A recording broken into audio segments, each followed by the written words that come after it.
Dreamscape presents How to Love a Dangerous Rogue by Scarlett Scott. Narrated by Carmen Rose. For my sassy readers, your daily support and enthusiasm for my work means everything to me. Chapter 1. The King of Varos had arrived. The approach of the carriage in the streets below had warned her, along with the rustle of frantic movement in the hall outside the chamber, the raised voices, the hastening footsteps. She hadn't expected him. Not now, not today, not yet. Perdition, Tansy swore, then added another vicious Boretanian oath for good measure as she plumped the pillows beneath the counterpane on the princess's bed, a fine sheen of sweat on her brow. She didn't want to see the king without Princess Anastasia acting as a necessary barrier, but it would seem, like much of her life, Tansy didn't have a choice in the matter. For in that moment, the door opened to admit him. She moved away from the bed instantly, as if the empty piece of furniture had singed her hand, guilt warring with trepidation within her. King Maximilian was obscenely tall and broad, seeming to take up half the chamber with his entrance. His size, in this instance, was fortuitous, as it meant the guard in the hall couldn't spy the empty bed in which the princess was meant to be reclining as an invalid, nor the pillows that were a poor imitation of her feminine form. The door clicked closed, and Tansy watched as the king raised a massive paw to latch it in place, trapping her with him, alone. He turned to her slowly, his brown eyes dark and unreadable, mouth grim and unsmiling. "You've a vicious tongue, Lady Tansy." His English bore the traces of a Varosian accent, but was otherwise flawless. Sweet Deus above, had he heard her cursing? How? She had been muttering to herself, not shouting. Tansy felt light-headed at the prospect, knowing full well that he could punish her for daring to utter such an oath in the presence of the king. Belatedly, she remembered herself, dipping into a curtsy. "Your Majesty." "Repeat it," he ordered curtly. Tansy had just straightened to her full height, which wasn't considerable under any circumstances and most certainly not when in the presence of King Maximilian, who towered over her as mightily as any mountain. But she dipped again, offering him a protracted curtsy, making extra effort. "Your Majesty," she said. "Not that." He flicked his hand in a dismissive gesture. "What came before it?" Curse the devil. He had heard. She didn't dare repeat the Boretanian oath. Literally translated to English, it meant, "May God rot your cock." Decidedly not the sort of thing one said to a king, particularly one as menacing and imposing as the monarch before her. "I beg your pardon, Your Majesty," she offered, bowing her head in a show of humility that she hoped would appease him. "I said nothing else." He had drawn nearer, soundlessly, which was impressive for a man so large in stature. With her head bowed, she saw the perfectly gleaming black boots, as immense as every other part of him, a mere foot away. The hair on the back of her neck rose. "You dare to lie to me?" he demanded, his voice deceptively low. It was the quietness that frightened her most. The stories of the horrors King Maximilian had visited upon his enemies were legion. He had battled for years to emerge the victor and assume the throne that was rightfully his, sparing no one. Ruthless, pitiless, unfeeling. Those were a scant few of the whispers Tansy had heard about him. "I would never presume to lie to you, Your Majesty," she fibbed, head still bent, praying he would cease toying with her. "Look at me, Lady Tansy." She didn't want to, particularly not given the king's troubling proximity, so near that she could detect his scent, spice and musk, with a hint of leather and citrus. A pleasant scent, altogether, not one she would have expected of a man like him, but she had never previously been near enough to take note.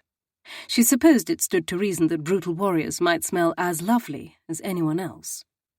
Tansy took a deep, shaky breath.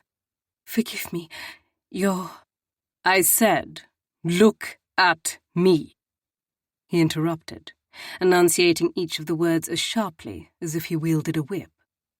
She lifted her head and wished she hadn't. He was even closer than she had supposed, presiding over her like one of the old gods her ancestors had worshipped, fierce and fearsome.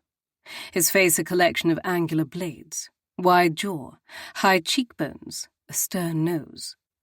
A fine scar marred the skin above one of his slashing brows, a shocking hint of a past vulnerability.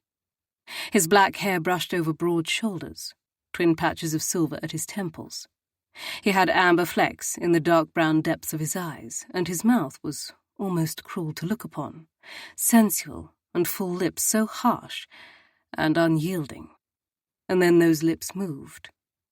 "Say it again, Lady Tansy." She swallowed hard, her stomach knotting. Now she had done it. All these years of avoiding the wrath of the usurper Boritanian king, Gustafsson, and one foolish oath had ruined her. In a quiet voice she repeated the curse, and then waited, shoulders tense, for a blow, for a cuff to the side of the head for her insolence. Everyone knew how vicious King Maximilian was. "Are you a sorceress, madam?" he growled, the tone of his voice low and deep. The question took her by surprise. Confusion made her brow furrow. "Of course not, Your Majesty." "Good, for I do not wish for my cock to rot off." She stared at him, aghast. King Maximilian did not jest. Did he? No, it simply wasn't possible. And there was nary a hint of levity in his immovable countenance. Was there? The man could have been carved from marble, though she very much doubted he would be cool and smooth to the touch. Something told her he would be quite hot. At the errant and most unwelcome thought, she nearly choked.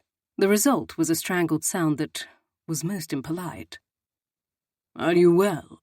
he asked, his gaze narrowing. No, she was not well. She was alone with a merciless tyrant who would soon be marrying the princess who had become like a sister to her over the years she had spent as Princess Anastasia's lady-in-waiting. Tansy couldn't bear to hold his gaze. Her head dropped, her gaze falling to the carpet. "I beg your Majesty's forgiveness," she mumbled, still stricken by her lapse. How could she have been so foolish as to exclaim the vile oath aloud? She blamed the hours she had spent waiting for Princess Anastasia's return, fretting and fearing on her behalf.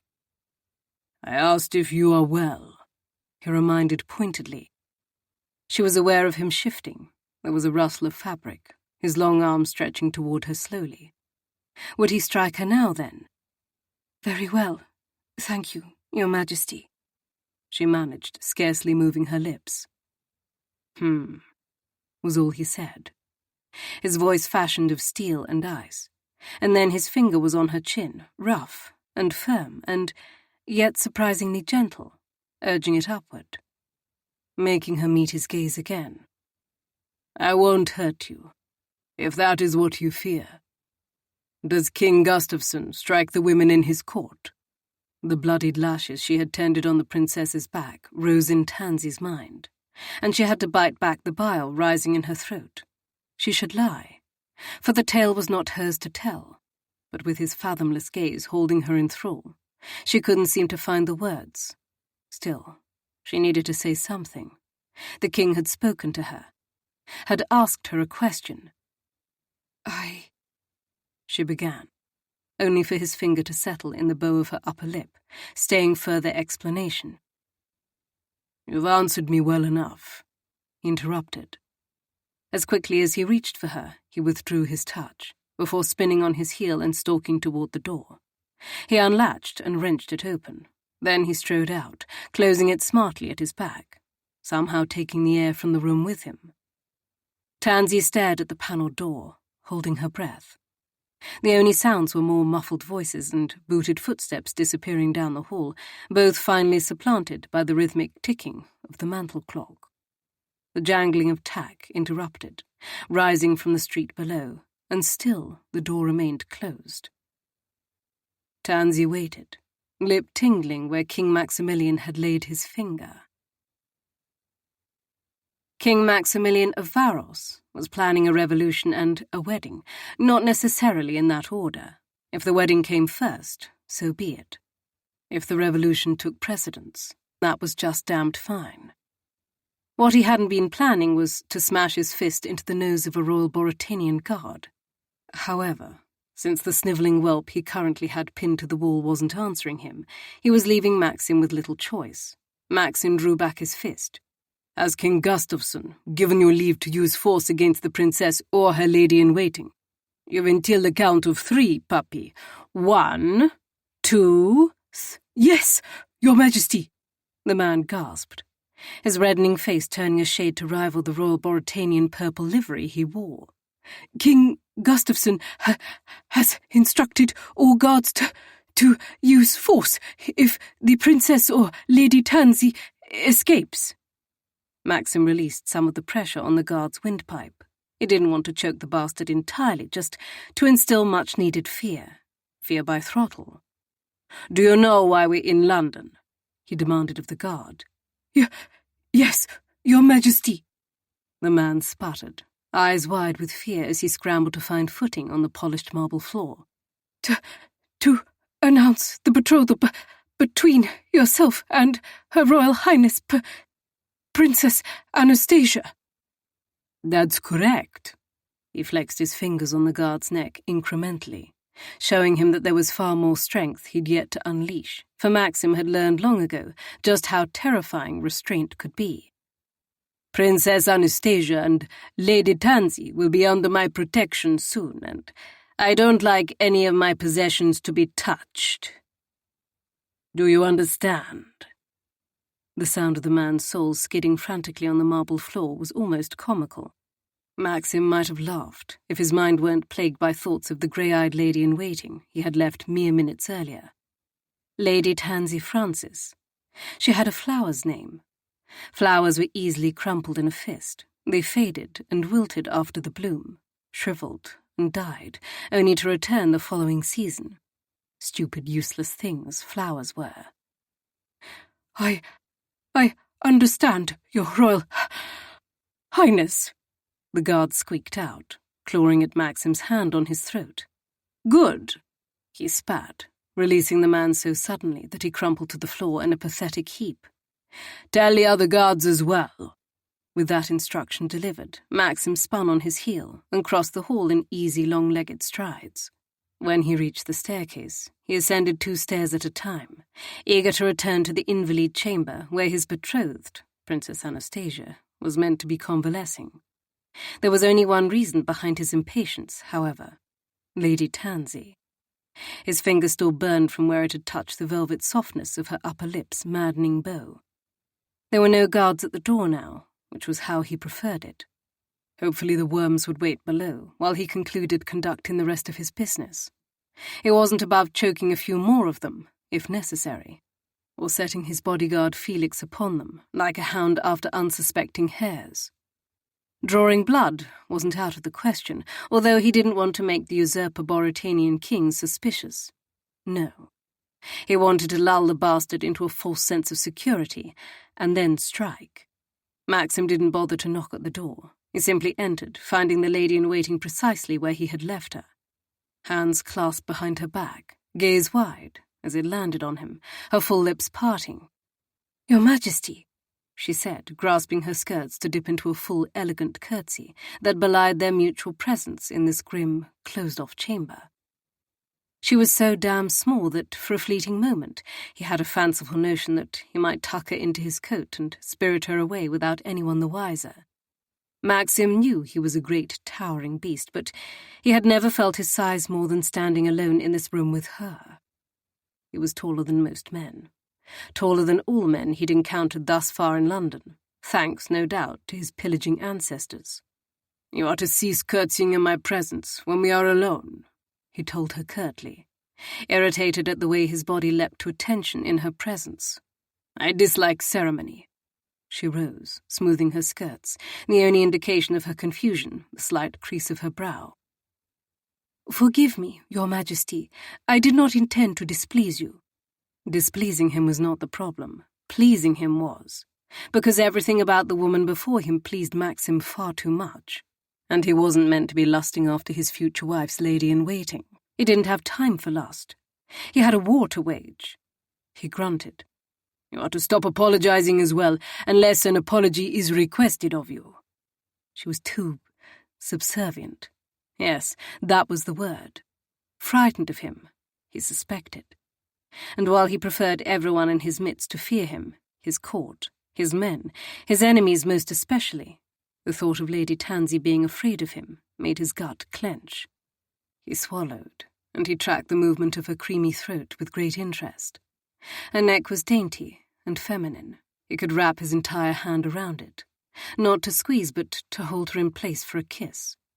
He was suddenly terribly curious about what her lips would feel like beneath his. By all the gods, this wouldn't do. "Yes, Your Majesty." "Maxim," he corrected, giving her the name he preferred for himself. The name that only his closest friends and allies were permitted to use. But then, he was marrying Princess Anastasia. Lady Tansy would become a part of his family, like a sister to him. If only his body reacted to hers in a brotherly fashion. That could come with time. He was well accustomed to privation, when necessary. "I could not presume to be so familiar." Lady Tansy was already denying him.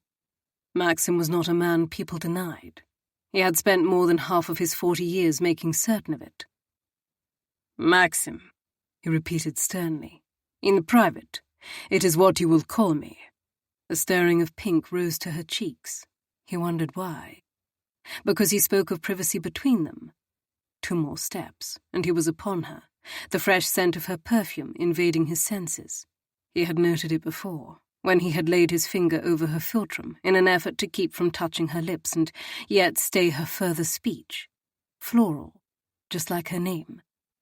He leaned incrementally nearer, inhaling discreetly to catch more of it. "I shouldn't think there will be many occasions for privacy between us," she said, her dark lashes impossibly long as they swept over her eyes to hide her thoughts from him. He wanted, quite suddenly and irritatingly, to press his lips to the hollow at the base of her throat, to discover if that was where she applied her perfume, to know the warmth of her silken skin beneath his mouth. "Within these 4 walls, and within any other walls of my choosing, you will call me Maxim," he commanded. Because he was king, damn it, and she ought to remember it. The title had never appealed to him because it had been by his birth and then stolen mercilessly from him. Rather, it was the power of the throne, the might of his armies, the trepidation with which everyone viewed him that imbued King Maximilian with the right to rule. And he had earned all of those things with his own spilled blood, and the blood of thousands of men far better than he. "I do not—" "Silence," he interrupted in a harsh bark, because he didn't like her insolence. She needed to know her place, even if he regarded women far more highly than the court from which he hailed. The highest, in fact. His own mother had been a damned saint, but that was neither here nor there. "Forgive me, Your—" "Woman, do you try your hardest to displease me?" He broke in again, tempted to take her chin in hand and force her to hold his gaze when she looked away, and yet hesitant to tempt himself by touching her. "You will be in my court soon. You will be treated with care and respect there. No man shall raise his hand against you, nor cause you any harm. But you will, by God, do as I say. And I say you will call me Maxim, and that you will not curtsy or otherwise lower yourself before me when I do not wish it. Am I understood?" He couldn't say why this was important to him, why he wanted her capitulation every bit as much as he wanted her to defy him. It was maddening. She was maddening. He wasn't meant to notice her.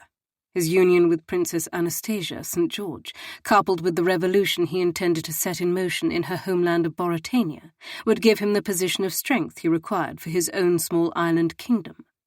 Together, Mauritania and Varos could be magnificent. But the only magnificence he was thinking about, as he awaited Lady Tansy's response, was that which belonged to her alone. He thought she said something beneath her breath in Mauritanian, but that couldn't be. Surely she knew he comprehended her language by now, after he had overheard her vulgar curse earlier and made her aware of it. She was not a stupid woman. Rather, he suspected she was far too intelligent. There was a lively light burning in her gaze. Am I understood?" He prodded. "It is wrong of me to be so familiar," she said, her eyes searing his with such bold, unwavering daring that, for a moment, he could do naught but stare at her, dumbfounded. Maxim crossed his arms over his chest and glared at her, mostly to keep from touching her as he wanted, for this woman wasn't his, even if his meddlesome cock had other ideas. "It isn't wrong when I command you, Lady Tansy. I am your king." "Not yet, Your Majesty." Such spirit. Incredible that it hadn't been extinguished in Boritania beneath the king's vile rule. Perhaps it was only her role as lady-in-waiting that had rendered it possible. "Your audacity is foolhardy," he said, impressed and annoyed in equal measure. "You are marrying Princess Anastasia. My first loyalty is, as ever, to her. She will be your queen." Lady Tansy's dulcet voice was quiet, and yet it carried a firm strength. She wasn't wrong either. He appreciated that she was loyal. In his experience, few people were, particularly when motivated by greed. He had known more than his fair share of vipers who had been willing to smile to his face and feign a true kinship or friendship, meanwhile hiding the dagger behind their backs, waiting to plunge it between his ribs. "And as she will be my queen, your loyalty will be to me as well," he pointed out, absurdly nettled. This entire dialogue hardly mattered. He had not come here to argue with his future queen's lady-in-waiting. Rather, he had come to speak with his future queen. His future queen who remained quite conspicuously absent.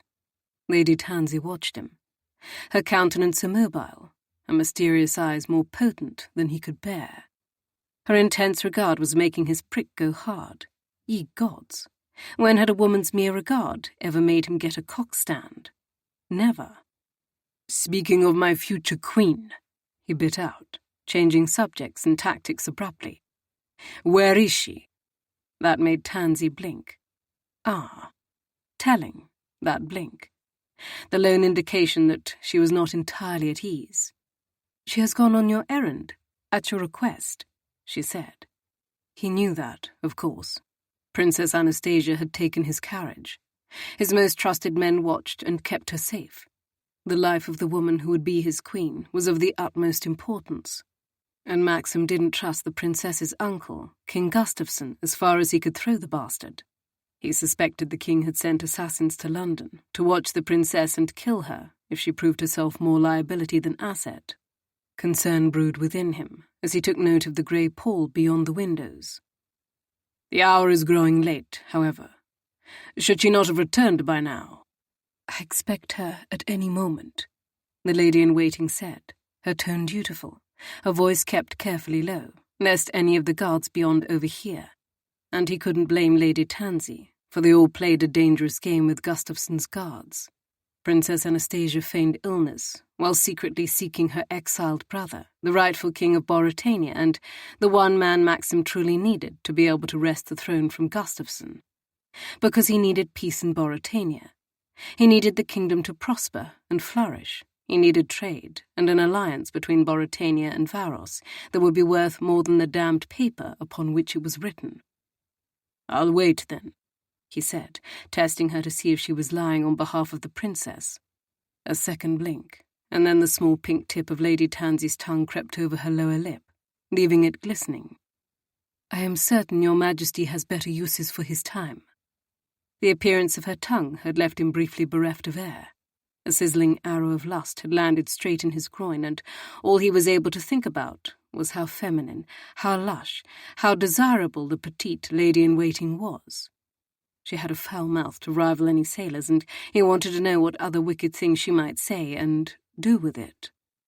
"I'll be the judge of that," he snapped, irked by his unwanted reaction to her. Maxim prided himself on his iron rule and his iron control. He was 40 years old. This slip of a girl should not tempt him so. "Of course, Your Majesty," she demurred, and he couldn't shake the feeling that her humility was false, like a mantle she donned solely for his benefit, that the true Lady Tansy was hidden somewhere beneath her calm, imperturbable mask. "How old are you?" he asked, needing to know. "I am of an age with Princess Anastasia," she answered primly, as if he knew how old the blasted princess was. He stared at the lady-in-waiting, trapped in the mysterious cool depths of her eyes. "How old is she?" he asked finally. "She is your betrothed. I thought your majesty would know." There was a tiny thread of censure wrapped about her tone, as if he had disappointed her with his lack of knowledge about the princess. But he wouldn't feel a crumb of guilt over it. He wasn't wooing the princess. He wasn't some lovesick hound trailing at her heels. He was a king intent upon strengthening his rule and bringing more wealth and prosperity to his people. "She is young enough to bear me children," he grumbled, running a hand along his jaw to find the prickle of whiskers his man had just shaved that morning, already returning. Her precise age never interested me. Nor had the princess, aside from what marriage to her would enable him to obtain. Lady Tansy's gaze travelled to a point somewhere over his shoulder. "Of course, your majesty." She was speaking politely, with such grace and poise, her voice even and sweet. It was a pleasant voice that Lady Tansy had, as pleasant as her face. His own stare dipped to the swell of her breasts beneath her modest gown, and the rest of her too. But he didn't like the way she said, "of course," as if he had just proven some notion about himself that she had already decided before he had revealed his lack of interest in the woman he was marrying.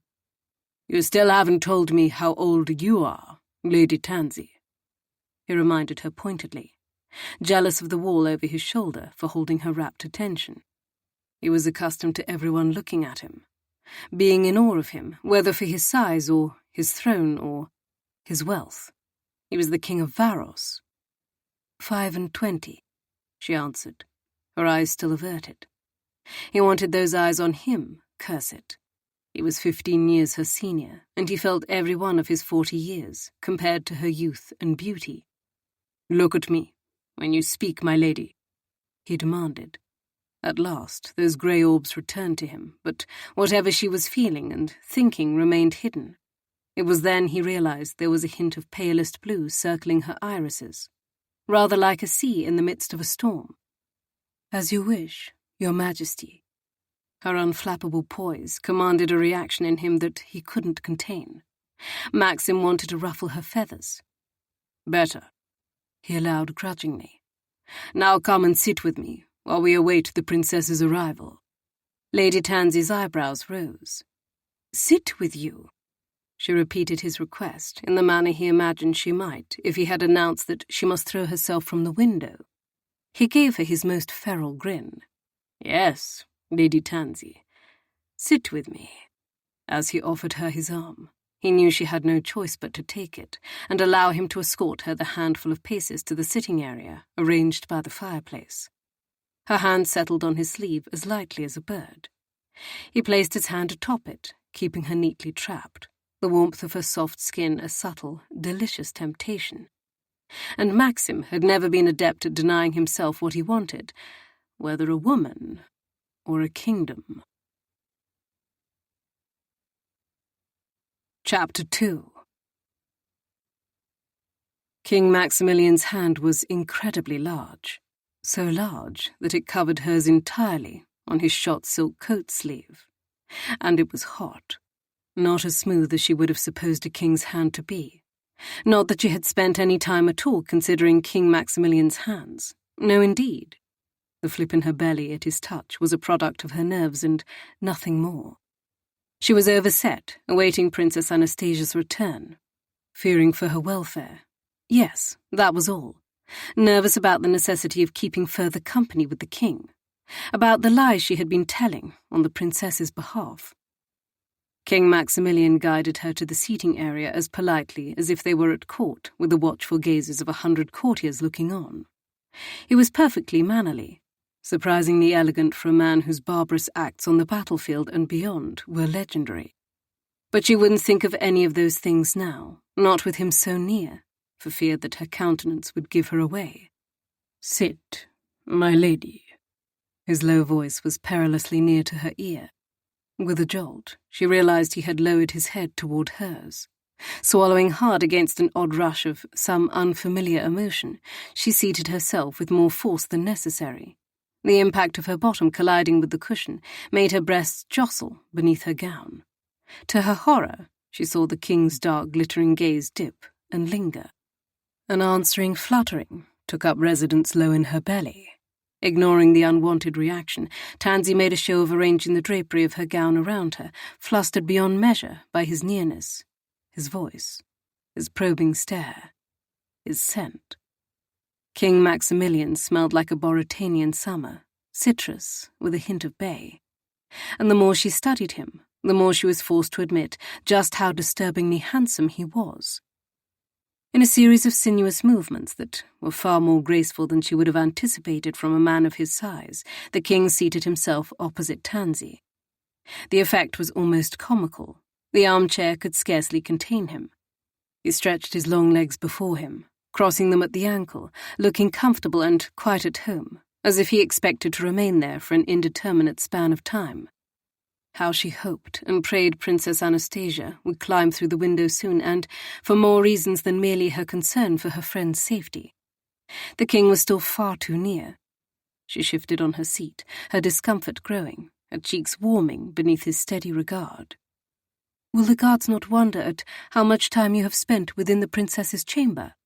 she asked, plucking at her skirt to occupy her restless fingers and mind both. He drummed his own long fingers on the stuffed armrests of his chair. "It's none of their concern." "But the princess is unwell," she quietly reminded him of their carefully crafted lie. "Surely it is unusual for you to linger in the sick room for so long. It will be remarked upon." And her unspoken fear was that any remarks that went back to King Gustafsson in Boritania would fall upon all their heads with the weight of 100 boulders. Every bit as deadly, too. Tansy had seen firsthand the death and destruction the king was capable of. He was systematically killing the St. George line. She feared the princess was next, despite Gustafsson having arranged the match with King Maximilian and agreeing to send her to London for the pomp and circumstance of a formal betrothal announcement. But King Maximilian did not seem to be afflicted by the worries that had been plaguing Tansy ever since the marriage decree had been given by Gustafsson several months ago in Boritania. He shrugged indolently. "I'm the King of Varos. Let them remark." Word could reach King Gustafsson. She tried again, unable to shake the misgiving haunting her, for it was her duty to protect the princess as well as serve her. "The damage of scandal and gossip would not taint you. It would, however, affect Princess Anastasia." "I very much doubt that word will reach him of anything that occurs here in London." A small lethal smile curved his lips, as if he found the notion amusing. "My reputation precedes me." His reputation was terrifying. It was said that he had gouged out his enemy's eyes with his own bare fingers. Difficult to comprehend when her gaze flitted again to those tapered fingers now, their blunt-tipped nails clean and neatly cut. It was also said that he had smeared the blood of enemy soldiers on his face to terrify his opponents on the battlefield. He had won Varos from a cousin with dubious claims to the throne, but the war had raged on for many years before he had finally done so. Tansy had ceased reading accounts of the king and his misdeeds after a point, too sick to her stomach to continue. She swallowed hard against the rising surge of disquiet, wondering how it was possible for a man to be so beautifully formed, so handsome and debonair, and yet harbour the soul of a merciless monster beneath his facade. "Of course, Your Majesty," she managed. "Of course," he repeated, a new sharpness entering his voice, though he spoke quietly to keep his voice from carrying. "You say that a great deal, my lady. I suspect it is to keep yourself from voicing your true opinion on matters." His observation sank its teeth into her, like the fangs of a serpent, unexpected and deadly. Worse, he was not wrong. As a lady-in-waiting, she was accustomed to being overlooked in the royal court. She was on the periphery. A gilded adornment to the princess, there for her in every way necessary. No one noticed her. Not until this man. She offered him a tight smile. "I haven't an opinion on matters. It is not my place to do so." He leaned forward, bracing his elbows on his well-muscled thighs, his expression intent. "What lies you spin, Lady Tansy? Do you think me a fool?" Tansy's shoulders tensed. She paused, inhaling swiftly as she realized she had been about to say, "Of course," yet again. "I do not, Your Majesty," she corrected. "But you must, or else you would not— what is the word? Patronize me." They were conducting their conversation in English, for it was as familiar to Tansy as Boritanian, a language that was commonly used at court. She spoke Novorosian. King Maximilian, however, possessed a fluency in all three languages, and there was something about the way he uttered that lone word, patronize, rolling the R that slid over her like warm honey, like the wicked promise of more, when she knew she could not trust it. "I would never patronize Your Majesty," she reassured him, inwardly issuing yet another fervent prayer that Princess Anastasia would return immediately. In the next second, preferably. But a glance at the window proved that her request had gone unanswered. "You would, and you have." His insistence had her jerking her gaze back to him, finding him studying her as if she were a mystery he intended to solve. His dark eyes glittered as they clashed with hers. She wished she could read the emotion in their brown-black depths, and yet she could not, any more than she could understand him. The king was an enigma. A dangerous, fearsome, tremendous, vexingly handsome enigma. "I must beg Your Majesty's forgiveness for any slight I have paid." She managed past the myriad of emotions threatening to clog her throat and steal her voice. "How will you beg it?" he asked, raising a brow as if in challenge. For a moment she had no answer, but then she clung to her sang-froid, which had stood her in good stead through King Gustafson's court of vipers. "How would you have me beg it?" she returned, refusing to wilt beneath his stern countenance and frank regard. "I have many ideas, my lady," he drawled, reaching into his coat. "However, as none of them would be wise, I have an alternative solution." He extracted a golden gem-encrusted flask from his coat and held it aloft. "A drink." She eyed the flask, wondering at its contents. No doubt it contained spirits. Speaking of unwise, partaking in anything with a king who was betrothed to the princess seemed foolhardy indeed, and Tansy could not shake the impression that there had been an overt sensuality in his words. "I have many ideas." No. She must not think of them, nor entertain the inexplicable spark of warmth in her belly at his presence and nearness, and the way his bold gaze travelled over her form, as lingeringly as a touch. "If it pleases Your Majesty," she agreed, reaching for the flask against her better judgment. As she took it from him, their fingers grazed, and a new frisson leapt past her wrist, up her arm, and then down her spine. "Much would please me, Lady Tansy, beginning with you calling me Maxim." Maxim. The name. Like the invitation, like the man, felt dangerous.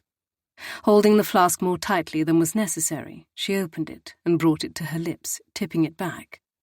Cool liquid sluiced over her tongue. The flask was fuller than she had anticipated, leaving her with a mouthful, a foul-tasting mouthful. She jerked the flask from her lips and forced herself to swallow the dreadful concoction.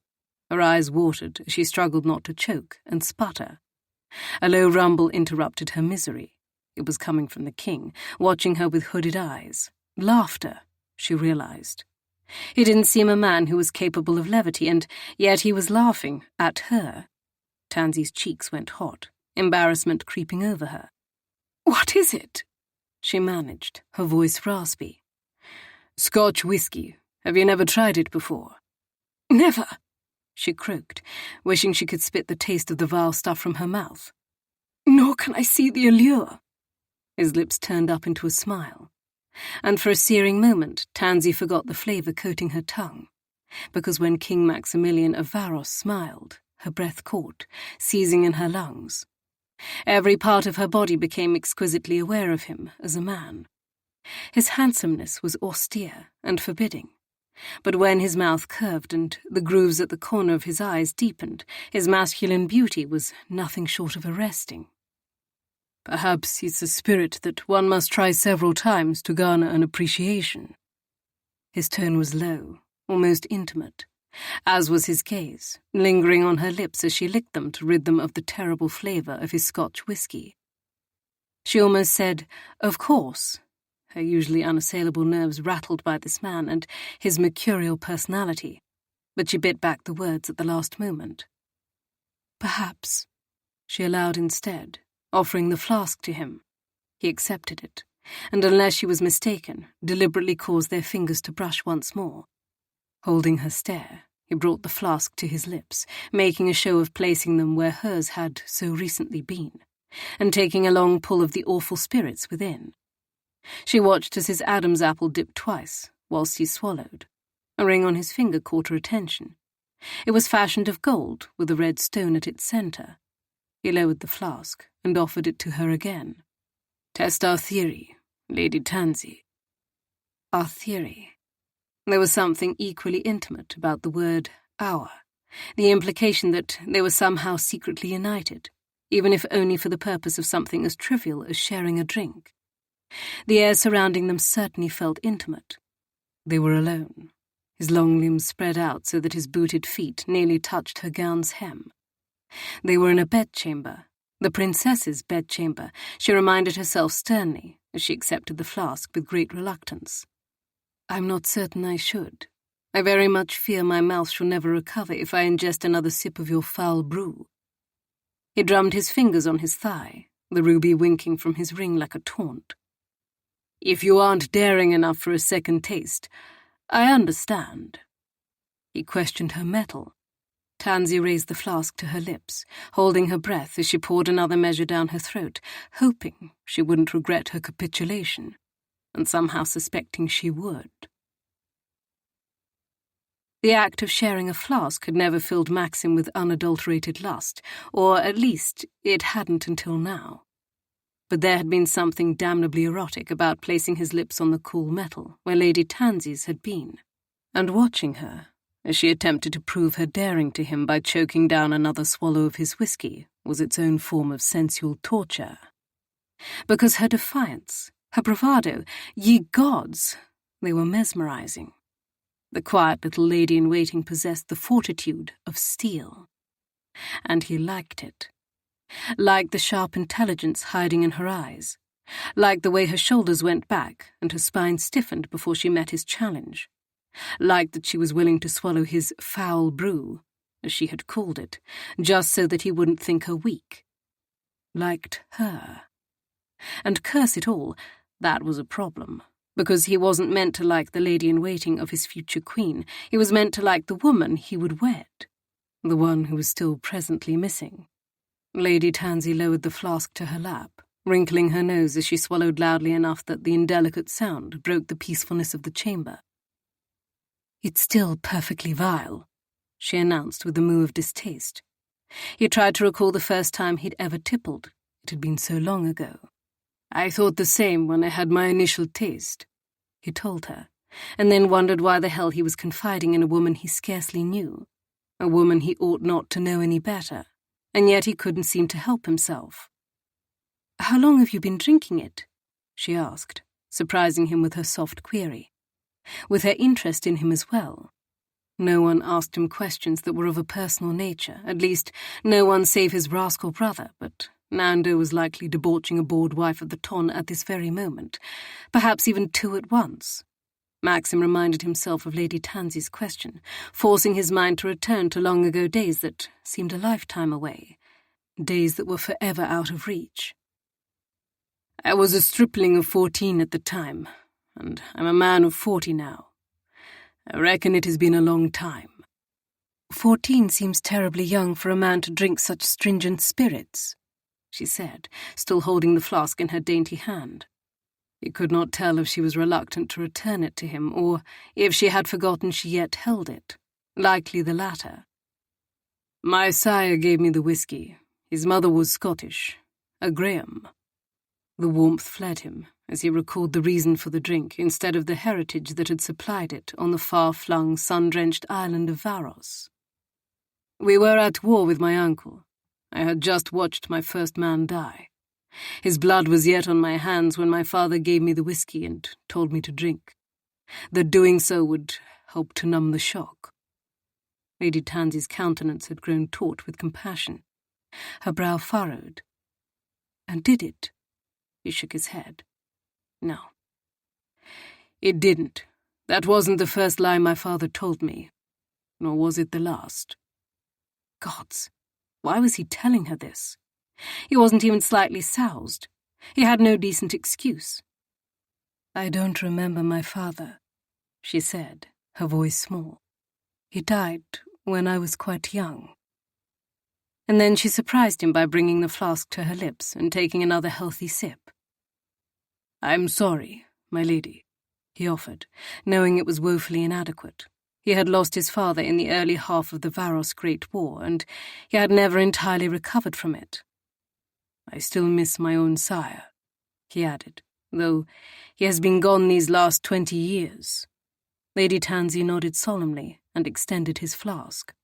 Loss doesn't grow easier with time, does it? Everyone tells you that it will, that passing years soften the sting of the blow. But they do not, he agreed, accepting her offering. Nothing can. He took a healthy swig from the flask, feeling for a moment as if they were the only two people in the world, sharing secrets and whiskey, each witnessing a part of the other that no one else had been permitted to see. You loved your father, did you not? Her soft voice cut through the quiet, the question like a blade slicing to his black, ash-filled heart. Maxim thought of the fearless stoic warrior he had known, the man who had cut down enemy soldiers without pause, and yet had sung him the same Gallic lullabies his own mother had sung to him years earlier, when Maxim had been naught but a lad. He had been soft, and yet hard, his father. He'd been what the world had made him, and Maxim was no different. He was a good man, he rasped, instead of answering her question directly, for doing so felt far too raw and personal. He should have been king. And yet his father had never lived to ascend the throne that had rightfully belonged to him. Instead, his father's half-brother, born from an annulled marriage and disavowed by the Varosian Church, had gained the support of powerful members of Parliament through bribery and had seized the throne when father had been a naive young man himself. He had paid dearly for his trust in his own kinsman, and so had many loyal members of the House of Taeans, their lives lost during the endless bloody years of the Varos Great War. That is the reason, then, Lady Tansy said quietly, as if making sense of something, perhaps speaking her thoughts aloud unintentionally, with a bit of aid from the whiskey she had consumed. He had only the finest delivered to Varos from his grandmother's family, potent and smooth. The reason, he prodded, though he suspected he well understood what she was suggesting. For your betrothal, she elaborated. For the rest. By the rest, Lady Tansy meant his plot to find the exiled Prince Theodoric St. George, the only man he trusted to restore law and order to Boritania in the wake of the revolution Maxim intended to sow. As the closest and most trusted female in Princess Anastasia's circle, Lady Tansy was privy to Maxim's plot. Her assistance and silence were necessary, given the dangerous nature of their plan. Gustafsson had seen his own sister-in-law, Princess Anastasia's mother, tortured in the dungeons and sent to the gallows for execution. He had almost certainly murdered his nephew. He had tortured the exiled prince they sought to find. Maxim inclined his head, taking another pull from his flask and swallowing before answering. There are many reasons, Lady Tansy. He offered her the flask, suspecting she would refuse, but when she reached for it, her fingers yet again glancing against his, he was shocked and impressed. She plucked it from his grasp and raised it to her lips with a bravado he recognized all too well from his years on the battlefield. Lady Tansy Francis was attempting to prove herself to him. Sweet Christ above, he was experiencing something far worse than an inconvenient hard cock just now. He was experiencing admiration. That was the word for it, foreign and familiar at once, for so few of his acquaintance had managed to earn it. She lowered the flask, only the slightest hint of her distaste for the whiskey visible on her lovely countenance now. Tell me, then. She paused, and, as if remembering their disparity of stations belatedly, she added, if it pleases your Majesty to do so. He could think of many, many things that would please him more, but that was base lust inside him, his prick thinking on behalf of his brain. He tamped down such wayward thoughts, unwanted longings. "Now isn't the time for such revelations, my lady," he forced himself to say, for he didn't dare lay bare the full extent of his plotting, not to this lady-in-waiting who tempted him beyond measure, nor to anyone. His time at war had taught him well. "Trust no one but yourself." "I should not have been so forward as to ask." She handed the flask back to him, her voice subdued. He accepted it, raising the vessel to his lips for a longer draught, but nothing would numb the twinge deep inside him at the change in her demeanour, a change he was responsible for.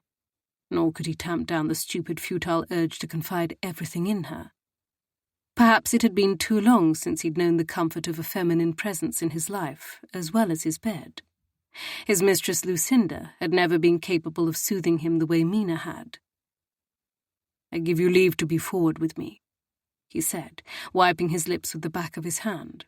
The gesture was crude, far more worthy of the battlefield than a private tête-à-tête with a woman as regal and refined as Lady Tansey. Colour blossomed, pale pink in her cheeks, and he belatedly realized the double entendre in the invitation he had just issued. If he were a better man, a polite man, he might have hastened to correct his words, or to apologize. Since he was neither of those, he did nothing. "Why have you come, Your Majesty?" she asked quietly. The reminder was unwanted. "To pay a call upon my betrothed." Holding her stare, he took another pull from the flask. A polite smile curved her lips, and he couldn't shake the notion that it was forced. "Perhaps you should return tomorrow." Was she dismissing him? Did she dare to reject his presence here? Emotion stirred deep inside him, not lust, not mere admiration, but something else, something far more dangerous. Slowly he lowered the flask, taking great care to replace its lid. "Mayhap I should. When would be a better time to pay her a visit, Lady Tansey?" They were dancing about the truth, unable to speak it. Princess Anastasia was presently seeking her long-lost exiled brother. When she would sneak back into the chamber was a mystery to which he hadn't an answer. But he wondered if the clever lady-in-waiting did. Her pause, and the flick of her pink tongue over her lips just before she answered, told him the tale well enough. Lady Tansey was nervous, and she didn't know when to expect the princess's return. Damn it, he needed Princess Anastasia.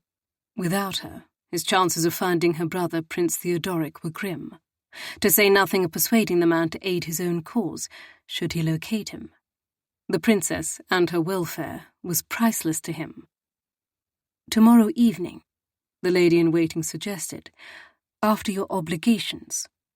He tucked his flask back inside his coat, knowing it would be far better to finish drinking its contents later, alone. "I return then, my lady.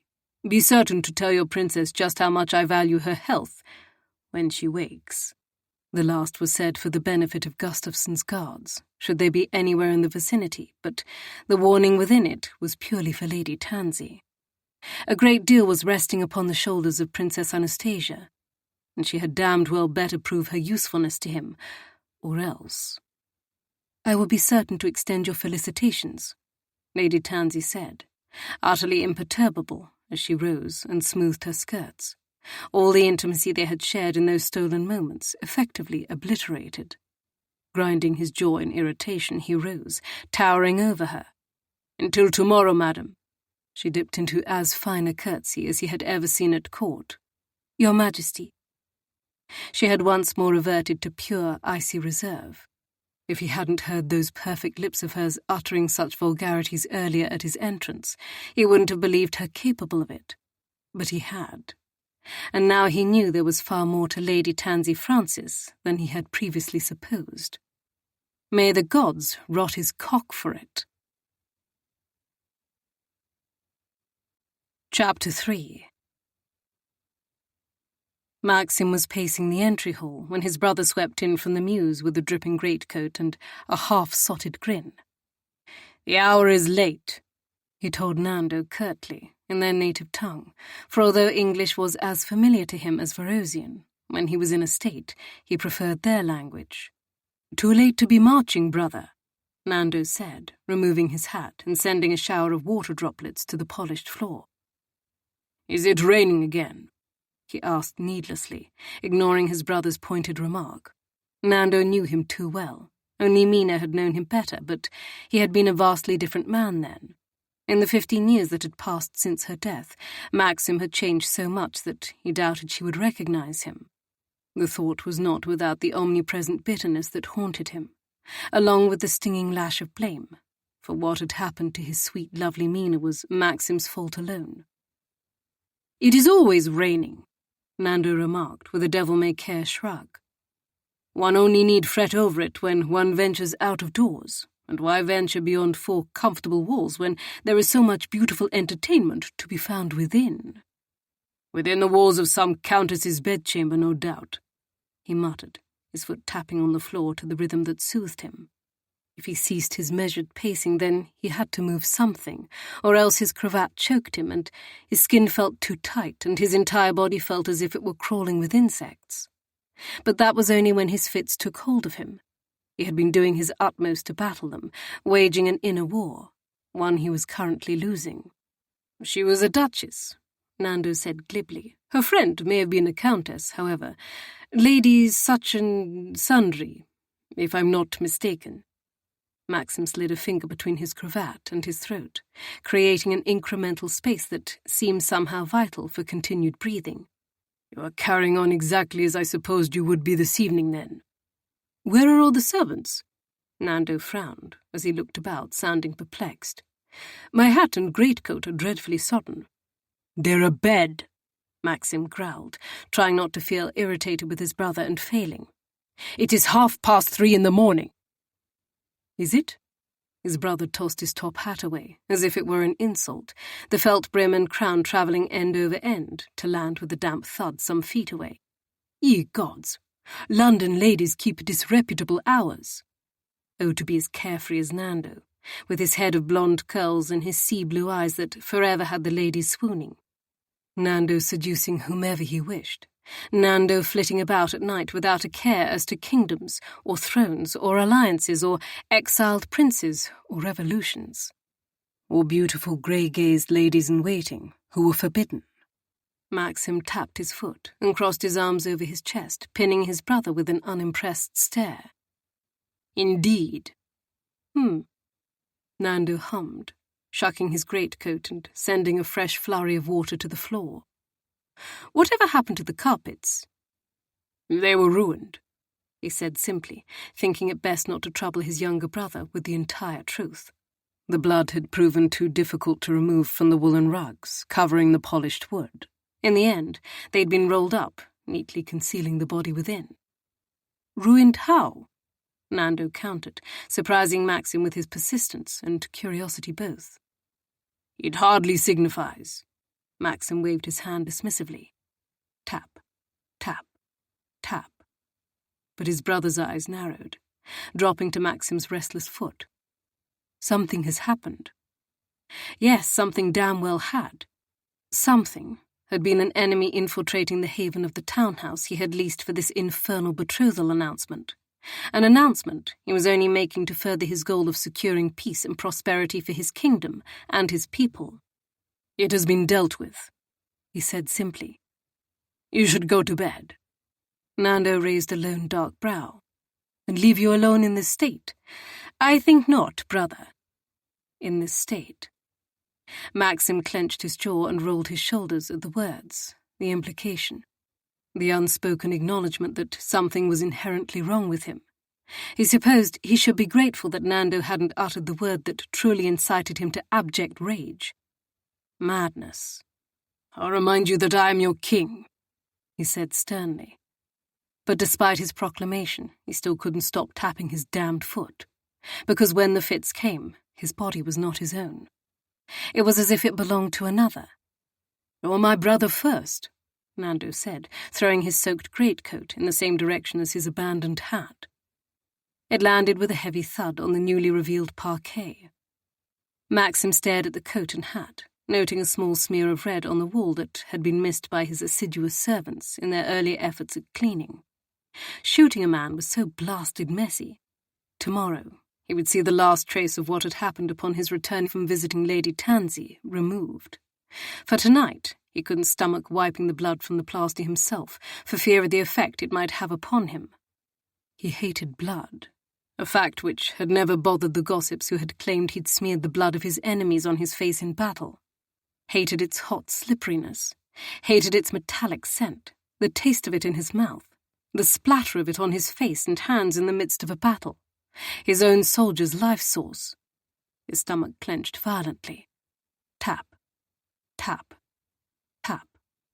He clenched and unclenched his hands at his sides, the itchiness becoming overwhelming. He had to start pacing, moving. He couldn't continue standing still thusly. "Brother?"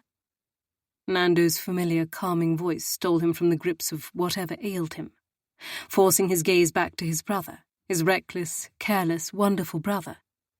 The battlefield had left them both wounded and scarred in more ways than one, but they shouldered their burdens differently. Maxim swallowed hard against the rising surge of bile. "I need to walk, Nando." It wasn't an explanation, nor was it an acknowledgement. Rather, it was a bitter confession. A vulnerability from a man who couldn't afford to possess one. The desperation edging his voice must have been sufficient, for Nando nodded, striding forward until they were shoulder to shoulder. "I'll walk with you." The gesture made something unfurl inside him. His throat grew tight. "You needn't," Maxim managed, though there was no one else he could trust to see him in such a state. "We are all the family each other has in this world," Nando reminded him needlessly. "I will walk with you through the fires of Hades, if necessary." And Maxim knew that. For all his rakish ways and endless seductions and careless ease, Nando meant those words to his marrow. So he managed to nod, his throat tight. "If you must." "I must." They fell into a familiar stride, side by side, shoulder to shoulder, their feet moving in time. He couldn't say why one of the most brutal memories he possessed, the march across the Taean's forest and through the mountain pass, when they had lost their mounts and had been forced to travel by foot, should also be the source of an act that soothed him. And yet it was. Life was mysterious, but the affliction he suffered was more so. The royal physician had neither a name for it nor a cure. They travelled 3 lengths of the entry hall before the rising panic inside Maxim subsided enough for him to attempt speech. "A duchess and a countess, you say? One sitting on my face whilst— Fucking hell!" he interrupted. "I have no wish for details, brother.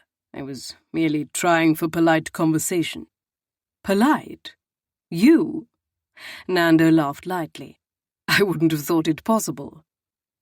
Fair enough. Neither would he have. Maxim hadn't attempted pleasantries or the pageantry of court since assuming the throne. Gentility and gallantry, even polite conversation, had always felt hollow and foolish without Mina. She had been the sole thread binding him to civility, and now he would soon have a new wife, even if his mind was currently stumbling upon someone else. That, too, would pass. He was sure of it. "I can be polite," he countered, as they turned in tandem and resumed marching down the entry hall, their booted footsteps falling in perfect timing. It was a balm to his ragged soul, those steady rhythmic taps. The action was familiar and calming. "Brother, your manners are woefully lacking. I wasn't the one with the duchess on my face earlier," he pointed out, the darkness fogging his mind receding. "It was the countess on my face, if you must know," Nando drawled. "The duchess was sucking my—" "Silence!" he interrupted. "Kindly keep the details of your misadventures to yourself, as you keep yours to yourself." Nando's tone, like his question, was razor-sharp. His brother wasn't fooled by his lack of explanation about the missing carpets. Nando might be a rakehell of the worst order, but he was also damned intelligent. Still, Maxim didn't want to talk about what had happened. The seizing in his chest was finally beginning to abate. "Ask Felix if you must know," he said instead, referring to his deadliest guard, the one who, as it happened, had been responsible for dispatching the spy who had dared to infiltrate the house with the intent of sending word back to King Gustafsson in Boritania. When the bastard had been confronted, he had extracted a vicious-looking blade from his coat, wielding it against Maxim. Fortunately, Felix had acted with his customary haste and precision. "I will in the morning," Nando said, still keeping the steady rhythm as they paced the length of the entry hall in the opposite direction. "I'm too tired to seek him out this evening, and I have a suspicion hearing his tale will only make it more difficult for me to sleep." That was something they had in common, the dreams that haunted them and the darkness that made it impossible to find peace. "Your suspicion is correct," he said curtly, trying to keep his mind from the gruesome details, trying to think instead of the pleasing floral scent of Lady Tansy, the softness of her skin when he had touched her, the awareness that had flared between them, the tingling in his lips when he had laid his where hers had been, the secrets and whiskey they had shared, as if they were old friends instead of wary strangers. "You should try to get some rest, brother," Nando told him quietly, sounding worried. He was accustomed to his brother's concern for his welfare, and grateful he never elaborated. The shame that threatened to drown him, along with his demons, was never far. "I cannot yet," he admitted, sighing heavily. "Perhaps I'll play a game of chess." "With yourself?" Nando scoffed. "If you won't sleep, then neither shall I. But fair warning, I'll crow when I trounce you." Relief washed over him, chasing more of the disquiet. "We both know that I always win, brother." "Lies." Nando neatly led them down the hall to the library, where Maxim's favourite chessboard, brought from Varos, had been laid in preparation for just such an occasion. Hours later, as the sun rose in the sky and Maxim finally laid his head on his pillow, it wasn't thoughts of the dead man haunting him, nor was it memories of war. Rather, it was a pair of sparkling grey eyes. "You should eat more," Tansy told Princess Anastasia, as she pushed aside the tray of sick-room fare that had been brought to her chamber that morning by one of the English servants. Blessedly, it hadn't been one of King Gustafson's guards. The less Tansy saw of those scoundrels, the better off she and the princess were, for there were fewer risks of their deception being unravelled. No curious eyes attempting to peer over Tansy's shoulder as she accepted the tray either. "I cannot eat more," Princess Anastasia said. "You know why." Of course, Tansy knew the reason her friend didn't dare to consume any more than a few bites of toast and some sips of tepid tea. If they wanted her uncle's guards to believe their farce, and they very badly needed them to, for their lives were in danger otherwise, then the princess could not be eating her breakfast as if she were healthy. They couldn't afford for any suspicions to be raised, nor for word to reach the king if there were. Tansy didn't doubt that Gustafson would have them both killed without the slightest hesitation. A shiver passed down her spine. "It isn't good for your constitution," she countered anyway. "Surely you must be hungry." "I am hungry for justice," the princess said softly. "And something decidedly less noble," Tansy said wryly, though she knew she shouldn't speak of the plan her friend had confided in her. Not only was it not her place to do so, she would be wise to forget the princess's whispered plot. However, she was worried about her friend. Princess Anastasia was in a position of grave danger, both from her uncle's guards, from her uncle the king, and from her betrothed, King Maximilian. Thinking of the man who had seated himself by the fire with her the day before made an odd flutter come to life in Tansy's stomach. He had scarcely seemed as ruthless and terrifying as his reputation suggested when he had been sharing his whiskey with her. But then, what did she truly know about him? More than she should. She thought with instant regret at the stinging lash of guilt, for she had been far too familiar with the king. Princess Anastasia sighed heavily, her blue gaze seeking Tansy's, her countenance unfettered and honest. "You've made no secret of your disapproval, but if you would meet Mr. Tierney yourself, I know you would understand.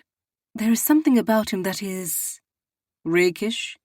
Tansy supplied, when the princess faltered in her description of the man she had met the evening before with King Maximilian's blessing. Her friend's lips twisted. "No!" "Disreputable?" she suggested next, hating the notion of the princess making any manner of ill-advised bargain with an English rogue. "Magnetic," the princess said with great feeling, and another sigh. The English word was eluding me. And handsome, of course. He is a powerful man. As is the king you will wed, Tansy reminded her primly, taking up the tray her friend had scarcely touched. Need you mention him now? The princess asked, wrinkling her nose. Tansy almost revealed the king's visit the day before. She should, she knew. She had always been nothing but honest and loyal to Princess Anastasia, and yet there was something about King Maximilian's call the day before that felt distinctly intimate, as if it were a secret best kept between the two of them instead of shared with anyone else. No good will come of your plan to offer yourself to this man, Tansy whispered, ever cognizant of the guards lurking in the hall. If the king discovers— How should he discover? The princess interrupted, shaking her head. He won't, Tansy. He is an intelligent man, she argued, for she had witnessed his keen intellect the day before. The king saw everything and everyone. He was not the sort of man who would fail to realize he was being betrayed. His keen stare had seemingly bored deep into Tansy's very soul. Nor was he the sort of man one should cross. Do you think he would fail to take note if his wife were not a virgin? She whispered again furiously, feeling her cheeks go hot at the familiarity of her question. And how would he know the difference? Princess Anastasia demanded, frowning mightily, making a dismissive gesture with her hand, the motion somehow flawlessly elegant. He would know, Tansy insisted, thinking of the forbidden book she'd discovered at a shop in Boritania just before they had left for London. It was written in English, and it was incredibly descriptive and informative in all matters carnal. She was still working her way through the volume, taking care to carry it with her always, lest one of Gustafson's guards should discover it. The consequences of such a detection didn't bear further contemplation, for she knew they could only have one response. She shuddered. "Have you taken a chill?" Princess Anastasia asked, her voice tinged with worry. "It is so very damp and cool here in England. A servant should attend the fire." "I will tend the fire myself if you are cold, Your Royal Highness," she offered dutifully, thinking that the princess must be chilled. "It isn't your duty to do so," Princess Anastasia said with a frown. "A servant should." But they both knew that admitting a servant could prove ruinous. If a chambermaid looked too closely at the princess, she would no doubt take note that she didn't appear pale and weary, and that she didn't seem ill at all. And if they allowed another servant within, the guards would likely view it as proof that the princess's illness was not as deadly as Tansy had reported. Either way, it was certain that questions would be raised. Word would be sent to King Gustafson. Princess Anastasia's search for her exiled brother would come to a halt. Tansy shook her head. "We cannot risk it. I'll stoke the flames myself." She moved to go to the fire, but the princess caught her elbow in a staying grip. "It is beneath you. You are not my servant, Tansy, but my loyal and trusted lady-in-waiting. Beyond that, you are my friend and the sister of my heart." "I don't mind, Princess." Gently extricating herself from her friend's grasp, Tansy carried the tray to the door. Laying her ear to it, she listened carefully for sounds in the hall. When nothing reached her, she opened the door, finding the space beyond blessedly bereft of Gustafson's guards. She placed the tray on the floor and snapped the door hastily closed before moving to the fireplace, where the flame had indeed dwindled low. She knelt at the hearth, making short work of adding kindling and agitating the hot ashes so that new flames were sparking to life, filling the chamber with some much-needed warmth. When she was satisfied with her task's completion, her face hot from her proximity to the fresh fire, she turned back to the princess, who had risen from the bed in her dressing gown. "Were they out there?" the princess whispered. "The guards, of course." "No, Your Royal Highness," Tansy reassured her. "I do believe your uncle's minions must be otherwise occupied at the moment." Another sigh left the princess, this one distinctly relieved. "Wonderful.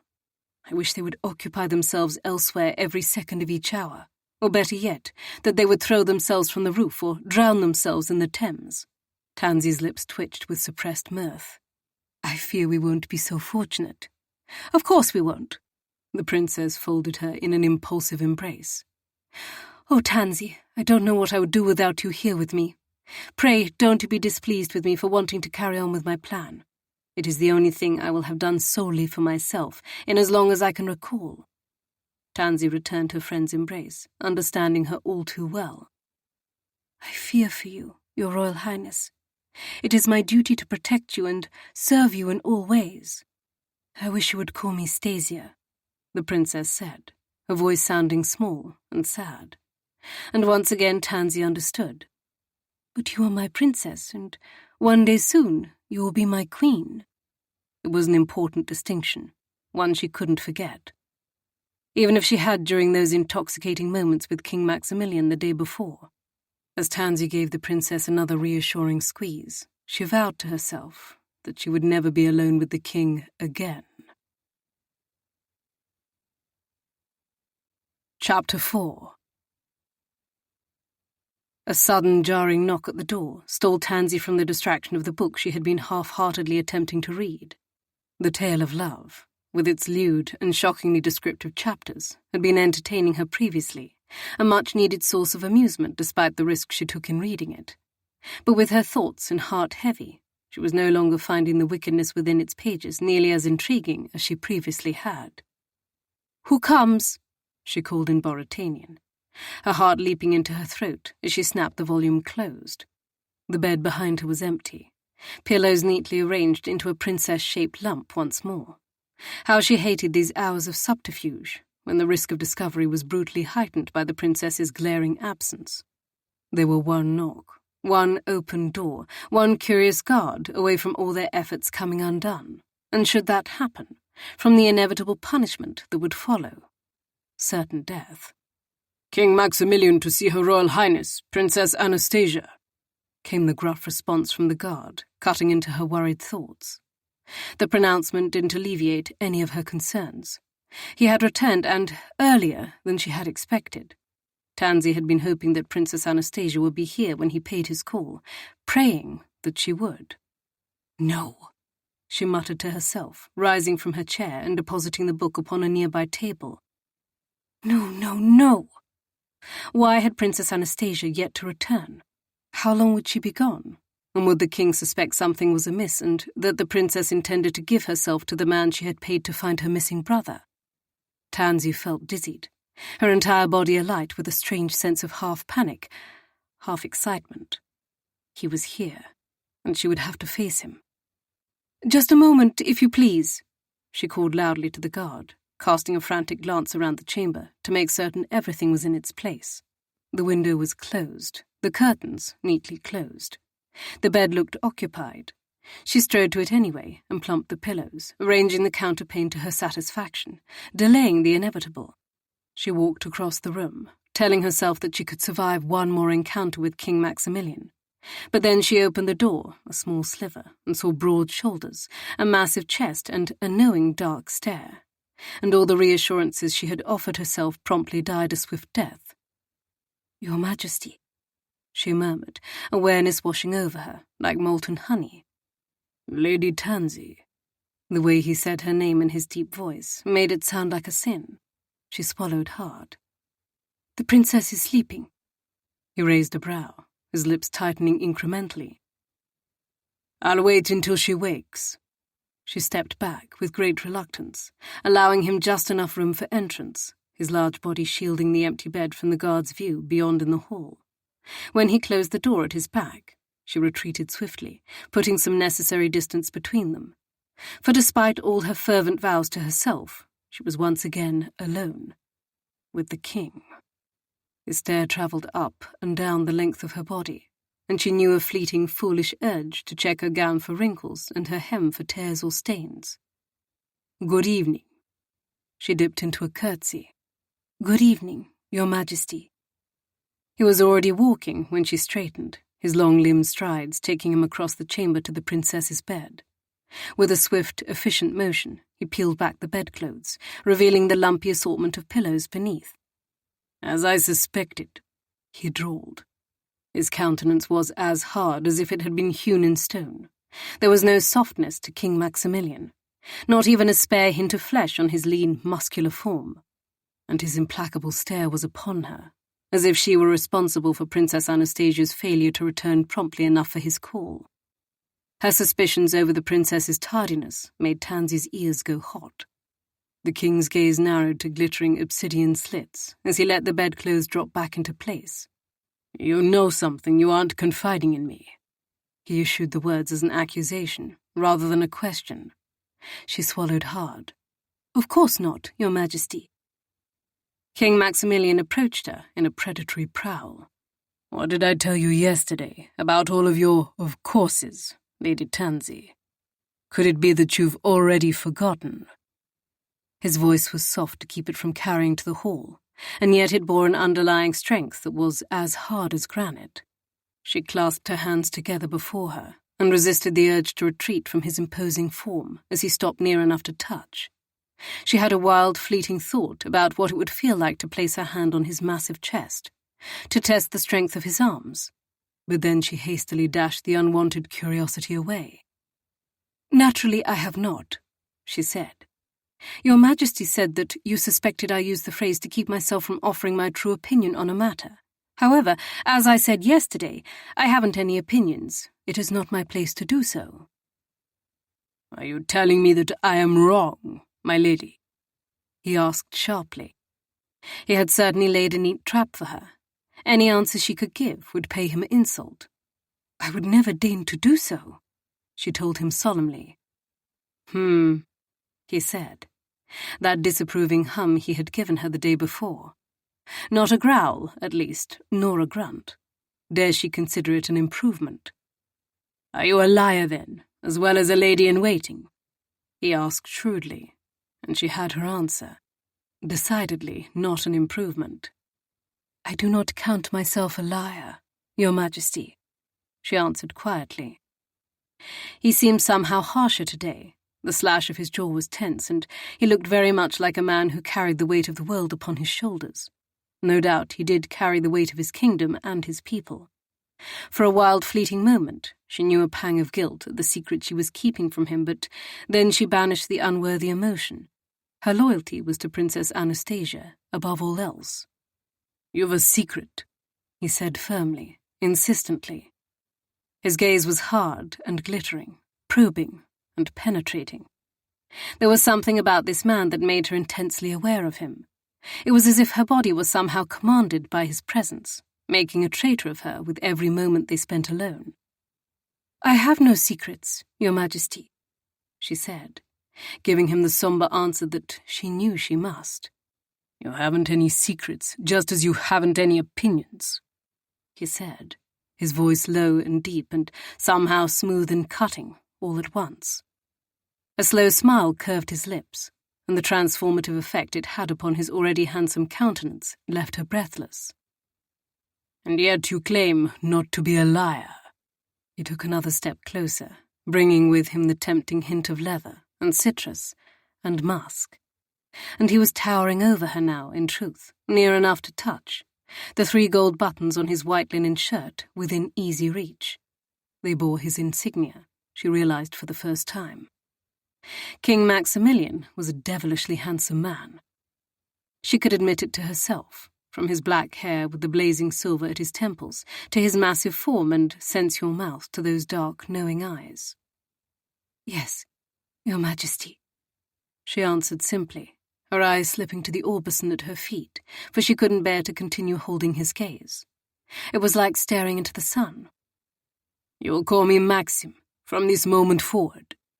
It was the command of a king, of a man who knew his dictate would not be questioned, a man who was powerful and understood it, who wasn't afraid to flex his proverbial muscle. "I cannot," she denied him just the same. "You can and you shall." He leaned down, the heat emanating from him palpable, so near that she felt his breath coasting over her neck and his lips grazed her ear. "What is it that you're not telling me?" The soft brush of his mouth over her skin shook Tansy. Her nipples went instantly hard beneath her stays, a jolt of awareness gliding through her to land low in her belly. For a moment, she was frozen, trapped in the astonishing effect his nearness and touch had upon her. The thought of him lowering his head a scant inch and pressing his lips to her throat flashed through her before she banished it. "Why should you think I have a secret?" She managed to force past the inconvenient longing still holding her in its relentless clutches. To her utter frustration, the king did not straighten to his full height, nor did he step away from her. "You don't ask the questions, Lady Tansy," he growled darkly. "I do." And then he did move, but not in the manner she would have preferred, giving her some much-needed distance from his massive presence and equally large, masculine form. He lifted his head just enough that they were almost nose to nose, his breath falling over her mouth as if it were a kiss, his dark stare burning into hers. "Now tell me, what is it that makes such shadows hide in those grey eyes of yours?" She was thinking of Princess Anastasia's determination to give herself to the man she had hired to help her find her brother. It was a bold plan, a foolish and reckless one. For Tansy feared that on King Maximilian's wedding night he would discover the truth, and there would be hell to pay. She feared for the princess, feared that, even now, the princess's lack of punctual return signalled that she had cast herself headlong into ruin. But Tansy didn't dare make any such revelations to the handsome, sinful king. He was her enemy, and she must not forget it, even if he was far too handsome, and her unwanted attraction to him wouldn't abate. "You notice the colour of my eyes?" she said instead, feigning a boldness she didn't feel. "I am honoured, Your Majesty." Not only had she failed to answer him, but she had also refused to refer to him as he had demanded. A small smile curved his lips, and he tilted his head, as if to study her better. "So, that is to be the way of it between us, then?"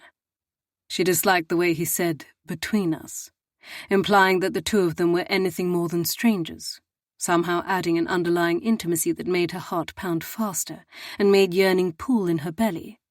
It was a yearning that must never be answered. Tansy held his regard, unflinching, willing herself to remain as impervious as stone.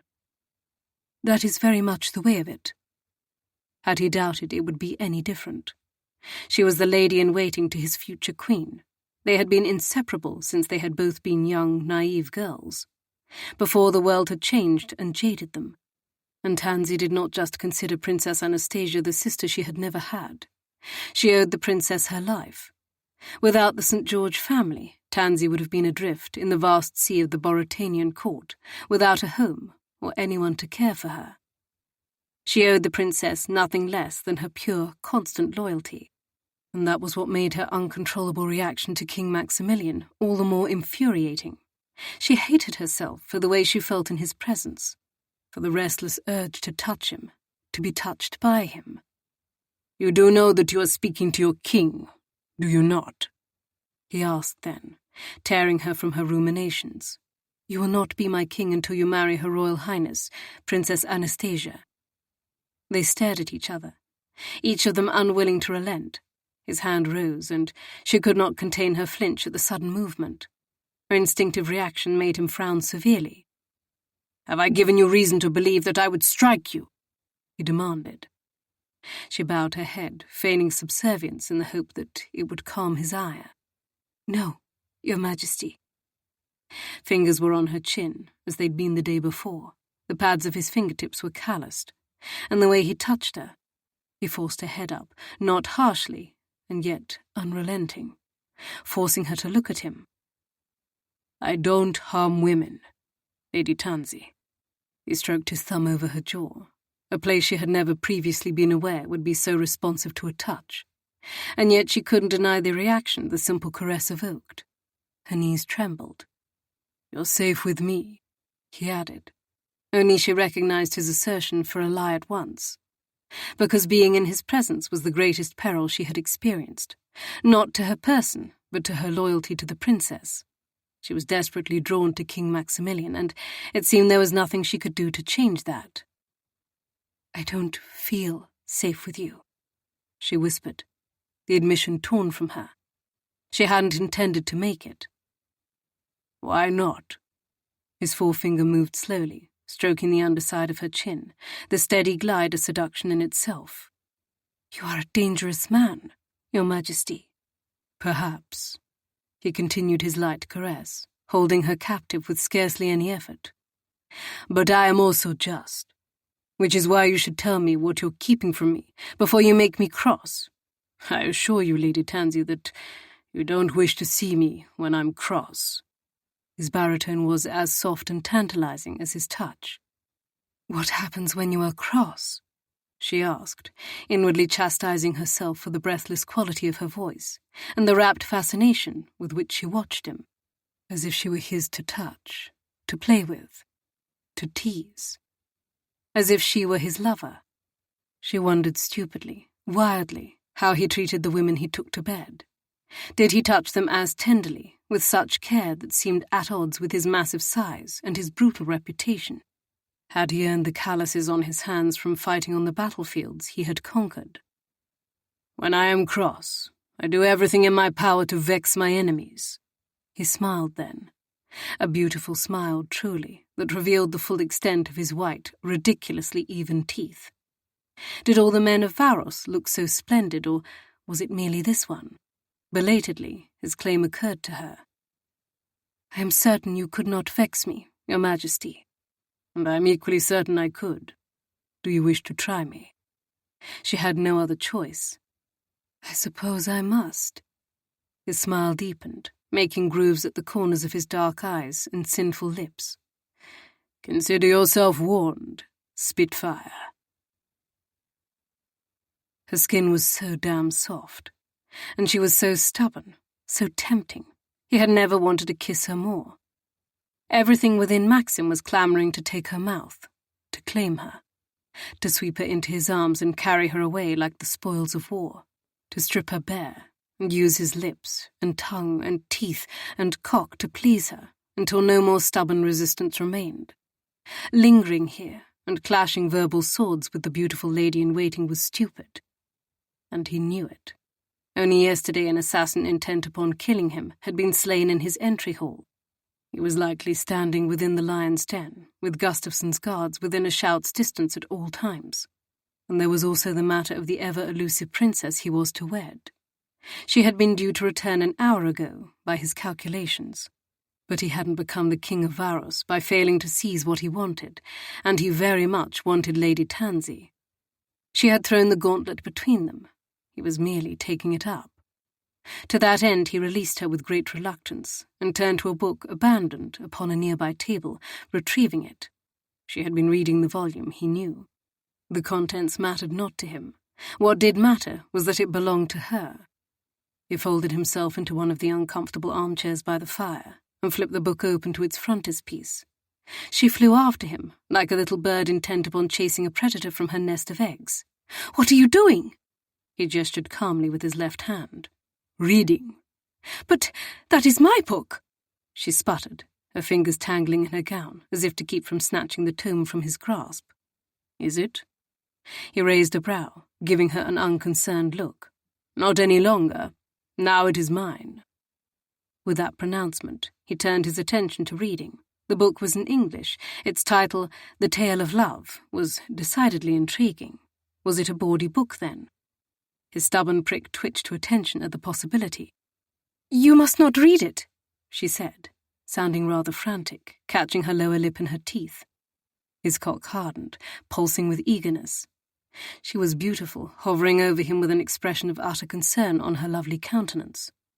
He flicked his gaze away from her, turning his attention to the source of her apprehension. What did the book contain? Using his thumb, he opened the volume and flipped through a few dozen pages, words catching his eye as he worked his way through the dense blocks of text. A handful of words jumped out at him. Nipples, globes, stiff, staff, pleasure. "Ye gods," he murmured aloud, allowing the book to fall shut as he jerked his gaze back up to meet hers. "Is this, perchance, the secret you've been keeping, Lady Tansy?" "It does not belong to Her Royal Highness, Princess Anastasia," the lady-in-waiting was quick to say. "You've already told me it is yours," he reminded her, far more intrigued about the Boritanian beauty than he had been previously. "What did you read?" she demanded. He opened the book and sifted through a few pages until his eye caught on more interestingly indecent prose. His hand swept over every part of me, beginning with my throat and shoulder, then passing down over my breast, his thumb rolling one ruby nipple until an arrow of pleasure, most exquisite. Enough, she interrupted, her cheeks going a fetching shade of pink, her bosom heaving beneath the sudden frenzy of her embarrassment. He would have been amused were his cock not presently as hard as iron. "You asked me to tell you what I had read," he said with mock innocence. "I was merely attempting to edify you, my dear." "Trying to embarrass me is more apt." "Are you embarrassed by the word nipple, my lady?" he asked, showing her no mercy. "Or is it the description of the act itself? The thumb attending to the lady's pleasure is, I confess, what intrigues me most. Tell me, is it followed with a tongue, or does the gentleman pleasuring his companion relegate himself to the use of his fingers alone?" She was still blushing furiously as she closed the distance between them, clearly intent upon stealing the book from him so he could not further antagonize her by reading its lustful adventures aloud. But as she leapt at him, there were no other means of describing her act, so very out of character for the proper lady-in-waiting, she failed to take note of his legs, crossed and stretched before him. She tripped and went tumbling forward, a high-pitched squeal tearing from her throat. Her eyes were wide, arms flailing for purchase, but Maxim was prepared. His hands spanned her waist and hauled her into his lap with ease, saving her from the disaster of crashing to the floor. Not, however, from the disaster of his insistent prick prodding her backside. She felt his ardour, no question of it, for her back instantly stiffened, and she moved to flee. But now that Maxim had her here, he wasn't inclined to allow her to leave with such haste. His grasp on her tightened just enough to keep her where she was. "I do believe you lost your balance, Lady Tansy." "Release me," she cried, squirming on his lap. The act did nothing to assuage the ache in his groin. Rather, the friction only further incited the riot of lust roaring within him. He strengthened his hold. "Stop moving, if you please. It was your own recklessness that landed you here, and now you must pay the forfeit for your lack of grace." "Lack of grace? You tripped me. You Varosian oaf." For some reason, her attempt at paying him insult amused Maxim. He chuckled. "Do you know what you sounded like when you fell, Spitfire? You sounded like a little piglet." Piglet?" she sputtered, her outrage nothing short of endearing. She was delicious, intoxicating. He wanted to bask in her fury. Wanted to hold her here, kicking and fighting, and wounding him with razor-sharp verbal barbs. And then he wanted to kiss her, until she was sighing, and using all her scorching flame to seduce him, instead of to flay him alive. He said, admiring the way the candlelight danced in her dark hair, bringing to life shades of cinnamon and gold hidden within the rich depths. "A very small, very charming, very angry one." "How dare you compare me to a beast?" "Lower your voice, if you don't want Gustafsson's guards to run into the chamber and find you sitting in my lap," he warned lightly. In truth, he had no doubt they would remain where they were. Fear not just of himself, but also the princess's mysterious illness, and the possibility that it was catching keeping them in the hall. But he hardly wanted one of the blackguards to race into the room, intent upon discovering the reason for her outraged demands. The guards Gustafsson had hired were not nearly as vicious as the assassin, but Maxim wasn't inclined to spill blood just now. Lady Tansy stilled at the mentioning of the guards, her spine stiffening. "I am not seated here of my own free will," she said, her voice significantly quieter, though still laced with the sharp snap of irritation. He disliked the implication of force, for he had maintained his hold on her only to shake her polish and poise. And yet he could admit to himself that he liked having her in his lap, liked the soft womanly weight of her, the heat seeping through her layers of petticoat and gown to burn him, liked the swell of her rump nestled against his cock. "I saved you from tumbling to the floor," he said mildly, flexing his fingers on her waist. "And then called me a piglet." At last she turned her head toward him, her lips pursed, angry fire dancing in those mysterious eyes. "I might have called you something worse," Maxim pointed out. "And you also might allow me to stand." "Or I could keep you here," he countered. He liked that idea, far too much. Her lips parted, and he thought for a moment he had shocked her speechless. But then she regained her wits, for her hands landed atop his, and she made another ungodly wriggle that ground his cock more firmly against her bottom. "And what would Princess Anastasia say if she were to find me thus?" the lady-in-waiting demanded, breathless. He would give his left eye to know why. "I'd prefer not to think of her just now," he answered with complete honesty. For while he had been determined to discover why his future queen had yet to return from her visit with the man she had hired to find her long-lost exiled brother, his thoughts were decidedly elsewhere now. Admittedly, his interest in the princess had always been solely in the benefits of an alliance. The icy, reserved Princess Anastasia had never appealed to him, but there was something about Lady Tansy that made him long to have her in his bed, to have her beneath him, astride him, on all fours. The possibilities were as endless as they were enticing. Would she be as much of a spitfire in bed as she was outside it? He had never wanted a woman to put up a fight in bed until now. Perhaps he was more depraved than even he realized. Maxim would blame his inconvenient attraction to her upon the bawdy book she'd been reading, but that would be a lie. He'd been drawn to her from the moment their paths had first crossed at court in Boratania. "We must think of her," Lady Tansy argued. "This position is vastly indecorous." "It could be more indecorous," he paused, flashing her an evil grin. "As indecorous as reading books containing descriptions of nipples being fondled, for instance." Defiance blazed in her eyes. "Why should the books I read be any concern of yours?" "Because you will be in my household, a part of my court. Because you are the closest ally of my future queen. Your influence over her is undeniable." He omitted the truth, that he found it fascinating and rousing as hell that she was sneaking about with vulgar books. He wondered what else it contained and what she did after she read them. But then he forced himself to cease all such veins of rumination for fear it would only make his cock stand more rigid. "Release me," she said, tugging at his hands to no avail. He was far stronger than she was, and he wasn't letting her go until he had what he wanted from her. "I'll have your promise first." "What promise?" "That you would tell me what you've been keeping from me." "I'm not keeping anything from you. Now release me." They glared at each other, at a stalemate. A knock sounded at the door, and Lady Tansy instantly stiffened, her back going rigid. Reluctantly, Maxim guided her to her feet. The absence of her soft, feminine curves pressed against him, nettled more than it should.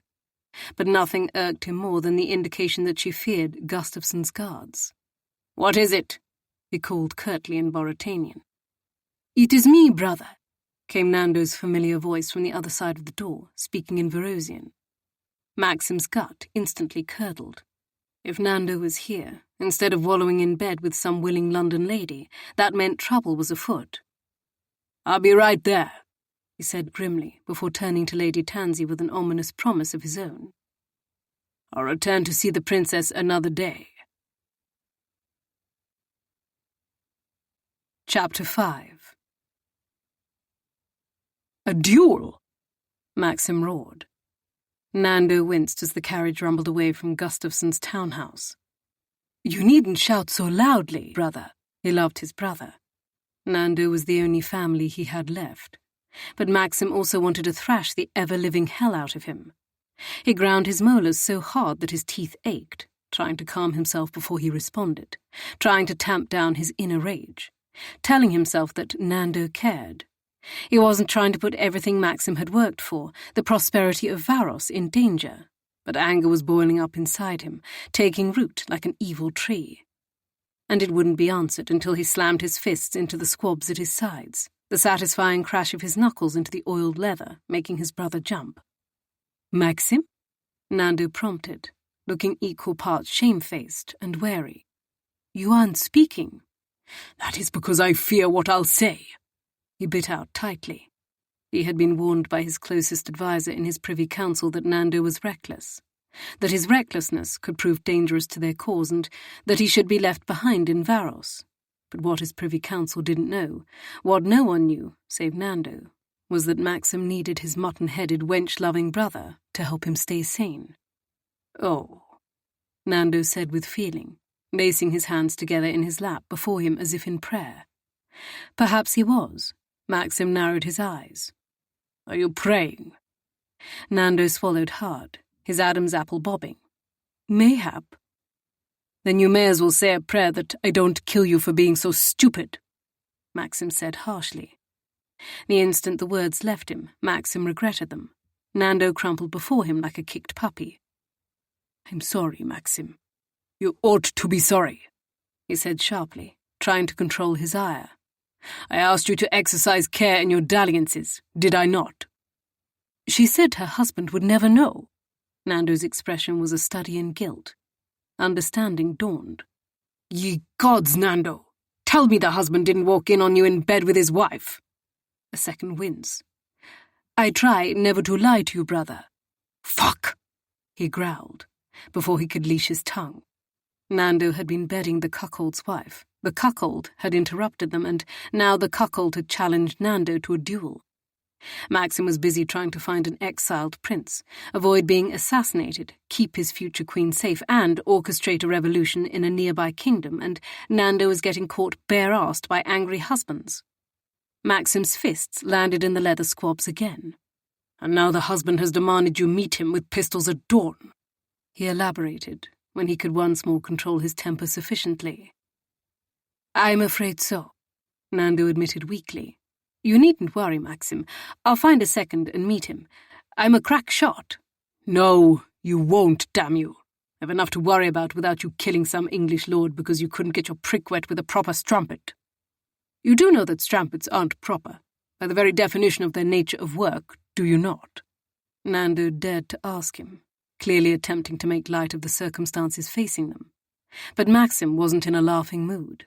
He was in a make-heads-roll sort of goddamn mood. A mere half-hour ago, Lady Tansy had been in his lap. Her lush feminine curves a delicious temptation pressed against him in all the right ways. Her scent still haunted him, even as they made their way through the horse-dung-covered streets. And he had been rudely torn away from that idyll by his brother's endless, careless propensity for wenching. Do you think this is the time to make jests? He returned. Need I remind you that I am your king, and that you are tasked with helping me here in London, rather than hindering me? Nando frowned.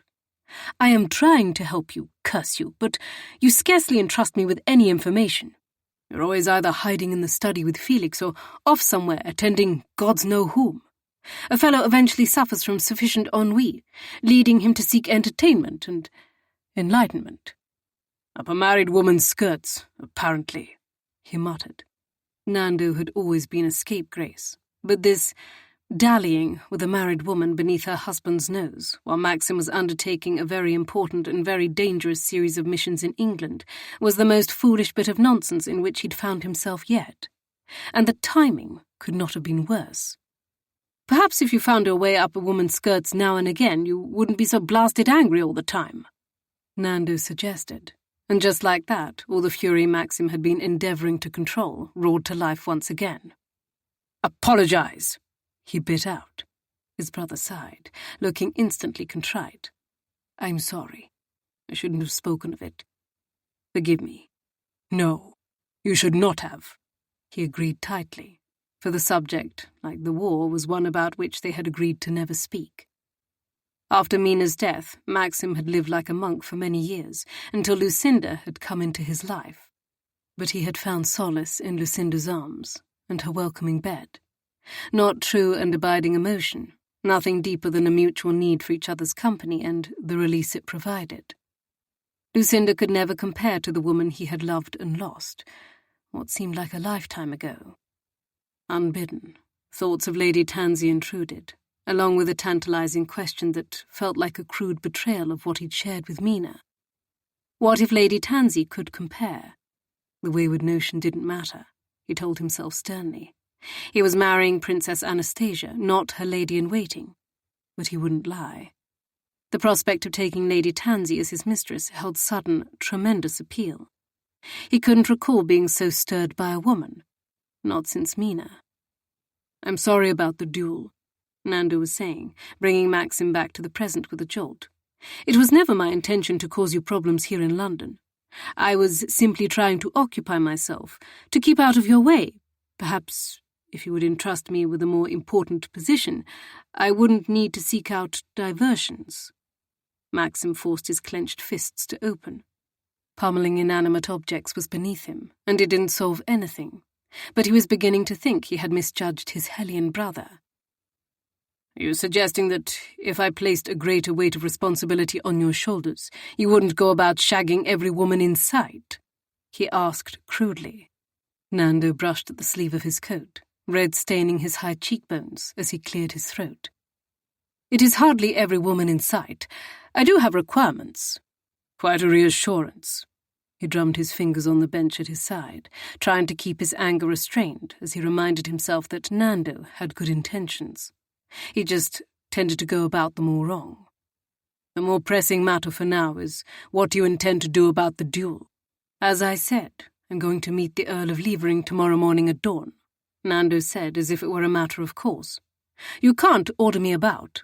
The devil I can't. I may be your brother, but I'm also your king. You would do as I say.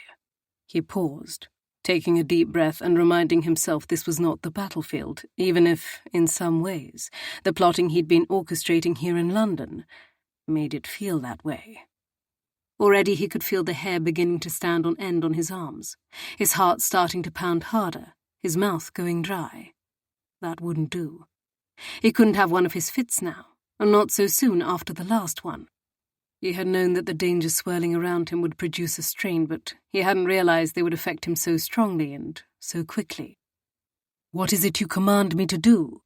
Nando asked dourly, dredging Maxim's thoughts from the grip of impending madness. You'll find the Earl and persuade him to nullify his challenge, Maxim said, one of his booted feet tapping in a marching rhythm. There. That served to take the edge off his discomfiture. He rapped on the carriage roof, issuing new orders to his coachman. And how will we do that? His brother wanted to know, mulish as ever. Simple. Maxim flashed his brother a grim smile. Bribery. King Maximilian has promised he will return to see you, Tansy warned Princess Anastasia as she worked a bit more of the soothing balm she had made into the small bruise on the princess's throat. A bruise she had spied the evening before, when the princess had returned late from her assignation with Archer Tierney. Initially, Tansy's heart had leapt at the thought that her friend had been set upon by one of London's notorious footpads, but the princess had quickly dispelled the notion. Why would he wish to see me? Princess Anastasia asked, frowning. I'm an invalid. The vibrant, lovely woman before Tansy was as far from an invalid as one could reasonably get. Perhaps to lend credence, she whispered, careful to omit any incriminating words. To pretend he's a doting suitor, you mean? The princess asked quietly. Perhaps, though I hardly think it in keeping with his reputation. He's known for his cold ruthlessness. It is what carried him through on the battlefield, all those years of the Varos Great War. The king's legendary battle prowess had, indeed, been reported widely. His victory over armies that had outnumbered his, and his sheer defiance in the face of certain death had rendered him a figure both fearless and fearsome. How strange it was to think of him in those terms now, after she had spent time in proximity to him, after they had shared whiskey and secrets, after she had sat upon his lap yesterday and felt his heat and muscled strength beneath her. And another part of him as well. The unwanted intrusion of the memory of his massive length pressing against her bottom was enough to make Tansy drop her pot of cream, which landed on its side on the carpet below. Licking lips that had gone dry, she hastily bent to retrieve her ointment before it spilled in its entirety. Oh dear, she murmured to herself, guilt tangling her stomach in a knot. Forgive me for my clumsiness, and for thinking about your future husband in an impure manner, she thought to herself, hating that she could not seem to stop. King Maximilian was forever beyond her reach. He was going to be the husband of her dearest friend, the woman she considered a sister. What was the matter with her? Shall I fetch a cloth to mop it up? Princess Anastasia asked, blissfully unaware of the inner struggle waging within Tansy. No, of course not, Your Royal Highness, she denied, shame threatening to swallow her. I made the mess, and I will clean it. She reached for the nearest item at hand that could be of use, a handkerchief Tansy had been embroidering during her vigil in the supposed sick room. Aside from the book she had been reading, she needed some way of occupying her time. She reminded herself again that it was her duty to attend the princess, her duty to be loyal, her duty to put her needs, wants, her very life aside. It was decidedly not her duty to desire the king to whom the princess would soon be married, nor to think about what his lips might feel like pressed against hers, whether he was capable of softness, of tender seduction. The very thought sent such a pang of yearning through her that she upturned the pot a second time, spilling more onto the rug. "Oh dear, you must let me help," Princess Anastasia said, moving to retrieve a small towel at the wash-basin before kneeling and helping Tansy. "Such a task is beneath you," she felt compelled to remind the princess. "I am perfectly capable of cleaning the spilled balm, perhaps, but you are kind enough to make it for me, and already it has done wonders to fade the mark." The reminder of the reason for the bruise had Tansy scrubbing the carpet harder, quite soiling her handkerchief. "I hope you will consider my warnings." "I will consider them as always, dear friend," Princess Anastasia said with a mysterious smile, one that told Tansy she had no intention of abandoning her plan to lose her maidenhead to the Englishman tasked with helping her find her exiled brother. "It is dangerous," she whispered. "I wish you would not continue to flit about in the night as you've done. Surely you've provided all the information he needs." "You worry too much, Tansy," Princess Anastasia said without bite, giving her hand a reassuring pat.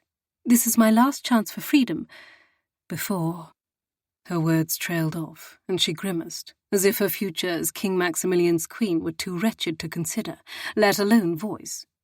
And Tansy hated herself in that moment for thinking about what being married to such a man might entail. Sharing his bed.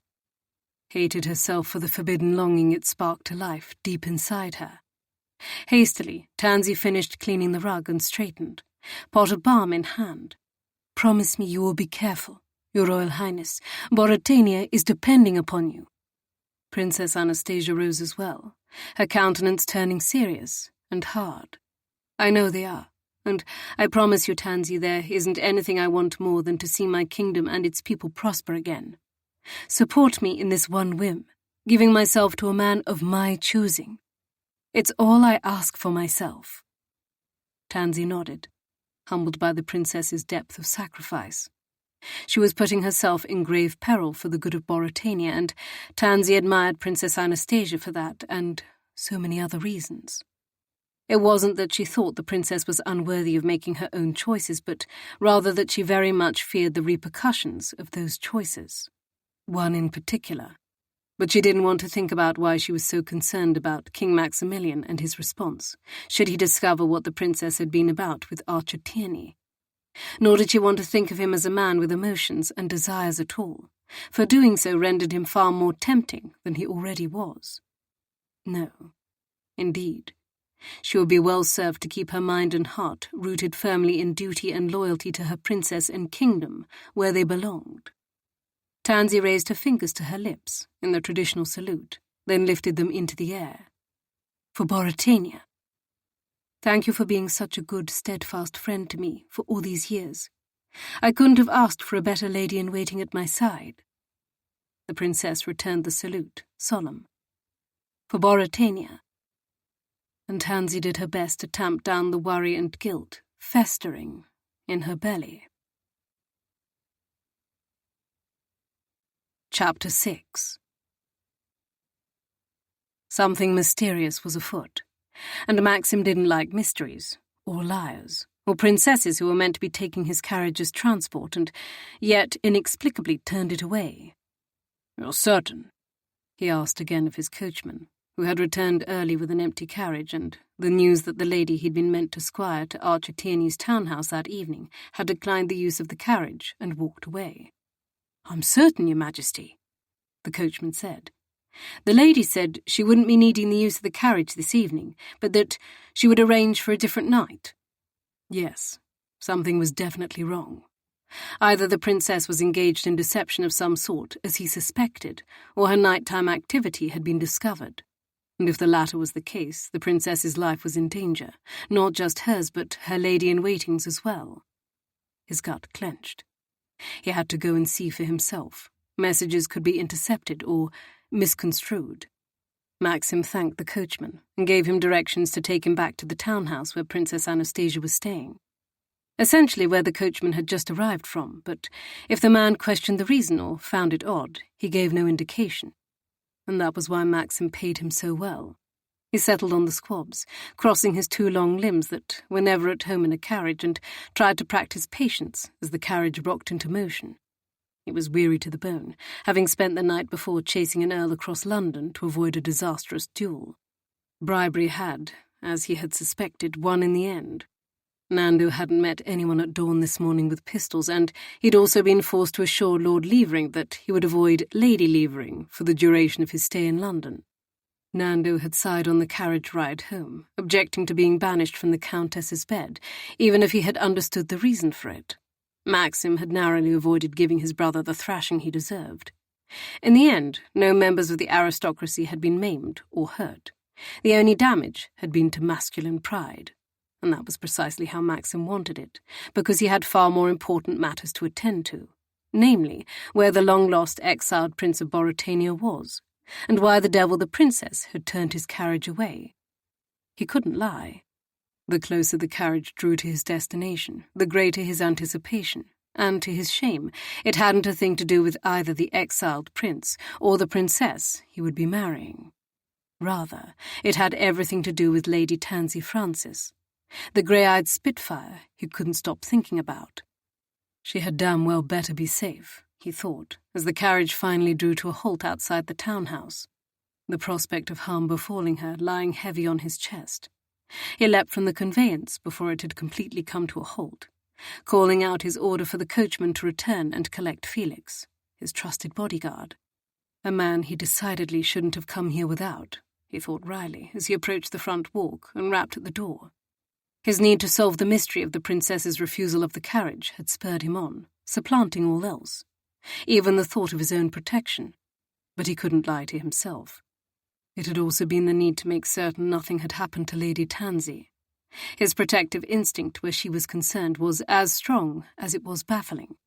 The door opened to reveal the English butler Gustafson had hired, a perfectly placid gentleman who hadn't the slightest notion he was working for a cutthroat, deadly usurper king. His Royal Highness King Maximilian of Varos, for Her Royal Highness Princess Anastasia, Maxim announced unnecessarily, for the fellow knew damned well who he was. This was the 3rd evening in a row Maxim had arrived at this very door, paying the call. Moreover, he was a king. He didn't imagine it was every day that the butler greeted royalty, even if Maxim hailed from a tiny island kingdom that was below the notice of most. "Of course, Your Majesty," the butler intoned, bowing. "Follow me, if you please." Maxim stepped inside, listening for any hint of unrest within and hearing nothing untoward. All was silent as a tomb, which was generally the prevailing mood within the townhouse upon his every visit. He waited in the entry hall while his visit was announced to the guards, and then proceeded up the, by now familiar staircase, and down the hall to Princess Anastasia's room, passing the guard he had warned 2 days before. The fellow lowered his head as Maxim strode by him. He hoped to hell the fear of him would last until he could pry Princess Anastasia and Lady Tansy from these walls. At last, he reached the door and knocked smartly, not bothering to request a guard do so. The farther away those bastards stayed, the better. "Who comes?" Lady Tansy called in almost flawless English, for the benefit of the servants, no doubt. "King Maximilian," he announced in return, "to see Her Royal Highness." Although he listened closely for the slightest hint of a curse, the only sound that reached him was a faint floor creak and then the rattle of the door latch as she pulled it open a tiny crack, revealing one eye. "Her Royal Highness is sleeping," she announced coolly. "I'll wait," he returned smoothly, flattening a hand on the panelled door and gently but firmly pushing it inward.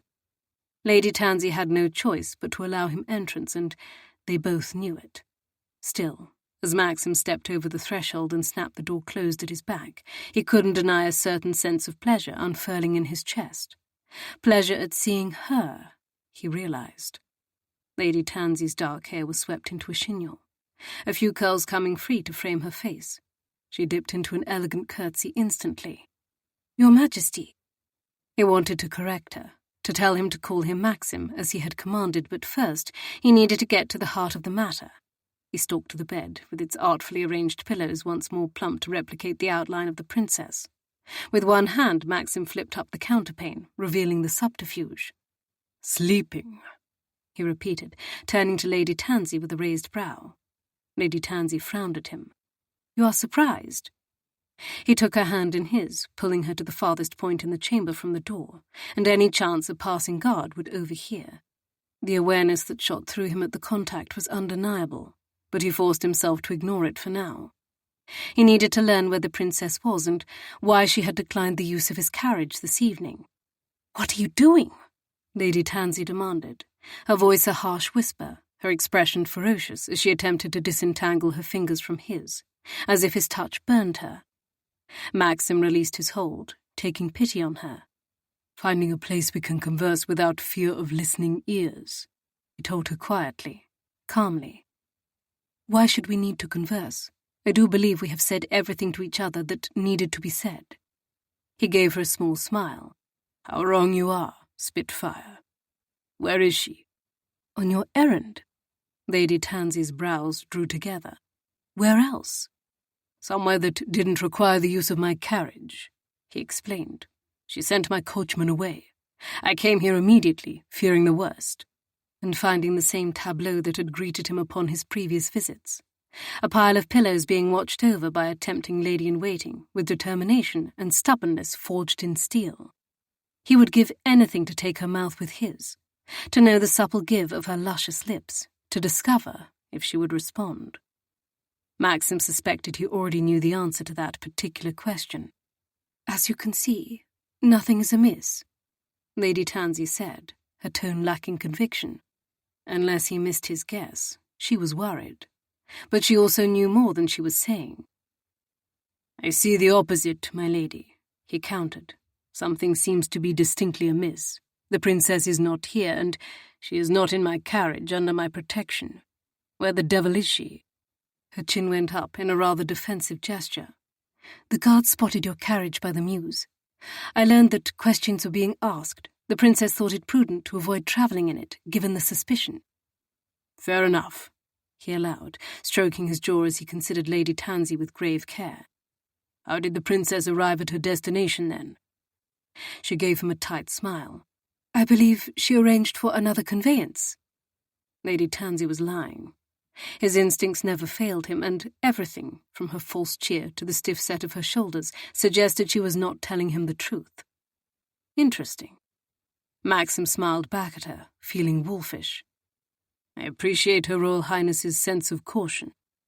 "I am glad," Lady Tansy said faintly. "Princess Anastasia is nothing if not circumspect. She understands how important this is. She would never do anything to hinder your mission." He ran a hand along his jaw some more, considering her. "I would never doubt it." Also a lie. He was suspicious of the princess. He trusted her only as much as he needed to. She was the sole person who could convince her exiled brother to return to Boritania at great peril to his own life and limb. Maxim needed to marry her, for the power such an alliance would bring, but something decidedly odd was afoot, and he was determined to get to the root of it, one way or another. "I am grateful for your confidence in Her Royal Highness," Lady Tansy chirped with more false brightness. Prevarication ill-suited her. Perversely, it rankled Maxim that she was deceiving him, even if he wasn't being honest with her. It was as if she were taking the side of Princess Anastasia, when he very much wanted Lady Tansy to be aligned with him. In all ways. But he couldn't think of that now. He had another reason for paying this call, and it was far more important than his inconvenient lust. Ye gods, he was no better than Nando. "There is news from the Boritanian court," he told Lady Tansy quietly, carefully. "My spies have sent word that Gustafsson grows suspicious at the delay in announcing our betrothal. There is word he may travel to London himself," which meant they would need to make a formal announcement soon, whether the princess was able to find the exiled prince and rightful king or not. The notion didn't sit well with him, but there was no other solution. Lady Tansy's eyes widened at the news. "I'll pass on your warning to Her Royal Highness." He nodded. "Our time lessens by the moment." Her gaze dipped and, unless he was mistaken, landed on his mouth, lingering there like a touch. Everything inside him turned to instant flame. "Will that be all, Your Majesty?" she asked, her eyes flying back up to his, a slight tinge of pink colouring her cheeks. Did she think to dismiss him? The daring of the woman knew no bounds. "No," he said, even though he knew he shouldn't. "That's not quite all, Lady Tansy." Tansy braced herself for what the king would say next. "How else may I be of service to you?" she asked, trying to maintain her composure. Doing so was a struggle, given the intensity the king exuded. Being in his presence so soon after she had been on his lap the day before was a challenge all its own. She had spent every moment of their interaction thus far, achingly reminded of the large, thick length of him pressing into her. He made her feel restless and reckless, two traits she had never previously believed herself capable of possessing. From the moment she had been taken beneath the sheltering wing of the St. George family, Tansy had maintained her gratitude and humility, never desiring anything for herself, certainly never desiring anyone. "Come and sit with me," the king said, his tone one of august command. He didn't ask. King Maximilian issued orders, and everyone around him was expected to comply without question. The instinct to deny him was strong. Every minute she spent alone with him took her 60 seconds more perilously close to disaster.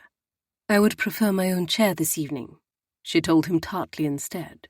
Without waiting for his response, she swiftly moved to the armchairs, flanking each other before the fire crackling in the grate. She seated herself primly on the edge, not about to allow herself to become too comfortable, for she didn't recognize herself when King Maximilian was in proximity. Mere moments ago, she had been staring at his stern yet finely sculpted mouth, wondering what it would feel like if those lips claimed hers. It was an inherently wrong curiosity, and traitorous too.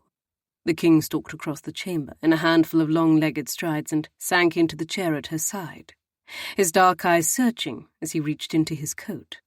"How are the guards treating you, Lady Tansy?" The question took her by surprise. She had expected he would engage in further interrogation. He seemed so very suspicious of the princess, and she couldn't blame him.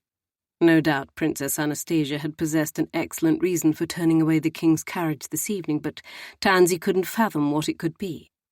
If she had to hazard a guess, she would reckon it had something to do with Archer Tierney. "The guards are treating Her Royal Highness well," she answered, relieved that she'd had the presence of mind to hide the tale of love earlier that day. "I didn't ask how they were treating the princess," he drawled, "although I'm pleased to know it. I asked how they are treating you, my lady." She swallowed against an unwanted rush within. His interest in her should hardly matter. It was likely nothing more than perfunctory. "They are treating me well." "They damned well better be." He had extracted his flask from his coat, she realized, and now he was bringing it to his lips. "Whiskey, Lady Tansy?" She remembered the burn of it on her tongue, down her throat, the way it had seemed to make her feel loose-boned and lighter than a feather, the way it had felt to place her lips where his had so recently been.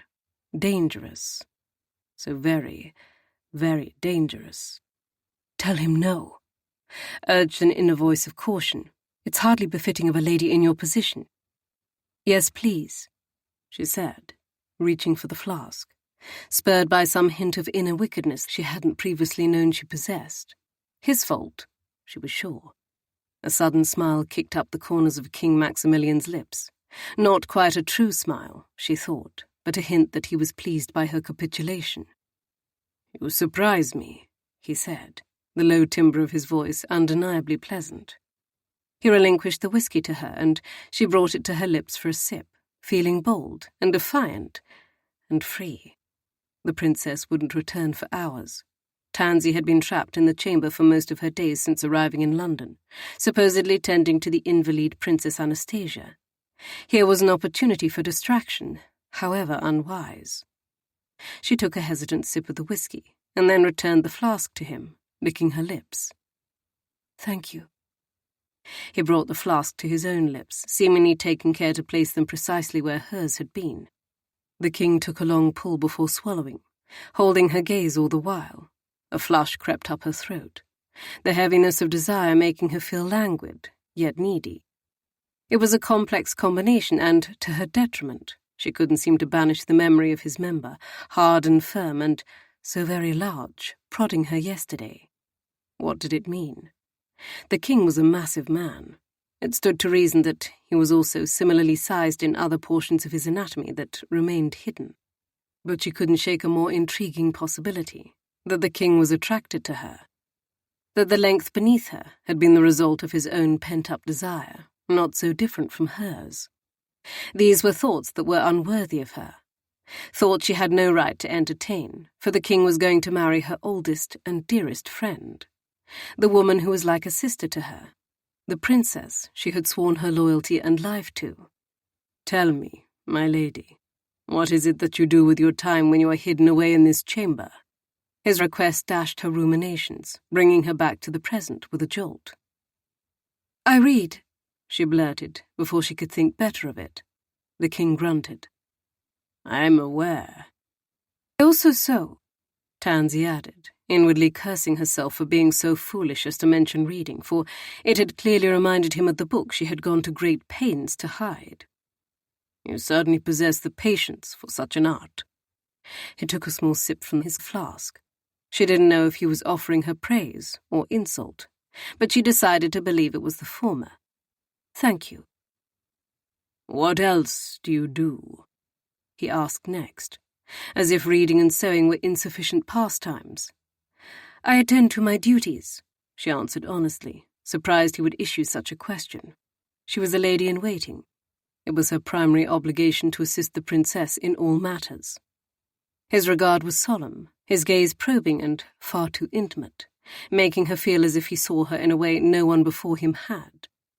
"You're adept at hiding your true self, I suspect. Who are you truly, Lady Tansy? Beyond a lady-in-waiting?"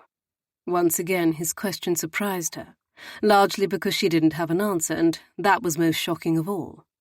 She didn't know who she was, aside from Lady Tansy Francis, lady-in-waiting to Princess Anastasia St. George. Her life had been dedicated to the role. She hadn't sufficient time to concern herself with anything else. "I am as you see me," she said faintly, "no more, and no less." "That's hardly an answer, my lady," the king observed shrewdly. She shifted uncomfortably in her seat, wishing she could escape his intensity, and then folded her hands primly in her lap to give herself a source of distraction. "It is the only answer you shall have." King Maximilian made a low sound. "What pleases you?" "Solitude," she answered pointedly. "Quiet." He bit out a bark of laughter, the sound undeniably pleasant to her ears.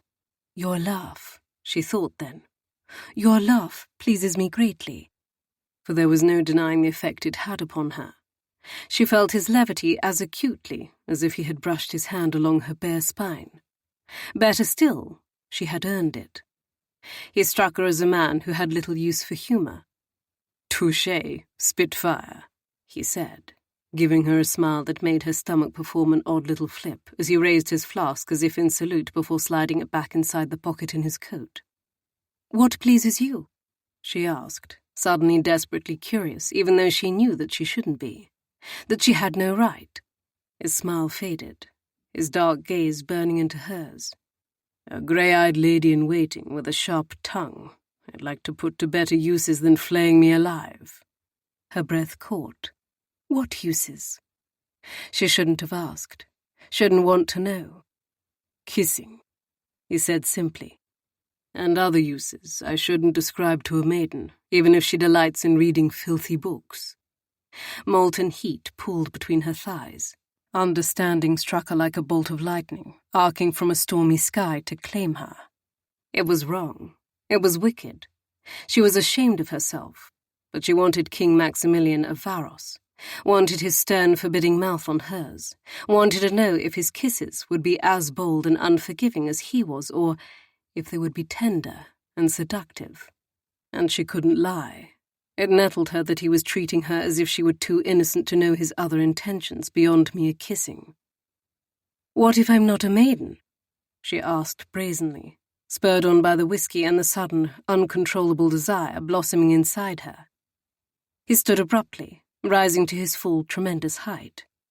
For a moment she feared she had gone too far, and he was intending to leave, until he held out his hand to her, in offering. She stared at his hand, so big, so powerful. The hand of a king. The healed scars on his rugged palm suggested it was also the hand of a warrior. Tansy shouldn't take it. To do so was inviting ruin. But the whiskey and the way he made her feel were potent and heady, and her body took on a will of its own, her hand settling neatly in his.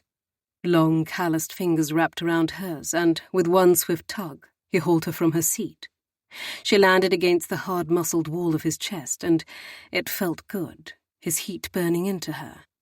It felt right, his spicy scent curling around her. It felt like everything she had ever wanted without knowing, and it felt like everything she could never have. He cupped her cheek, such gentleness in his touch. "Then you should kiss me, Spitfire. Learn what other uses I have for that barbed tongue." Tansy shouldn't kiss him. She knew it. Kissing him would be a traitorous act, a betrayal of Princess Anastasia from which she could never return. But he was staring down at her, so fiercely magnificent, the silver at his temples lending him a dignified air that filled her with longing. "Only if you dare," he added. And for the first time since going to stay at the August Palace as a girl, Tansy did what she shouldn't.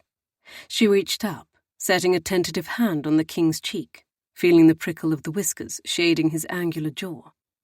Warmth swept up her arm, a jolt of connection so deep that she trembled beneath the force of it. Different from the mere linking of hands, and so very far removed from the casual game of cat and mouse he had played with her the day before. He was so beautifully stark and austere, and yet, as awareness of him seeped into her, she was no longer thinking of him as a king. Rather, her body was attuned to his, woman to man.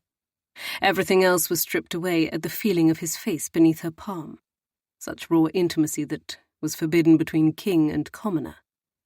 It didn't matter that she was a lady born and gently raised within the confines of the August Palace. He was still a king. Her king soon, and incredibly powerful. No one had the right, the privilege, to touch King Maximilian, as Tansy was touching him now. And yet she couldn't stop. Didn't want to. Her thumb travelled the high ridge of his cheekbone, finding a scar she hadn't noticed, small, yet deep, almost hidden in the faint grooves at the corner of his right eye. "You've a scar here," she said. "A glancing blow from a sabre." "So close to your eye." The observation fled her, worry for the danger King Maximilian had faced in his past, making her stomach tighten. The king held her stare, unrelenting. "My enemy intended to run his sabre through my eye." A shudder passed over her, knees going weak at the notion. The king released his hold on her cheek and idly traced the outline of her lips with the lightest, most tantalizing graze of his forefinger, dark eyes glittering as they followed the path of the lone digit. "You needn't worry, my lady. I stopped him before he could, else I wouldn't be here today." Tansy had heard the many stories of his battlefield prowess, and yet it had been easy to see him in his London finery, surrounded by the trappings of the English aristocracy, as king rather than warrior. Yet here was undeniable proof that he was both, that he had not just defended himself in battle, but emerged the victor. "I am glad," she told him, meaning those words to her core. He made another low, deep sound, this one of approval or, perhaps, thwarted need. She couldn't say which, nor did she have the chance to further examine it or care, because in the next moment the king lowered his head, and his lips sealed over hers. Chapter 7. Lady Tansy's lips were all he had dreamt they would be beneath his, and more. Full, and warm, and lush. And ye gods, sweet. So fucking sweet. She tasted like whiskey, and woman, and mysteries, and determination, and the forbidden. Everything he couldn't get enough of. Everything he had ever desired without fully knowing it. Maxim wanted to consume her. He wanted to kiss her until he hadn't breath left in his lungs. He wanted to strip her bare and take her soft feminine body beneath his. To sink inside her. To claim her. To make her his. A fierce sense of possession swept through him, mingling with the desire that had been building to feverish heights from the moment he had first entered this room days ago. To the devil with anyone else who had touched her before. No one would ever lay a finger on her again.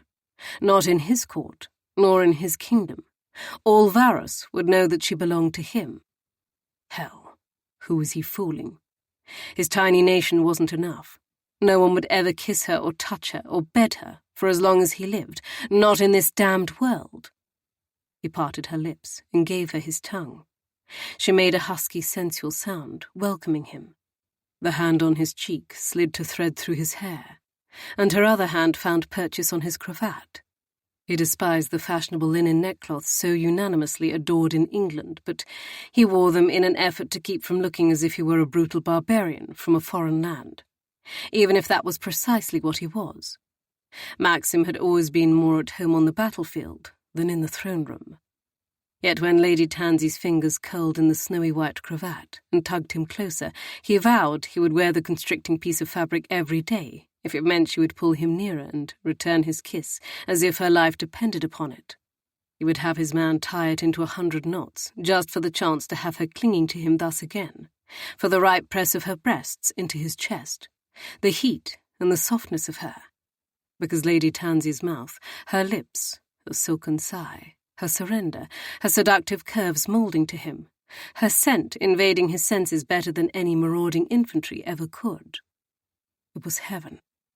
Pure, unadulterated heaven.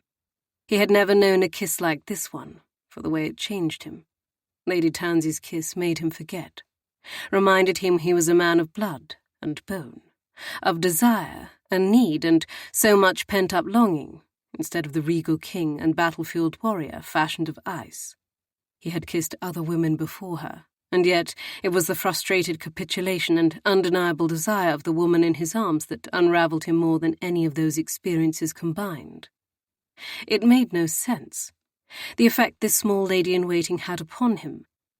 But she was meant to be his. He felt it to his soul. And suddenly he had to have her closer. Her lips were insufficient.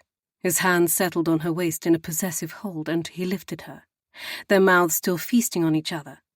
She made a noise of surprise, clutching him tighter, wrapping her legs around him as if he were a tree. She wished for the absence of the barriers of her petticoats and gown and his trousers. Wished he could slide into her then and there, without regard for consequence. His need for her was raging out of control. His cock was harder than marble. He wanted so much more than he could have, so much more than these 4 cursed walls would allow. The guards just beyond, the princess about to return, thinking of the woman he would make his queen serve to quell some of his hunger. But then Lady Tansy nipped his lip, and he forgot everything but her. Her sharp teeth on him were exquisite. A wildness lurked beneath her refined elegance, and here was proof. How he loved the dichotomy, the restrained, perfectly poised lady-in-waiting who bit him. His prick surged against her, seeking, thwarted by all the damnable layers keeping them apart. He pulled back, just enough to catch the fullness of her lower lip in his teeth, and returned the tug with a little bite of his own. She moaned, her fingers gliding through his hair, nails raking over his scalp. Maxim was overwhelmed by the raw, unrestrained urge to fuck. Not just to fuck her. To fill her with his cock and then with his seed. His feet travelled with a mind of their own, unerringly seeking the bed across the chamber. He didn't even need to tear his lips from hers or raise his head to see where he was going. His body knew. He reached the bed, its coverlets tossed aside from his earlier revelation, and deposited her in the heaps of pillows. She lay there, mouth kiss-stung, dark hair in stark contrast to the bed linens, the most tempting sight he'd ever beheld. Her breaths were ragged, her breasts rising and falling with each inhalation, her eyes slumberous from passion, pupils dilated. He settled himself into the invitation of her parted legs, pushing hems up silken calves and thighs until they were bunched at her waist and his cockstand was notched against her hot, beckoning sex. And then he took her mouth again, kissing her ravenously, showing her without words just how badly he wanted her, telling her with his tongue that she was his to claim, that from this moment onward she would only ever belong to him. With a needy sound she clung to him, feeding on his kisses as if he were her life source, and he kissed her in the same fashion because that was what it felt like. He didn't want air in his lungs or the sun shining down on him or a beat in his heart. All he wanted was her beneath him, her tongue dueling with his, and her body supple and pliant, and threatening to burn him to ash with the fire she brought to life inside him. How he needed her, more desperately by the second. She was intoxicating, like a poison in his blood. Maxim was going to take her, but first he wanted her to know that she would have no worries in his care, that he would provide for her generously when they arrived in Varos. Everything he had would be hers. He tore his mouth from hers with great reluctance, resting his weight on one forearm to keep from crushing her, and used his free hand to caress her cheek. "I'll protect you. Whatever you want, whatever you need in Varos, it shall be yours." Her brow furrowed, confusion flashing in the depths of her eyes. "What do you mean?" Maxim struggled to speak over the raging lust coursing through his veins. "I'll take care of you. You'll be provided with your own house and servants. I'll shower you in jewels. Every man, woman, and child in the kingdom will know who you are and kneel to you." Yes, he liked the notion of her waiting for him, naked, fistfuls of fine gems sprinkled over her ivory skin. Or better still, a necklace of his choosing glistening around her throat, and nothing more. She was too beautiful to be a lady-in-waiting. She deserved all the finery his wealth could provide. She deserved an army of attendants to do her bidding, every member of his court bowing and scraping to her. She deserved to be revered and adored, worshipped like the goddess she was. His goddess. For a fleeting moment he imagined her as his queen, but he quickly banished the tempting notion. He owed the people of Varos peace after so many years of protracted and bitter war, and the surest means of achieving it was an alliance with Boratania. That meant he had no choice but to wed the princess, even if he wanted another more. But something had suddenly changed in Lady Tansy. The dreaminess had fled her countenance, and she was stiffening beneath him, her arms falling away so that she no longer embraced him. The loss produced an ache deep inside Maxim. "Your mistress," she hissed. "Is that what you would make me?" "My woman," he corrected, for there was an important difference. A mistress was a temporary lover, but the lifelong position of power and respect he offered her was one he had never given another. She would have every bit as much importance in his kingdom as his queen, perhaps even more. "No," she said, planting her palms on his chest. Maxim was sure he had misheard. "No?" he repeated. "No." She growled at him, suddenly an angry cat with razor claws instead of a drowsy kitten who had been content and pliant. "I'll not be your kept woman. Get off me." "Not a kept woman," he attempted to explain, rolling to his side to accommodate her request, although doing so nearly killed him. She belonged to him, was meant for him, his by right as much as the throne of Varos was. "My woman. The king's woman. I will give you everything." "Everything but your respect," she spat, rising from the bed and shaking out her skirts, as if she expected to find them filled with vipers. "I respect you greatly." Frowning, Maxim rose to his feet as well, towering over her, taking great pleasure in the sight she presented, so thoroughly mussed and kissed despite her ire. "That is why I would give you a house and carte blanche, servants to do your bidding, and the loyalty of everyone in my kingdom." Perhaps she didn't fully understand. Boratanian ways often differed from Varosonian traditions. Now she would accept his proposition and allow him to kiss her again. He was certain of it. But Lady Tansy's eyes were still flashing with stubborn fire.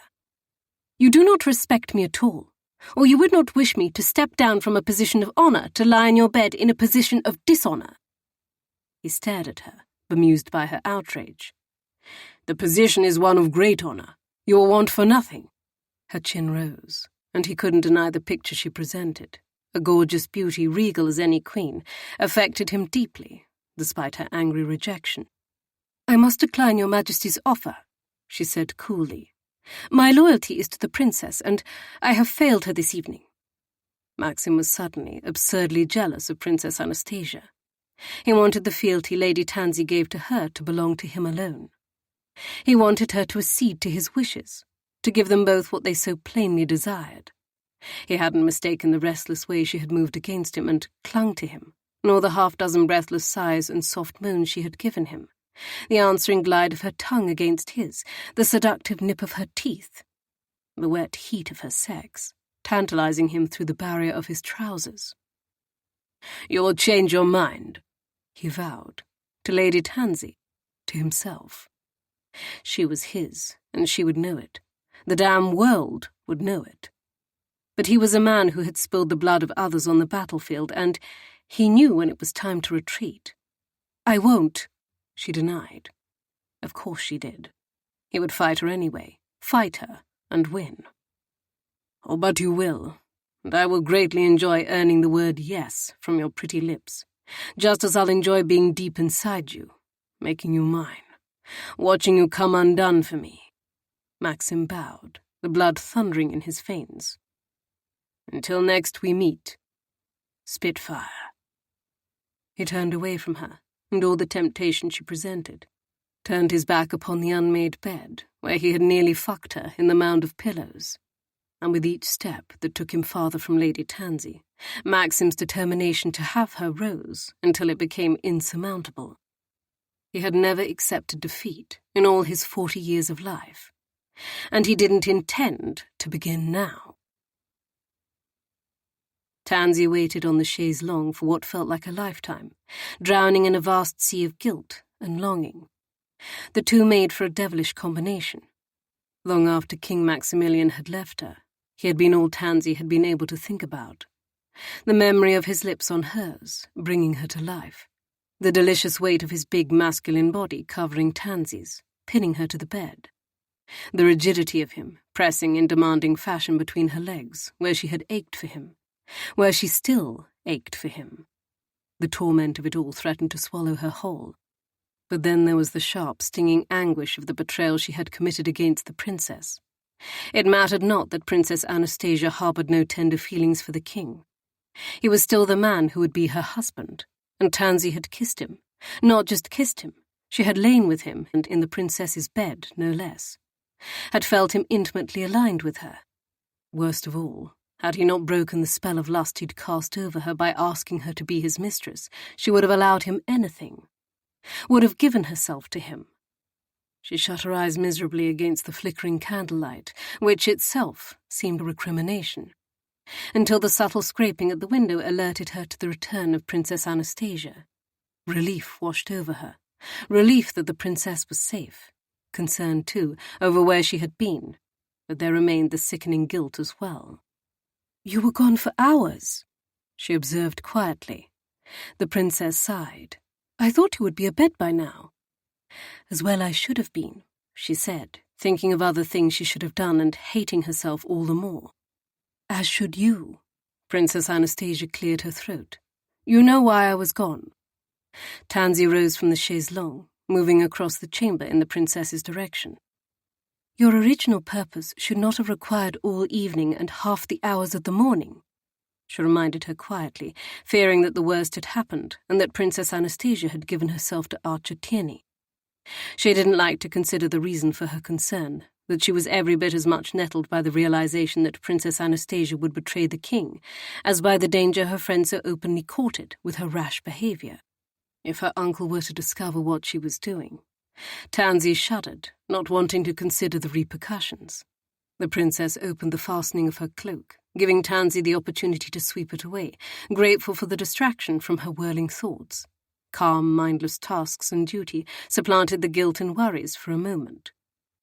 "He served me dinner," Princess Anastasia said then. "I hadn't realized how very hungry I was after largely refusing the trays sent to me." The worries instantly returned, for Tansy recognized a lie when she heard one. "For 7 hours?" she asked softly. "Pray, Your Royal Highness, do not mistake me for a fool." "I would never think you a fool," the princess said, her gaze searching as she reached for Tansy's arm. "Something is amiss. What is it?" Was her guilt written upon her face then? Or how she hated herself for her pathetic weakness where the king was concerned? Why had she not been stronger? Why had she not resisted his advances? She should have been impervious to his charm, secure in her loyalty. Instead, she had been carried away by raw, unfettered yearning. She had allowed herself to feel far too much, to take what could never be hers.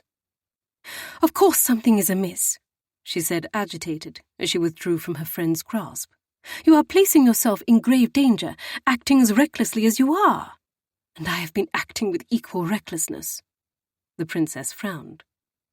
"Have my uncle's guards come to check upon me whilst I was gone?"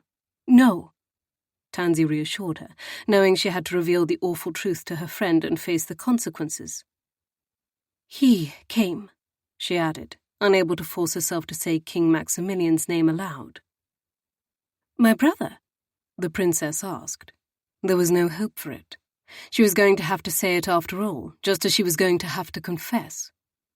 "King Maximilian," she elaborated grimly. "He called. Why would he do such a thing?" "You returned his carriage," she explained, working while she talked, untying tapes and helping the princess to step out of her gown. "He wished to know why. I was forced to meet with him on your behalf." "Deus," Princess Anastasia whispered. "He didn't harm you, did he, Tansy?" No, indeed. What he had done was worse than harming her. He had turned her into a traitorous wretch. "What would you do if he had?" she asked, the anger in her voice aimed at herself. The princess's eyes narrowed. "Did he hurt you?" Tansy struggled with her answer, working instead at Princess Anastasia's petticoat, sending it to the floor in a whisper of sound. "Tansy!" Princess Anastasia pressed, sounding impatient. Tansy's fingers tangled in a knot that had been tied thrice on the princess's stays. An unfamiliar knot. She had only tied it twice this morning. "This knot isn't mine," she observed instead of replying, knowing what the new knot meant. The princess had removed her stays while she'd been away, or perhaps it wasn't the princess who had done it, but someone else. Her friend turned about unexpectedly, countenance troubled. "Tell me what happened," she demanded. "Please." Such concern for her, and Tansy knew she did not deserve it. She wasn't worthy. How to tell the princess the whole of what had happened? How to admit the depth of her own depravity, her stunning lack of loyalty, her inexplicable weakness where the king was concerned? "I told the king that his carriage had been spied by the guards near the mews and questions had been raised." Tansy began haltingly, recalling the portion of King Maximilian's call that had occurred before those sinful kisses had turned her mind to ash and dashed her loyalty to bits. "His Royal Highness was grateful for your caution. He was careful to play the part of concerned suitor. The guards were easily fooled. He wished for me to pass on the warning that his spies in Gustafson's court have sent word that your uncle grows suspicious by the delay in announcing your betrothal. There is word he may travel to London himself." Stasia exhaled slowly, some of the urgency fading from her expression. "That is all?" Tansy's stomach clenched. She was going to have to confess her sins and pray the princess could find it in her heart to forgive her and, one day, perhaps, trust her again. "No," Tansy forced out. "That is not all." "Did he strike you?" Princess Anastasia demanded. "Did he threaten you or hurt you in any way? You must tell me, Tansy. I will not allow you to suffer because of me." It would have been better if he had, for then she would never have found herself in such an untenable predicament. "No, King Maximilian did not." She swallowed hard against a stinging rush of shame before continuing. "He did something far worse. What can it have been? The princess asked, sounding panicked now. You must tell me, Tansy. Please. One deep breath. She was going to have to do it. He kissed me, she admitted. And so much more than that, but she couldn't find the words, couldn't summon the strength to tell the woman who was like a sister to her that her future husband had asked Tansy to be his mistress. That for a wild moment she had considered his offer until her conscience had banished all the lust fogging her mind and sent it on its way.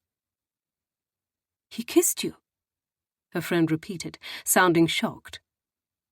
He forced himself upon you? No. Tansy shook her head, remorse making her throat go tight as she thought of the role she had played in the wicked tableau earlier, of how she had welcomed the king's every advance. There was no force. Your Royal Highness, I am so sorry for what happened.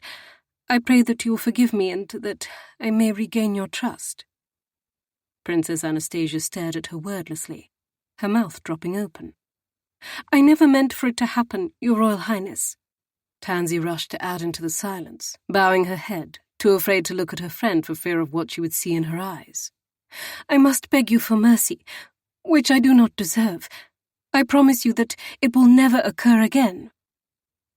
He did nothing to hurt you? Princess Anastasia asked. No, indeed. Everything the king had done had been exquisitely pleasant, much to her shame.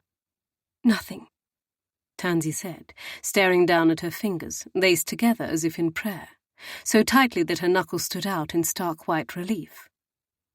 You are forgiven, the princess said quietly, without a hint of anger.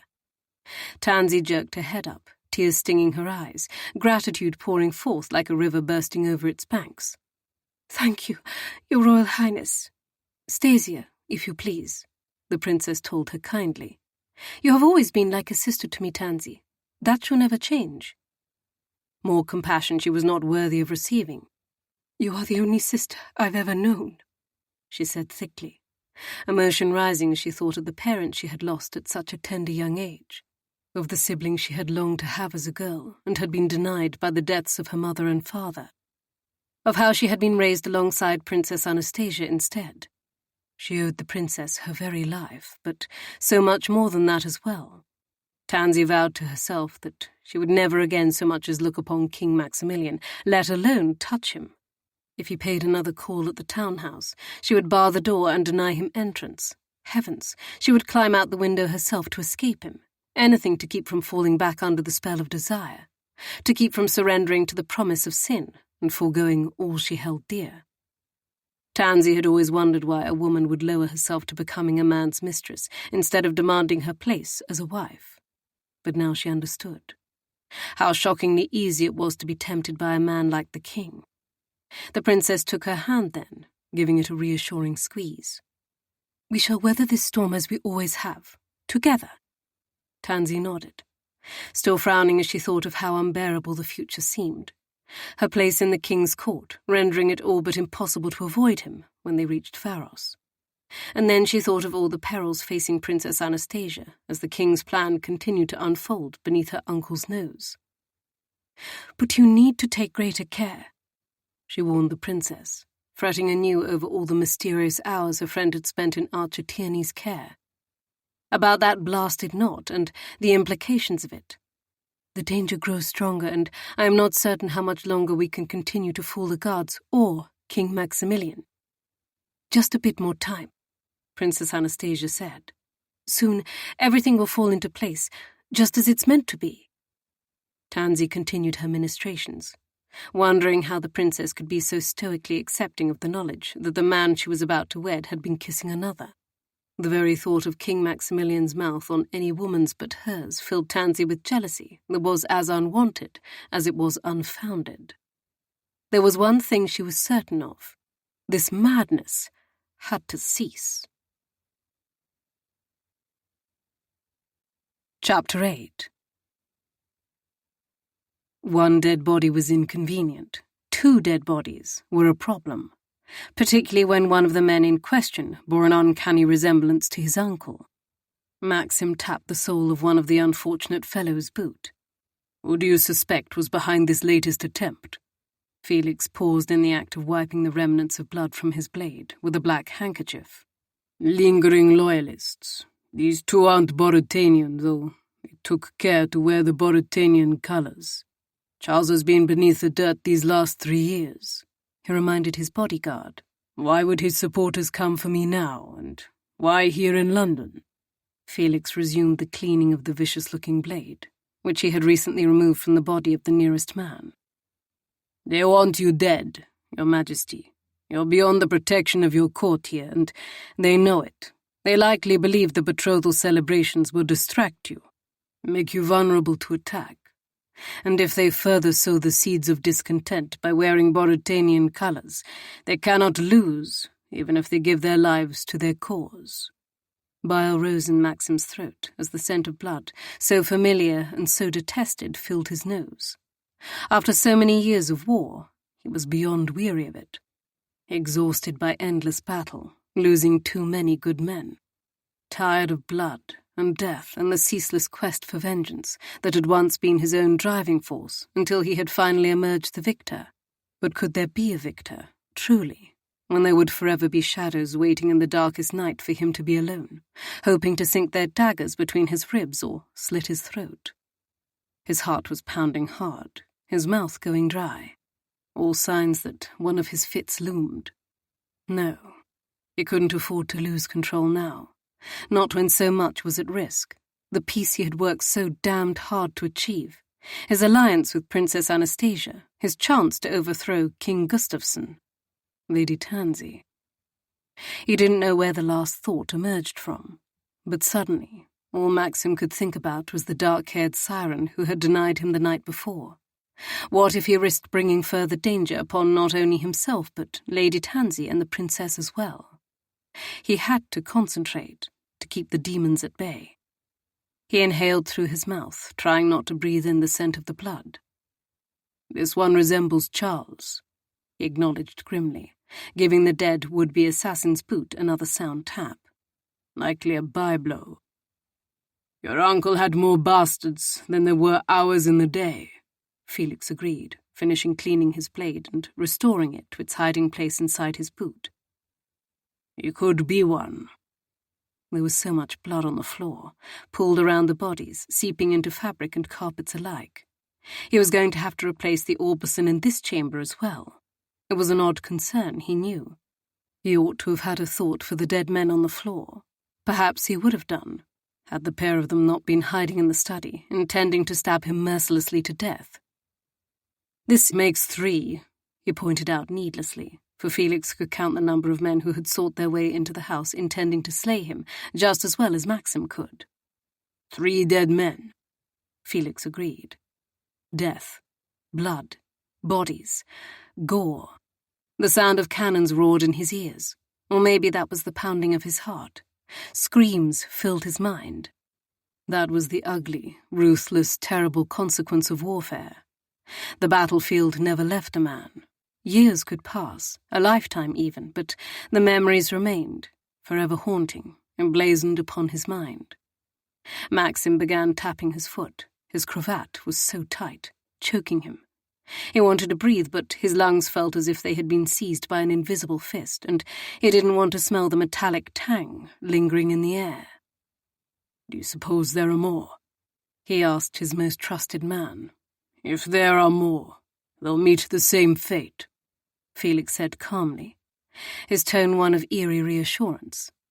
And Maxim believed him. They had fought in hand-to-hand combat at each other's sides during the Varos Great War. There was no braver man, nor any deadlier than Felix. Tap, tap, tap. The frantic movement of his foot was not sufficient. He wouldn't be able to breathe if he remained in this room another moment, surrounded by death. He nodded. "I need to... Brother?" The untimely interruption of Nando's voice had Maxim turning to find his brother at the threshold of the study, his gaze pinned upon the dead men, his face taking on a sudden pallor. "Fucking hell," Nando muttered. Maxim stalked across the chamber, relieved for the distraction and the opportunity to turn his back upon the ghastly sight. "Close the damn door," His brother belatedly did as he commanded, snapping the portal closed. "What's happened?" "Assassins," he said succinctly, stopping before his brother. "Felix discovered them before they found me." "Deus," Nando said, still looking pale, his gaze lingering on the dead men over Maxim's shoulder. "You've returned early this evening," he observed, instead of offering further explanation. "What will you—" Nando's words trailed off as he swallowed hard, as if struggling to continue. "What will you do with them?" "It's best you don't know, Your Royal Highness," Felix said calmly. Nando paused, swallowing again, as if doing his utmost to keep from casting up his accounts. "I suppose so." He turned his unsteady gaze upon Maxim. "You weren't injured?" "Thankfully not," he reassured him. "I was not at home until after they were already dispatched," because he had been out doing, of all things, shopping. It was embarrassing to admit, even inwardly. King Maximilian did not reduce himself to the ranks of lowly pages by wandering through shops for bits and baubles to impress a lady. Whenever he had made a gift to Lucinda, he had always foisted the task of the selection and purchase upon one of the young servant lads in his employ. And yet that was precisely how he had spent the entirety of his afternoon and a goodly portion of his evening. He had been investigating bookshops and the massive Bellingham & Co. and every other corner of London where he might find suitable gifts to woo Lady Tansy. He had yet to work out just how he would secrete 10 books, a fur, an ivory fan, a pair of gloves, a sapphire parure, and a dashing hat inside the sick room. But that was a problem for later, when he wasn't trapped in a room of death with the only 2 men in the world he trusted. "You could have been killed," Nando said, looking as if he might crumple at any moment. "Ye gods, Nando," he grumbled. "Are you going to swoon like a woman?" "Might we talk elsewhere?" he asked faintly. "Whilst Felix takes care of the rest." Sometimes it was easy to forget that Nando had not witnessed the atrocities of war as Maxim had. His brother had been young, so very young when the Great War had begun. By the time he had been old enough to fight at Maxim's side, the ugliest years of the war had already been behind them, and victory had been on the horizon. Cognizant of the need for the House of Tayans to carry on, Maxim had been intentionally careful about Nando's position on the battlefield. He had always been far from enemy soldiers, secured in a field tent. Maxim cast a glance back at Felix. "You'll see the mess cleaned up." Felix bowed. "Always, Your Majesty." He nodded. "Thank you." Maxim turned to Nando. "Go, before I'm forced to fetch hartshorn." He was being unkind, and he knew it, for he was every bit as affected by the death and blood as his brother was. But for Maxim it was different. There was a certain hell that lived inside him, one he would never be able to banish, and sometimes it reared up to claim him. They left the study in silence, reaching the outer hall where Maxim could breathe again. His cravat remained a constriction, his lungs still seized, but he no longer felt as if he needed to scratch his way out of his own skin. "What did you need to speak with me about?" he asked Felix, as they settled into a familiar marching pattern, their feet moving in rhythmic beats that began to help soothe the ragged pieces inside him.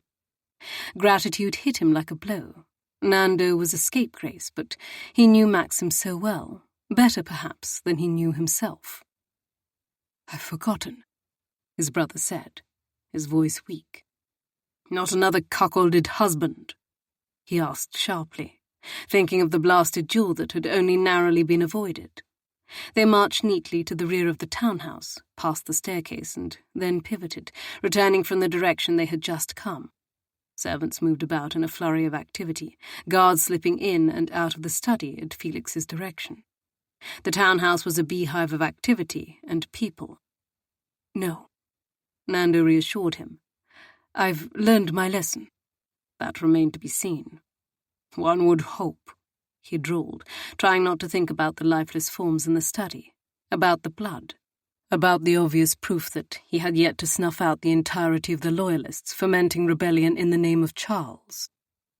"Ah, yes," Nando said, his voice sounding less peculiar now, as they marched back toward the staircase. Step, Step, step, step.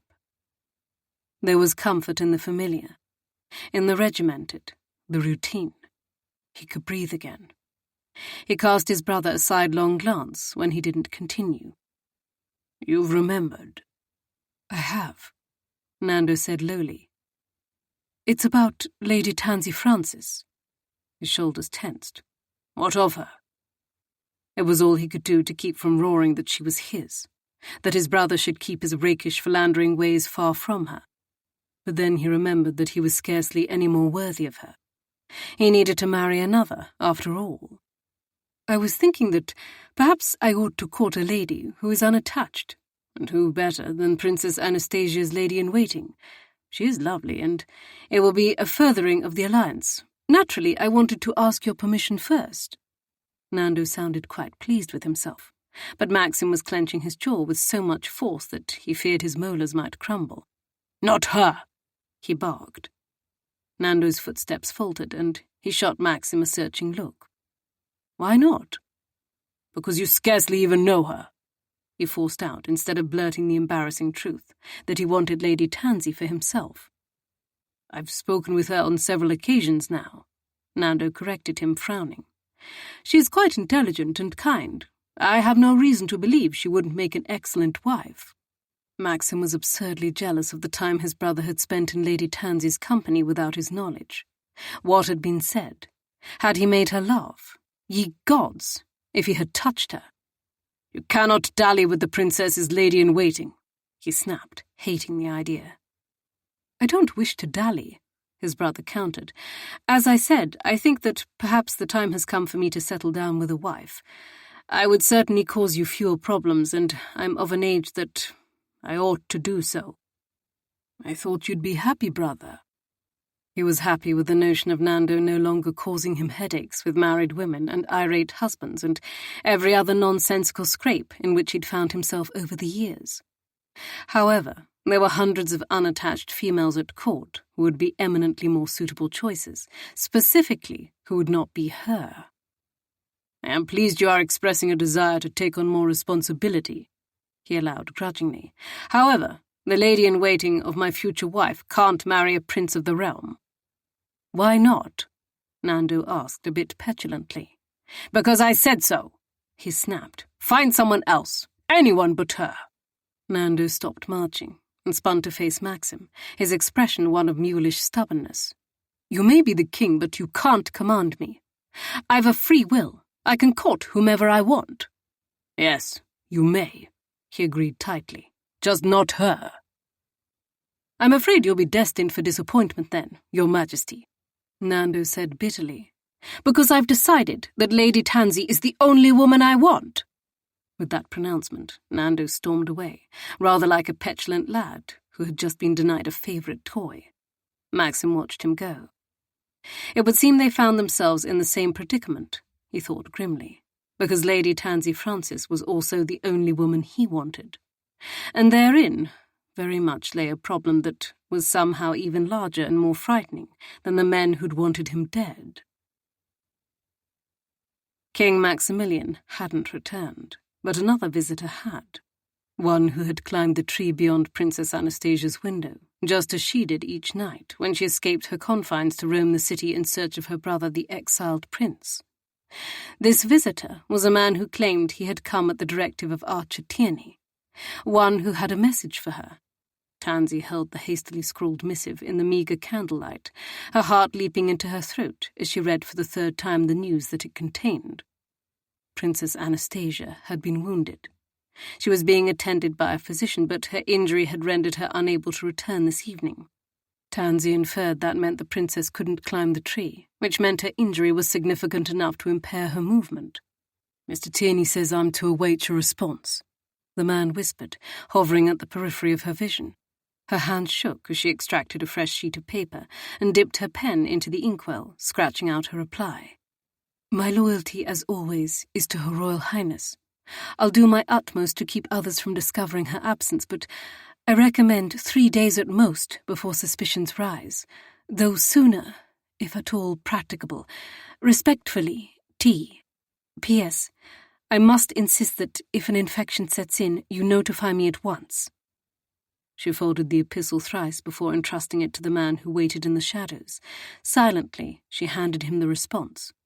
With a tug at his forelock, the man slipped back out the window into the night, leaving her alone. Alone with her panic. Princess Anastasia had been somehow injured this evening, and although Tierney's vaguely worded note had intended to reassure her, Tansy felt anything but calm. She felt utterly helpless and powerless, in a state of abject despair, in fact. She was deeply worried for the welfare of her friend. If she'd been seen by a doctor and couldn't return, that meant something significant had occurred. Tansy didn't know Archer Tierney from any other man in London. Was he trustworthy? What if his note was a lie and he was holding Princess Anastasia captive? More questions swelled. A long line of them, as Tansy paced the length of the chamber. How was she to keep the guards satisfied indefinitely? One false move and their deception would be discovered, and Tansy would be in certain danger, as well as King Maximilian. If the reason for their subterfuge were ever to become known, if something were to happen to Princess Anastasia... No, she couldn't think about that now. She had to remain calm and formulate a plan. Tansy halted suddenly, staring at the empty bed, where she had artfully placed pillows and rolled up garments to resemble the princess's sleeping form. A sudden realization hit her. She needed help. And there was only one man in London she trusted. King Maximilian. But the hour was very late, far beyond the time he had ever paid a call. The servants and guards were likely abed. If she wanted his aid, she was going to have to go to him. She hastened to the bed, making certain the counterpane was pulled over the pillows, and then she took the missive from Tierney, tossing it into the fireplace, watching it burn to ash. If she were to leave the chamber, there was a risk she would be seen. However, unlike the princess, who was believed to be ill, Tansy's movements within the household wouldn't be remarked upon.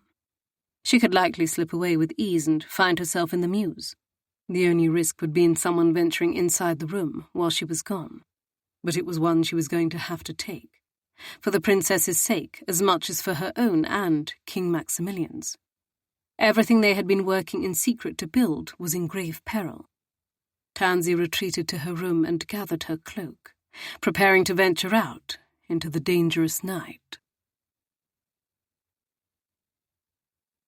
Chapter 9.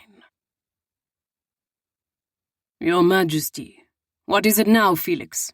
Maxim demanded in a snarl from his position slumped on the chaise longue in the small townhouse library before a contrarily merry fire. "I told you I'm not to be disturbed for the rest of the evening." "Of course, Your Majesty," his bodyguard said from the threshold, his voice placating. "However, there is a visitor come to pay a call, demanding an audience. Tell a visitor to go to the devil," he growled, lifting a glass of whiskey to his lips and taking a long draught. After the loyalist rebels had been dealt with, their bodies weighted and delivered to the River Thames, he had slunk away to the relative solitude of the library to be alone with his spirits and his demons. Nando had left in search of diversion between some English woman's milky thighs. The household had settled into an eerie calm, but Maxim hadn't settled at all. He wasn't fit company for anyone, even if he were expecting a visitor at midnight, which he decidedly wasn't. "I've suggested to the lady that she isn't welcome," Felix said, lingering, although he'd been dismissed.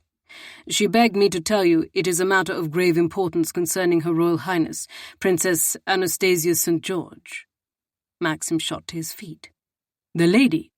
He was already moving, striding across the library, intent upon his course. It had to be Lady Tansy who had come calling upon him at this late hour. Felix attempted to block his path. "Your Majesty, it may be a trap. I don't think it wise for you to meet with her." Felix was not wrong. Maxim halted in his single-minded pursuit of the woman whose kisses had been haunting him since his lips had last left hers. "What does she look like?" he demanded.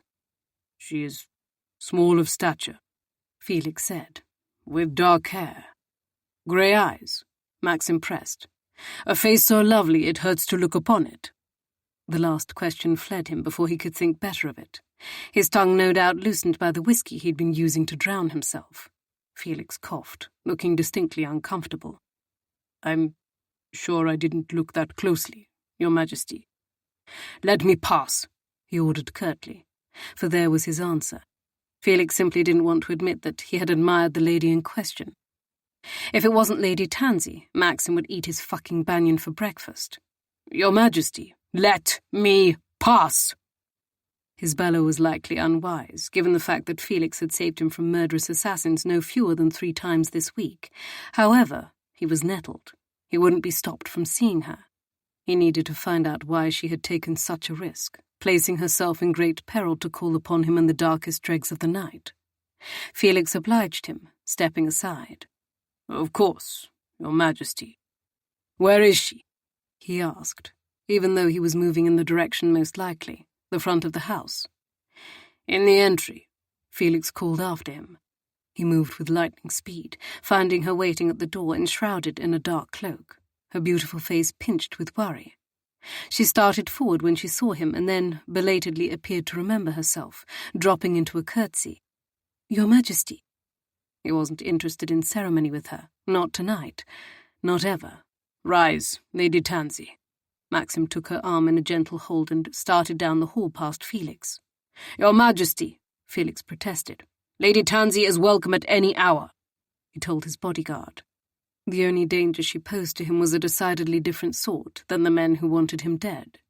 More perilous as well, but Felix couldn't protect him from it. No one could. Of course, Your Majesty, Felix said. Forgive me my caution. His bodyguard was entirely forgotten when Maxim pulled Lady Tansy into the library with him. Her scent wrapped around him, utterly intoxicating. He wanted to take her in his arms and carry her to his bed so that he could make love to her all night long. But he also wanted to know why she was here at this hour. What has happened? He asked, not releasing her, even though he knew he ought to. And why are you out at this hour of the night, my lady, paying a call upon me alone? Have you no notion of how perilous it is to wander London at this time of night? The softness of her was too good to resist. Princess Anastasia has been wounded, she blurted out without preamble. Ah, hell. His gut clenched. How? When? Where is she? I couldn't say, Lady Tansy said. I received word telling me she was unable to return and that I must keep the guards away. Who did you receive word from? He demanded, trying to make sense of the bit she had told him thus far. Has anything happened to you? Have the guards hurt you? I am well, she said, biting her lip. As well as I can be.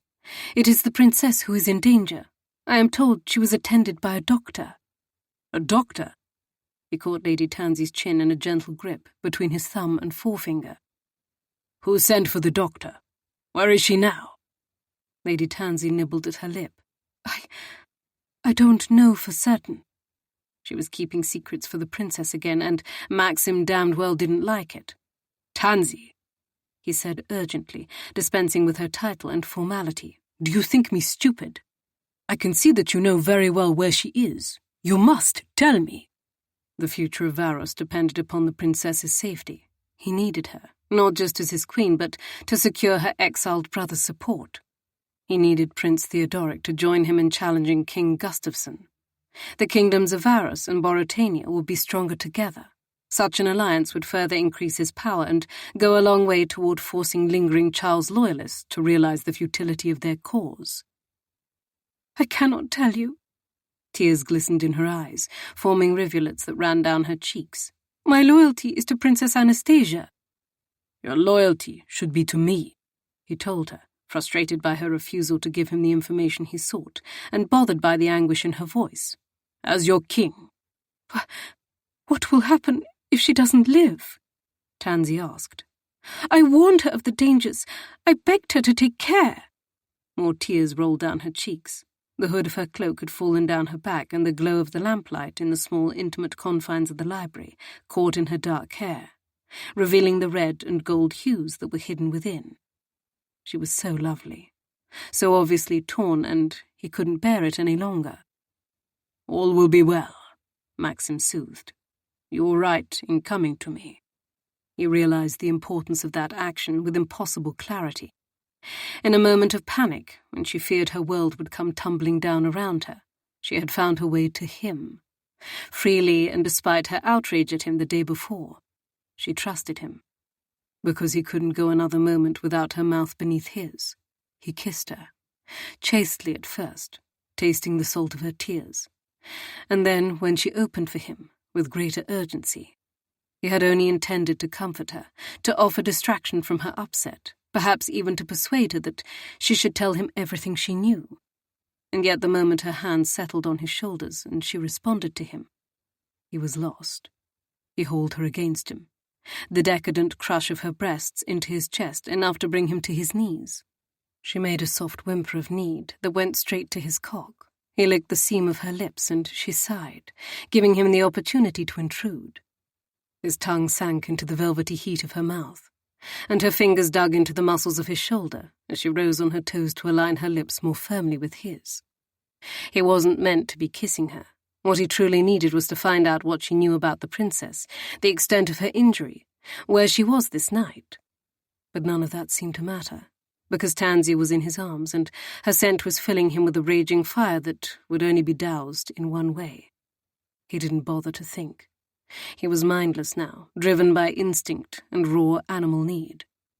Maxim lifted her with ease and carried her across the room, taking her to the chaise longue he had so recently vacated, and sat on it, bringing her into his lap without breaking the kiss. He tangled his fingers in the silken web of her hair at her nape.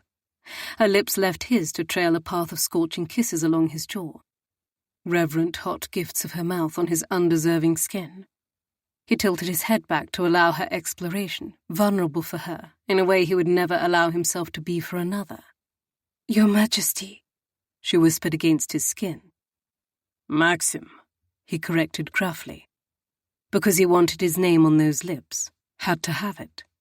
Especially when he was deep inside her. There would be no titles between them then. Surely she understood on an elemental level how inevitable it was that they would be together.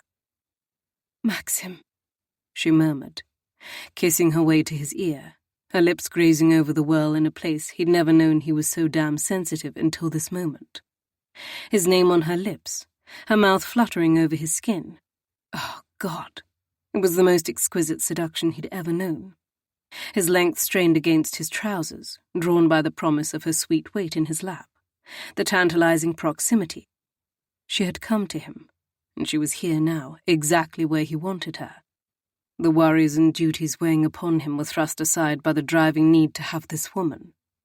He would worry about the rest later. "I'm here, sweeting," he murmured, his hands coasting over her everywhere they could, waist, hips, along the stubborn delineation of her spine. He memorized the shape of her with his palms and fingers, tracing her curves and softness. "I'm afraid." She shuddered against him, burying her face in his neck and inhaling deeply, as if to drag his scent into her lungs. He hated the helplessness in her voice, the tremor of fear making her body quake against him. But he was also perversely thankful that she had come here, that she believed he would protect her, because he damn well would, with every modicum of power he possessed. Maxim kissed her forehead. "You needn't be afraid with me. I'll protect you." Her eyes were closed, fresh tears seeping from under her spiky lashes. "I want to tell you, but I can't." She was speaking of the princess and her whereabouts, he knew. "It is for your own good, as well as hers, that you do," he told her solemnly, for that was the truth. He couldn't protect Princess Anastasia if he didn't know where she was hiding or what secret she had been keeping, and he knew just how loyal Tansy was. Her faithfulness was one of her finest traits. He simply wished it were directed at him instead of the princess. Tansy's eyes opened, her lips parting on a quiet sigh. "Tansy," he pressed, "tell me." "She is with Archer Tierney." The man who had been hired to help find Princess Anastasia's exiled brother, Prince Theodoric. Maxim wasn't surprised for his suspicions to be confirmed. He should have asked Felix to assign a detail to watch her movements after she had declined the use of his carriage. He could only blame his lapse upon the twin distractions of the assassin's intent upon carving him up and the blazing desire he felt for the woman in his arms. Tierney, he repeated, thinking he would need to pay the man a call.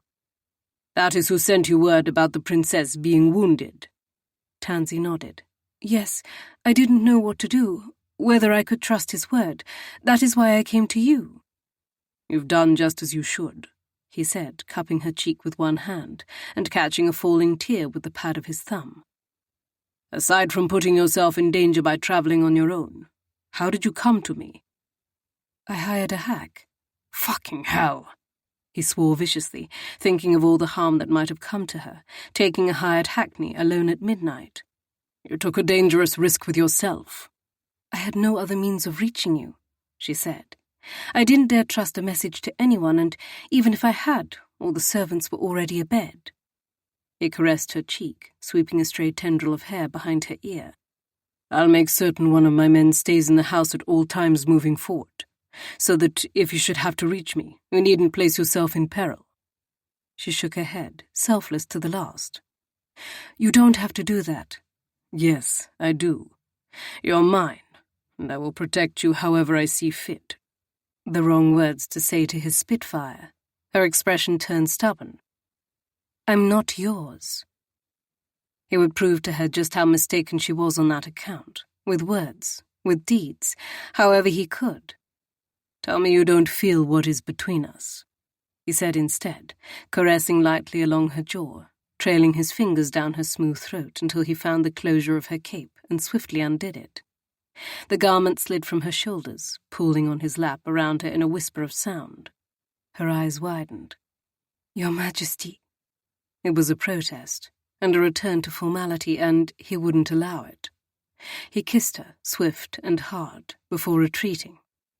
Maxim, she agreed again, a dulcet tone tripping with reluctance. There cannot be anything between us. Very well, he said agreeably, following the modest line of her décolletage until he reached the place where her heart thumped frantically beneath his touch. Then tell me you don't feel it. Tell me I'm alone in this raging desire. Tell me I'm the only one who burns with need. Her lips parted, a soundless sigh falling from them, the warm rush of air hitting his lips in a phantom kiss. You ask too much, more than I'm willing to give. It would change her mind. The word should be easy enough to speak, if it's how you feel, he pointed out, already knowing her answer. She felt it too. He sensed it, in the way she responded to him.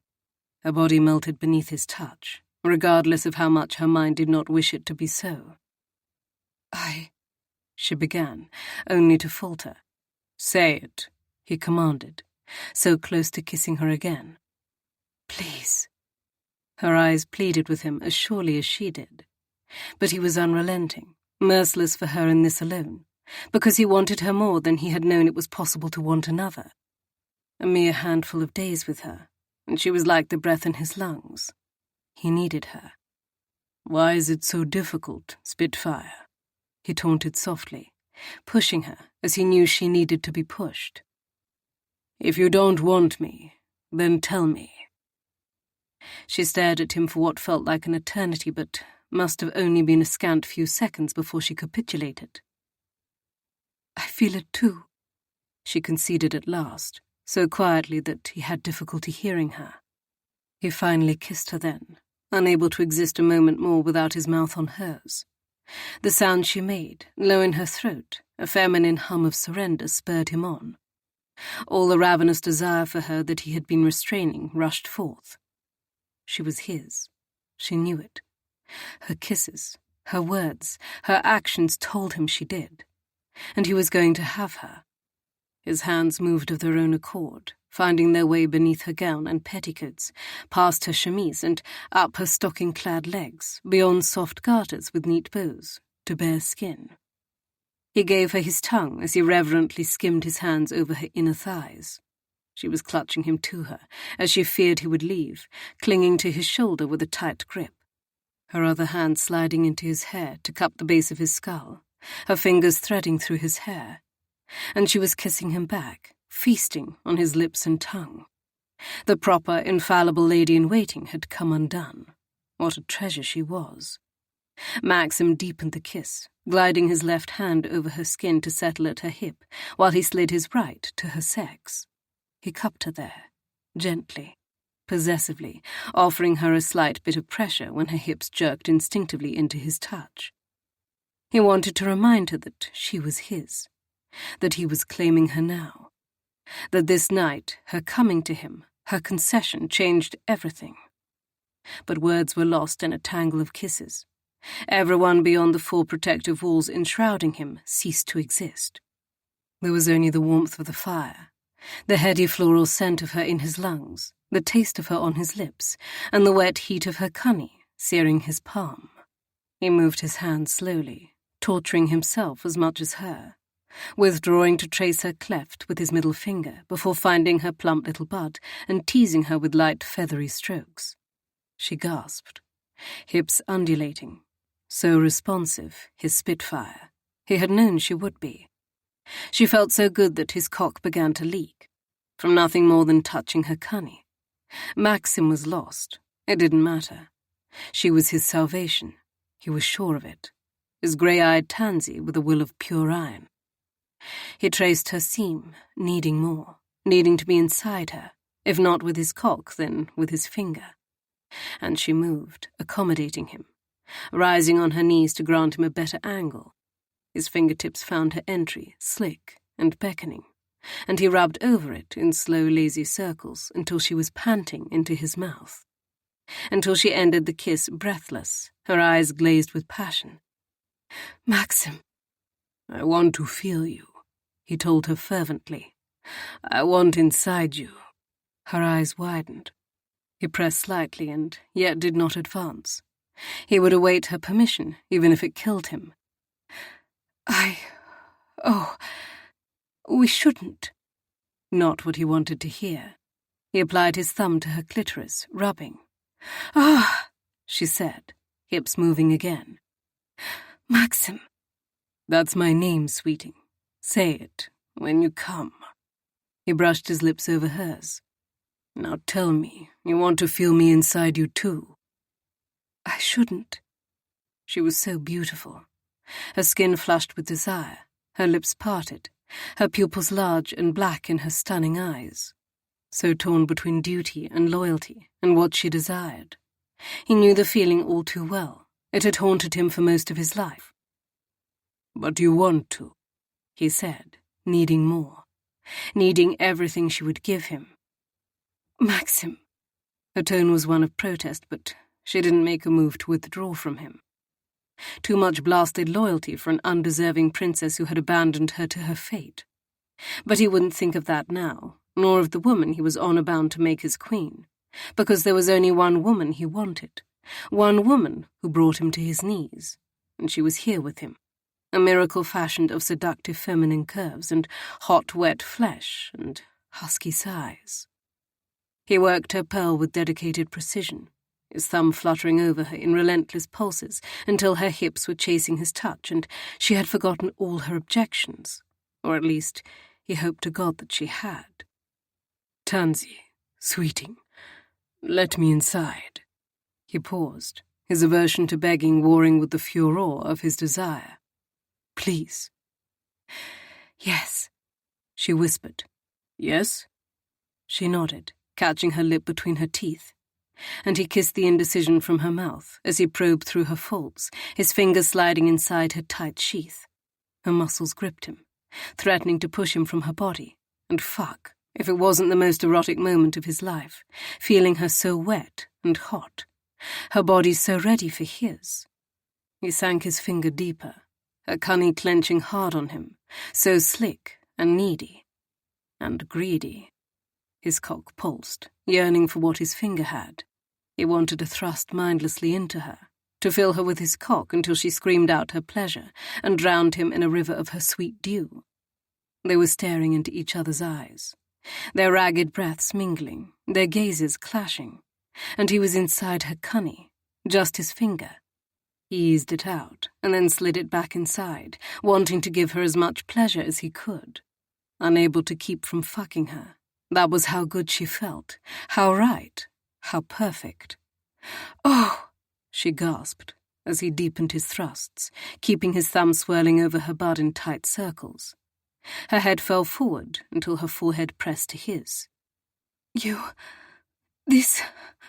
Oh, God! Yes, it was heavenly. Words couldn't begin to do justice to the sensation. His finger moved with a determination his prick envied, sliding in and out, thumb working her. She was gasping, writhing, close, so close, wild too. She'd lost her prim air, and in its place was a sensual goddess. He loved it. Maxim buried his face in her throat, breathing in the heavenly scent of her, determined to give her pleasure, needing it. And she gave him what he wanted in a long moan, her upper body bowing into his, a tremble rushing through her as her cunny clamped on his finger. "So damn lovely," he whispered to her, and he was so far gone that he couldn't be sure which language he used. It didn't matter. He doubted Tansy even heard him.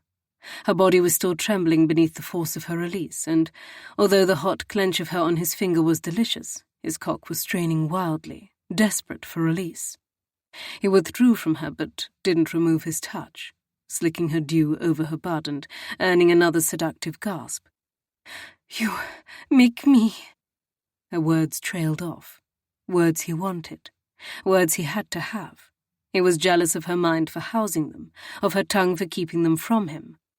"Tell me, Spitfire, how do I make you feel?" he prodded, rubbing his stubble on her skin, wanting, needing to leave his mark on her. "As if I am someone else entirely," she murmured with great feeling.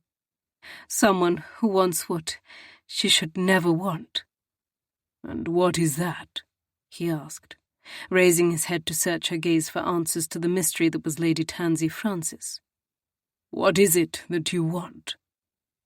"You," she whispered, lowering her gaze. "You can have me," he told her, wishing suddenly that he could offer her that promise in every sense, each definition. But that was a futile, foolish wish, because he was the king and he had to live for his kingdom and the good of his people, not for himself and his own selfish desires. He had to make an alliance that would further secure peace, and that meant marrying another. "I can't," she denied, as if hearing his thoughts. But she could. Perhaps not in the way either of them would have preferred, but she could have him. He could make her happy. He could give her everything. He felt it in that moment, his hand trapped in her soaked heat, her body welcoming him, even as her mind would not. "Look at me, Tansy," he commanded gently. She was stubborn, hesitating a moment despite the order he'd given, but then her gaze came up. "Let me show you," he said. "No," he interrupted, growling. "You'll not call me that when I'm touching your cunny." And if he had anything to say about it, not any other time either. "Call me Maxim. I give you leave." He gave her leave to do everything and anything, but he wasn't a fool, so he kept that to himself. What was it about her that so undid him, made him more vulnerable than he had felt in years? "Maxim," she whispered. And the answer to his question no longer mattered. Chapter 10. His name felt wonderful on her tongue. His hands felt wonderful on her body. And his mouth, when it closed over hers in a greedy, voracious kiss, felt beyond wonderful. It felt shockingly, alarmingly perfect. With Maxim she felt safe, protected. Everything felt possible, even desiring him, when his lips were claiming hers. "You can have me," he had told her, and those sinful, tempting words echoed in her mind now, repeated in every thrum of her heart. She wanted him. There was no denying it, not to herself, not even to him. He knew, as if he understood her body better than she did. The relentless ache was still between her legs, building again, rising to that perilous crescendo he had guided her through not long ago. But now his hand withdrew, his finger leaving her aching bud. Perhaps he'd changed his mind, as she ought to change hers, as her honor should make her do, but Now that the walls of her resistance had begun to crumble, they were fast turning to ash. She was mindless in her need of him.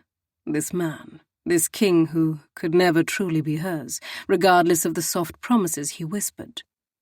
She felt her skirts sliding up her legs, bunching at her waist, the lick of warm air radiating from the fire on the part of her body he'd revealed. He was dragging her gown and petticoats and chemise higher, moving them to the side so they presented less of an encumbrance. His lips moved from hers, trailing hot kisses along her jaw. "I need you." His raw confession sent a surge of desire through Tansy. How impossible to believe that this powerful, massive man would need her. To know that the desire burning through her veins matched his own. Was he asking her permission? She couldn't be certain. "Yes," she agreed, shuddering as he fastened his lips on a sensitive part of her throat and then dragged his teeth along her skin.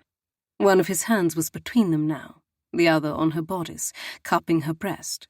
She arched into that touch, her nipple hard and tight, the motion making her intimate flesh graze against his fingers. And then she felt the fall of his trousers giving way, his length springing forth against her. This was what he had meant when he had said she could have him. He was giving her his body, and heaven help her, she wanted it. Wanted him. Wanted everything she should not want. "Yes?" he repeated, his breath humid, making her shiver as his lips brushed over the shell of her ear. There it was, the question. She could tell him no.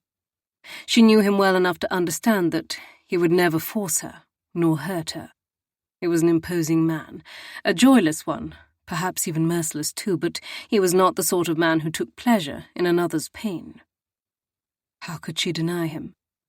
How could she deny either of them? She had come to him tonight, and whilst this hadn't been what she had been seeking, she was helpless to do anything but seize what she longed for, to answer her desire. Just one time, she promised herself. No one but the two of them would ever know, and it would never happen again. Here was her chance, her lone chance. "Yes," she agreed on a sigh, her hips moving in an instinctive rhythm, seeking, searching. The blunt head of him grazed her folds, then rubbed over her aching bud. He made a low sound, not a grunt, but a swift moan of appreciation, and, still gripping himself between them, ran his length up and down her sex, tantalizing her with the promise of more. Until suddenly, there was more, much more. He brought his cock to her entrance. There was pressure, a great deal of it. He was a massive man, too large. The pressure turned into a burning sting as he surged up, stretching her body in a way that was foreign and yet not entirely painful. Her breath caught.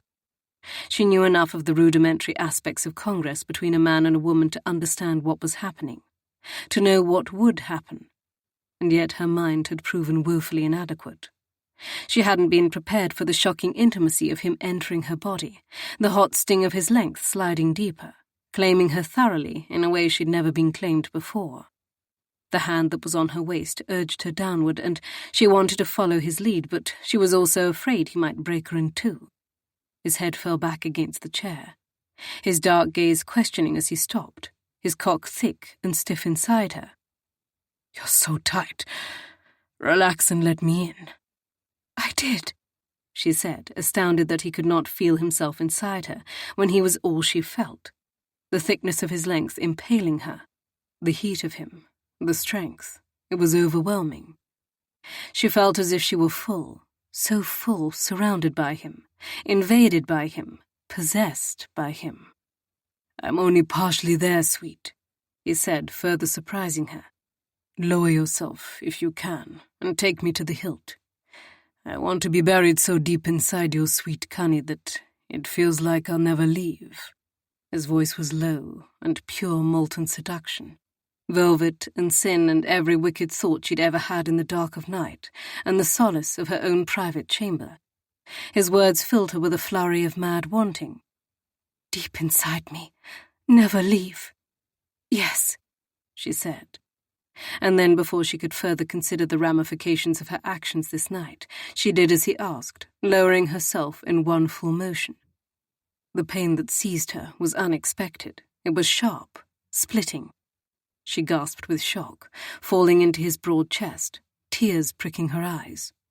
After so much pleasure, the full effect of him inside her was unexpectedly unpleasant. Was it his size? Had she been too rough?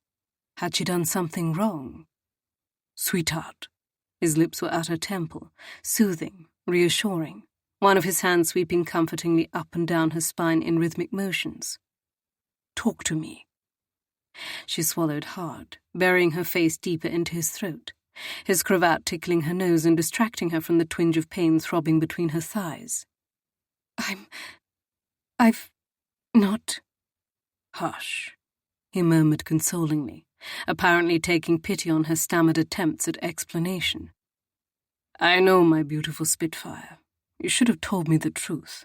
I would have been more careful when I took your maidenhead." He knew. She hadn't fooled him then, but of course she hadn't. Why would she have imagined for an instant that this magnetic, enigmatic, intelligent ruler would have believed her when she had just given him ample evidence of her lack of experience? But then the rest of what he'd said occurred to her. "I would have been more careful when I took your maidenhead." Those words meant that it wouldn't have mattered if she had been a virgin or not. The king wanted her, and the king would have taken her. He would have made her his regardless. Although it was wicked of her, that realization sent a fresh wave of desire to chase some of the lingering pain. Her inner muscles clenched on him, and it felt different, strange, and yet good. It was still lodged deep inside her, thick and hard and hot. She sat up straight again, the movement setting her alight. "Oh," she said, bemused by the complex, entirely foreign combination of sensations. Pain, pleasure, fullness. He was stretching her, taking her, but the discomfort continued to ebb, and in its wake were new pangs, pleasant ones. And there he was, his handsome face before her, his dark eyes locked on hers, so much tenderness in his expression. He cupped her cheek, running the rough pad of his thumb along her skin in one swift sweep. "How is it?" "Strange," she admitted. His lips quirked into a half-smile. "Not precisely a testament to my ability as a lover. I'll have to rectify that." "I didn't mean insult," she hasted to reassure him. "It is only that I've never—" "I know, Spitfire," he interrupted gently. "I know. Let me make it better for you. Will you do that?" She wasn't certain he could, but the softness in his voice made her want to believe him capable of anything. He might have asked her to jump from the nearest window to her doom below, and she likely would have done so in that moment. "Yes," she said. Still cradling her face in one big hand, he drew her lips to his, kissing her slowly, languorously, as if they had all the time in the world to explore each other's mouths. And how she wished they did. For this intimacy, lips pressed together, mouths opening, tongues tangling, was every bit as necessary in personal adjoining as the rest. Tansy relaxed, surrendering herself to the way he made her feel, to the masterful pressure of his mouth claiming hers. He tasted rich and sweet, like whiskey and man and something else that was uniquely him. Maxim, not King Maximilian. Not the icy, aloof stranger she had believed him to be, but a man who shared his flask with her and told her secrets. A man who concerned himself with her welfare, with her pleasure. A man who kissed her so sweetly. She trusted him. She wanted him. Wanted, more importantly, to give herself to him. It was wrong to do so, and yet it was right. So very right. Tansy threw herself into the kiss, and the pain receded, and then his hand slid beneath her skirts again, finding the place where all her pleasures seemed so very heightened, that responsive bud. The first brush of his fingers over her had her rocking into his touch, seeking more. She concentrated on his lips, the glide of his tongue against hers, the knowing pressure of his fingers on her where she needed him most. It didn't take long for her to want more, for her hips to move, for her body to know what to do. "Yes," he murmured against her lips. "Ride me, sweetheart. Find your pleasure. Take what you want." Take what you want. No one had ever given her permission to do so before. She'd spent the bulk of her life following in another's shadow, grateful for the roof over her head, the bed in which she slept, the clothing she wore, for her honored place in society, when she might have been any other orphan, relegated to the noblesse oblige of distant relatives who didn't give a damn about her. But here, now, in the arms of a king, she was being told for the first time not just that she could take what she wanted, but that she should. And so she did. She threw caution and honor and loyalty aside, surrendering herself to the need for him, surrendering herself to the wild, forbidden moments of passion between them. All she could ever have. Later, she would think about the consequences. Later, she would worry over what her princess would think should she discover what had happened. Later, she would agonize over her actions. Tonight, all she wanted was to follow her instincts.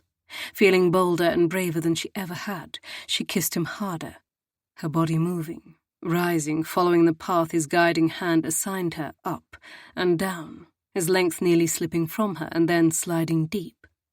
Beneath her, she sensed that he waited patiently, allowing her to find her way. But the muscles beneath her grasping fingers were tighter than the coils of a watch spring. He was holding himself in check for her sake. The realization only made her want him more. She tore her lips from his, breathless, wanton, fearless. "Make me yours, Maxim." It was an edict given to a man who was ordered by none. He was king. Others bowed and scraped to his whims. He was a ruthless man who had fought on the battlefields for years, decimating his enemy. But he was also the man who had touched her, as if she were as fragile as newly fallen snow, who kissed her as if he would die if he didn't have her lips beneath his. And he answered her order. With a possessive growl, he tightened his grip on her. For a moment she feared she had gone too far, that her words would thrust him over the edge, but he quickly proved her wrong.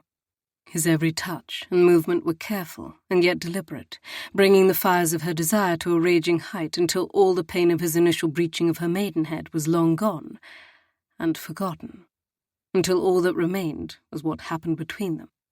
Bodies moving together, lips searching and seeking, hearts pounding. They found a rhythm together, tentatively at first, and then faster, as if they were in a race and each of them was desperate to emerge the victor. He continued working her butt until she was tensed and ready to split apart anew. She learned how good his cock felt, sliding inside her, then almost slipping free.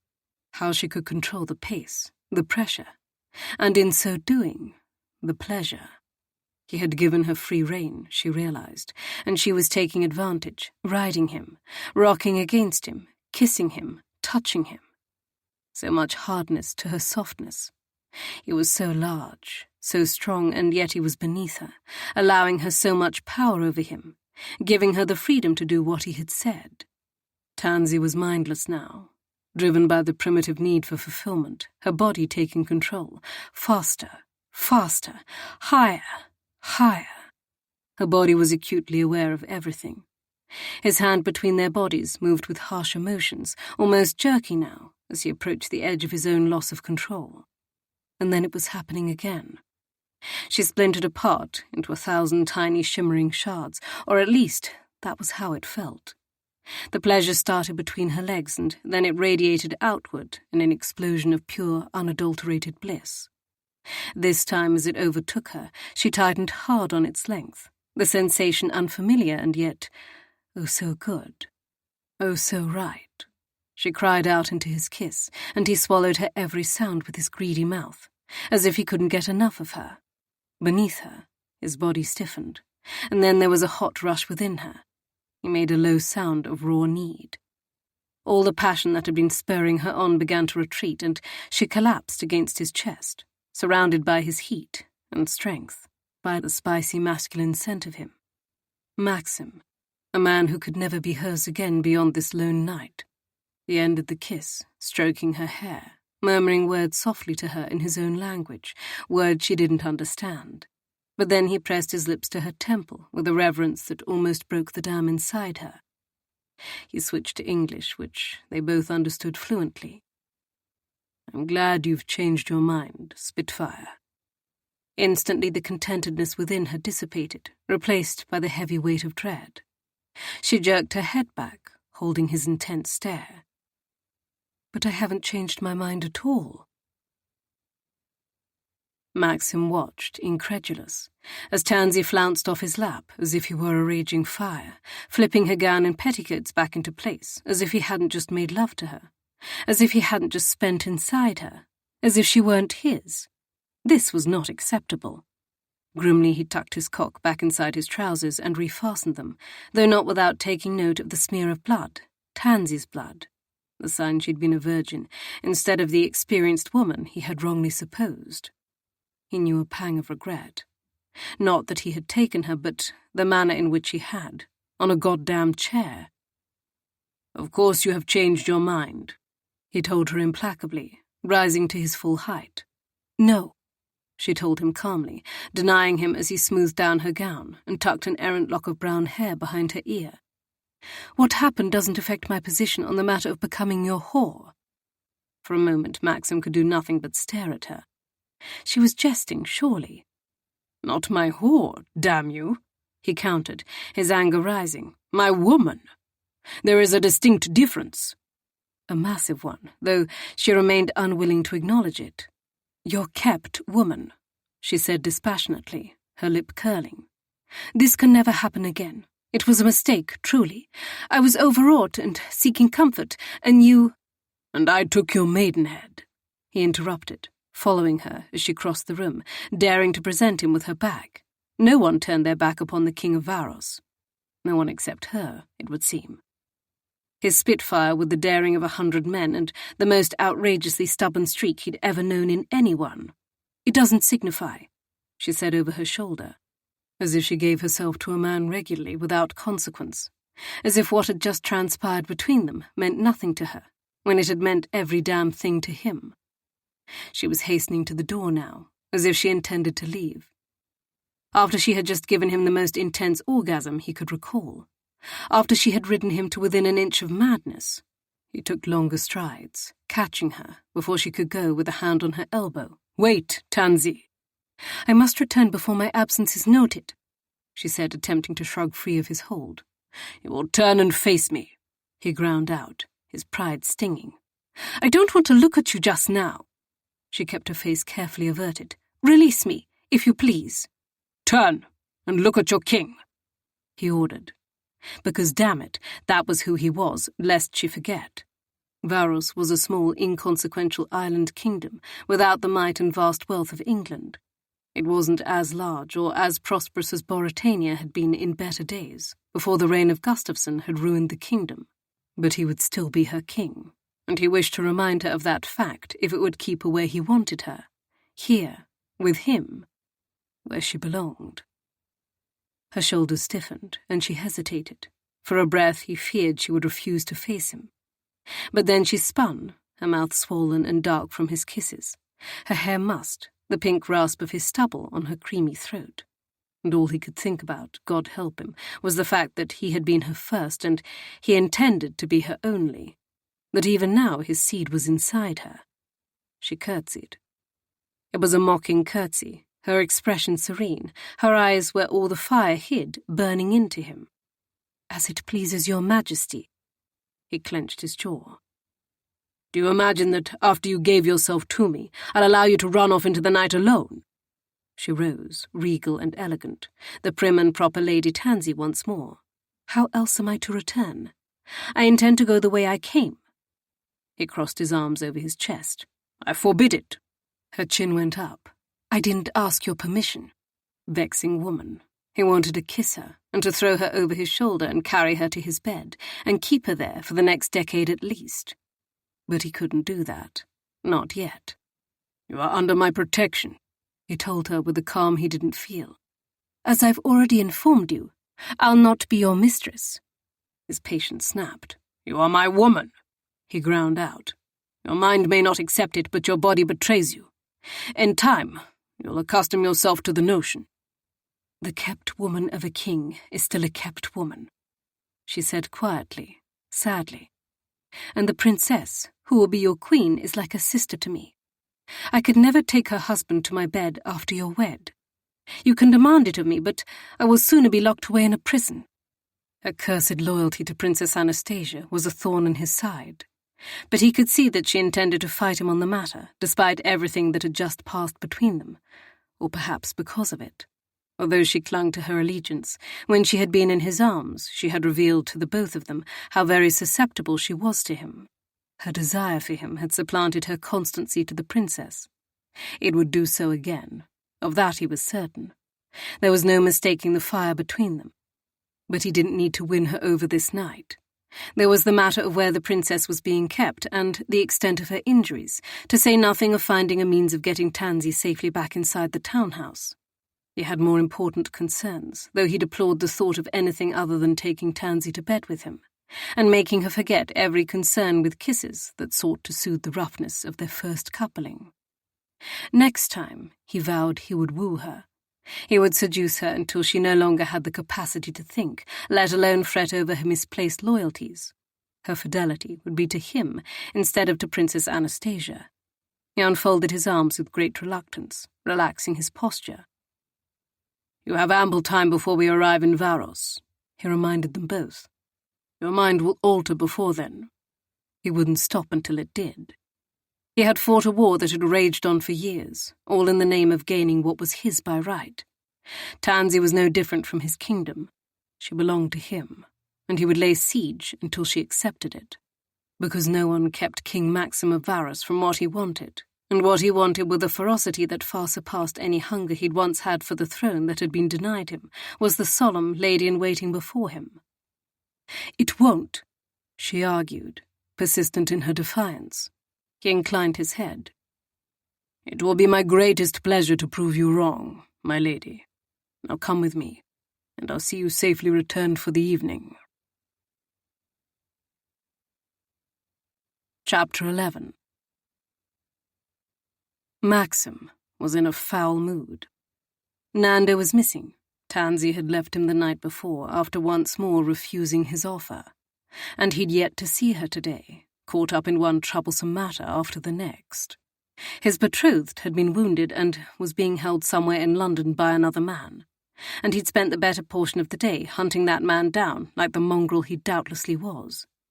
All he wanted to do was go to Tansy, to make love to her properly as he should have done last night, to kiss every delectable inch of her body until all the stubbornness and defiance melted away. Instead, he was following Archer Tierney through London like a wraith. At last his quarry was within sight, within reach. With a hand to the Venetian blinds on the window, he peeked into the darkness, spying the man he strongly suspected was bedding his future wife. Strangely, it was a circumstance that nettled his sense of duty and little else. He didn't truly care what Princess Anastasia did after she gave him an heir, but the heir damn well had to be his blood, of his line, and not another man's whelp. He couldn't risk placing the kingdom in peril. There would be no more false claims to the throne of Varos. The carriage slowed, just before the shadowy figure, and Maxim leaned forward, opening the door. "Get in!" he growled at Tierney. "Not in need of a ride this evening, old chap," the Englishman said politely, as if they were acquaintances passing in the street. "Thank you all the same." Surely he didn't believe he'd been given a request. This was no favour Maxim was doing him out of the generosity in his heart. He needed to speak with Tierney, and Maxim didn't ask permission. He gave demands. But Tierney was moving to avoid him, as if he fully expected to carry on his way uninterrupted. Maxim whistled to Felix, who jumped down from the rear of the carriage. His bodyguard stopped on the pavements before Tierney. Pistol pointed at the other man's head. "Halt!" Felix ordered coldly. That certainly gave the bastard pause. "There seems to be some sort of mistake afoot," Tierney said. "I don't want any trouble." That made two of them, but Maxim had a missing betrothed and he needed to know where the hell she was and what had happened. The danger rose by the hour, it seemed. "Take your hand from your coat," Maxim ordered him, for he wasn't about to meet his end at the hand of an Englishman. "Slowly." "Who the bloody hell are you?" Tierney demanded. "I'm King Maximilian of Varos," he said coldly. "Tell me, just what have you been doing with my future queen, Mr. Tierney?" "What is this about?" Tierney asked, voice hoarse. Poor fellow, That wasn't going to be the way of it. He would learn soon enough. "Get in the carriage," he said calmly, "and we'll talk."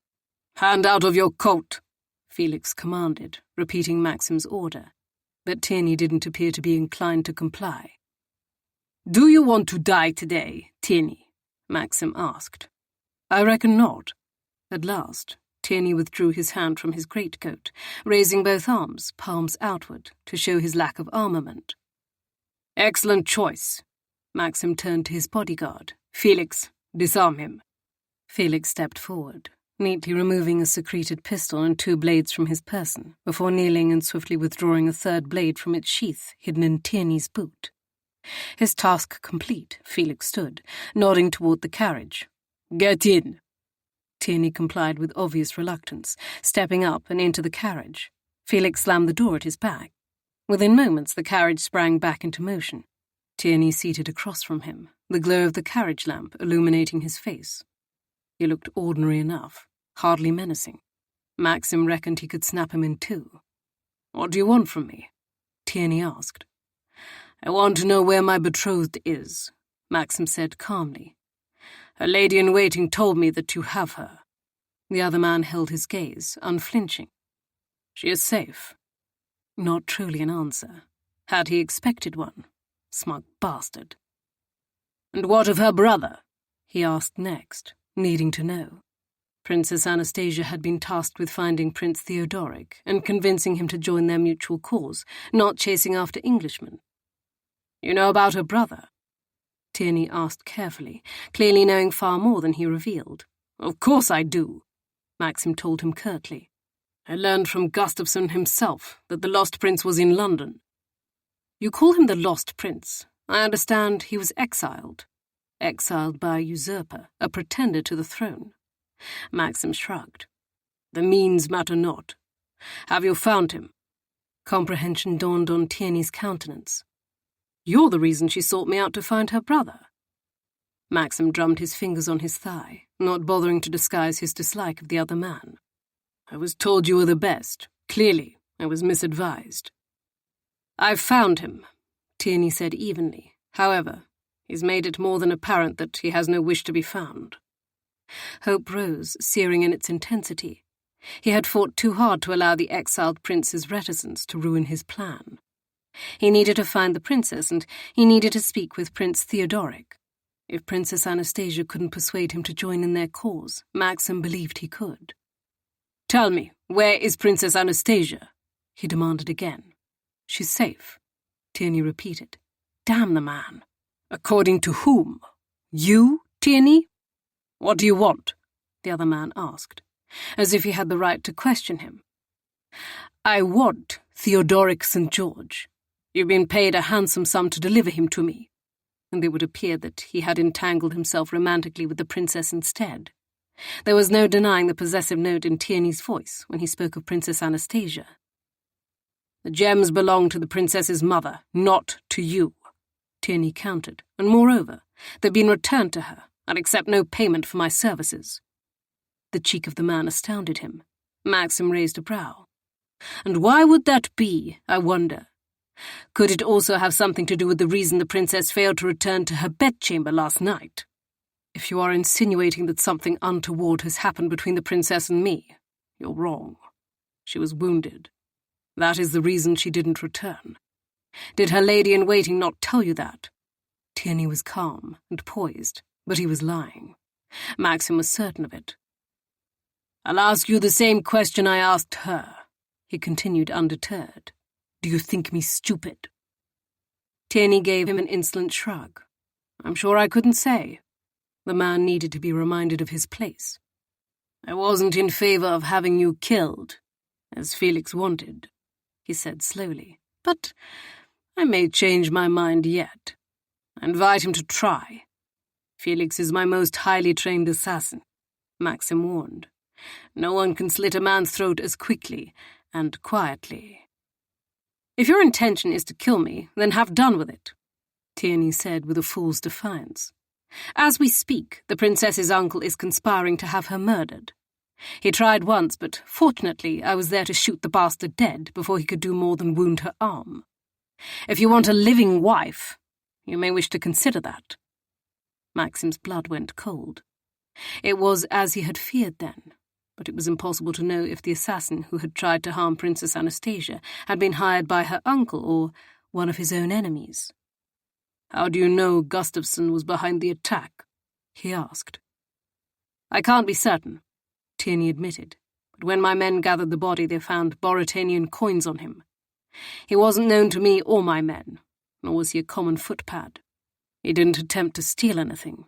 His intent was to wound the princess, and his blade was mere inches from her heart. There is only one Boritanian with the motive and the means to assassinate the princess in London, and it's her uncle." Boritanian coins were not necessarily the best indicator. The men who had come for him had worn Boritanian colours. Still, he didn't wish to entrust more information than was necessary to Tierney. He balled his gloved hands into fists. "I don't disagree. The princess was escaping from her uncle's townhouse using her bedchamber window," Tierney added, "by climbing a tree. A physician tended to her wound, but I feared she would cause further harm if she tried to exert herself too soon after the injury occurred. I sent word to her lady-in-waiting that the princess would remain with me, in the hopes that her wound would heal well enough that she could safely return. However, given the fact that her uncle wishes her dead, there is ample reason for her to remain where she is, beyond her uncle's reach. If all this is true, then what were you doing this evening?" he asked sharply. "You had me followed," Tierney said baldly. "Naturally," Maxim admitted with ease. "Princess Anastasia's lady-in-waiting is loyal to a fault, and I wasn't certain I could trust her. I had to see for myself what you were about. Why were you going to the townhouse tonight, armed as you were?" The princess was deeply concerned for her lady-in-waiting's welfare. "My intent was to liberate Lady Tansy and bring her to my home, where she would be far more protected than in her current location." Ye gods, the man was bold and stupid. "You intended to kidnap a princess and her lady-in-waiting?" "Not the princess," Tierney denied, "but her lady-in-waiting. Perhaps. Only if she resisted." The mere notion of Tansy falling into the Englishman's clutches made him long to roar with rage. Tansy was his, damn it. He alone would protect her. "You're an idiot, Mr. Tierney," he said, feeling vicious. "So it would seem, considering I've been captured by you." "I don't like you, Tierney," Maxim growled. "You're an insolent Englishman, and I ought to have Felix slit you from gut to gullet." "Felix isn't in this carriage. I could kill you with my bare hands before he even knew anything was amiss." A muscle in Maxim's jaw began ticking, so tightly he was grinding his molars. "I fear you underestimate me, English puppy. I'd snap you like a twig and use your bones to pick my teeth." Tierney had the effrontery to laugh. "If it pleases you to imagine you could best me, then by all means do so." More silence descended, their glares clashing as the carriage swayed on, bouncing over a rut in the road. "I've a bargain to offer, if you wish to hear it," Tierney offered at last. Maxim was a king. He didn't make bargains with bastards, but he was also running out of time to accomplish everything that needed to be done in London. Grimly, he nodded. "Go on then, Englishman. Say it." "You want Theodoric St. George, do you not?" Tierney asked. "I believe I can deliver him." Tansy woke with a strangled cry in her throat on the cot in Princess Anastasia's bedroom, shaking and covered in sweat. The dream had been terrible. She had been dreaming of him on the battlefield, covered in blood, an enemy army bearing down on him, and yet he had been standing alone and fearless, prepared to fight to the death. The anguish in her heart remained, as if it had been real, a deep and vicious ache she couldn't seem to escape. Maxim. No, she did not dare think of him thus. Her eyes fluttered closed, anguish rushing over her. She must think of him as King Maximilian, as the sovereign of the kingdom of Varos, as the man who would marry Princess Anastasia, not as the man who had kissed her with exquisite tenderness, who had held her in his arms and brought her to life, who had taken her innocence. Breathing harshly, she fell back against the bedclothes, clapping a hand over her eyes, as if doing so might ward off the memories rushing over her from 2 nights ago. But nothing could. Even now her body tingled with awareness. She was still sore in places she hadn't known it was possible to be sore. Delicate places. Places that reminded her just how wondrous it had felt to have him inside her. But the most frightening discovery of all that she had made during the lonely daylight hours yesterday, she loved him. She had fallen in love with King Maximilian, a man who could never be hers. And she had committed the ultimate betrayal of Princess Anastasia, the woman to whom she owed everything. Her friend, the sister she'd never had. The one steadfast part of a life that had been ravaged by loss and abandonment and upheaval. Her only family. How could she have done it? Try as she might to tell herself that she had been overwhelmed by concern, that she hadn't been thinking properly. She knew that she had been motivated by more than fear. She had wanted the king, had wanted him more than she had ever wanted anything. Even knowing he could never be hers, that she was making a great mistake in allowing him to make love to her, she had done so because she had been selfish. She would have to confess to Princess Anastasia when she returned.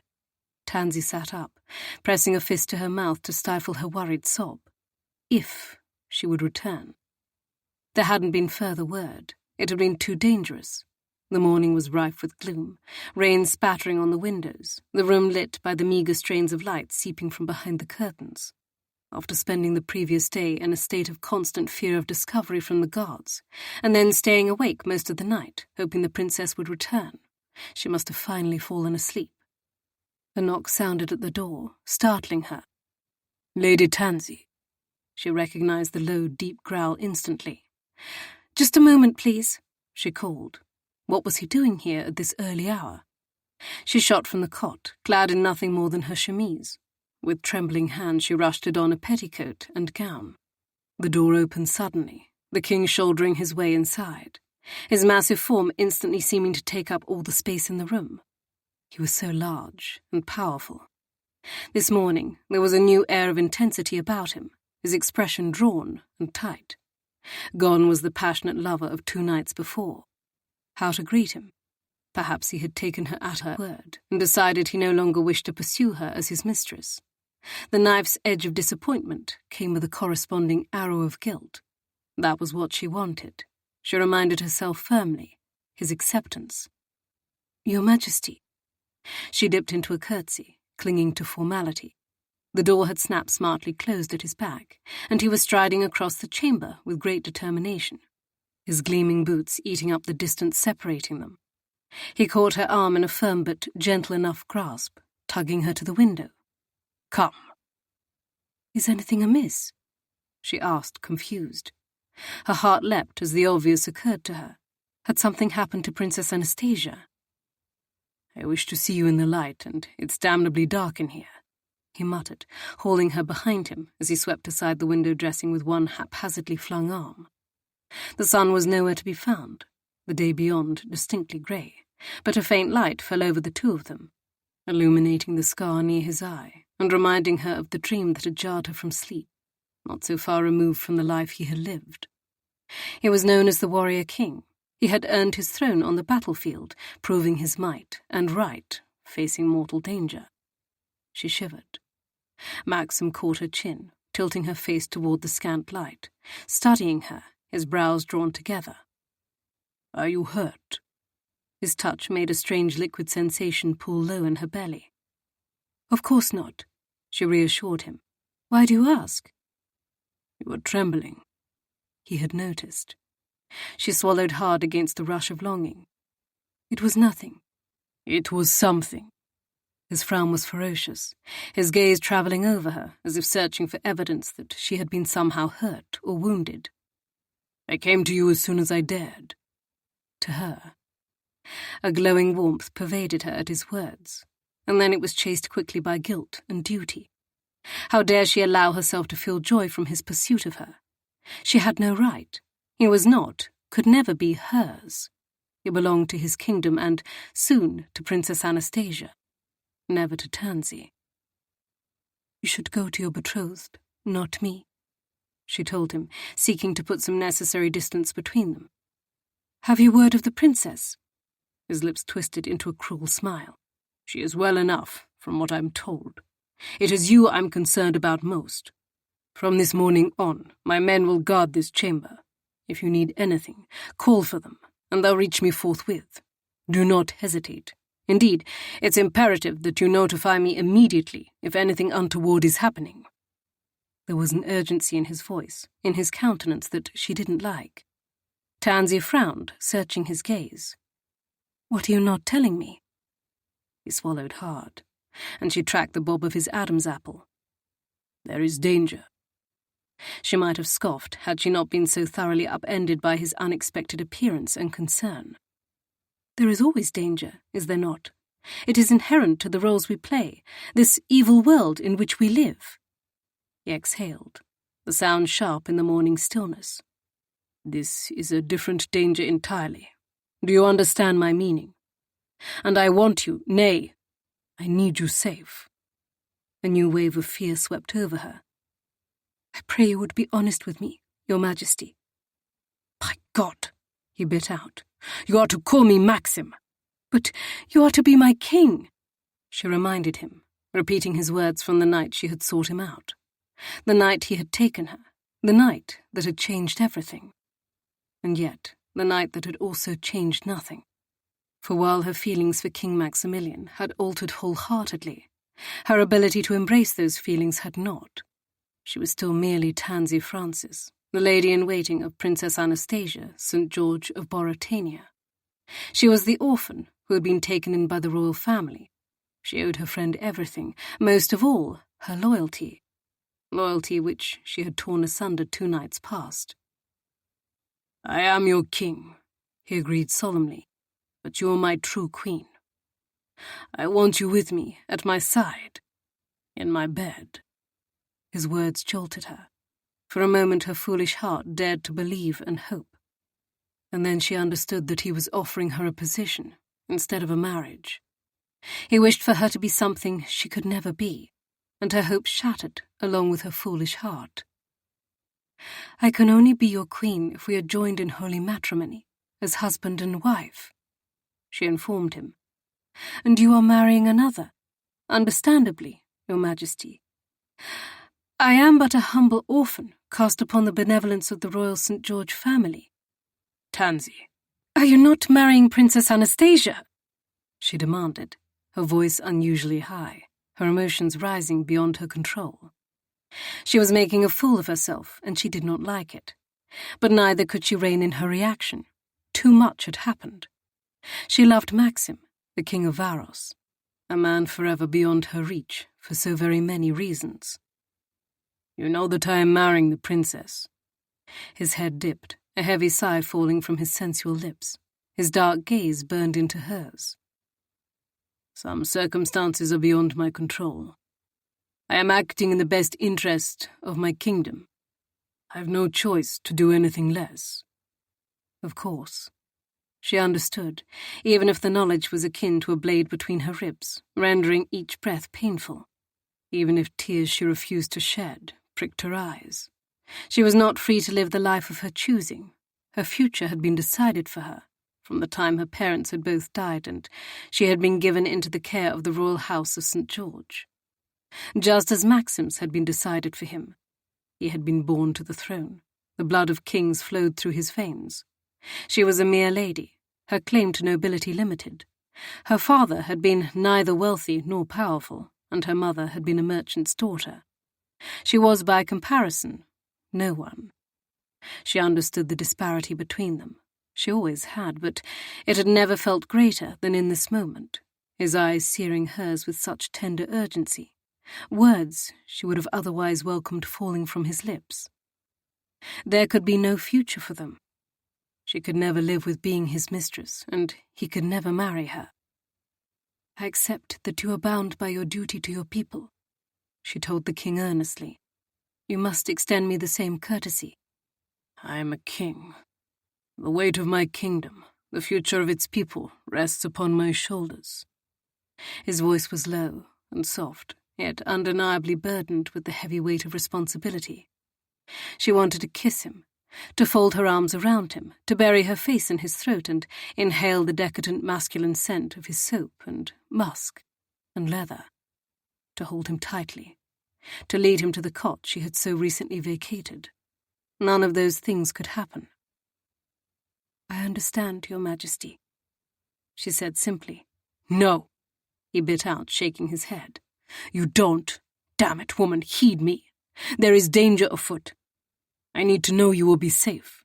I need you to understand that there are men who would do you great bodily harm." "Why?" Her brows drew together as she searched his gaze for an answer, trying to understand what had changed, why this difference had been brought about within him. "Nothing has changed, has it? The plan is the same." His jaw tensed. "The plan remains the same. The only alteration is in the danger. The man who wounded the princess intended to kill her. He was an assassin, either sent from King Gustafsson or from one of my own enemies." One of his own enemies? This was the first occasion upon which she had heard of such a possibility. She had believed his reign over Varos had been solidified by his victory in the Great War. Her frown deepened. "But you are the celebrated King Maximilian. What enemies do you have after rescuing Varos from ruin? Your victories in battle are legendary. You have changed everything for your people." Maxim's nostrils flared, his smile turning tight, almost feral. "My uncle has supporters who linger like vermin. There will never be a day that I do not have to fear that someone will be waiting, with either a bullet or a blade or poison or something else equally capable of bringing me low." She couldn't contain her gasp, pressing a hand to her heart. "But you are the king." His countenance was fashioned of granite. "Even a king is a mere mortal. No one knows that better than the enemies of the king, and God knows I have enemies just as any other man. More enemies, in fact. My position is not as secure as I would prefer. Coming to London has taught me as much. Marrying the princess and bringing Prince Theodoric back to power will benefit Varos, but it will also help to solidify my power. With Boratania as a trusted ally, my detractors will be far less likely to make attempts on my life." For the first time it occurred to Tansy that Maxim's betrothal and marriage to Princess Anastasia was rooted in so much more than she had ever supposed. He was seeking to improve his own position, yes, but he was also apparently in danger, and marrying someone connected to another sovereign in the region would leave Varos in a better position of stability, particularly if he had heirs, should he die. That brutal realization, coupled with his words, sent icy tendrils of fear through her. She swallowed hard, trying to understand. "What else has happened? Has someone tried to do you harm? Is that why you feared that something had happened to me?" If possible, his expression closed even more. "You needn't concern yourself with the details." She scoffed, frustrated with him, loving him, hating him, at an impasse. "Because I am a woman?" she demanded. "If so, I can assure you that I am more than capable of understanding such complexities as danger and trepidation." "Because you are my woman," he countered fiercely. "And I don't want to fill your heart with ugliness and fear. I want you to remain as you are." Too late for that, she longed to tell him, and not without bitterness. She had been complacent enough with her life and her role in the past. But her involvement with him had changed things, had changed everything. Had changed her, and, heaven help her, had changed her heart forever. And she couldn't quite banish the warmth pooling inside her at his possessive pronouncement that she was his woman, even if she knew she could never truly be. "You are in danger. Princess Anastasia has been wounded, and you believe I'm in danger as well," she said instead. "That is the reason for the guards." "I need to make certain you're protected," he said sternly, frowning down at her. "Until you're in my court at home in Varos, this is the best I can do." She nodded, a sudden rush of tenderness overwhelming her. He was an arrogant, cold man in many senses, but with her, he was caring in a way she had never expected him to be. "Thank you." "Don't thank me." A muscle tensed in his jaw beneath the dark shadow of his stubble. He looked forbidding and fearsome. "It's my duty to protect you. I wish I could do more, but with you being here guarded by Gustafson's men and the princess's position being so damned precarious, my hands are tied. Promise me that you will take great care with yourself, and that you'll go to my guard should anything happen." "I promise." He was always somber, a man clearly haunted by his past and the years he had spent waging war, but there was no denying how serious he was now. Maxim reached for her then, drawing her against his big body, the warmth and strength of him radiating into her. Despite herself, Tansy twined her arms around him, holding him close. He was in danger as well, and although he hadn't provided much detail, she hated the notion of anything befalling him. He nuzzled her temple, his breath falling hotly over her ear. "I need you safe, Spitfire." She inhaled deeply of his scent, wishing their circumstances were not so hopeless, not daring to speak. For if she did, it would be to tell him that she needed him safe too, that she loved him. And those were words she had no right to speak. Chapter 12. He shouldn't have revealed such weakness to her.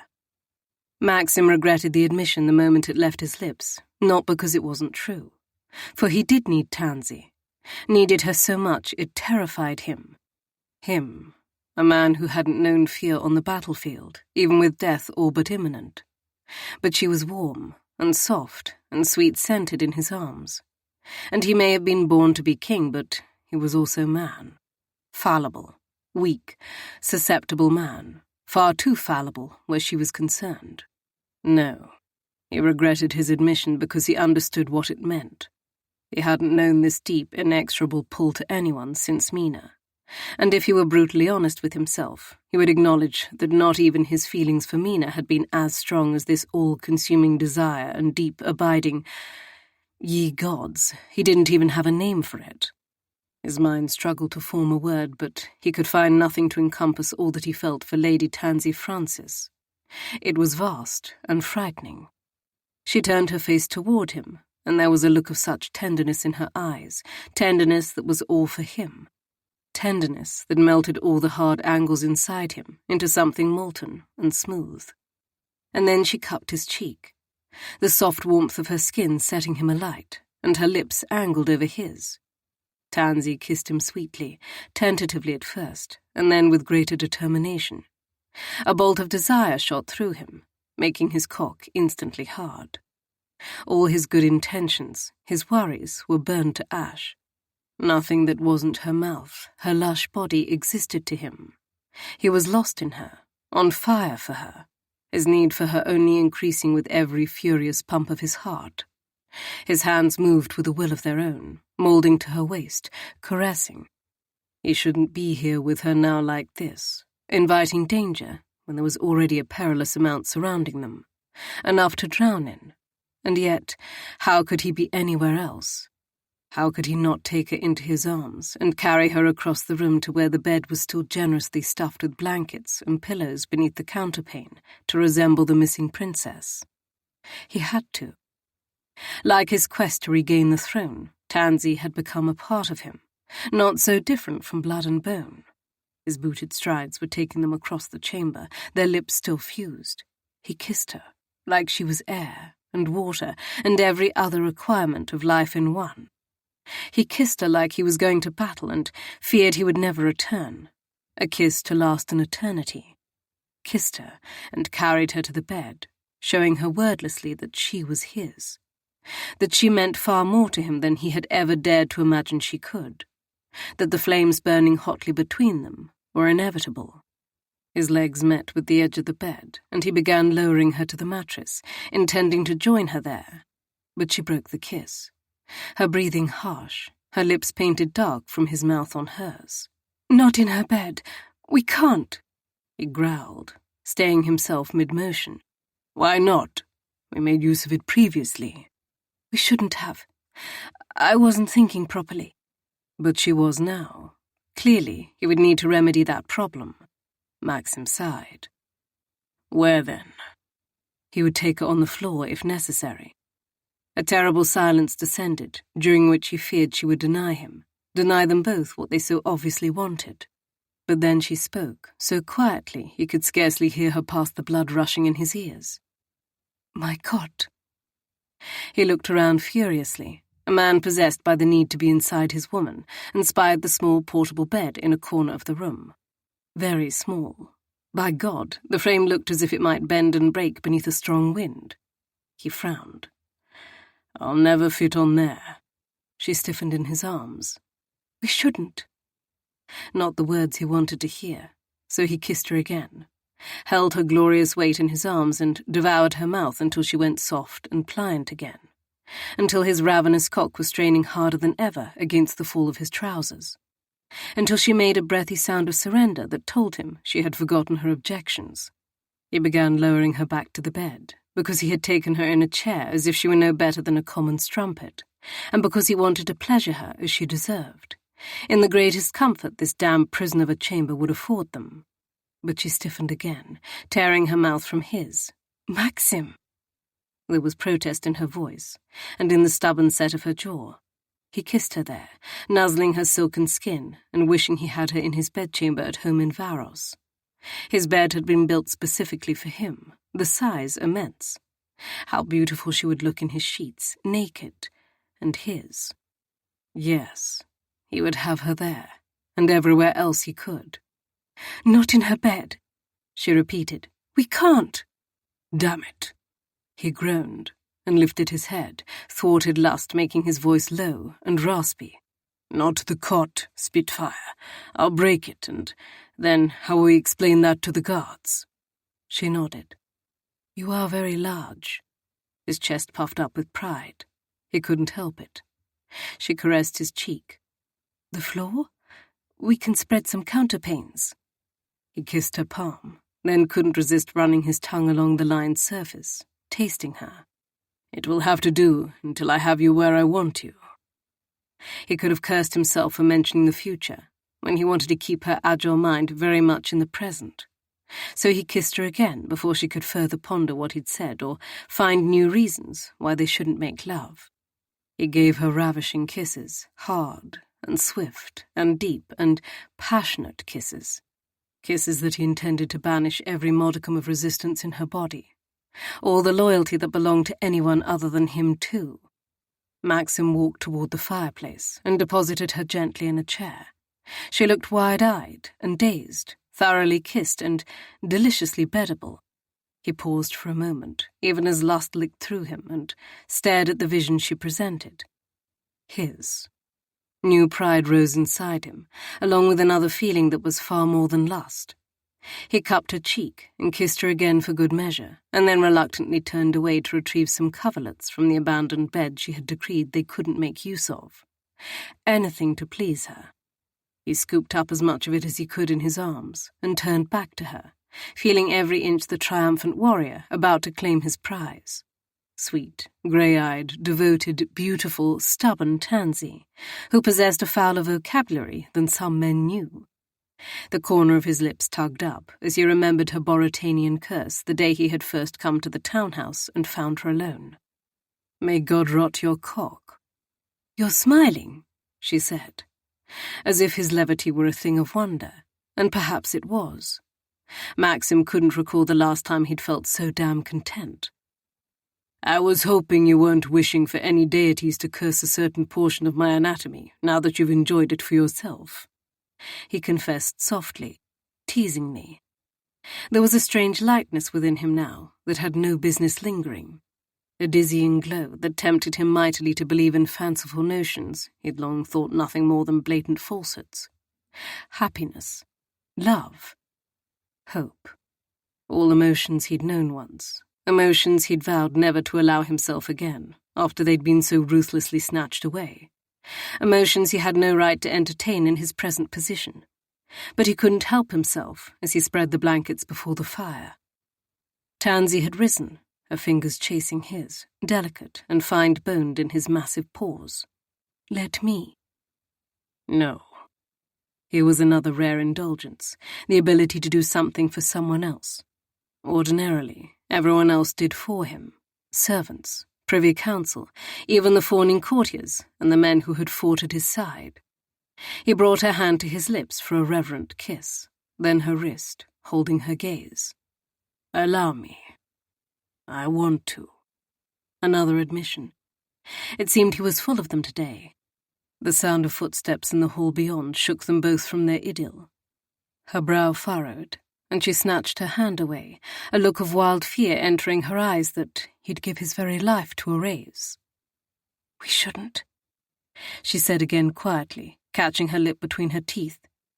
"If they suspect—" "To hell with them," he snarled, feeling irrationally bloodthirsty after the intrusion upon this rare moment of peace. "I'll kill them all with my bare hands." "And where would that leave Varos?" she asked, shaking her head. "You don't need to start a war." But starting a war was precisely why he had come to England.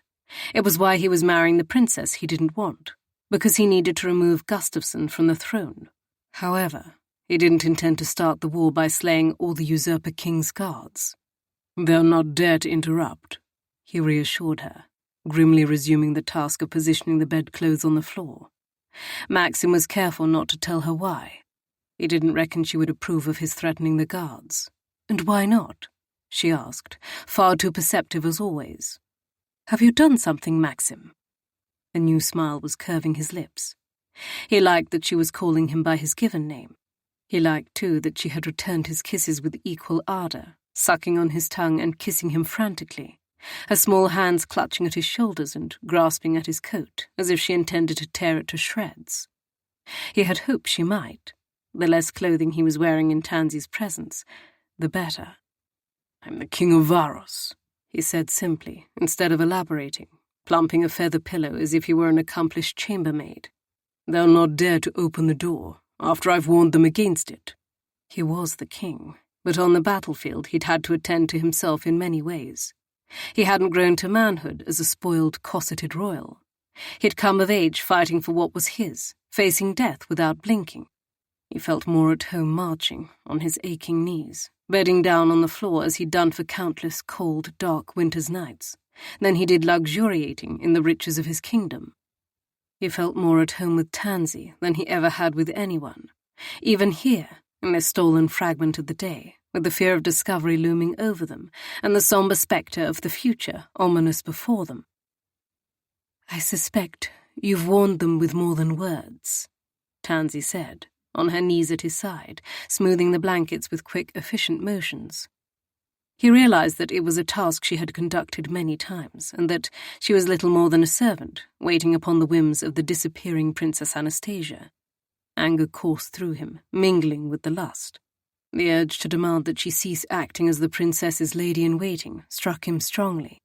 He almost blurted the order, as he would have to any soldier on the battlefield, but he held his tongue, knowing that it would only heighten Tansy's determination to continue.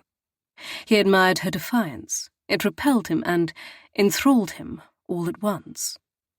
"Perhaps," he allowed then, studying her face, the hints of gold and red hiding in her mahogany locks. "Take down your hair." His boldness took her by surprise. Fine brows arched. "Please," he added gruffly. "I wish to see it unbound." "It is plain hair, no curl," she protested. "The color of mud." Mud? Sacrilege. He'd seen more than his share of mud, and her beautiful tresses bore no comparison. "It's glorious," he countered firmly, wondering if it was possible that she didn't know, if her humility kept her from seeing her true beauty. "There are hints of gold and red hidden within it, when the light catches. I have dreamt of running my fingers through it." He already knew it would be decadently soft, but he wondered how long it was, wondered what it would look like draped over a pillow, wrapped around his fist. "You have?" Her hesitant question made him want her even more. She was far too humble, his spitfire. She'd been forced to hide in the shadow of a princess, but she had been born to be a true queen. How he wished, with a ferocity that would have knocked him to his knees if he had not already been upon them, that he could make her his, that he could marry her in truth. "I have," he confirmed. They faced each other, on their knees, the world beyond this chamber desperately uncertain. Danger, Wars, unwanted marriages, assassins, wrongful kings, exiled princes, guards. None of it mattered. Holding his gaze, Tansy reached for the pins holding her hair in its tidy chignon. One by one she pulled, her eyes never leaving his. Fat tendrils spilled down her shoulders and back. And ye gods, it was longer than he had supposed, thicker and richer. He reached for a handful that had fallen over her right breast, but his greedy hand cupped, weighing the fullness, finding her nipple hard and demanding beneath the layers of her garments and hair. Fuck. He had never surrendered on a field of battle, not once in all the years of the Great War, but he was surrendering now. Surrendering to this small, mysterious woman with the fortitude of an entire cavalry brigade.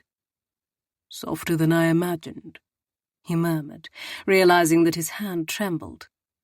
Because he understood the gift Tansy was giving him, not just herself, not just her body, but a complete refutation of the marrow-deep loyalty she harbored for her princess. She was a woman of vast principle. He knew this. But for him, she was willing to sacrifice her own beliefs, her loyalty. Everything. And it wasn't because he was king. Other women had thrown themselves at him after he had taken the throne. Their avarice had been reflected in their glittering gazes, a lust for not just himself, but the power he possessed. He hadn't bedded a one of them. The last pin was removed. Even this revelation was executed with typical Tansy care. The hairpins were laid in a tidy pile for easy retrieval later, just off the blankets. "Will you let me tend you?" she asked. He might have thought it the question of a servant, but for the tone in her voice, the longing in her eyes, Maxim swallowed hard, feeling small for the first time in his life. He nodded, relinquishing his hold on her breast, the cool silken strands of her hair. "How would you have me?" She cocked her head, practical even in seduction, and the urge to kiss her thundered through him. "Sit, I think, if it pleases you to do so, of course." He was damn glad she hadn't called him Your Majesty. He might have lost control and pinned her to the floor, lifting up her skirts and burying his face in her cunny until she forgot all sense of formality and covered him in her sweet, dripping dew. But he wanted to prolong this. They had time. He needed this time. It might be the last they had together before the inevitable long journey to Varos. So he gave her what she wished, settling on his arse, legs stretched before him. "Thus?" "Yes." She moved to his boots. He wanted to tell her not to remove them, that it was beneath her, but she glanced up at him shyly as she settled there. "Please, I want to." And damn it all to hell, he couldn't speak past the longing clogging his throat. She wanted to attend him. No one had done something for him because they wanted to, in as long as he could recall. He inclined his head. Another shy smile that settled behind his breastbone in a painful ache, and then her nimble fingers were at work, removing the boots with deft, efficient motions. He'd never in his life been incited by the mere act of removing his boots, but his cock was harder than iron by the time she had completed her task. "Come here," he said gruffly, hauling her into his lap without waiting for her response. She was soft and womanly, her curves melting against him, her hands settling on his shoulders. Her lips came down on his, greedy, hungry. He gave her his tongue, and she sucked on it, as if she couldn't get enough of him. All the pent-up longing exploded between them, like fireworks careening into the night sky, booming and sparkling. In a flurry of movement, they divested each other of garments, cravat, coat, chemise, petticoats, stockings, trousers, shirt, until there was nothing remaining but bare skin, and Tansy was stretched beneath him on the soft nest of blankets he'd arranged for them, her unbound hair lustrous as it fanned over the feather pillow. Maxim settled between her thighs, spreading them wide with two flattened palms on either side, opening her to him. Pink, glistening folds greeted him, the taunt of her pouty little bud. He was going to lick and suck and fuck her until she forgot all the reasons why she was so determined to resist the inevitability of them together. He was a starving man, and Tansy was the feast. His tongue. Oh, heavens, his tongue. Tansy squirmed. She should be embarrassed, ashamed. But Maxim's handsome face was buried between her legs, and his mouth was performing wondrous feats upon her most sensitive places. It was difficult to form thought, let alone castigate herself. Instead, she surrendered, promising herself this would be the final time, that she would take the memory of these stolen moments and it would last to the rest of her life. He licked up her center, his clever tongue playing over the nub of flesh her fingers found late at night when she was alone. And oh, how delicious it was. Beyond her most feverish imaginings. She had read about such acts, of course, but nothing could compare to the wicked glide of him over her. When his lips closed over her and he gave a hearty suck, she feared her head might fly from her body. The sound that escaped her was too loud. He looked up, his lips wet with her essence. Hush, sweeting, a bit quieter. He was right. She had no wish to bring the guards upon them. It's so... Her words trailed off as she failed to explain. So she pressed the back of her hand to her mouth instead, hoping to muffle any more inadvertent noises. The smile he gave her was beautiful. You like my mouth on you, don't you? She nodded, her sex aching for him to continue his merciless torture. Good, he said with his characteristic firmness. When we're in Varos, I'm going to lick your cunny every day. She might have protested. She had no intention of being intimate with him after today, and she most certainly would not lie with him when he was married to another. But then his head lowered, and his tongue went to work, making her mindless again, and she surrendered herself to the exquisite sensations. He hooked her knees over his shoulders, his big hands cupping her bottom, and held her to him, ravishing her until she was gasping, and sounds were emerging from her throat that refused to be contained. She stuffed her fist against her mouth to keep from crying out as he sank his tongue deep inside her. His fingers replaced his tongue, thrusting into her in a mimicry of lovemaking, moving in a way that inspired an exquisite quake of sensation to overcome her. He licked and sucked her bud, fingers probing, filling, driving her to the heights of madness and beyond.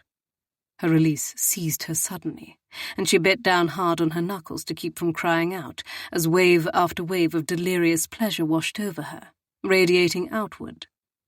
He didn't stop until he had drawn the last of it from her, until she was limp and throbbing and gasping for breath, her heart pounding and her body glowing. Slowly, tenderly, he lowered her legs, caressing them with his strong, battle-calloused hands. He made a growl low in his throat, as if he were too out of his mind with ecstasy, and all from the act of pleasuring her. He dotted kisses over her hip bone, her stomach, the curve of one breast.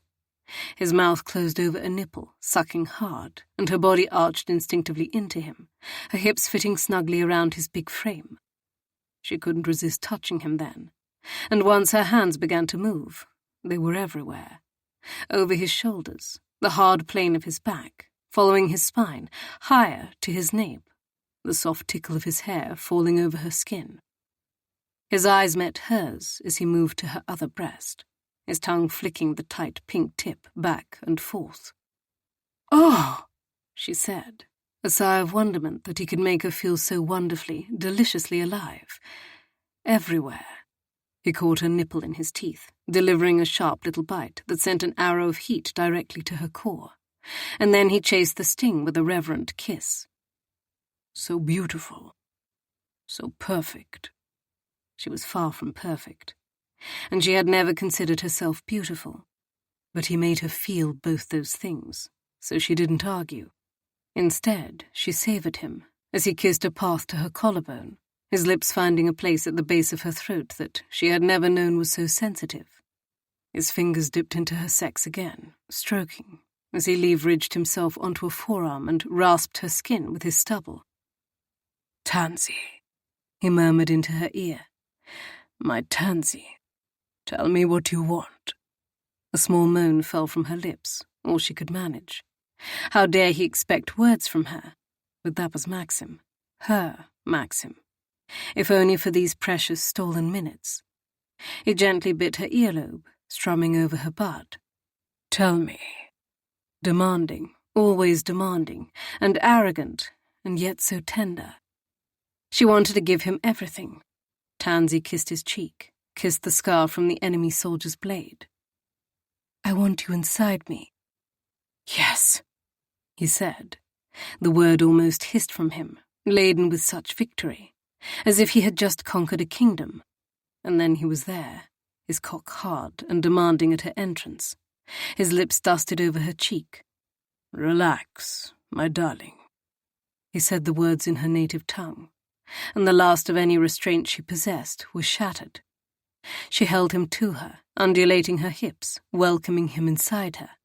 His mouth found hers as he pressed, a shallow thrust to allow her to adjust to the intrusion. He was so impossibly large. She hadn't forgotten, and there was a twinge of pain as he moved again. His touch was there, fluttering over her nub, inciting more sparks of desire, chasing any discomfort. Another thrust, and he was inside her to the hilt. They were pressed together, hip bone to hip bone, her breasts crushed to his muscled chest, and she was so deliciously full of him. He remained still for a moment, kissing her jaw, her eyebrow, the corner of her lips. "How does it feel?" he asked softly, solicitously, such concern for her. She sifted her fingers through his black hair, through the silver strands at his temple, loving him so fiercely that she thought she might never recover from it. "Wonderful," she managed. He took her mouth then, the kiss deep and drugging, and she tasted herself, tasted passion and Maxim and the forbidden. He made love to her slowly, so slowly, taking such care, too much care. She told him with her nails on his shoulders, with her legs wrapped around him, with her tongue in his mouth. He growled and gave her what she wanted, moving faster, harder, thrusting in and out of her until they were both breathless, careful to swallow each other's sounds, lost in the moment, in their bodies, in the way they fit together, in the endless pleasure. She never wanted it to end. It had to end. It would end. But then he sucked on her lower lip, and his knowing fingers whirled over her bud with greater pressure, and the bliss of it all was too much. She clamped down hard on him, her second peak every bit as explosive as the first. He sank into her, his hands finding hers, lacing their fingers together. He pinned them over her head, on the layers of counterpanes, holding her there as he lavished fast, intense strokes upon her, his cock gliding in and out, his mouth fastened to hers, as if it would forever live there. He stiffened above her, pounding into her one last time, before he groaned into her kiss, and the hot rush of his seed flooded her. The kiss turned sweeter, less frantic, and at last the tension seeped from his big body, and he laid his head on her shoulder, breathing as hard as she was. Tansy pressed another kiss to his scar. She had never loved him more. Chapter 13. The first sight that greeted him was his brother's bare ass. The second was a pair of breasts covered in something that looked alarmingly like trifle, the avid tongue of another woman licking the syllabub layer away. Maxim clamped a shielding hand over his eyes and averted his gaze to the floor. "Damn it, Nando!" He had scoured half of London after reluctantly leaving Tansy earlier, intent upon finding his brother, half fearing he would discover an assassin had claimed his life. As it turned out, he needn't have been so consumed with fear. It wasn't an assassin that had claimed Nando, rather, it was Cunny. No fewer than 3 of the illustrious brothel's women of the night surrounded his brother, who was lying prone in nary a stitch, red welts on his arse that had undoubtedly been left there by the riding crop one of the women held. "Is that you, brother?" came Nando's muffled query, sounding lazy and, if he knew his brother, thoroughly soused. By God. Nettled, Maxim removed his hand, facing the grim picture of debauchery before him. Had he thought there were only 3 women, Clearly, he had miscounted, for there were also 2 women making use of a strange chair on the opposite end of the chamber, one behind the other. "Slower or faster, Nando?" cooed the woman at the rear, thrusting her hips slowly and giving her bottom a shake, undoubtedly for his brother's benefit. "Not at all," Maxim interrupted sharply. There were some aspects of his brother's depravities that he hadn't ever wished to know. He'd heard whispers, of course. Nando had the face of an angel and the appetite of the devil, it was said. Maxim had never stopped to ponder the implications for overly long. The generously endowed brunette didn't appear at all concerned by Maxim's order. She cupped the blonde's breasts, giving her nipples a pinch that made the other woman moan in what sounded very much like feigned enjoyment to Maxim's ears. "Faster," Nando directed, as if Maxim hadn't spoken. "Mademoiselle Jeannette likes it when you're rough." "Nando," Maxim gritted out, repelled by the den of sin before him. "You're still here, then?" Nando drawled without turning away from the spectacle he was apparently directing. "I thought you'd be too shocked to stay. I've paid the ladies for another hour, Maxim. Won't you come back then?" Likely he had paid the ladies for another hour of entertainments for his ne'er-do-well brother, and not the other way around. "They'll thank you for the extra hour to themselves," he snapped curtly. "Mademoiselles, I thank you to dress yourselves and take your leave whilst I speak with my brother." "Coin's already been spent," said one of the women lounging on the bed. "You'll not be getting it back," added the red-haired harlot bearing the riding crop. "Keep the coin," he ground out. "It's yours." "See here," Nando exclaimed, sounding indignant, finally craning his neck in Maxim's direction. "You can't send away my goddesses, Maxim. I've paid for them, and Mademoiselle Jeannette hasn't come yet." From the looks of her, she wasn't about to either. Any noises of enjoyment she was making had purely been to titillate his dolt of a brother. Assassins were trying to kill Maxim and Princess Anastasia.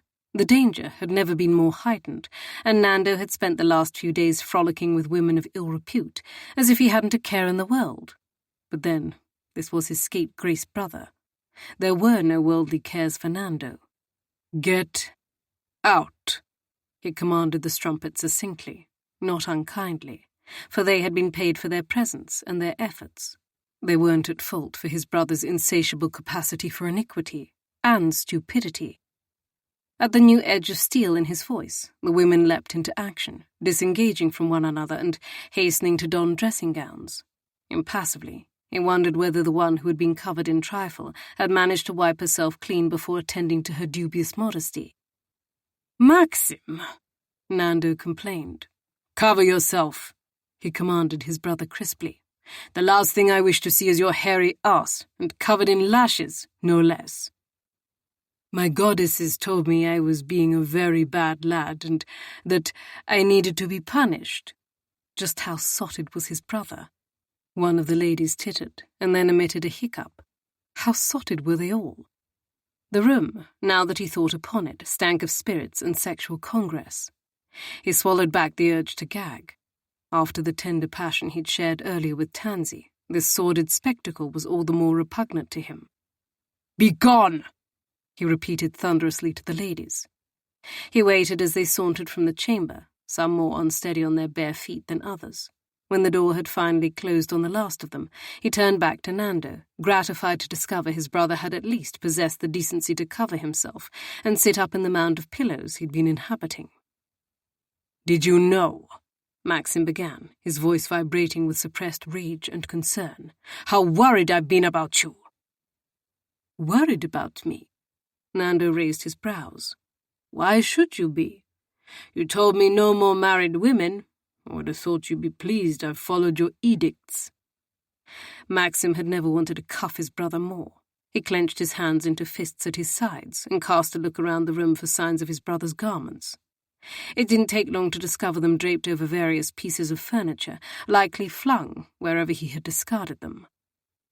"I'm not in the mood for your games, Nando," he said curtly, using a calming rhythmic march to pace down one length of the chamber in an effort to cool his rising ire and the fit, that was never far behind moments of great upheaval and upset.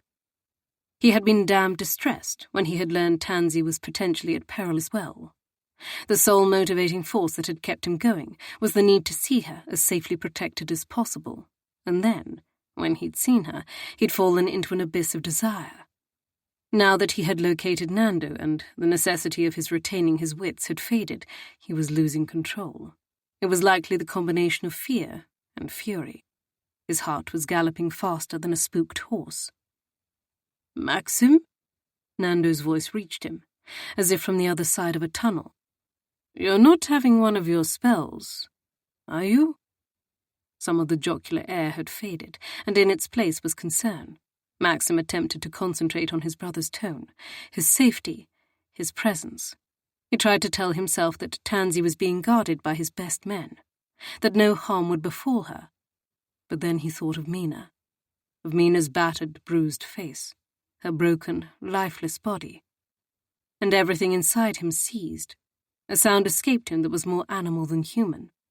He hated this wretched weakness, hated the memories, hated the bastards who had killed his wife so many years ago, the enemy soldiers who had captured her and paraded her around like spoils of war, before killing her. Hated the thought that he could ever again be responsible for such a horrific, brutal attack.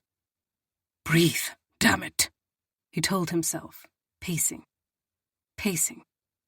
He'd intended to fetch his brother's clothing, but now he was 22, and he was rolling over the body of the woman he loved, left battered and bloodied on the ground, as if she hadn't been someone precious, someone beautiful and vivacious and filled with life, someone so very loved and innocent, a wife and a sister, a daughter and a friend, a soon-to-be mother. A hand clamped on his shoulder, and Maxim gave a violent cry, wrenching away. For a moment he was trapped between two worlds, the past and the present. He could smell the burning fires, the scorched earth, the unmistakable sense of blood and death. "Maxim. Brother." Nando's voice, calming, soothing, emerging from the fiery hells that had engulfed his mind. Maxim choked in a breath, his chest as tight as if he had just run a great distance. "We'll march together," Nando added. And then it was his brother's face and not Mina's. It was Nando, stupid, boyish, careless Nando, who was challenged to duels and who bedded 5 women at one time and asked one to eat syllabub off the other's puppies. Maxim nodded, sucking in a struggling breath. Sanity was gradually returning to him as they struck up a familiar pace together, walking up and down the length of the den of sin. Nando had thrown on some trousers and haphazardly stuffed a shirt over his head. Thank Christ for that. "Has something happened?" Nando asked. "Tell me when you're ready." He sounded remarkably lucid, perhaps pulled from the depths of his stupor by Maxim's own madness. Here was a reminder that he might judge his brother for his faults, but Nando never judged Maxim for his. He swallowed hard. "I was worried." "You're always worried, brother." Pace. The measured steps restored his mind to a sense of order amidst chaos. His thoughts were no longer muddled. The past was not before him, even if he would never forget the way he had last seen Mina. Even if he would never forgive himself for the role he'd played in her death. "The princess has been wounded," he managed at last. "There are assassins afoot, and her lady-in-waiting is in danger as well." "Lady Tansy?" "I wouldn't be averse to offering her my most sincere protection." Nando didn't protect women from murderous villains. He bedded them. And the only man in Tansy's bed was going to be Maxim. He stiffened, disliking his brother's continued interest in her. "You needn't concern yourself with her. I've seen to her protection with some of my guards." But would it be enough? The fear was there, heavy and hot, lodged in his stomach like a stone that would not be removed. "What is that edge I hear in your voice, brother?" Nando asked smoothly as they continued their march, slow and steady. His heart was resuming a more normal pace. The madness had almost entirely faded. "I don't know what you're speaking of," he lied. for he had no wish to examine the complexity of the emotions he felt concerning Tansy here and now, in this den of iniquity. It felt wrong. "You forget how well I know you," Nando persisted. Damn him. His brother was a ne'er-do-well, but he also knew Maxim better than anyone else. It was the primary reason he was here in London with him, that, and Maxim feared the trouble Nando would make for himself in his absence. He sighed heavily.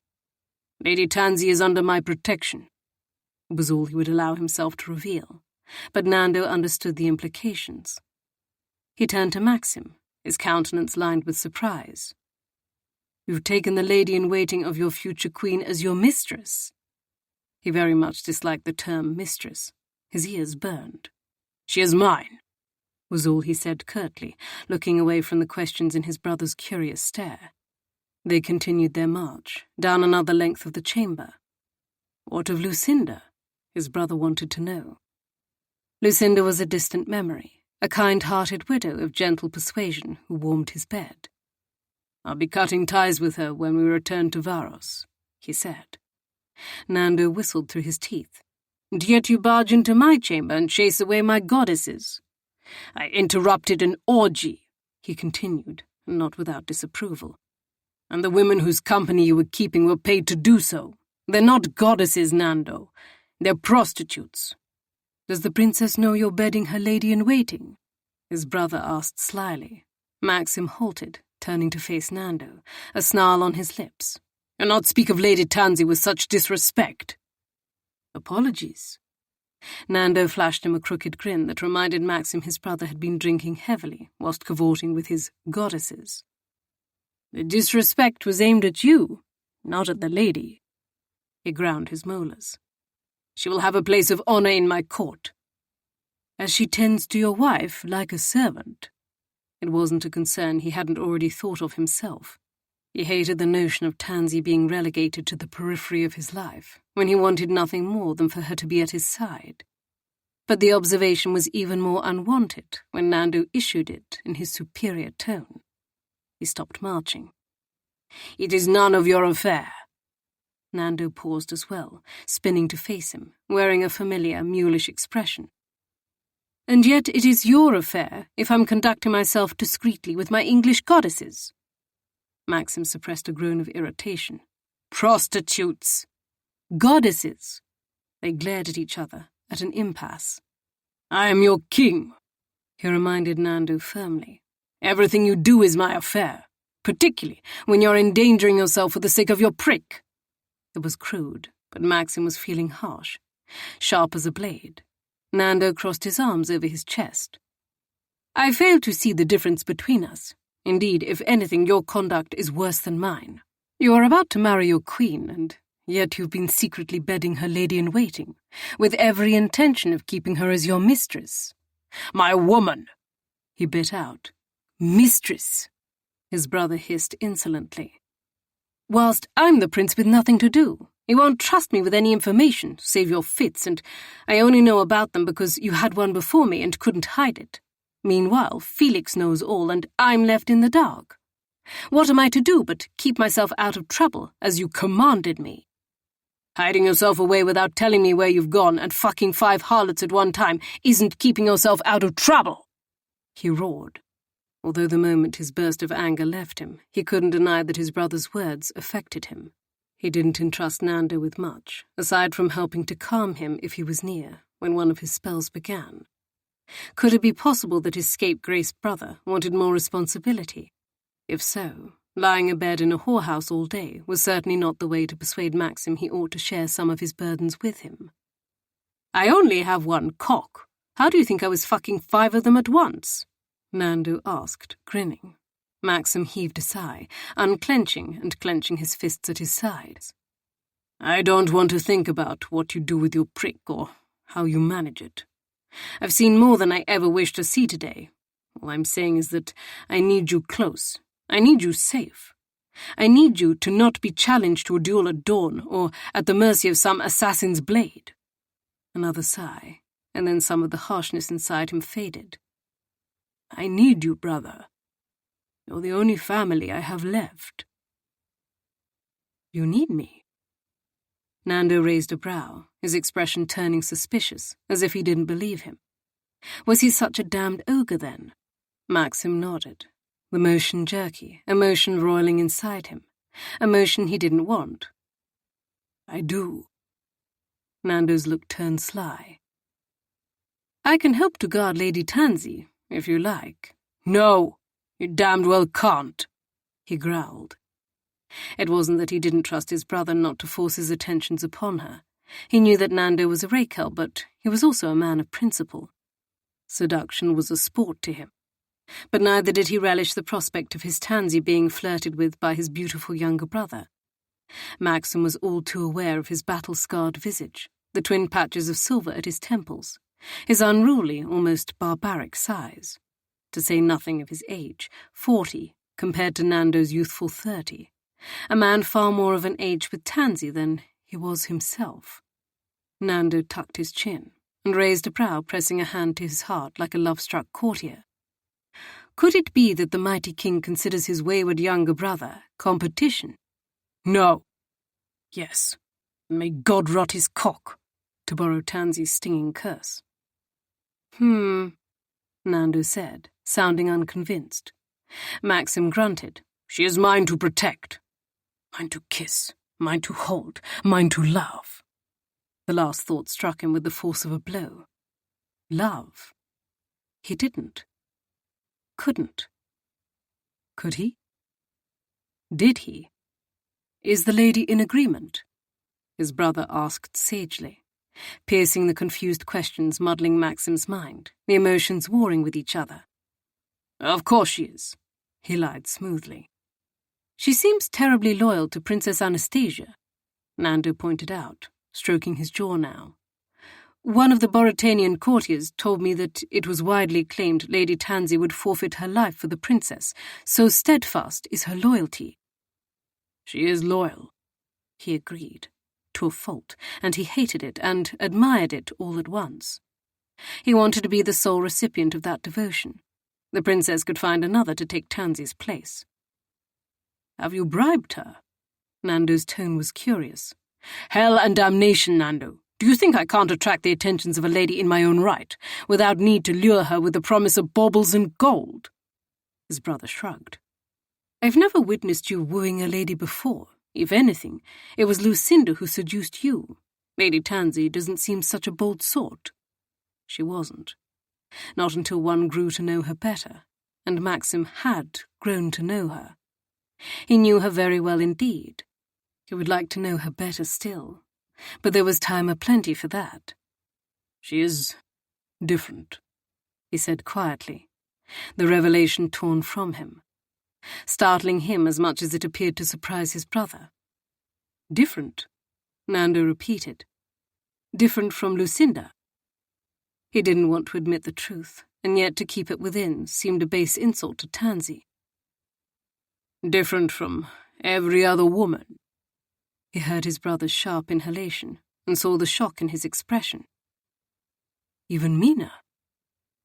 Maxim was silent for a few seconds, considering his words with great care. I will always love Mina. Nothing and no one can change that. But neither can I deny what I feel for Lady Tansy. You love her? Nando breathed, understanding dawning on his expressive face. He swallowed hard. I'll not put a name to it. Everything is new and we are in a strange and foreign land. So much danger swirling around us. It's not the time to be fanciful. Fanciful, his brother repeated, lips twitching as if he were valiantly attempting to suppress his mirth after hearing the world's greatest sally. What is so amusing? He demanded, though he suspected he already knew the answer. The impenetrable King Maximilian, in love? Nando shook his head ruefully. But not with his bride. Maxim's lip curled. You know why I have to marry Princess Anastasia? For the good of the kingdom, his brother said instantly. Likely those words had been emblazoned upon Nando's mind, for Maxim had repeated them often enough. It was what he had been taught from the time he'd been a lad. Every action he had undertaken had been in the name of Varos, her people, the future of the kingdom, regaining the throne. every privation, every battle, every wound, all those desperate years of war, the death, the destruction, the agony, the loss, all had been in the name of Varos. His own father had planted the seed in Maxim long ago, and Maxim had carried on the tradition. He nodded. For the kingdom. I haven't any other choice. Nando cocked his head. What if you did have another choice? What if you could have whatever you wanted? If you could marry Lady Tansy instead of Princess Anastasia? Would you do it? Maxim didn't answer that question. It didn't signify, because the King of Varos didn't have the freedom to do as he wished. Whether that meant bedding 5 goddesses for days or making the woman he truly wanted his wife. There was only duty, obligation, and alliances. Finish dressing yourself, he told his brother quietly. I'll be waiting for you in the carriage. But be warned, if you don't emerge in a quarter hour, I'll come looking for you, and you won't like the consequences. You should eat, Your Highness, Tansy urged Princess Anastasia, once more at home in her role of dutiful lady-in-waiting. Only the role no longer felt like home. It felt hollow and desperately wrong. And her every interaction with the princess felt like a betrayal in itself for what she was keeping from her. Days had passed, days fraught with tension, fear, and loneliness. With longing for Maxim, too. But since they had last parted, she'd had nothing from him, save curt missives delivered by servants, inquiries into her welfare, into the princess's welfare.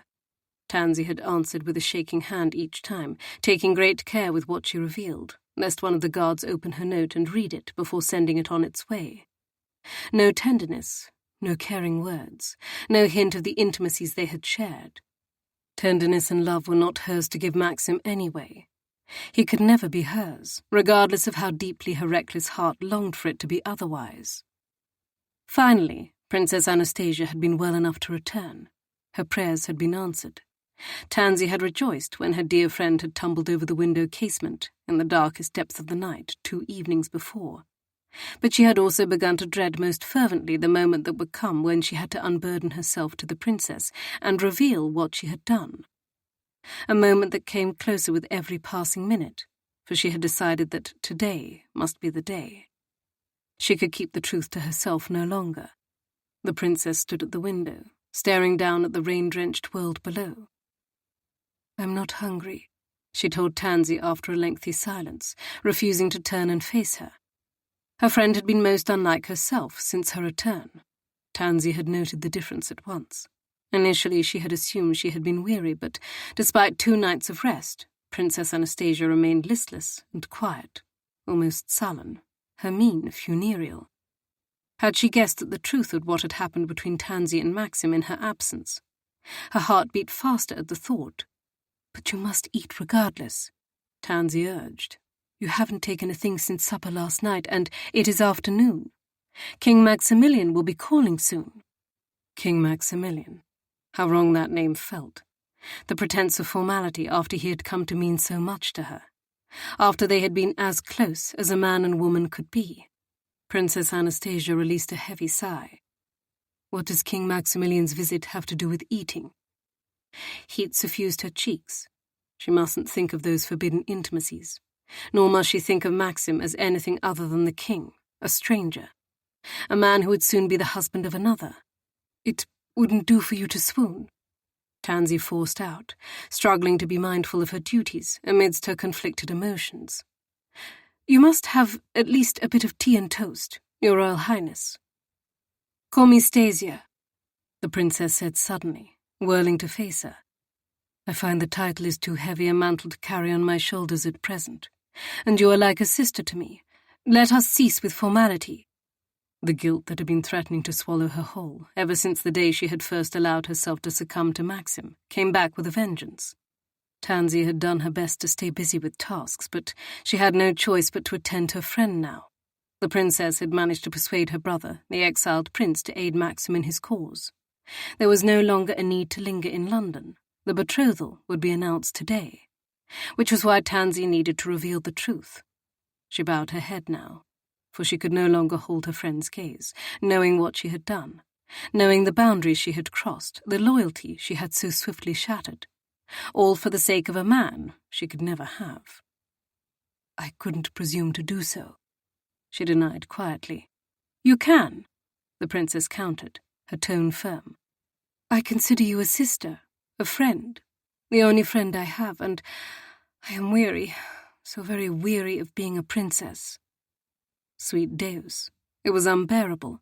She had to confess what she had done. The consequences were hers to bear. If Princess Anastasia banished her, the fault was no one's save Tansy's. "It is not wise of you to think me your friend, your Royal Highness," Tansy warned, keeping her gaze lowered. "Because you're my lady-in-waiting?" the princess asked. "Don't be silly. You have been at my side since before my mother's death. A lady in your own right. From a house that is impoverished." Tansy paused, lifting her head at last. "No better than an orphan." And for all the princess's generosity, look at how Tansy repaid her. Shame washed over her. "The circumstances of our birth should not define us," Princess Anastasia said firmly.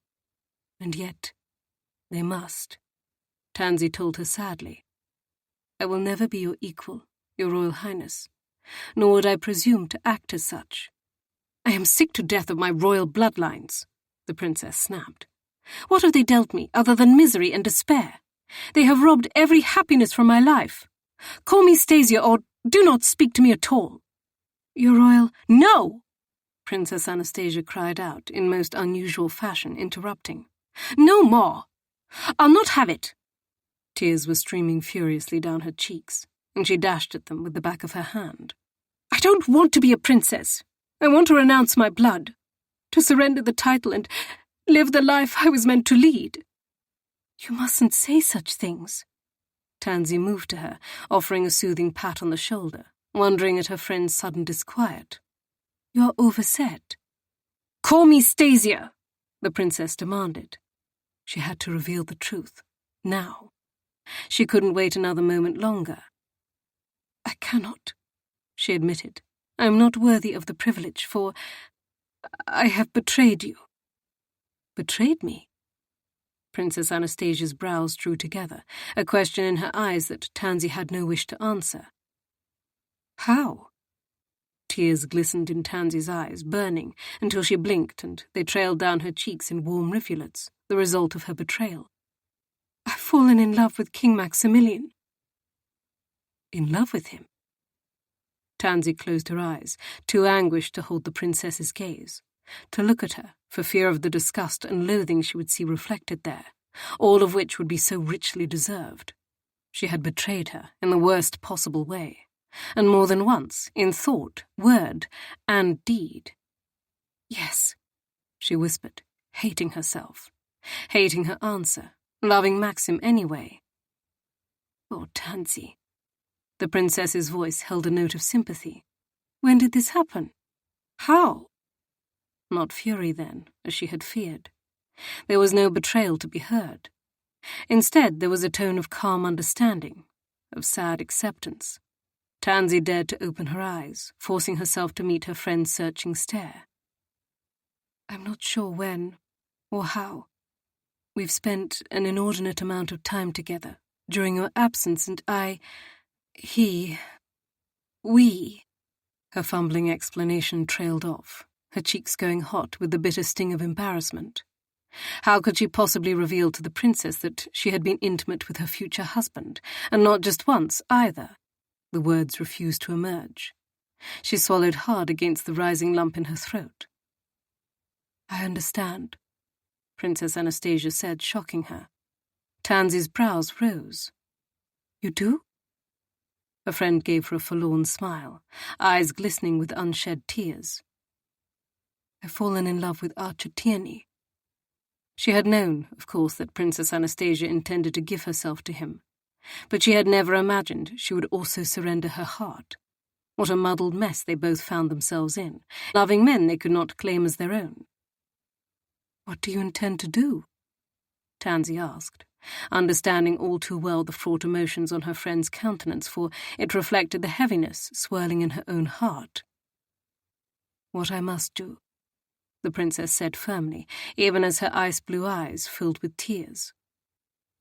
You're going to marry King Maximilian, Tansy said, the words like knives cutting away at her tender skin, straight to the marrow of her. Princess Anastasia nodded, grim determination etched on her lovely face. I haven't any other choice. I understand if you want to dismiss me from my position. Tansy hastened to add, regardless of your feelings for Mr. Tierney, what I've done is unconscionable. It never should have happened. The princess's brow furrowed. It is more than love, then, that has passed between you and the king. It was a statement, rather than a question. She took a deep breath, knowing that she had to be completely honest, even if she didn't want to admit the depths of her betrayal to her closest friend. It was more, she confirmed needlessly. I could be carrying his child. It was a thought that had occurred to Tansy in the lonely quiet that had fallen after Maxim's departure, when she had been swimming in the depths of misery and despair, hating herself for what she'd done, longing for him just the same. She had considered what she would have to do should that prove the outcome of her reckless affair. But these were worries she would consider later, if they became necessary, and so she kept the final confession to herself. And he didn't force himself upon you? Princess Anastasia asked, echoing the question she had posed before. He would never do so, she said, for she had no doubt of the veracity of her statement. Maxim would never harm a woman. She trusted him implicitly, with her body, with her heart. The princess gave her a long, searching look, as if she wasn't certain she should believe Tansy's claim, until at last, apparently satisfied, she nodded. Good. I couldn't live with myself if something had happened to you while I was gone. You're too precious to me. Tansy gaped. How can I be precious to you after what I've done? I've committed the greatest sin against you. You should be sending me far from you, far from the king. I don't deserve your concern or your understanding. You know that I don't care for him, Princess Anastasia said quietly. I'm not in love with him. He could bed 100 other women and it wouldn't affect me. The love I have for Archer is bigger and stronger than anything. And if you are happy with the king, that is a great consolation to me. I can't be happy with him, she shook her head. He's marrying you. Princess Anastasia nodded. It isn't uncommon, particularly in arranged marriages, for the husband and wife to seek happiness beyond their union. I don't love the king, and I don't want to marry him, but if I haven't a choice in who I wed, then should I not at least have the chance to find my own contentedness? And should not the king find his own as well? But more than that, for you, my dearest friend, you deserve happiness too. Tansy was certain she was misunderstanding the princess. Are you telling me you want me to be the king's mistress? If you love him as you say, and if it is what you want. Tansy reeled. She had anticipated many reactions from Princess Anastasia, had dreaded them all, and yet she had never expected calm acceptance among them. Why? She asked. Why would you wish for such a thing? Because I can never truly find happiness myself, she said. Not living in Varos, not as any man's wife, save Archer's. I cannot have what I want, but you can. No, she denied, not as his mistress. Not when I'm betraying you. It wouldn't be a betrayal if I sanction it. I couldn't forgive myself, she insisted. I won't do it, Your Highness, not even if you demand it of me. I would never make such a demand. Princess Anastasia placed a soothing hand on her arm. You needn't fear on that account, Tansy. But if you expect me to dismiss you for following your heart, you're sorely mistaken. Indeed, it would be dreadfully hypocritical of me after I've just followed my own, even if doing so has left mine irreparably broken. Tansy swallowed hard against a rush of emotion, knowing all too well how her friend felt. There was a certain imprecise agony in loving a person who could never be one's own. She took a deep breath and forced a reassuring smile she didn't feel, for that was her duty. Your heart will heal. Given time and distance, it will be whole again. The princess gave her a rueful smile. "How I wish that you were right, dear friend." And Tansy couldn't argue the matter, for she wished the same. Chapter 14. "You don't want to marry her," Nando observed needlessly as their carriage rattled over the rutted London road, splashing through the incessant rain that seemed intent upon drowning the land. The weather was a mirror to his soul, Maxim thought, with uncharacteristic whimsy. Word had reached him that Princess Anastasia had found her brother Prince Theodoric and convinced him to join their cause, at last. She had also recovered from her wounds sufficiently enough so that she could return to the townhouse where Lady Tansy kept her vigil. And miraculously, there had been a sudden halt in further attempts on his life, which meant that, for now, Maxim and his men had managed to kill every bastard sent to spill his blood. He had no doubt there would be more. It also meant that the time to formally announce his betrothal to the princess had come. "As we discussed, whether I want to marry the princess is a moot point," he said, drumming his fingers on his knees. His cravat was too tight. It felt like a noose. "Why moot?" Nando asked. Maxim hissed out an irritated sigh and pinned his brother with a glare. "I should have left you in the brothel." Nando gave him a beatific grin. "Yes, you should have. My goddesses miss me, I have no doubt." "Your goddesses are servicing other patrons," he pointed out. Nando sighed dramatically. "I could bring them back to Varos with me." "Try it, and I'll throw you overboard," Maxim warned. His brother grumbled something unintelligible. Maxim gave him a shoving gesture. "Splash!" "You love me too much to kill me," Nando said confidently. Maxim raised a brow, impassive. "Believe what you wish," his brother snorted. "I suppose I don't need to bring all 5. I might settle for 3. "You might settle at the bottom of the sea," Nando sighed. "Someone is feeling murderous today."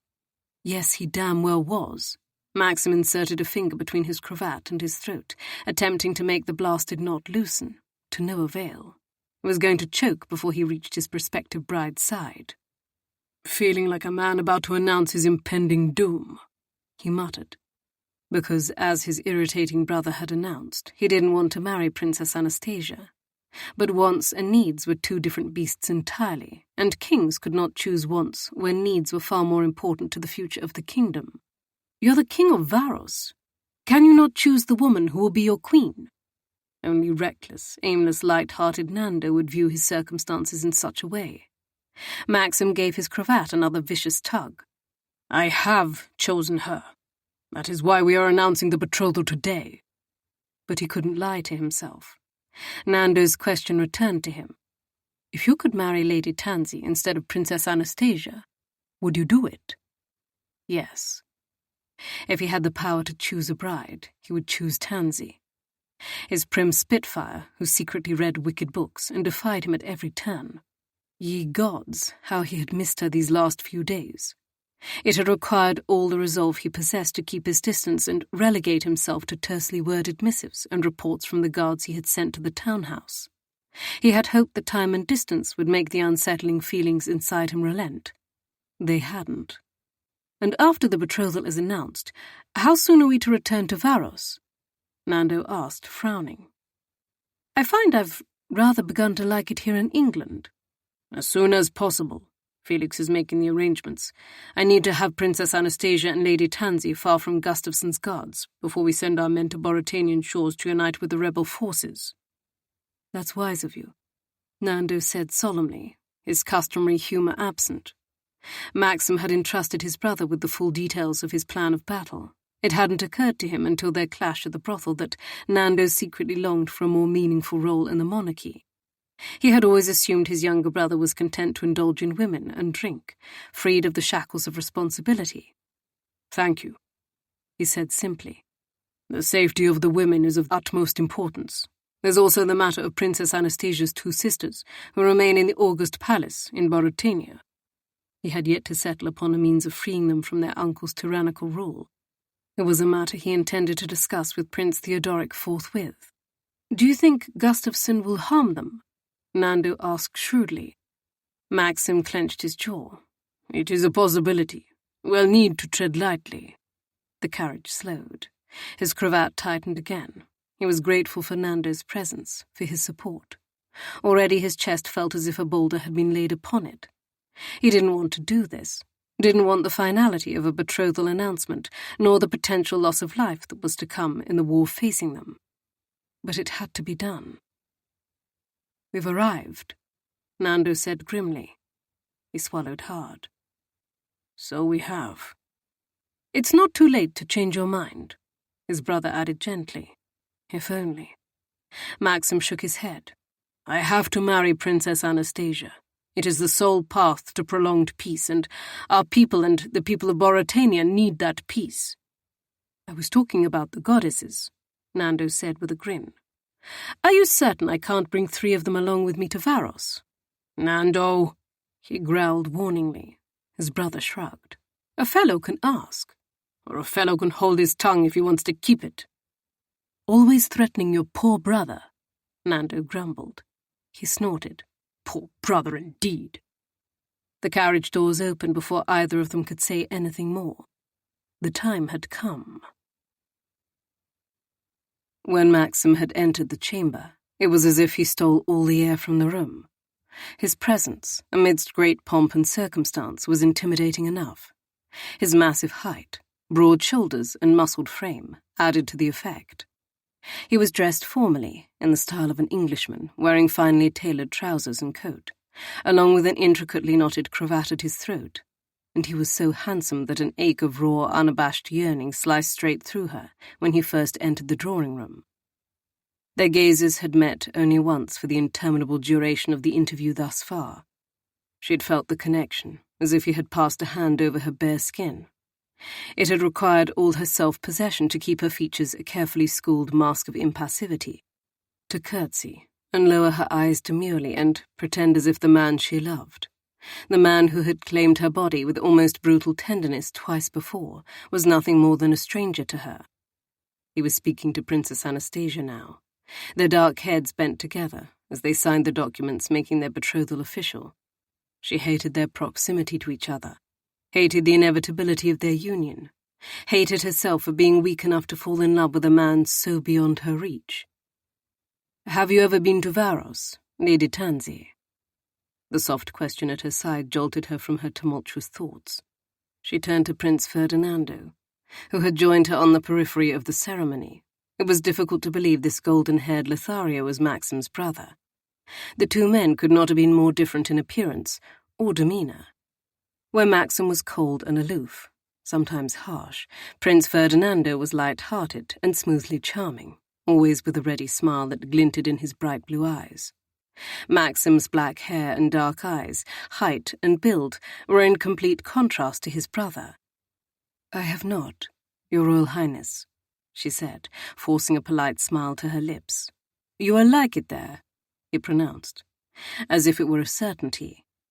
Her mouth felt as if it would crack from the strain of her attempts at feigning happiness. "I'm sure you're right, Your Royal Highness." He leaned nearer, his scent washing over her. It was a pleasant enough scent, unique in some ways and yet not so different from the courtiers intent upon seduction with whom she had crossed paths in Boratania. It was the scent of a man who knew he was attractive and intended to use his appearance to his every advantage, who enhanced his natural gift in any way he could to lure ladies into his spider's web. Tansy had heard the rumours, which abounded. Prince Ferdinando was a rake held to the marrow. He raised a light brow, his perfect curls falling over his forehead as he shifted ever so slightly to lean nearer to her, almost as if imparting a great secret. "I'm right about most things, Lady Tansy. Given time, you shall see." He was vain as well. She bit her lip and held her tongue, returning her gaze to Maxim's broad back as he bent over the documents, his quill moving with swift motions that suggested he hadn't hesitated in signing his name everywhere it was required on the marriage contract that would bind him to the princess. And so? Had she believed he would? Had she been foolish enough to suppose, even for a wild heartbeat, that he had somehow developed feelings for her to rival hers for him, and that he would choose her over Princess Anastasia? that he would abandon his sense of duty to his kingdom, that he would choose a mere lady-in-waiting over a princess whose position and family wealth were sure to enrich his own power. What a fool she was for secretly harbouring such hopes. Her recklessness knew no bounds. Nor did her disappointment. Her eyes stung with the promise of tears. She blinked furiously, averting her gaze, unable to watch as the man she loved bound himself to another. Suddenly a handkerchief was before her, snowy white and monogrammed with an N. She could only wonder at the letter.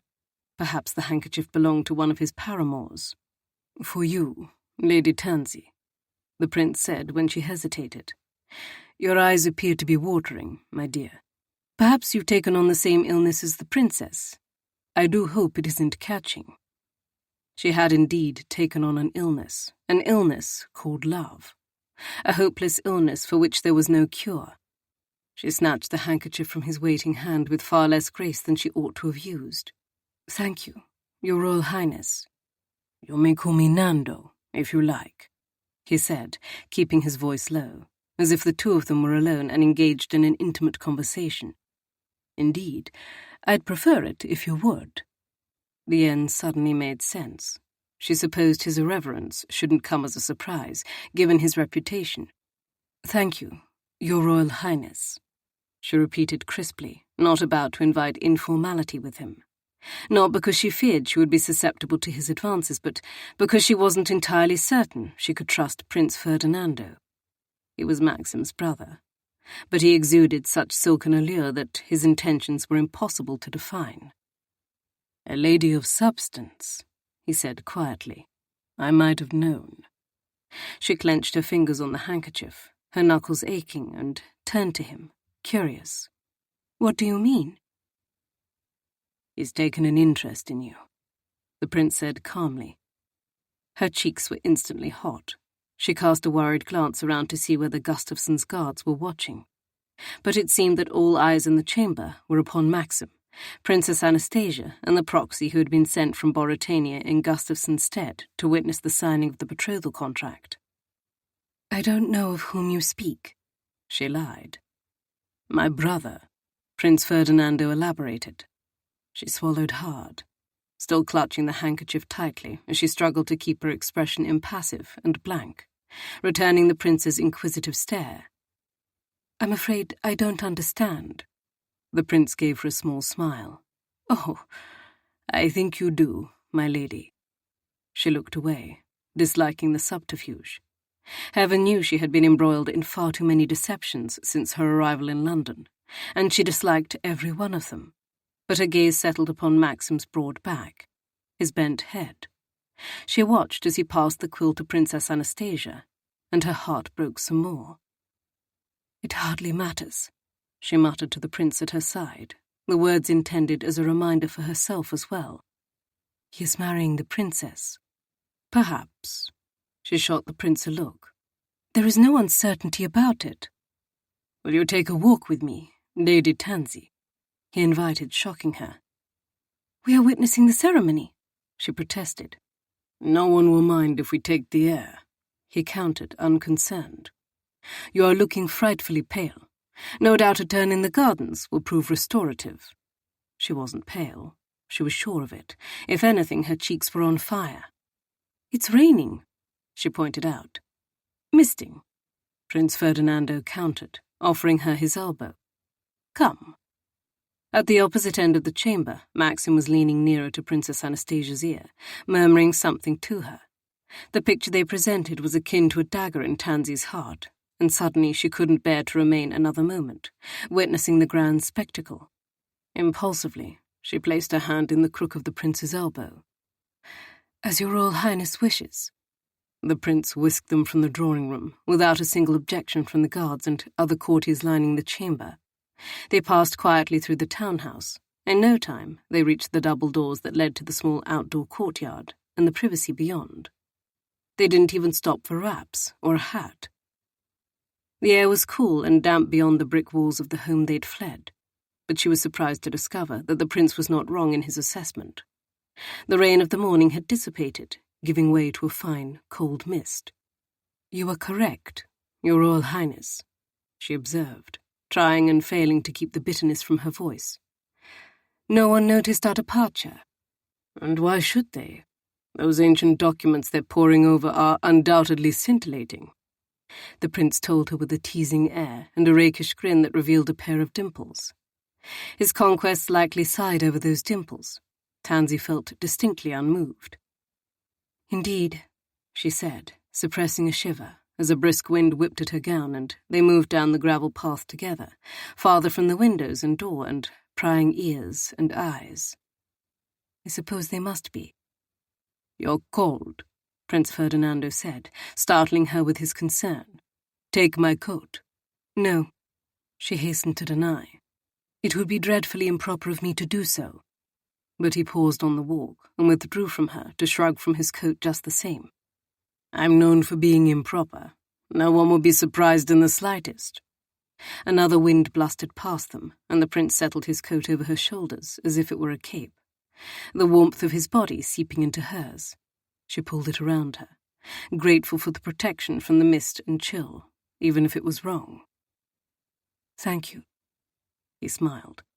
My pleasure, Lady Tansy. He gestured for her to continue along the path. Shall we? She resumed their journey. Will you tell me the reason for our walk now? Need there be a reason for a gentleman to take in the air with a beautiful lady? He asked with a flirtatious air. Tansy gave him a stern look. I'm hardly beautiful. His expression turned serious. You are, though. I can see why my brother is so taken with you. A strange sensation settled in her stomach at the mentioning of Maxim being taken with her.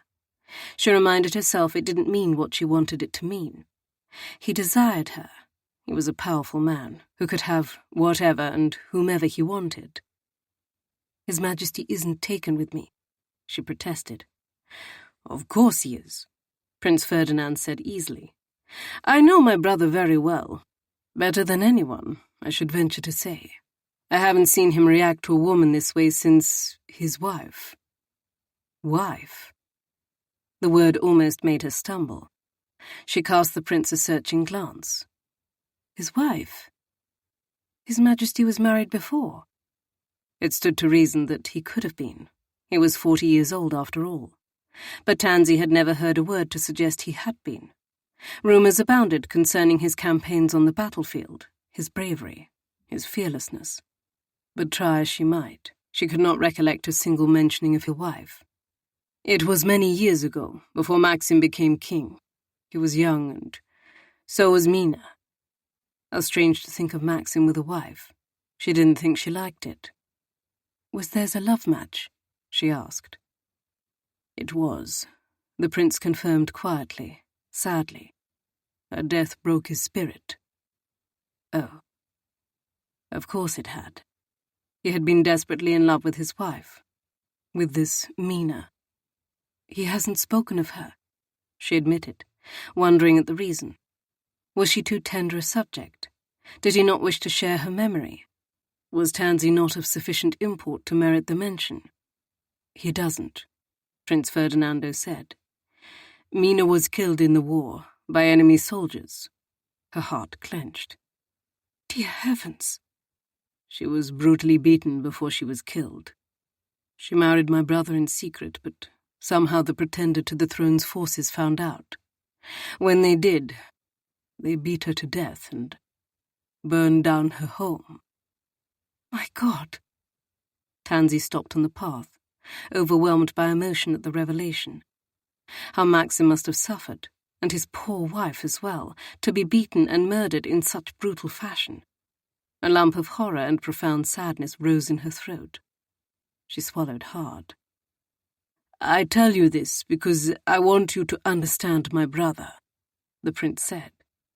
He is not a man who loves or trusts easily. Mina's death changed him, made him hard as stone. It was as if, with her death, he sealed away the part of himself that possessed any vulnerability at all. And yet, despite that, I've never seen him care for a woman, as he does for you. Prince Ferdinando's revelation affected her. How could it not? She had to move, to think. Tansy continued on the path, her thoughts overwhelming. She had told herself again and again that his interest in her was likely nothing more than lust. But oh, how she longed to believe it was more than that. That he could possess tender feelings for her. That he could love her. No, no, no. She shook her head, banishing those thoughts, reminding herself that it didn't matter, even if Maxim did love her, because he was marrying her best friend. His Majesty is wedding Princess Anastasia soon. I am the princess's lady-in-waiting, and that is all. You are far more than that to Maxim, Prince Ferdinando insisted, following her and catching up easily with his long-legged strides. And he is more to you as well. I saw it in your eyes as you watched him in the drawing-room. Had she given herself away so easily? It was those stupid, futile tears. It doesn't matter if he is more to me, or if I am more to him, she countered stoically. It could, Prince Ferdinando said, if you would both allow it. Yearning knifed through her, potent and strong, making her knees go weak. But she continued down the path, turning back toward the townhouse now. The mist was growing more pronounced, a heavy fog descending. The grey, grim day seemed somehow appropriate. Surely you know that we cannot, she told him. We are bound by obligations and duties far larger than the both of us. Maxim deserves happiness, Lady Tansy. The prince stopped and looked down at her earnestly, uncharacteristically solemn, taking her hands in his. You care for him. She loved him, and quite desperately too, but she didn't dare say so aloud. Your Royal Highness, she protested. But before she could say anything more, the door to the gardens flew open and Maxim strode toward them on the gravel path, his eyes flashing with fire. What is the meaning of this? He demanded. Nando was holding Tansy's hands. He was touching her. Maxim stalked toward them, hating how they looked together. Nando towering over Tansy, the contrast of his light hair to her dark. They would make a lovely couple. Nando's words returned to taunt him. I've decided that Lady Tansy is the only woman I want. But surely he wouldn't. Surely he couldn't. Surely seducing his brother's woman was beneath even a true Raquel like Nando. Wasn't it? Maxim! Nando called to him brightly, giving him one of the grins that favored his dimples. And that was when he noticed Tansy was wearing his brother's coat. Possessive outrage roared to life, leaving Maxim as a strangled growl. Why is Lady Tansy wearing your coat? He demanded without preamble as he reached them. She was chilled, Nando explained. I was merely being a gentleman. She should have fetched a wrap, he snapped, wanting to tear the garment from her shoulders and replace it with his own. He hated the sight of her in something that belonged to anyone other than him. Tansy dipped into a curtsy, head bowed, refusing to meet his gaze. Your Majesty. He wanted to snatch her up and carry her away and cover her with his body and kiss her until she forgot everything and everyone. But he couldn't do that, because he had just pledged himself to Princess Anastasia St. George. Every stroke of his quill had felt wrong. He'd hated making his mark upon the betrothal contract, the finality of it, knowing Tansy was watching. Lady Tansy, he greeted in turn, forcing himself to be polite, and still she would not meet his gaze. He had missed her. The realization was as potent as a blow. I would like a word with you, my lady, he added, needing her alone, needing Nando to go elsewhere, needing just her, only her. Had he ever needed anyone more? He frantically attempted to recall what it had been like, those early days with Mina, and try as he might, he realized with a pang, he could not. Too much time had passed, what felt like a lifetime, and he was a different man now than he had been then. I cannot fathom what must be discussed, she said, her voice frosty. She was angry with him, that much was apparent, but he couldn't be sure of the reason. His absence, the signing of the betrothal contract, perhaps both. He ignored her protest and looked to his brother, raising an imperious brow. Nando, if you'll excuse us. His brother made a show of looking from Maxim to Tansy and lingering despite Maxim's request. "Now," he gritted. Nando glanced back at Tansy. "My lady?" As if she required protection from him, Maxim thought, stung by his brother's protectiveness where Tansy was concerned. He should be the one protecting her, damn it. Tansy hesitated before nodding and slipping Nando's coat from her shoulders. "Here you are, Your Royal Highness. Thank you for lending me your coat." Nando took the raiment from her and settled it back around her with an authoritative air. "Keep it, dear lady. I wouldn't dream of you taking a chill." Maxim clenched his jaw so tightly that it ached, pinning his brother with a narrow-eyed glare as he sauntered past on the walk. Nando's grin was smug. He knew damned well the effect his antics were having upon Maxim, and he was relishing it. He waited for the crunch of his brother's footfalls on gravel to retreat, followed by the sound of the door closing, leaving Maxim and Tansy alone. And then he eliminated the remaining distance between them, going to her, as he had longed to do from the moment he had crossed the threshold of the drawing-room earlier and spied her across the room. Gloriously beautiful in a demure gown of white embroidered muslin, short, dark curls, artfully framing her face. Their gazes had met and held, and for a moment he'd lost his breath and capacity for thought both. But then he had recalled the obligation awaiting him, and he had carried out the painstaking process accordingly, hating that she was his audience, hating that he was binding himself to a woman who wasn't her. He bowed formally, still nettled by the sight of her in Nando's coat, drowning her, as if it were a cloak 2 sizes too large. "Tansy." Another curtsy from her, the sleeves of Nando's coat grazing the gravel walk, her countenance wary. "Your Majesty." "What were you doing out here with my scoundrel of a brother?" he asked, his voice bearing a sharpness he hadn't intended. "We were walking." At last her eyes were on his instead of at her feet, taking the air. "It is raining," he pointed out. A faint smile curved her lips. "So I said to the prince. However, I must agree with His Royal Highness's assessment that it is merely misting." Absurdly, he didn't like that she was agreeing with Nando. He didn't like that she was wearing his brother's coat. He wanted to toss it into a puddle and stomp on it like a child who had been denied a favourite toy. What a colossal ass he was, and yet he couldn't control the way he felt. "You should have worn a bonnet," he said stupidly. "You'll take ill." "Thank you for your concern, Your Majesty. I'm quite well without one." Her crisp tone was distant, as if they were no more than strangers. It sliced through him like a blade. "What were you and Nando speaking about?" he asked, needing to know. Had Nando been flirting with her, attempting to woo her? Nando was loyal to him, but there was no telling what he would do when a woman was involved. Maxim didn't think his brother was capable of resisting anything in petticoats, let alone someone as gorgeous and alluring as Tansy. "You," she said simply. Relief rushed over him that Nando hadn't been attempting a seduction, replaced swiftly by dread. "What about me?" Although he suspected he knew, damn Nando and his loose tongue. Her impassive countenance cracked for a moment, giving way to vulnerability and compassion. "About your wife." "Mina." His chest tightened. He didn't want to speak about Mina to Tansy, not here in the gardens of a strange townhouse in London.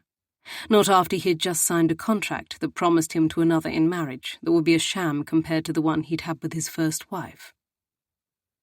"I see," he forced out, the words almost painful to speak.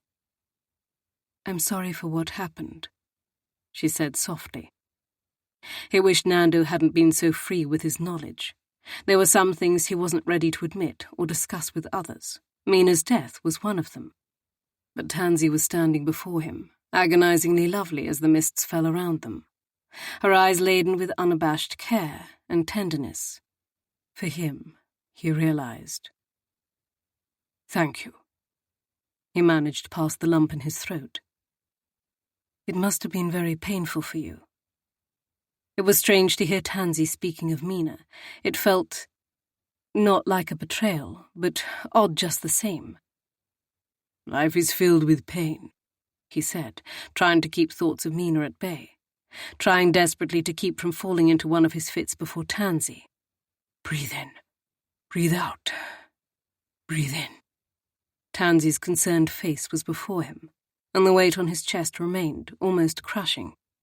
He needed to move, to pace, to do something before he revealed the depths of his madness to her. "Why did you not tell me?" she asked softly. And he couldn't bear it. Couldn't stand here in the cold mists with her, giving him a look of such raw tenderness when he didn't deserve it. His secret in desperate danger of being revealed. "Why should I have done?" he bit out, the hair rising on the back of his neck, his skin prickling. It was coming. He didn't want to hurt her, but he didn't want her to know. Talking about Mina's death was like pulling a trigger on the pistol of his sanity. Tansy's countenance changed instantly, the tenderness giving way to hurt. Her shoulders stiffened.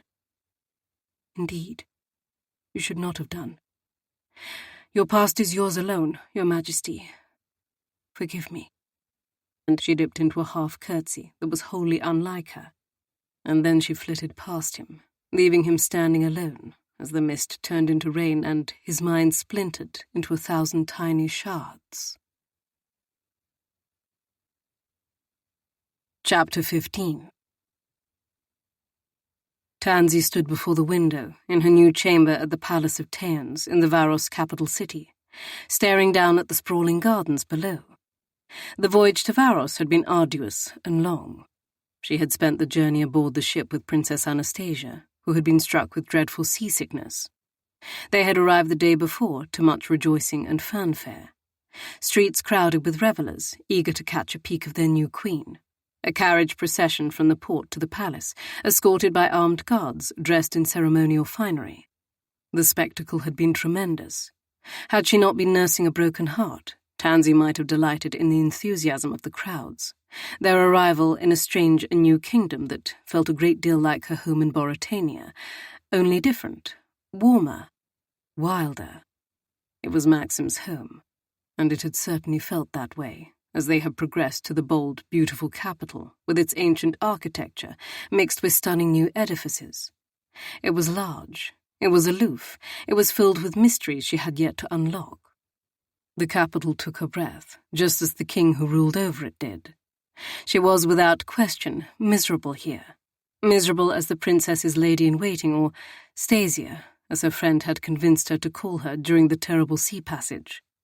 Miserable knowing that all too soon her friend would be marrying the man she loved, a man who had turned into a cold, harsh stranger that day in London when she had spoken to him of his dead wife.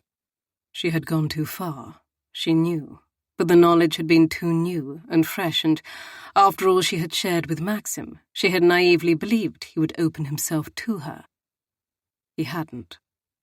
They had parted that day as the mists gave way to lashing rain, and they had not been alone again since. Soon, they had left England for Varos, Maxim eager for his plan of aiding Prince Theodoric in a Boratanian rebellion against King Gustafsson. Their departure had been cloaked in secrecy. The sole relief had been in escaping Gustafsson's guards, who had returned to Boratania at Maxim's demand. They had been allowed to proceed to Varos unescorted by anyone other than Maxim's men. Her chamber had been laden with gifts upon her arrival. Books, a fur, an ivory fan, a pair of gloves, a sapphire parure, even a handsome hat. Gifts of welcome, or gifts of farewell. Gifts from Maxim, she couldn't be sure.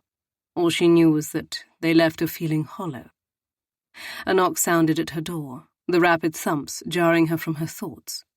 She turned away from the window and the palace gardens, which were resplendent even in winter, because naturally everything in Maxim's court, including the man himself, was nothing short of magnificent. "Come," she called, expecting one of the servants who had been assigned to her. At home in Boratania, Tansy had not been afforded a servant that was solely hers, but here in Varos, as the lady-in-waiting to the future queen, she had been given 3 servants. It was an astonishing excess that King Gustafsson would never have provided. She was hardly accustomed to it yet. The door opened, but it was not one of the servants she had been given standing at the threshold. Rather, it was Prince Ferdinando. He was dressed formally for the feast that was being held in honor of the betrothal, a vast affair with a rumoured half the city in attendance. He grinned when he saw her and offered her an exaggerated bow. "Lady Tansy, you are a vision." She curtsied. "Your Royal Highness, thank you." She wondered if she should praise him as well. He was certainly attractive, even if he couldn't possibly compare to his older brother. But then she decided not to do so. Undoubtedly, his legion of admirers could tell him. "Call me Nando, my dear," he invited, and not for the first time. She smiled. "You know I can't." "Can't or won't?" He raised a golden brow. It was exceedingly difficult not to like the prince. He possessed an easy air and smooth charm that rendered him infinitely affable, quite unlike Maxim, who was a cold, walled-off enigma.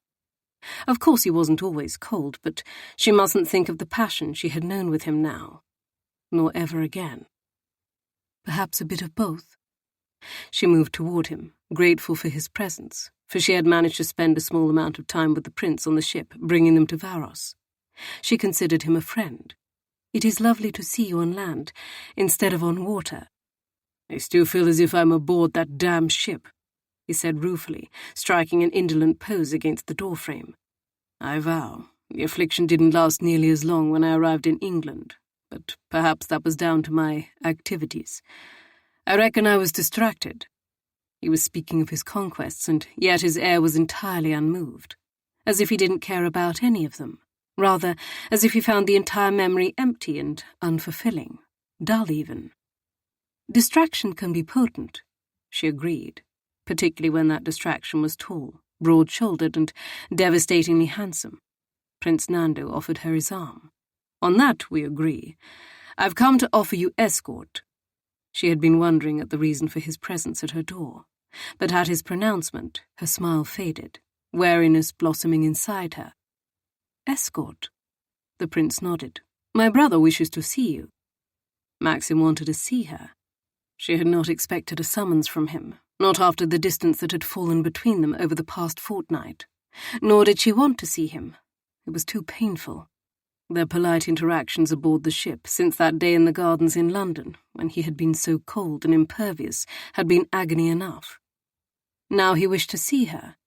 Tansy stiffened. "Why?" "He hasn't told me." "I suppose I haven't a choice in the matter?" she asked needlessly. Nando gave her a small smile. "You could ignore him, but I don't think it wise." Of course it wasn't wise. Maxim was king. He possessed all the power, and she must not forget it. She slid her hand onto the prince's proffered arm. "I'll see him then." Questions swirled as she and Nando started down the elaborately decorated hall, lined with paintings and gilt. What did Maxim want from her? "He's been quite miserable these last few weeks," the prince commented lightly as they proceeded, their footsteps echoing on the marble floors. "Perhaps your visit will improve his mood." "I very much doubt it," she said grimly. She had no intention of playing the part of mistress, and it nettled that he had snapped his fingers and expected her to come to him and do his bidding. "Something has changed between the two of you," the prince observed shrewdly. "My brother has been vicious as a thundercloud, and I haven't seen you truly smile since London." They turned and ascended a grand staircase.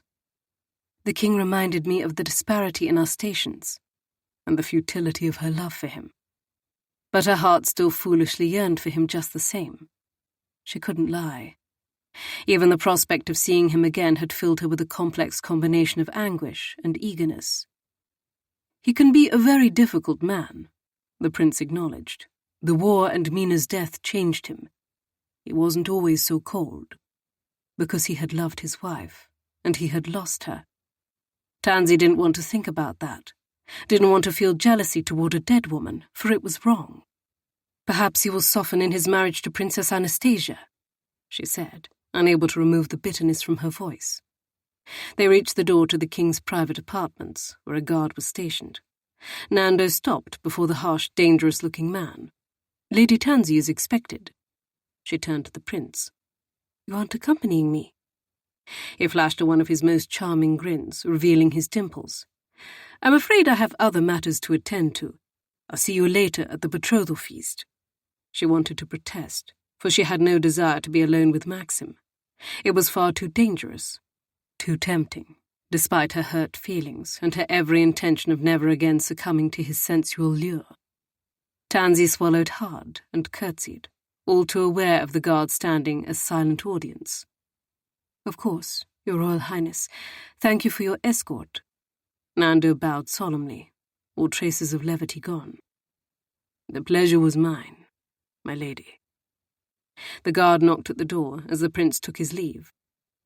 "You may enter," Maxim called, his deep voice wrapping around her heart like a fist and giving it a squeeze.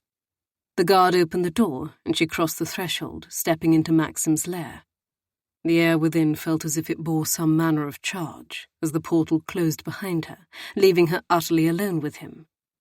He stood by the window, dressed informally, in a banyan and trousers, his feet bare. Her breath caught at the side of his neck, unadorned by a cravat, and the slice of skin revealed by the V in his banyan. For a wild moment, she longed to throw herself into his arms, to press her lips against every inch of flesh exposed on him, to fill her lungs with his scent, to wrap herself around him and never let go. She curtsied instead. "Your Majesty wished to see me." How pleased she was with herself for the calm iciness of her voice. Keeping her expression blank required all the restraint she possessed.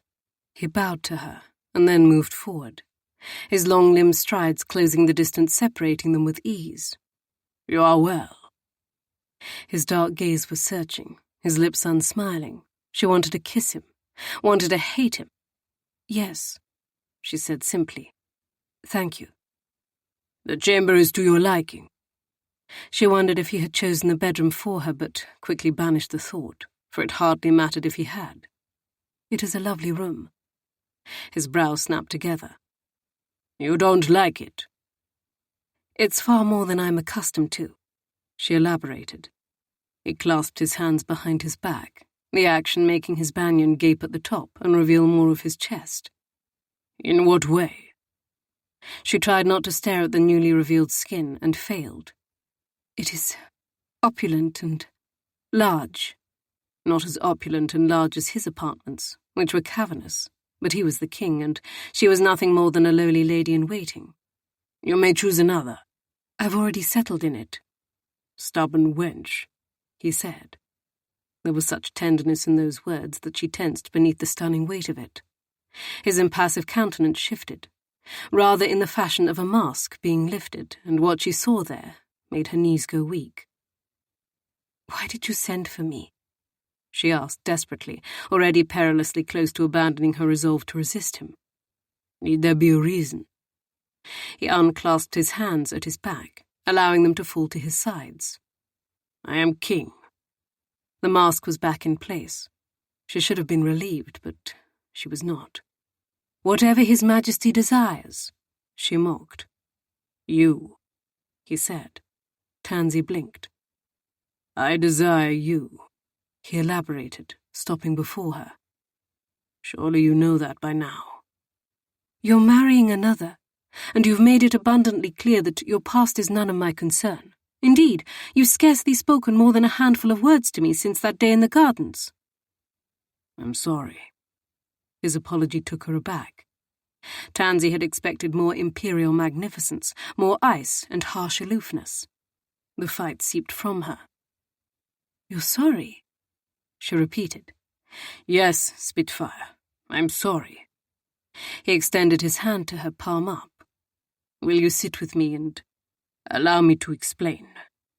She eyed his hand, remembering how wonderful it felt on her bare skin, caressing her, holding her, pleasuring her. She should leave. She should tell him to go to the devil and flee his apartments, never to return, sever all ties. Yes, she should do all those things. Tansy settled her hand atop his. But she couldn't. Tansy tentatively placed her hand in Maxim's, so small and delicate. She made him feel like the beast he was. He tightened his fingers on hers, lest she have a change of heart and think to slip away. He had been waiting weeks to have her alone, weeks of torture, Weeks of endless agony. Desperate, terrible fucking weeks. Wordlessly he guided her to the sitting room, where a servant had laid out a tray of sweets and fresh lemonade was poured, and awaiting their delectation. "Sit," he invited, reluctant to release her now he was touching her again, and yet knowing he must. God, her skin was so soft and warm. He wanted to lose himself in her, to forget the world and everyone in it, save the two of them. But he couldn't. Prince Theodoric would be arriving in Varos soon, and together they would be formulating the plans for rebellion in Boratania. And after that, his wedding to Princess Anastasia. Maxim's gut curdled at the reminder. Tansy seated herself with her customary prim grace. He sat as well, choosing one of the oversized chairs he'd had commissioned especially for his large frame. "Lemonade?" he asked, wishing it were whiskey instead. "Please." He offered her a glass, and she accepted, taking a small nervous sip. "Sweets?" "The lemonade will suffice for now." He couldn't prolong his delay a moment more. Maxim cleared his throat, struggling to form the words. "You wanted to know about Mina." Her spine went straight at the mentioning of his past. "You needn't tell me." "I couldn't tell you that day," he forced himself to confess. "Maxim, I couldn't tell you because speaking of it without preparing myself causes me to—" He stopped, not wanting to say the words "go mad," and yet how else to describe it. "I lose control. I was beginning to lose control that day in the gardens. I didn't want you to see it, to see me as I am." He was adept at disguising it. When the fits came, he hid himself away. No one other than Nando had ever witnessed them in full. Her brow furrowed. "What do you mean?" "Madness," he supplied, hating the word, hating his weakness, the lack of power he truly possessed when it came down to it. "A form of it anyway." "You're not mad, Maxim." Her voice was like silk to his senses, a balm to his ragged soul. He didn't deserve it. Didn't deserve her. The last fortnight had taught him that. "I've suffered from this madness since the war," he forced out. "Perhaps it was all the battles, the blows to the head, the deaths I've witnessed and been responsible for. I cannot say. All I know is that it's there, lingering beneath the surface of every moment like a serpent waiting to strike. I never know when it will come." She placed her scarcely touched lemonade on the table at her side. "Nando knows, doesn't he?" He nodded. "No one else." And now her as well. But that was how much he longed for her, how greatly he needed her. He was willing to strip himself bare, to reveal the most hideous parts of himself, if it meant she would forgive him, if it meant she would have him. "Thank you for telling me." Her voice was quiet, almost hushed, and he was reminded of those endless hours they had spent in London with Gustafson's guards on the other side of the walls. How cautious she had been, for her own sake then, and now for his. "No one else can know," he told her. "If word were to spread that I've such a weakness, my enemies would press their advantage." "Your secret is safe with me," she said. "I trust you, Tansy," he said, his voice hoarse with pent-up emotion. It was the closest he could bring himself to a declaration. "I would have told you then, but it was coming upon me, and I didn't want you to see me that way. I never want you to see me thus." "Much time has passed since that day. Why did you not tell me sooner?" she asked. Because he wanted to tell her here, in his private apartments, where he felt most at home, not in a leased townhouse in London with guards hovering over them, not on a ship, and not with his future bride nearby. "I needed to have you alone," he elucidated. "You'll not tell the woman you intend to marry?" "No. It was none of the princess's concern." "And yet you've told me." There was no other explanation for this, save one. He held her stare. "You're my woman." "And she will be your wife," Tansy countered sharply. It was an endless point of contention between them. The marriage he didn't want to a woman he didn't desire. the endless obligations and duties he faced in his life as king. "I cannot change our circumstances, Spitfire," he said quietly. How he wished he could. How he wished he were marrying Tansy instead of Princess Anastasia. But he couldn't be selfish in the future of his kingdom. The attempts on his life in London were brutal reminders of that. "Nor can I," she said, her voice tinged with sadness. Sadness he was the cause of, and he despised himself for it. "I don't want you to be her lady-in-waiting," he said, moving to the other reason he had sent for her. The reason that had given him purpose through the long days they had been apart. Tansy's lips tightened. "Yes, you would have me be your mistress, a position I've already declined. And be my lover instead," he told her, determined to have this woman in whatever capacity he could. "Come to me when or if you wish. You'll be free to do whatever you like." "And where will I sleep?" she asked, ever practical. "I'm a foreigner in a strange land. I know nothing and no one here." "In his bed, damn it." He couldn't say that, however. He was trying to woo her. "You have your choice of palace rooms," he said instead. "And if you find palace life too stifling, there are other homes here in the capital that might be more to your liking." "That would make me a kept woman." He rose from his chair, going to her, and doing the unthinkable, dropping to his knees before her. "It would make you a woman I hold in the highest regard," he corrected solemnly. A woman he wanted far too much. A woman he wanted so desperately that he had spent their time apart trying and failing to convince himself that they were better off without each other. "And do you?" she asked, her eyes seeking answers he wasn't entirely certain he could give. But he didn't look away. "I do." "Maxim," she said his name softly, half protest, half sigh, as if the mere utterance pained her, as if being with him pained her, and he knew the feeling all too well, because being alone with her without touching her, having her here in his private chambers, was nothing short of torture. "Whatever you want, Tansy," he repeated. "I'll give you anything I can." Except marriage. He couldn't give her that, and they both knew it.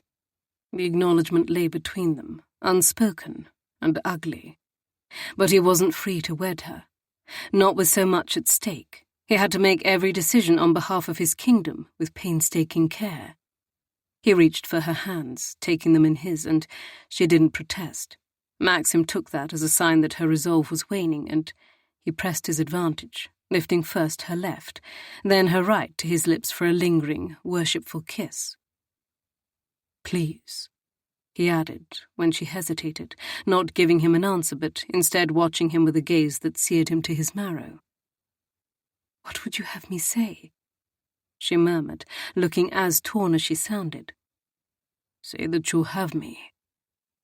Another kiss, this time to her inner wrist, where her skin was warm and velvet soft. "Give yourself to me." He found the pale blue of her veins and traced them with his lips, his tongue. Desire, so long suppressed, roared to thunderous life. He was aching, his cock hard, his knees beginning to hurt from kneeling for so long, his mind and heart in an agony of waiting. "Until you're married," she said suddenly. "Forever," he countered, selfish and greedy when it came to Tansy. He hadn't known how much he needed her, how much she completed him, until he'd been forced to spend 2 weeks without her. "Until you're married," she repeated firmly. His stubborn spitfire. He shouldn't be surprised. He smiled into her palm as he laid a kiss there, for he considered this a battle won between them, and he had every intention of emerging the victor in the war. He would change her mind. He would keep her in his bed day and night, pleasuring her so well that she never wanted to leave him. Perhaps he could delay the marriage indefinitely. Yes, he did like the sound of that, he thought, as he flicked his tongue over her, tasting the salt of her skin. A potent wave of lust overwhelmed him. He wanted to taste her everywhere, to bury his face between her legs and lick her until she screamed. "Until then," he agreed, running his nose along her inner forearm, inhaling the scent of her skin, floral and delicate and so damn sweet. "You're—" Her words trailed off, as if her thoughts had escaped her, and her voice was breathless. "Good." He kissed to her elbow, grateful she was wearing an afternoon gown with little capped sleeves, so that he had more of her to kiss and touch. He prompted. "You're agreeing," she said, her chest rising and falling in shallow breaths that drew attention to the ripe fullness of her breasts, straining against her bodice. He would agree to anything in this moment, as long as he could have her. "Beginning now," he clarified, releasing her to grasp fistfuls of muslin and begin lifting them to her waist. "What, Maxim?" He shoved her petticoats and gown into her lap, giving her stocking-clad legs a leisurely caress. "Oh, now? Truly?" He skimmed his touch lightly past her knees, intent upon spreading those pale, well-curved thighs. "Now, truly." "But—" Maxim kissed one knee, then the other, fingers trailing higher, beyond her silken garters so neatly tied with perfect bows. He was touching bare, glorious skin now. She was so warm and soft, so pliant and beautiful. He guided her legs apart with ease. She had loved his tongue on her. He had thought of scarcely anything but the way she had tasted, how wet she had been, the breathy sounds she'd made, how responsive she was. "I've been dreaming of licking your cunny every night we've been apart," he told her, his fingers daring to venture closer to the heat at her center. "Are you going to deny me, or do you want my tongue on you?" It wasn't the practiced question of a seducer, but he was no charmer. He never had been. He was rough and ragged and brutal. He was the man his life had fashioned him into. He could only hope that man would prove enough for her. "Yes," she said. "Elaborate, sweeting. Tell me." "You like it when I tell you what I want." Her voice had a husky tenor of pleasure that made his cock even harder. Maxim smiled, kissing her other knee. "Few things please me more." "I want you to kiss me." Her words surprised him. He had been intent upon ravishing her, so close to the exquisite paradise that awaited between her thighs. He glanced up. "Where, Spitfire? I'm afraid you'll need to be specific to get what you want." "On my lips first." She tapped the lushness of her bottom lip, and he surged toward her. Something about the innocence of that gesture coupled with her command that riled him beyond measure. He cupped her nape and took her mouth with his. She made a sweet sound of helpless desire, threading her fingers through his hair. She kissed him, as if she was starved for him, giving him her tongue. He sucked on it and gave her his in return, and she moaned, grasping at his hair with sharp little tugs that made him wild. He wanted to mark her, to rake his teeth down her throat, to claim her in every way he could, so that she would never forget she was his and, likewise, that he was hers. A stinging rush of need overwhelmed him, the force of it so strong that his hands trembled on her thighs, his fingers likely digging into her skin so tightly he risked leaving a bruise. Realizing how firmly he held her, he gentled his hold, tore his mouth from hers to stare at her, his chest rising and falling in ragged breaths, heart hammering so loudly he wouldn't be surprised if she heard its frantic beats. All for her, each one. Somehow he found the presence of mind to ask another question. "Where else would you have my mouth?" Wordlessly, she pressed 2 fingers to her throat. He followed them with his lips, kissing the skin, opening to suck hungrily at her silken flesh. "Where else?" His voice was hoarse with wanting. He thought he might explode from the wondrous agony of desiring her.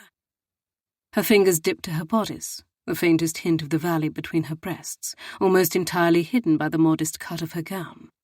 He kissed her there, and then moved beyond, his mouth finding the hard peaks of her nipples through the layers of gown and chemise and whatever other feminine frippery that kept her from him. He sucked, and licked, and bit, gratified by the throaty moan she gave him in response. He wanted to tear the gown in two, to rip it away from her and lay her naked in his bed and fuck her for days, to never leave this chamber or her side, to the devil with obligations. Why could he not have her now? He had intended only to bring her pleasure, to make her come on his lips and tongue and then tend to his own desire discreetly after she had gone. But now he wanted to be inside her. He wanted her in his bed. He never wanted to pretend they were strangers again. How could they, after this? How could they when the passion between them was so undeniable, so right? Still, he was proving himself to her, giving her the control, allowing her to dictate to him. He tamped down his ravenous needs and raised his head with great reluctance. "Where next?" "Must I tell you?" she asked, her gaze already heavy-lidded with her own passion. She wanted him every bit as much as he wanted her, and thank Christ for that, because he would die if he did not have her. "Yes, Spitfire," he told her thickly. "Tell me." "Here," she whispered, and then her wicked fingers moved beneath her raised gown and petticoats and chemise. She pressed 2 fingers to the apex of her thighs, to the gorgeous heart of her. And ye gods, he nearly came right then, at the sight of her fingers pressing against her intimate flesh. It looked so wicked, so perfect.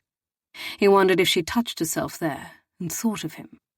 But then her fingers moved and her legs widened in further invitation, and he forgot the ability to think entirely. He buried his face between her legs, starving for her, licking her seam and finding her entrance, thrusting his tongue deep. She cried out, her fingers clutching his hair again. He suckled her bud, licked up and down her folds, drunk on the taste of her, musky and delicious. Still not enough. He hooked her knees over his shoulders, brought her flush against him, her body angled perfectly for his appreciation. He lapped at her lightly, teasing her until she was writhing against him, and then he gave her what she wanted. More pressure, more suction, his fingers parting her and sinking deep. She was soaked. Her inner walls clung to him. Weeks had passed since he'd last been inside her, but it may as well have been a century. She felt like heaven, slick and sleek and hot, gripping him tightly, and his cock was leaking, pressed insistently to the fall of his trousers, with the will to replace his fingers. Soon. First he wanted her coming undone, wanted her breathless and flushed and helpless, at the mercy of his relentless need to give her pleasure. He devoted himself to her, using his tongue, his teeth, everything he could. She was close. He could hear it in her voice, in the panting gasps of breath she let out as he nibbled on her tender butt and then sucked hard, fucking in and out of her sultry heat with determined thrusts. Closer. He tongued her with wild abandon, feasting on her cunny as he gave her another finger, stretching her tight sheath. And then she was twisting in the chair, her bottom sliding forward, her body stiffening, her fingers tightening in his hair as she cried out his name, and she pulsed around his fingers. "Oh, God! Maxim!" Yes, he liked the desperation in her voice, wanted more of it. He kissed her sex and withdrew his fingers, the need to be inside her driving him to his feet. He hauled her from the chair with as much gentleness as he could manage, and then he scooped her into his arms and carried her triumphantly to his bed, where she belonged. Tansy had given in, surrendered to her desire, to her need for Maxim. She was weak and wretched, but none of that mattered as he tenderly stripped her bare of every garment, kissing each new swathe of skin he revealed. The brush of his mouth on her flesh was pure sensual torment. She was still throbbing from the release he had given her on the chair, and yet she already wanted more. She wanted him inside her, filling her, wanted to touch and kiss him everywhere, to explore his powerful body as he did hers. Wanted. He kissed the peak of her breast, his lips closing over the sensitive nipple to suck. He had shrugged out of his banyan and wore nothing but trousers. So much of his body on display to her, through the golden afternoon light filtering in through the windows. He was all rippling muscle, masculine and brutal, his chest and shoulder marked with scars from his days on the battlefield. She revelled in him, trailing her fingertips over the crisp dark hair dotting his chest, over the smooth rounded slopes of his shoulders, down his strong back. When he shifted to peel off her stockings, she made a sound of protest, hating to lose the connection with him. "You'll have me soon enough, love," he promised, soothingly, kissing her knee. Deft fingers dragged over her calves and ankles in a wicked caress that sent a fresh rush of longing through her. Her stockings were whisked away, tossed over his broad shoulder, and she didn't care where they landed because he was freeing the fall of his trousers now, and his cock sprang forth, thick and long and demanding. Molten heat pulled between her thighs. She reached for him, daring to wrap her hand around his hard length, and he growled his approval. "Yes, touch me. Feel how badly I want you." How powerful she felt, knowing the effect she had upon him, that his desire for her was so strong. He was soft, and yet firm, and hot. So hot. Guided by instinct, Tansy caressed him, her thumb finding the bead of pearlescent moisture at the tip and slicking it over the head of his cock. He muttered a guttural curse that she didn't understand, which was probably for the best. "Enough, sweeting, or you'll make me spend before I'm inside you." She released him, then watched as he rose to shuck his trousers before joining her on the bed again, as naked as she was. He knelt between her legs, gripping his cock and giving it a firm stroke that made her sex throb with achy need. She opened wider, exposing herself to him, feeling the cool kiss of the chamber air on her most intimate flesh, mingling with the searing anticipation of his claiming. "Are you wet for me?" he asked, his gruff voice thick with desire, like velvet to her senses. "Yes." There was no shame in her answer, in her body naked and spread before him. There was only need. His head dipped, and he took her nipple into his mouth, suckling as he lowered himself over her, his cock pressing between them in urgent temptation. The weight of him on her was familiar and heady. She wrapped her arms around him again, holding him to her, love for him beating in her heart so ferociously that she thought he surely must know the depth of her feelings for him, that it must be written on her skin, on her face. He visited the same torture upon her other breast, and then he kissed the place between them, where her skin was flat and smooth. Such beauty. His lips made a sweltering path up her throat to her jaw. He nuzzled her temple, his whiskers rasping deliciously against her cheek. And all the while he rubbed his cock against her, slicking it up and down, using it to tease her nub until she was restless beneath him, writhing and rolling her hips in a search for more.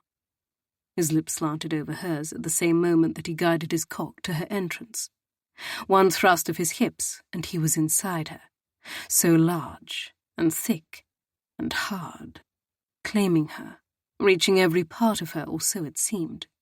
She cried out at the perfection of the fullness of him, lodged deep, and he smothered her cry with his demanding lips, kissing her with an intensity that told her he had missed her every bit as much as she had missed him.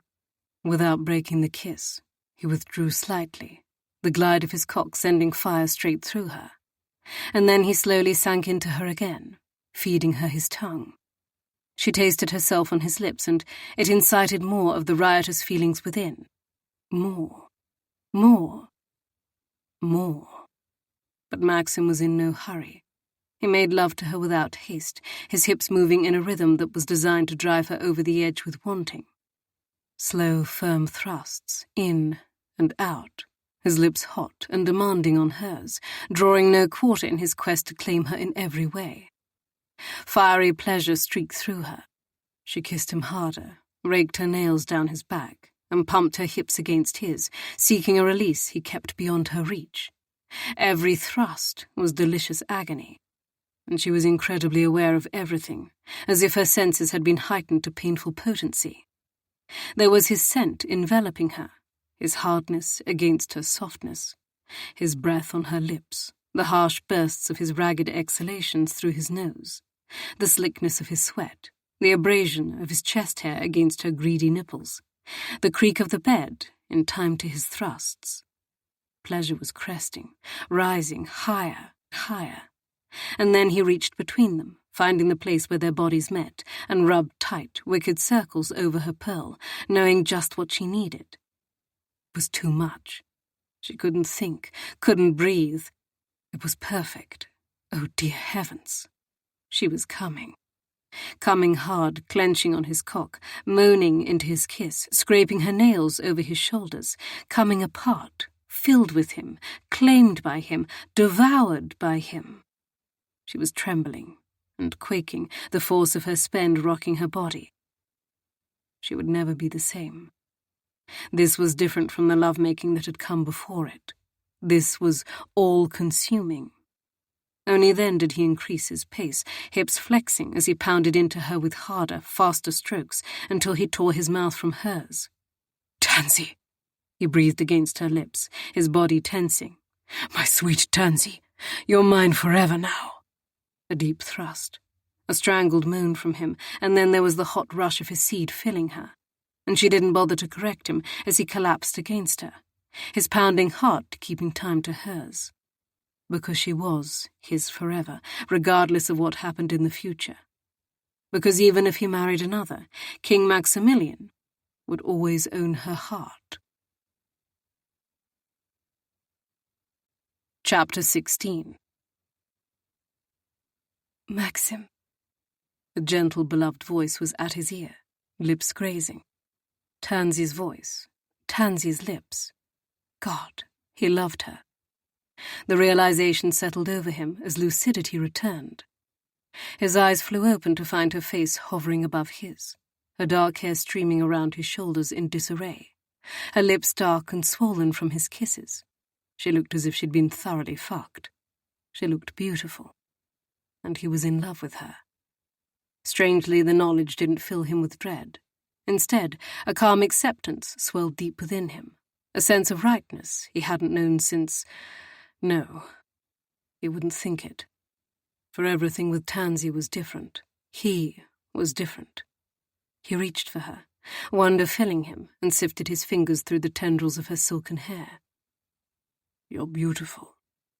You need to dress for the betrothal feast," she said. Not the words he wanted to hear. The reminder of the obligations awaiting him this evening was unwanted. Anyone who wasn't Tansy was unwanted.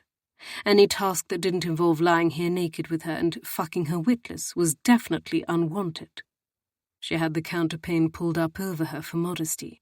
He tugged it so that it slipped free of her hold, revealing her gorgeous breasts. "I don't want to attend it. I want to stay here with you." Her nipples were hard, jutting toward him in an invitation he couldn't help but accept. He cupped one breast, rubbing his thumb over the rosy peak. "But I must attend it," she protested, even as she arched into his touch. "Why must you?" Maxim lowered his head and took the tip of her other breast into his mouth, giving her a long, lusty suck. His cock was rigid, ready. To hell with the feast. To hell with dressing or ever wearing garments again. He could rule from his bed with his woman at his side, beneath him, atop him, on all fours for him. She hummed her appreciation, fingers dancing softly through his hair. "Because my absence will be noted." He slipped his other hand beneath the coverlet, shielding her lower body, finding her sex with ease. She was slick and warm, and she shuddered when he found her pearl and teased the plump bud. "Who gives a damn?" he growled, kissing the curve of her breast and then giving in to some manner of ancient incivility that boiled in his veins and bestowing a gentle nip on her. "Let them note what they wish. I am the king." "Maxim."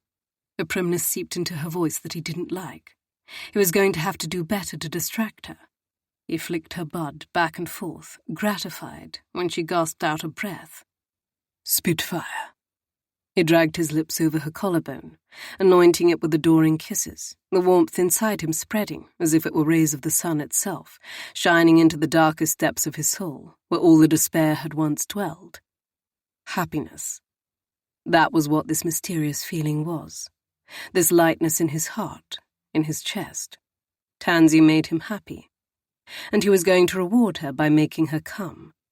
He worked her nub some more, kissing up her neck before slipping a finger deep inside her wet heat. She tightened on him instantly, making his cock twitch with need. "Again?" she asked breathlessly, moving restlessly, her legs parting wider. Despite her protests, she was not as unaffected as she would have him think. Excellent. He had no interest in leaving this bed. Maxim raised his head and met her gaze. "Darling, my appetite for you is insatiable." To emphasize his point, he withdrew his finger and rolled her onto her back, settling atop her, his cock raising rigid and demanding between them. He rolled his hips, letting her feel his hardness, his desire for her. Tansy's lashes lowered, her pupils dilating wide. "We shouldn't." "To the contrary," he murmured, taking in the picture she made, flushed and lovely in his rumpled bed. "There is nothing we should do more." "We haven't time." He moved his hips again, the friction against her slick flesh, nothing short of torture. "Will you deny me then? Will you deny us both what we want?" He kissed her before she could answer, claiming her lips with his. Kissed her long and slow and deep, just as he had made love to her, showing her without words how much he desired her. Her arms twined around his neck, holding him to her, and she arched into him. When he was satisfied that he had proven his point, he raised his head, strumming over her bud as her breath quickened. "Your answer, madam. Do you want to dress for the feast, or do you want me inside you again?" He teased her with greater pressure, then aligned his cock with her entrance, awaiting her answer. Her lips parted, and he could plainly see her waging an inner struggle between desire and duty. "You know what I want." He couldn't hide his smile. "Say it." "You." He dragged his cock up and down her seam, coating himself in her dew. She was almost obscenely wet. He fucking loved it.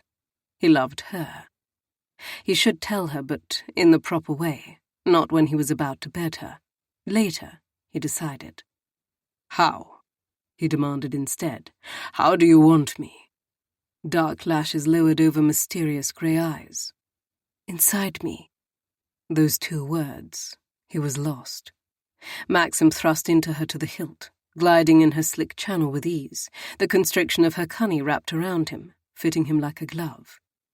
Here was where he belonged, not even on a throne, just here, deep inside Tansy, making her his.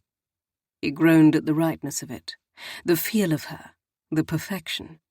His lips settled on hers, and she kissed him voraciously, as if she could not have enough of him.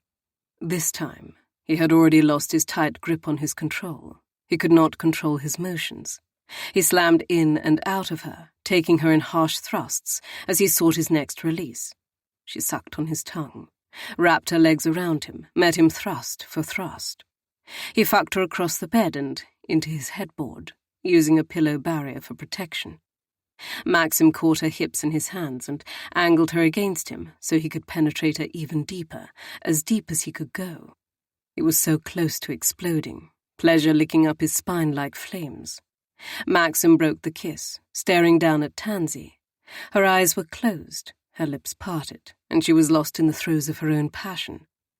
He'd never seen her look more maddeningly lovely, the rose of a flush blossoming on her cheekbones, her breasts moving with the force of his every thrust, his, all his love. With the feeling came a sudden rush of need, dark and potent. He wrapped her hair around his fist, leveraging himself on the pillow as he pumped into her again and again. He tugged gently. "Open your eyes, Spitfire. Look at me while I'm deep inside your cunny. You're mine." Her lashes fluttered, then lifted, and he fell into the depths of her eyes. "Yes." He hadn't expected the acknowledgement to fall so readily from her lips. That it did made the beast within him roar with pride. "Come on my cock," he ordered, his hips pumping faster as she tightened on him. "Maxim, please." Her breathy begging nearly undid him. She was close. He could feel it. He shifted again, his cock slipping from her wetness. And then he slid a pillow under her bottom, inside her in the next second, the angle achieving new penetration. Oh, fuck. Yes, That was good. So good. He found her pearl and stroked. She cried out, her cunny convulsing, milking his cock deliciously, a rush of wetness bathing him, dripping down his shaft to his buttocks. One more slam of his hips, and he lost control entirely. He spilled inside her, body bowing beneath the intensity of his orgasm. When she had drained him of the last drop, he slipped free of her body, rolling to his back at her side. He should tell her now, he thought stupidly as his heart thundered in his chest. He should tell her that he loved her. She dropped a kiss on his chest and rose from the bed. We should dress now for the betrothal feast. The damned feast, his looming wedding, his duty to his people. She was right. He was obliged to attend. He had been thinking with a lust-addled mind earlier, but now that the poison had been cast out of him, he could think again. Disappointment came crashing down on him, and he kept the words to himself. Later. He would tell her that he loved her later, he thought, as he watched the sway of her hips and felt his cock impossibly stir once more. He would tell her tonight, after the betrothal feast. The hour was late, and the night was cold, but Tansy couldn't bear to remain another minute in the grand hall where the betrothal feast was being held. Pulling her wrap more tightly around her to ward off the chill, she ventured deeper into the walled palace courtyard. A fountain tinkled merrily somewhere in the distance, and torches had been placed strategically along the path, but shadows and darkness blanketed the quiet grounds, rendering it difficult to see. The night was almost starless, on account of silvery clouds that had been hanging over the capital since that afternoon, when she left Maxim's apartments, what now seemed like a lifetime ago. Toasts had been made to the king and his future queen. Maxim and Princess Anastasia had been seated together on a dais at the centre of the hall, so that it had been impossible not to see them. Neither had appeared particularly happy despite the high spirits of the revellers, who were drinking wine and ale and celebrating with merry delight the impending nuptials. Tansy had been seated at the far end of the long, intricately carved table, where the most prominent lords and ladies of Maxim's court had gathered to dine on a sumptuous meal of so many courses she had quite lost count. And although the food had been elegant and enticing, she had scarcely eaten a bite, sick to her stomach at the vivid picture of her life before her. A woman on the periphery, watching from afar as the man she loved stood with his wife at his side. After the frenzied tenderness of their earlier lovemaking and Maxim's revelations to her, watching him with Princess Anastasia, celebrating their looming marriage, had been akin to a slap in the face. Tears stung at her eyes even now, far from the glittering assemblage.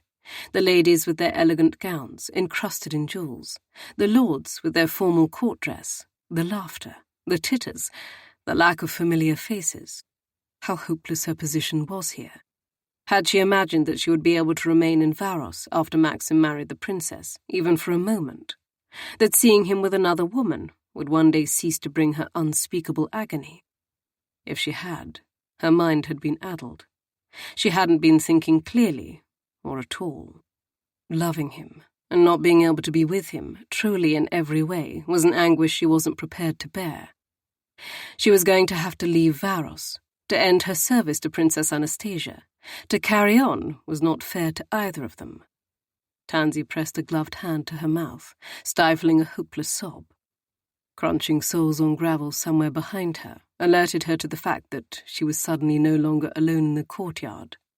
With a deep, shaking breath, she tried to calm herself, blinking furiously to force her tears away. Although it was dark, she would be mortified if anyone were to find her here in such a state. "Lady Tansy." The masculine voice, though familiar, was not the one she had been longing to hear. She turned, hoping there would be no evidence of her upset on her countenance in the lack of light, and forced a faint smile to her lips. "Prince Ferdinando," she greeted formally, peering into the shadows as his tall form appeared around a neatly trimmed hedge. But of course it was the prince, and not Maxim, coming to find her. The king could not leave his betrothal feast without everyone taking note. Despite his earlier insistence that he needn't attend, he had been regal and painfully handsome in his full court dress, seated at the princess's side. There had been a moment when Princess Anastasia had appeared distressed, and Maxim had covered her hand with his on the table. The smallest of gestures, and yet one that had shattered Tansy's heart and any foolish hope she might have been clinging to that she could watch her best friend marry the man she loved. The prince stopped before her, the glow of a cheroot hanging from his mouth as he gave her an elegant bow. He withdrew it to speak and exhaled a puff of smoke. "I thought that was you I spied, dashing into the gardens. I know it's terrible form to smoke in the presence of a lady, but I lit it before I saw you, and it's a damned fine cheroot. I'd hate for it to go to waste." The scent of it curled around her, cloying and unpleasant. She didn't want company, and she didn't want to smell the cheroot, but she was a visitor to the prince's court. "I hadn't even noticed it, Your Royal Highness," she lied. "You are to call me Nando," he said smoothly, taking another measured puff of his cheroot, smoking it with the same easy confidence he applied to every action, word and gesture. She wondered what it was like to be so assured of oneself. For so much of her life she had been too terrified to be herself, lest she be cast to the streets, not by the princess, whose heart was pure and good, but by the princess's uncle, King Gustafsson. "I do not think it wise to adopt familiarity," she told him cautiously. "Why not? I imagine we will be getting to know each other quite well as the years go on," he said, tilting back his head to puff high into the air. In an effort, she supposed, to spare her the brunt of his cheroot smoke. "I don't think so." The words left her before she could think better of them, and not without a hint of bitterness she couldn't hide. She bit her lip and cursed herself for saying too much. "And why not? You will be staying in the palace, in Maxim's apartments. If today is to be any indication," his tone was shrewd, "he has made you an offer, has he not? I assume that was the reason for your visit to his rooms." "I won't be remaining for long," she admitted, hating that she would leave Maxim, yet knowing she had no choice. "In the palace?" "In Varos," Tansy clarified. "I don't belong here. There's no place for me. I can't remain and watch the man I love marry another." But she kept that to herself, tucked safely inside the remnants of her broken heart. "Does Maxim know of this?" the prince asked, calmly taking another pull of his cheroot. She shook her head, an ache deep inside her at the thought of leaving him, never seeing him again. "There's no need for him to know. It doesn't concern him. I'll be securing passage to England as soon as I'm able." She couldn't return to Boritania, not if there was a war about to be waged. England seemed the most reasonable option. Prince Ferdinando exhaled a cloud of smoke.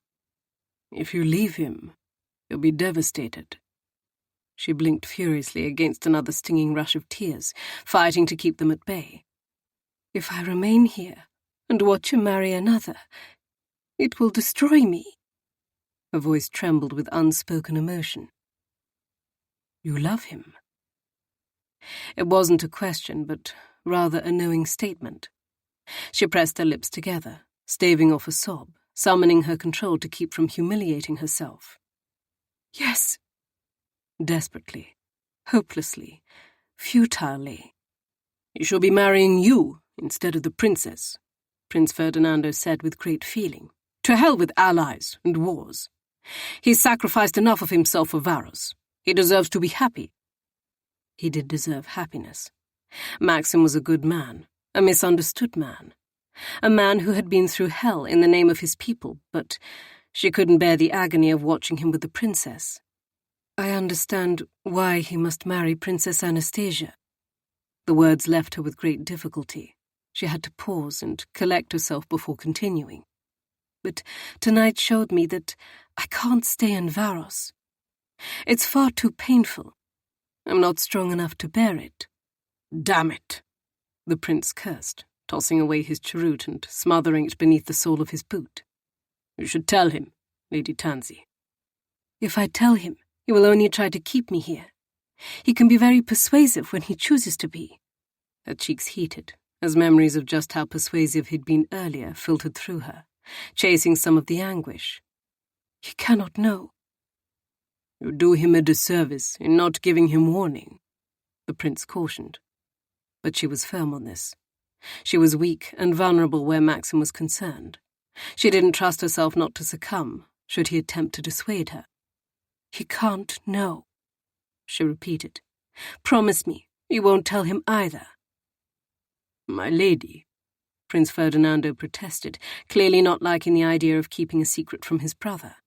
The two of them were close, she knew, and she hated being the reason the prince lied to Maxim, but she was desperate. "Please," she begged. "Promise me." He exhaled a weary sigh. "Very well, I promise you. However, I insist that you allow me to assist you in securing passage from Varos. Maxim would want me to make certain you're safe." The offer was a relief. She hadn't been sure how to obtain passage on a ship on her own. "Thank you. I would be most grateful for your assistance." The prince nodded, looking grim in the flickering light of a nearby torch. "How soon do you intend to leave?" "As quickly as I'm able. The sooner she left Varos, the better." Her heart couldn't bear the strain. Prince Ferdinando inclined his head. "Consider it done." Chapter 17. "You look as if you're attending your own funeral, madam," Maxim observed grimly. The day had dawned dark with storms rolling in from the sea. Rain was lashing against the window panes where Princess Anastasia stood, wind howling beyond. He had summoned her for the meeting with her brother, who had newly arrived from England in preparation for the invasion of Boritanian shores. He hadn't failed to note the dark crescents beneath her eyes, nor her wan complexion and utter lack of joy. Maxim couldn't blame her, of course. He felt the same. He missed Tansy. The damn betrothal feast the night before had kept him from her, and he'd spent the night in his bed alone, after finally managing to return to his apartments at 2:30 in the morning. By that time, Tansy had long since disappeared from the feast. His obligations thus far today had similarly kept him from her. "Forgive me, Your Majesty," Princess Anastasia said, her tone lacking inflection. "I am merely concerned for my brother." "And you don't want to marry me?" He finished for her, daring to say aloud what he could read in her eyes each time she looked upon him. "I want to do what is best for the people of Boritania, and that is marrying you," she said, not refuting his claim. "Do I frighten you, Princess Anastasia?" he asked, frowning at the thought. He knew that he possessed a certain reputation, that he was bereft of the easy charm his brother possessed, that he was gruff and cold and aloof. But he would never harm a woman. Her eyebrows rose in surprise. "Of course not, Your Majesty." "Good." Clasping his hands behind his back, he paced toward the fireplace, feeling distinctly cold. "I wouldn't like to think you fear me." "There is something I must confess to you." He turned, casting a curious glance in her direction. "Yes?" The princess squared her shoulders. "I'm in love with another man." "Tierney," he guessed instantly. Her lips compressed into a tight line. "It matters not. He is not here in Varos." "Then why do you tell me?" he asked, curious.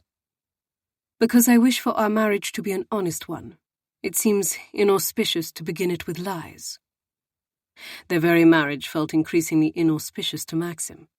He had spent the entirety of the betrothal feast wishing it had been Tansy at his side instead of Princess Anastasia, wishing it would be Tansy he would make his wife, Tansy who would be his queen. "Thank you for your honesty," he told the princess. "To be candid, I'm in love with another woman as well." There, he'd said it. That elusive word he hadn't spoken aloud since Mina. Love. He'd admitted he was in love with Tansy. It felt liberating. Right. Princess Anastasia's chin went up, her countenance turning guarded. "May I ask whom?" It seemed damn unwise to admit being in love with her lady-in-waiting to the princess, but he wasn't going to lie. His love for Tansy wasn't shameful. He was proud of it. Proud of her. "Lady Tansy is the lady in question," he said simply. "I am relieved to hear that, Your Majesty." He was about to ask why, when a knock sounded at the door to the chamber, signalling the arrival of her brother. Perhaps the interruption was timely. He wasn't certain it was wise to reveal more of the details of his feelings for another woman to his future wife. "You may enter," he called, turning to the portal. It swung open, and for the first time he stood face to face with the exiled and rightful king of Boratania. "Your Majesty," Maxim greeted him warmly. Theodoric St. George crossed the threshold, bearing a regal air despite the fact that he had never occupied his kingdom's throne. "Call me Theo," he said, and Maxim liked the man instantly. He nodded to Felix, who snapped the door closed, giving them privacy. "Theo," he repeated, "come and sit. We have much to discuss." "Brother," Princess Anastasia greeted warmly, her entire mien changing as she rushed forward, throwing herself into her sibling's arms for an undignified embrace. Theo clasped his sister tightly. "Sister, are you well?" Maxim watched in silence as the two exchanged pleasantries, inquiring after each other's welfare and journeys. It was plain to see that, despite her brother's lengthy exile, Princess Anastasia remained close to him. It was also plain to see that her grim demeanor had been entirely caused by being alone in a room with Maxim. It certainly didn't bode well for their union. He clenched his jaw, telling himself it was a concern for later. At last, the conversation between the princess and her brother waned. "Sit," Maxim invited, gesturing to a grouping of chairs that had been arranged for just such a purpose. "Please."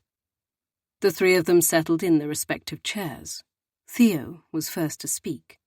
"Thank you for including Stasia in this discussion." The gratitude startled Maxim. Did everyone consider him a vicious ogre? "Why would I not?" He forced a smile he didn't feel. "It is her homeland of which we speak as well, is it not?" Theo inclined his head. "Other men would not, however, and merely because she is a woman." Maxim scoffed, thinking of Tansy and her boundless determination. "Other men are stupid." In Varos, women possessed rights over property. They also had suffrage. Those were some of the many changes Maxim had enacted when he had come to power. He regretted none of them. Theo chuckled. The sound seemingly rusty, as if he didn't often have cause for levity. "I don't disagree, Your Majesty." "Call me Maxim," he invited.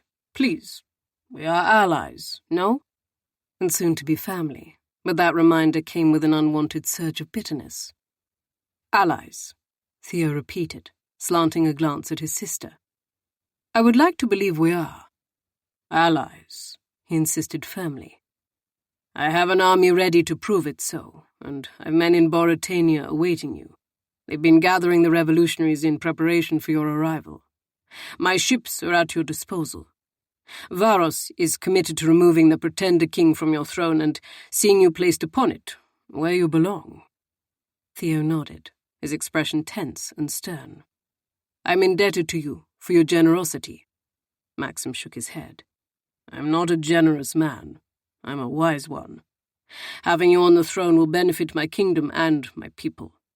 Boratania and Varos were close allies once. I hope to restore that bond." And he was sacrificing himself to do it. "The time has come for Gustafsson to pay the price for his sins," Theo said grimly. "I'll defeat him, or die trying." "We'll defeat him together," Maxim vowed. Lying on her side in his bed, Tansy watched Maxim as he slept. The glow of flickering candlelight lovingly illuminated the sharp angles of his face. Inky hair fell over his brow. He was all stark, brutal masculinity, the emerging whiskers shadowing his jaw, the scars on his body, and the breadth of his shoulders making him appear more warrior than king. How she loved him. Her heart felt impossibly heavy, weighed down by the certain knowledge that they had made love for the last time. Beyond the heavy curtains, the sun was rising on a new day, painting the sky with rich gold light. She was going to leave him today. Prince Ferdinando had made good on his promise. He'd secured her passage on a ship bound for England. In hours, she would be aboard the vessel, sailing back across the sea. She bit her lip to quell the rising tide of grief, so bitter and powerful that it threatened to drown her. It was better, she told herself sternly. She couldn't live this way, granted only the smallest scraps of his affections and time. He was a king, with many duties to attend to, and yesterday had been a testament to that fact, just as the betrothal feast the evening before had been. She'd scarcely seen him, as he had been closeted in meetings with his privy council and the princess and her newly arrived brother. His summons had arrived late in the evening, a liveried servant who had tapped at her door and informed her that His Majesty requested her attendance in his private apartments. For a wild moment she considered denying him, but then she had realized she couldn't bear to squander any of the time she had remaining with Maxim, regardless of its cost to her pride. He had greeted her with a passionate kiss, and they had removed each other's clothing in a frenzied rush. They'd made love twice, the first time hurried and frantic, the second slowly and tenderly. She'd spent the hours afterwards scarcely sleeping, her mind crackling with the knowledge that she would soon have to go. And now, although she had willed the passing hours to progress torpidly, the time had come for her to rise and dress. With a whisper of a touch, she traced the crisp whiskers covering his jaw. He was so beloved to her. The powerful warrior king who had fought for years to assume his throne. The man who bore scars on his mind and heart, as well as his body. What horrors he must have seen and endured, and yet for her, he was gentle with his hands, his desire, his kisses. For her, he was vulnerable. Prince Ferdinando's warning returned to her, taunting her now. If you leave him, he'll be devastated. Would he be? Maxim had not spoken of love, and she couldn't be certain there would be room in his heart for anyone else after the death of his first wife. Slowly, taking care not to wake him, she pressed her lips lightly to his, stealing one last kiss. It would have to be enough to carry her through. Tears burned her eyes as she slipped from the bed, shivering at the chill in the air. The fire had burned low, and the morning air was crisp and unforgiving, an icy rebuke against her bare skin. She found her chemise, flung across a chair and pulled it swiftly over her head, trying to think about the future looming before her, instead of the pain leaving him would cause. She had a small amount of funds with which to support herself after her arrival in England. She would need to find a situation. Returning to Mauritania in its present state was out of the question, and since she knew no one in England, she would have to find some means. Perhaps she could work as a governess, or— "Where are you going?" The deep, decadent voice interrupted her thoughts. Tansy's breath caught as she jumped and whirled to face Maxim on the bed. He had leveraged himself on one forearm, making the bedclothes fall to his waist, and he looked impossibly handsome, his muscled chest on display, his hair mussed, his eyes dark and intense. "I thought you were asleep," she managed past the emotion clogging her throat. Heavens, how could she leave him when he was awake? She should have left sooner, rather than lingering. She shouldn't have dared that final kiss. Someone kissed me awake. So it had been her foolish urge to kiss him then. "Forgive me," she said quietly. "I had intended to leave you to your rest." "I'll only forgive you on one condition." Giving her a sinful smile, he held out his hand in invitation. "Come back to bed, love. I'm not finished with you just yet." Longing pulsed to life, a restless hunger that would never be soothed. Being with Maxim only made her want him more, and knowing that she could no longer have him, that she would never see him again after today, was breaking her apart inside.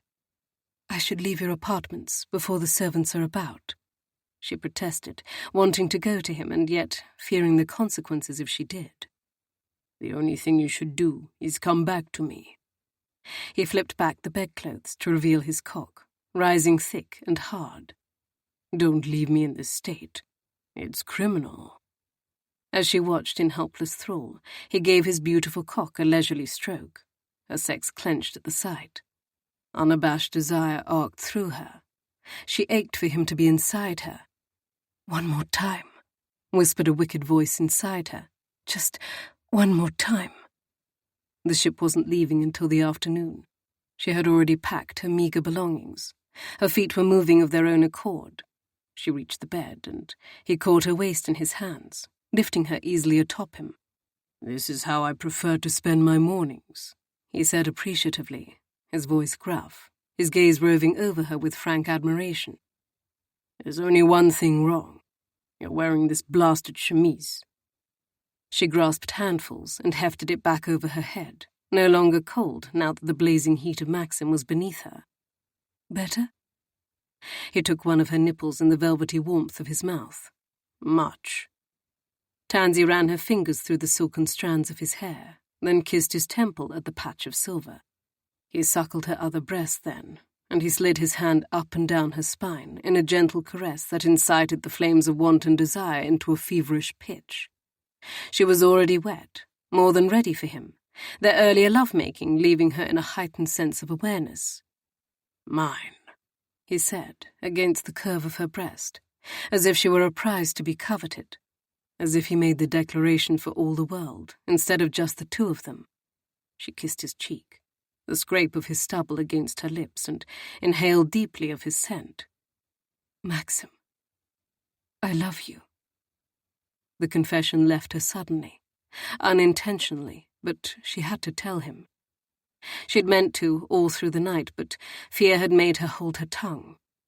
Here was her sole opportunity to unburden herself before she lost the chance forever. He stilled, his head lifting to meet her gaze, an expression of such astonished wonder on his countenance that she felt everything inside her seize. "Say it again."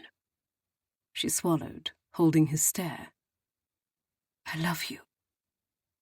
In one fluid motion, he rolled them as one, so that she was on her back and he was above her, big and strong.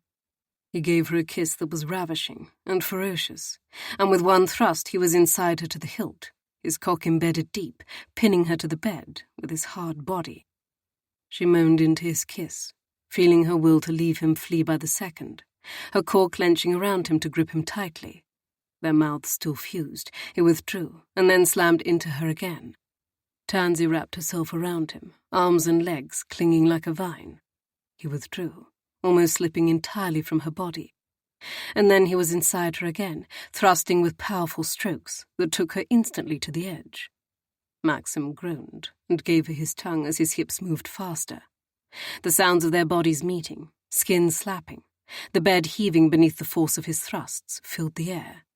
Helplessly, she writhed under him, her engorged pearl brushing against him with each movement. She felt as if she might splinter apart into 1,000 tiny shards of herself, exploding from the sheer raw pleasure it gave her to be so claimed by him. Her orgasm came upon her quickly, her cunny contracting on his cock with helpless spasms. He tore his mouth from hers and pressed his face to her throat, fucking harder, faster, his hips pumping as he sought his own release.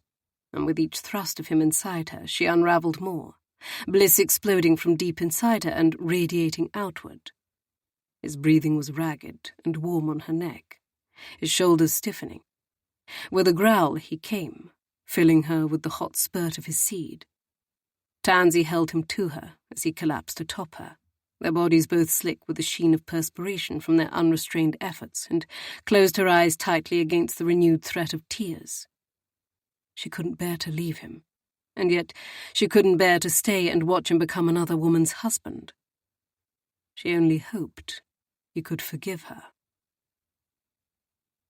After spending the morning closeted in meetings with Prince Theodoric, his general, and his privy council, Maxim was exhausted and ravenous.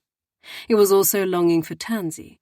Mere hours had passed since she'd left his bed, but already he missed her. Pacing the length of his sitting room as he awaited her arrival in his private apartments, he exhaled a heavy sigh. Everything was in place. The plot to invade Boritania coming together flawlessly.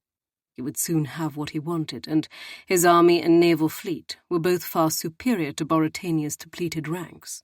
With the revolutionaries stirred and ready to join forces with Theodoric, victory was almost certain. The elite soldiers who had been tasked with infiltrating the August Palace and secreting the remaining St. George princesses to safety had completed their mission. Princess Anastasia's sisters would soon arrive safely on Varusonian shores. No detail had been overlooked. And yet, Maxim couldn't shake the unsettled feeling lodged in his chest, an instinctive premonition that something was wrong. A knock sounded at his door, and he instantly halted his pacing, the lure of seeing Tansy again chasing the tension from him. She loved him. It seemed a dream, a miracle. He'd been basking in the wondrousness of those words ever since she'd uttered them this morning. When she'd said the words, a burst of possession had struck him with so much force that he'd been able to do nothing but show her he felt the same. He had made love to her with almost brutal abandon, so much so that he had feared afterward that he might have hurt her in the fever of his passion. When he had worried over it, she had soothed him with a kiss that had stolen his breath, and then she'd taken his cock into her mouth and he'd forgotten his own name. "Come," he called now, expecting to find his grey-eyed enchantress crossing the threshold with one of her soft, sultry smiles. God, he'd missed her. Instead, it was the frowning servant he'd sent to fetch her. Maxim was instantly on edge. "Where is Lady Tansy?" he asked, a sharp note entering his voice. The footman bowed in a show of respect before reporting, "She's gone, Your Majesty." "Gone? You mean to say she isn't in her room at present?" he corrected. The footman's expression turned pinched. "Forgive me, Your Majesty, but Lady Tansy has left the palace. I made some inquiries, and I was told a carriage was called for her by His Royal Highness, Prince Ferdinando. Her cases were loaded into it, and she left." Maxim went numb. Gone indeed. But no, it couldn't be. Just this morning she had been in his arms, in his bed. She'd told him she loved him. Why would she leave him without word, slipping away no better than a thief? He couldn't believe it of her. "All her cases?" he asked hoarsely. "I'm afraid so, Your Majesty," the footman answered, his tone laced with regret. She was leaving him. Tansy was leaving him. It was true.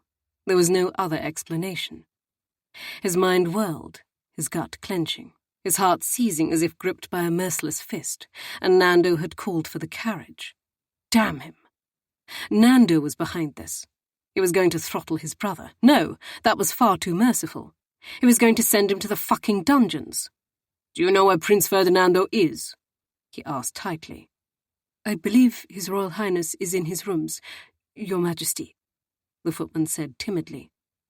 Maxim bit out his thanks before rushing past the footman, intent upon finding his brother and finding out what the hell was happening and where Tansy had gone. His long-legged strides ate up the distance easily, through the marble hall, down a flight of stairs until he reached Nando's door. Stifling the urge to roar, he pummeled the door with his fist. Bang! Bang! Bang! "Nando! Open the damn door!" "I'm indisposed at the moment," his brother called from within. "Come back later, if you please." Maxim tried the latch. The door swung open, and he stalked inside, slamming it at his back. Nando was in a state of half-dress, his valet still in the act of applying some manner of pomade to his annoyingly perfect blonde curls. "Your Majesty," the valet greeted, sweeping into a courtly bow, but Maxim scarcely noticed him. He was intent upon his brother's guilty face. "Where is she?" he growled. "Brother, as you can see, I'm in the midst of dressing," Nando said calmly. "Can you not return later?" "No, I can't," he snarled, not even bothering with the pretense of manners. He didn't care if they had a wide-eyed audience. All he cared about was finding Tansy and bringing her back to him, where she belonged. Nando sighed deeply, as if he'd just been interrupted whilst performing a task of the utmost importance, instead of having his valet dress his hair. "Thank you, Leonardo. That will be all for now. His Majesty wishes to speak with me alone." "Of course, Your Royal Highness." With another deferential bow, the valet took his hasty leave of the chamber. Maxim stalked the rest of the way across the room when he had gone, grasping a fistful of his brother's waistcoat. "Where is she?" he demanded through gritted teeth. "If you're speaking of the widowed Countess of Liavara, I haven't seen her since this morning, when we parted at dawn," Nando drawled. "You know who I'm speaking of." He gave his brother a shake. "Tansy, you bastard! What have you done?" Nando took a step back, disengaging with him and smoothing a hand down his shirt front. "I've done what she asked of me." "She came to you for help?" This in itself felt like a betrayal of the worst sort. "I don't believe you. Why would she come to you instead of me?" Because she didn't want you to stop her. Denial soared through him. Where has she gone? If she didn't wish to live here in the palace, she only needed to say the words. I would give her anything. I'll give her 10 houses if it pleases her. She doesn't want 10 houses, Maxim, Nando said quietly. She wants you, but she can't have you. The urge to plant his fist in his brother's irritatingly perfect nose was strong, but Maxim resisted. Of course she can have me, he countered. She already has me. She has my heart in her hands. She can't bear to stay in Varos and watch you marry another, Nando explained. Lady Tansy asked me to secure her return passage to England. She was not just leaving him. She was leaving his kingdom. He nearly doubled over at the blow. Why did you not tell me this? Because she made me promise not to. And when have you ever kept a fucking promise in your ne'er-do-well life? He roared. You've done nothing but bed everything in skirts, and now you've chosen to be honourable for the first time with the woman I love. Damn you, Nando. If you weren't my brother, I'd thrash you to within an inch of your life right now. Nando flinched, and Maxim knew a pang of guilt for the harshness of his words, spoken in anger, and the furious need to find Tansy before it was too late. Thrash me then, Maxim. I don't regret helping her to flee your selfish plan of keeping her as your mistress when it's as plain as the nose on my face that you love each other and should marry. You know why I can't marry her. Nando made a show of flicking a speck from his immaculate sleeve, affecting the mien of boredom. I know why you say you can't marry her. Maxim raked a hand through his hair and hissed out a frustrated sigh. I need Theodoric as my ally, and I can't have him as my ally if I jilt his sister in favour of her lady-in-waiting. This is bigger than my own needs and wants, Nando. Perhaps if you bore the responsibilities I do, you'd understand. And perhaps if you'd stop being so damn selfish, you'd look at the matter from Lady Tansy's perspective. Nando snapped. Do you want her to spend the rest of her life as your wicked little secret? To bear your bastards and never know respectability? To always know that you've chosen the throne over her? His brother's words shook him. Maxim couldn't deny it. I would give her everything I'm able, he said, some of the fight leaving him. Was he being selfish in wanting Tansy at his side despite being obliged to marry Princess Anastasia? Such an arrangement was not uncommon. Royal marriages were made for dynasties and not for love. When he'd married Mina for love, he hadn't been king. He hadn't had the weight of the kingdom's future bearing down upon him. He'd been young and reckless, a soldier on the battlefield who didn't know if he'd live to see another day. But it wouldn't be enough, Nando said quietly. You see that, don't you, brother? That's why she's left you. She wants more than you're willing to give. It wasn't that he wasn't willing. It was that he was mercilessly trapped by obligation and duty. But what if there were another way? What if Nando was right? What if he could marry the woman he wanted to marry instead of the woman he felt compelled to marry for the sake of future alliances and the kingdom? When is her ship leaving? He asked, needing to see her, to speak with her, to beg her to stay, just needing her. At 2:00 this afternoon, Nando answered. Maxim extracted his pocket watch and consulted the time. I have an hour. His mind spun. His carriage was slow, and assembling the outriders he required for leaving the palace gates would take far too long. He'd miss her. He had to reach her before her ship left. What is the name of the ship? You're not going to force her to stay, are you? Nando asked, instead of answering his question. Not precisely a testament to what his brother thought of his character. I'm going to speak with her, he ground out. Now tell me the name of the blasted ship before I blacken your eye. Always threatening me with harm. Nando shook his head and gave a tisk. What would our mother say? She would say that you should give me the name of the fucking ship, he growled. His brother arched a brow. Mother never swore. Nando, I'm begging you. La Reina, Nando said finally. Maxim didn't hesitate another moment. He turned and quit the room, his booted feet carrying him as fast as they could travel. He was going to fetch his woman and bring her back to him, where she belonged. And damn it, one way or another, he was going to make her his wife. In less than an hour, La Reina would set sail for England. Tansy should have been filled with a sense of peace, if not relief.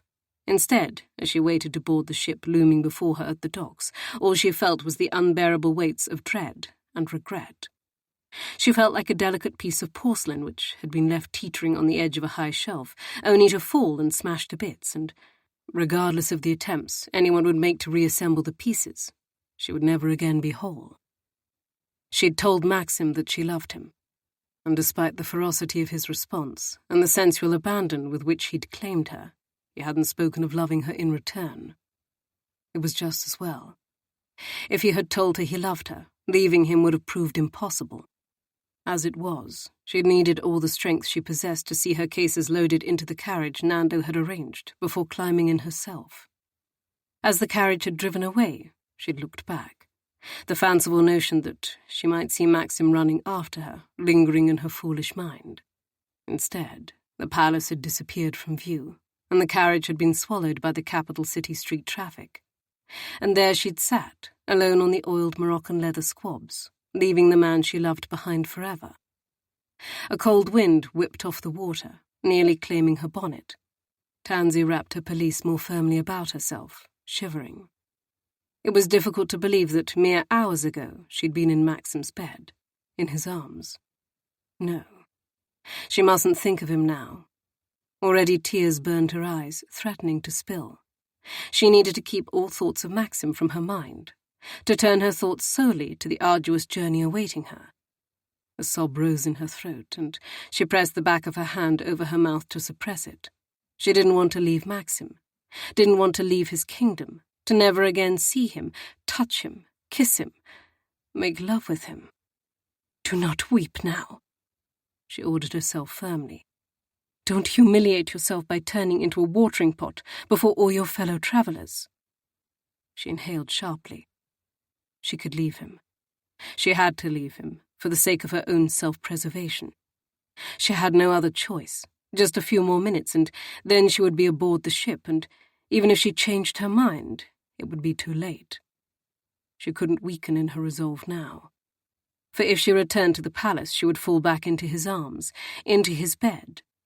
She would never leave, and she would spend the rest of her life in the anguish of knowing he belonged to another, that she could never truly claim him as her own, that her children would be born out of wedlock, and that she would be relegated to the periphery of society.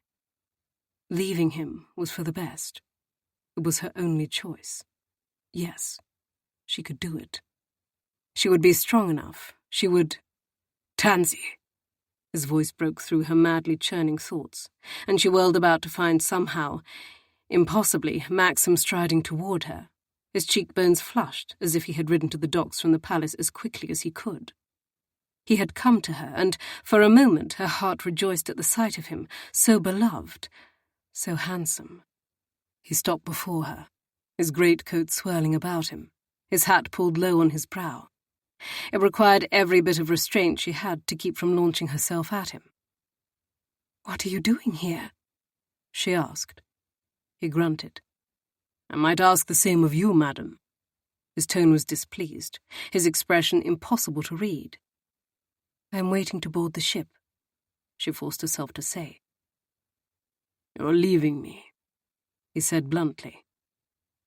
And how she hated the hurt in his voice, the pain in his dark eyes. She felt it as surely as a blade slicing into her skin. "I'm leaving Varos," she protested. "This isn't my home." "Neither is England your home," he countered, his voice sharp as a lash. His fury didn't surprise her. He was a man long accustomed to getting what he wanted. No one denied him. "Maxim," she began, struggling to find the words to explain herself. He held up a silencing hand. "I would speak to you in privacy." Her fellow passengers were gathered everywhere around them. She doubted anyone knew it was the King of Varos among them, and yet she well understood the need for discretion. She nodded. "Very well, but I can only spare a few minutes. We are preparing to board the ship." His nostrils flared in displeasure, but he offered her his arm. "Come with me." Reluctantly, she accepted his escort, wrapping her hand around his elbow. "I don't have much time," she cautioned again. "Are you so eager to leave me, then? Did this morning mean nothing to you?" A flush crept over her cheeks as they walked a few paces, drawing nearer to the water, separating themselves from the gathering of travellers. "Of course it did." "And yet you left me without a single word." His voice was harsh, his face impassive. "You told my brother of your plans, enlisted his aid, but you said nothing of your decision to me." How to explain? Tansy took a fortifying breath. "I didn't want you to." The rest of her words were swallowed up by the unmistakable report of a gunshot echoing through the air. A searing pain stung Tansy's arm, making her lose her balance. She stumbled and fell from the docks, splashing into the cold, murky depths of the sea. "Tansy!" Maxim reached for her as she stumbled, but he was too slow, his motions impeded by shock. She slipped through his fingers, falling into the churning waves below. Good sweet God, he didn't know if she could swim. Without thought, he dove into the water after her. Fuck! The water was frigid. Where was Tansy? Frantically he reached for her, trying to find her, his arms empty. He swam to the surface, desperation making his heart pound and his mouth go dry. When he emerged, she wasn't anywhere in sight. He had a vague impression of horrified bystanders on the dock above, women swooning and men calling out. Keeping himself afloat, he searched the waves for a sign of her and thought he saw a shadow.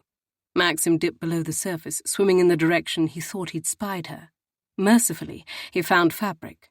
Clutching it tight, he hauled her to him, pulling her to the surface with the force of his kicks and one arm alone.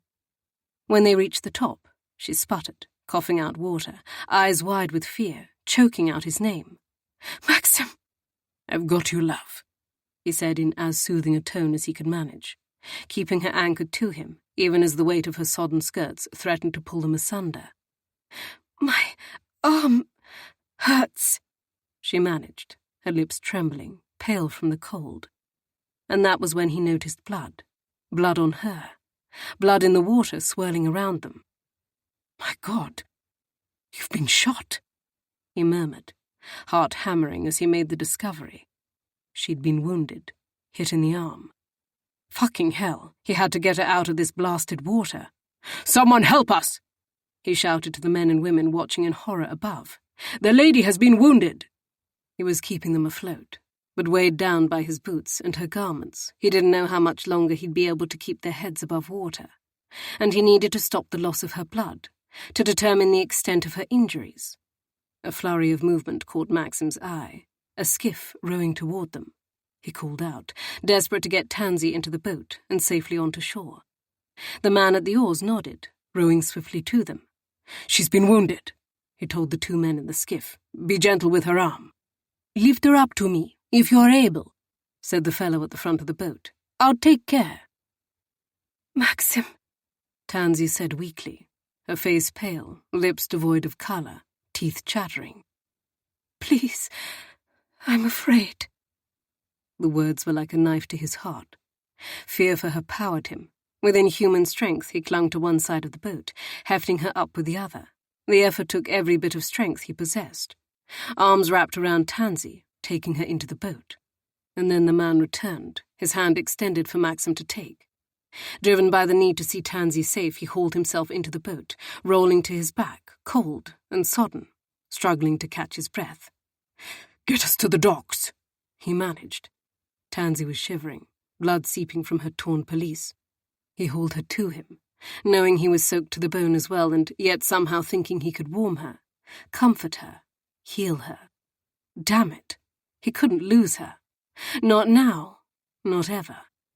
He murmured words to her, switching between her language and his own, uncertain of what he was even saying beyond the need to comfort her, to soothe her, to somehow give her the motivation to cling to this world rather than surrendering to the next.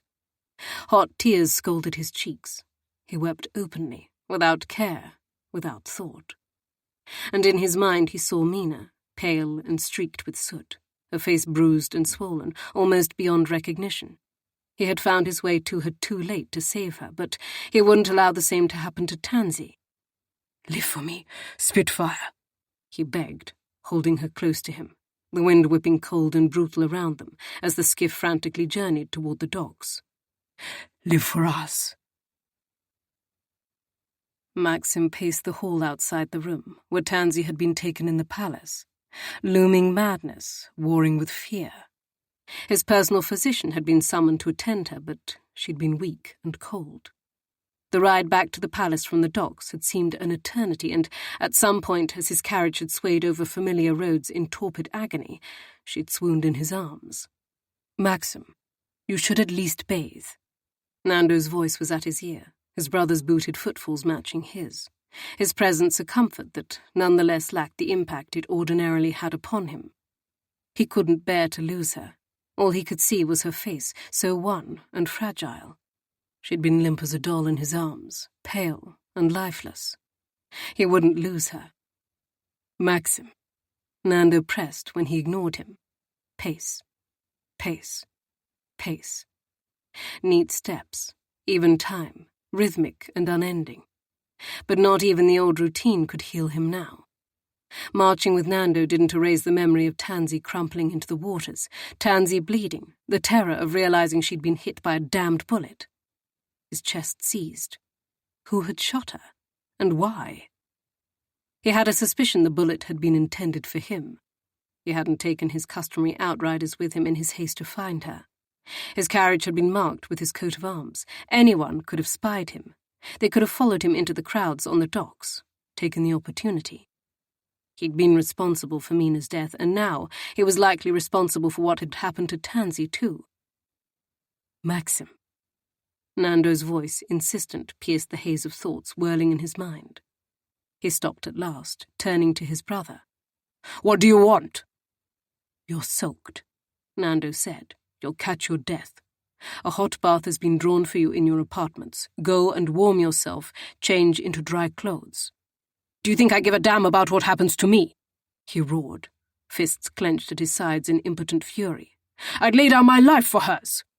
He jabbed a finger toward the closed door, on the other side of which Tansy was closeted away with his physician. "I'd give anything to be in her place." "I know you would, brother." Nando's effortless charm was nowhere to be found. Instead, he was somber and grim. "As would I. It's my fault she was at the docks to begin with." But Nando wasn't to blame, and Maxim knew it. He was. Just as he'd been to blame for Mina's ruthless murder. He shook his head. "If I hadn't chased after her, she'd be safely aboard that ship right now, sailing away from me." And God help him, as much as he couldn't bear for her to leave him, he would happily send her away any day, if given the choice between her living and leaving and her dying because she'd remained. "You cannot know that," Nando countered, reaching out to him. "I do know it," he snarled, shaking free of his brother's touch. "The bullet that hit her was meant for me. If I hadn't gone to the docks, if I hadn't taken her aside, if I had asked her to marry me instead of holding that fucking betrothal feast." "How do you know the bullet was meant for you?" Nando asked. "There could have been a footpad in the crowd, and mayhap his shot went astray." "No!" Maxim shook his head again, for he'd been turning those few moments over in his mind again and again, in endless search of the answers. "I had pulled her aside, away from the crowd, begging her to speak to me in private, and that was when it happened." "But why would someone shoot at you?" "Given what happened in London, need you ask?" He scrubbed a hand over his jaw, feeling helpless and furious and terrified all at once. "The rebels have grown bold. They could not kill me when I went abroad, so they're determined to slay me here on my own soil." Yes, that was what had happened to Tansy. He had no doubt. Another one of Charles's loyalists, striking with the intent to undermine the kingdom and the line to the throne. Their uncle was dead, but not all his supporters had been stamped out. They had been silently waiting, biding their time. Perhaps the knowledge that he would soon possess a wife and heirs had been the spur for their murderous plans. And Tansy was paying the price. "You think loyalists to Charles are trying to kill you?" Nando asked. "I know it." He thumped his chest with a fist, directly over his heart. "Here. My instincts have never been wrong. That bullet was meant for me, and instead Tansy was shot, and she might well die. Because of me." His voice trembled and broke on those last 3 words. It was as if 18 years later, in an entirely different world, he'd suddenly found himself thrust into the same hell he'd inhabited on the day he held Mina in his arms outside the burning ruins of her family's home. His chest tightened, his head pounded. He had to move, couldn't remain in the same spot another second. His waterlogged boots resumed movement, measured paces. March, march, march. March to keep the madness at bay. March to keep the demons that inhabited his skull quiet. March to forget.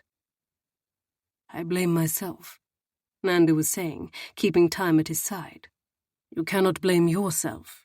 This is not like what happened with Mina." The urge to strike something had never been stronger, but Maxim tamped it down with brutal determination.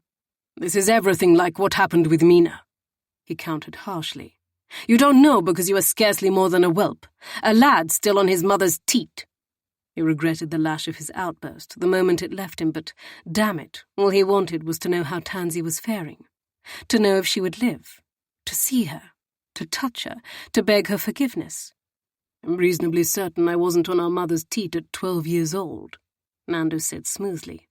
"You were a boy," he said hoarsely, raking his fingers through his still damp hair. "You know what I'm saying, Nando. You weren't there that day. You didn't pull her body from the burning remnants of her home. Didn't see what they'd done to her." A shudder racked him. No, he wouldn't lose himself in the past now. Mina was long gone. He had to keep his lucidity about him, to be here for Tansy. She needed him. "I understand, brother." Nando wrapped an arm around his shoulders, and this time Maxim didn't retreat. "I'm so sorry for what happened to her. But you need to retain your strength and your health for Tansy's sake and for the sake of Varus. Your people need their king, and Tansy will need you as she recovers." He stopped pacing, the aching sting of tears he couldn't quell burning his eyes and pouring down his cheeks. "What if she doesn't recover?" "She will," Nando insisted, with far more certainty than Maxim could muster. "Now go, and at least change your clothes, brother. You stink of fish." Before Maxim could answer, the door opened and the doctor emerged, looking wearied, blood on the cuffs of his shirt sleeves. Tansy's blood. "How is she?" he rasped. "She is alive, Your Majesty," the doctor said grimly. "The next few hours and days will determine her fate." Chapter 18. Tansy woke to a strange burning pain in her left arm. As lucidity returned to her, she became aware of her surroundings. She was in Maxim's apartments, in his bed. Confusion swirled through her, along with recollections. She'd been at the docks, preparing to leave, and Maxim had come to her. Then there had been a gunshot. She'd been hit and lost her balance, falling into the frigid water, and Maxim had been there, jumping into the water, saving her. He was here now as well, she realized, slumped in a chair beside the bed. His long legs stretched before him, dark hair fell over his brow, his lashes fanned on his cheeks. He was asleep, and for a moment she studied him, drinking in the sight of his masculine beauty in repose, love for him beating fiercely within her heart. But then she shifted, and a twinge of pain had her gasping. He jolted awake with a start, the intensity of his stare colliding with hers. "Tansy, you're awake." She licked her dry lips, feeling terribly parched. "I seem to be." Her attempt at a joke failed. Maxim leaned forward in his chair, reaching for her hand and taking it in a warm grasp. "Thank God. How do you feel? Are you thirsty?" Before she could answer, he was on his feet, fetching her water from a gilded pitcher and returning to her side, his face etched in worry. "Here, my love, take a drink." She reached for the cup, their fingers brushing, but she was terribly weak. Her hand trembling, her arm not cooperating with her body's needs and her mind's intentions. Water splashed on the coverlets over the rim. His fingers chased hers. "Let me." She did, taking a tentative sip from the cup, allowing him to tend to her as her uninjured arm fell back against the downy softness of the bed. Then another. "Slowly," he cautioned sternly, pulling the cup away. "You've been ill for days." "How many?" she managed. 3, he said, watching her closely. His expression guarded. 3 days, sweet Deus. She moved again, trying to find a more comfortable position, and winced at the pain in her arm. What happened? Are you in very much pain, darling? He asked, instead of answering her question. He was frowning, hovering over her. It's bearable, she reassured him. More water, please? Her throat seemed endlessly parched.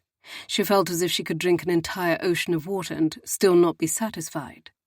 Another sip, he allowed, holding the cup to her lips for her. You were shot. Fortunately, the bullet passed through flesh and not bone. However, an infection set in. I've been praying it would pass. Dark circles marred the skin beneath his eyes. Have you been tending to me all this time? Of course, he said simply, as if it were a foregone conclusion. Where else would I be? With your betrothed, she said, and not without accompanying bitterness. Where you belong. I belong with you, he countered. How she wished it were true, but her wounding had changed nothing. She couldn't stay here in Varos. As soon as she was well enough, she would go. She had to, for the sake of her own self-preservation. Surely there are more important duties awaiting the king, she said quietly. We'll discuss that later. For now, the doctor should see you. He was frowning ferociously down at her, worry evident in his gaze and his tone. I don't want to see the doctor, she protested weakly, disliking the notion of being prodded and examined. She felt as if she'd been at war, every part of her body aching in some strange new way.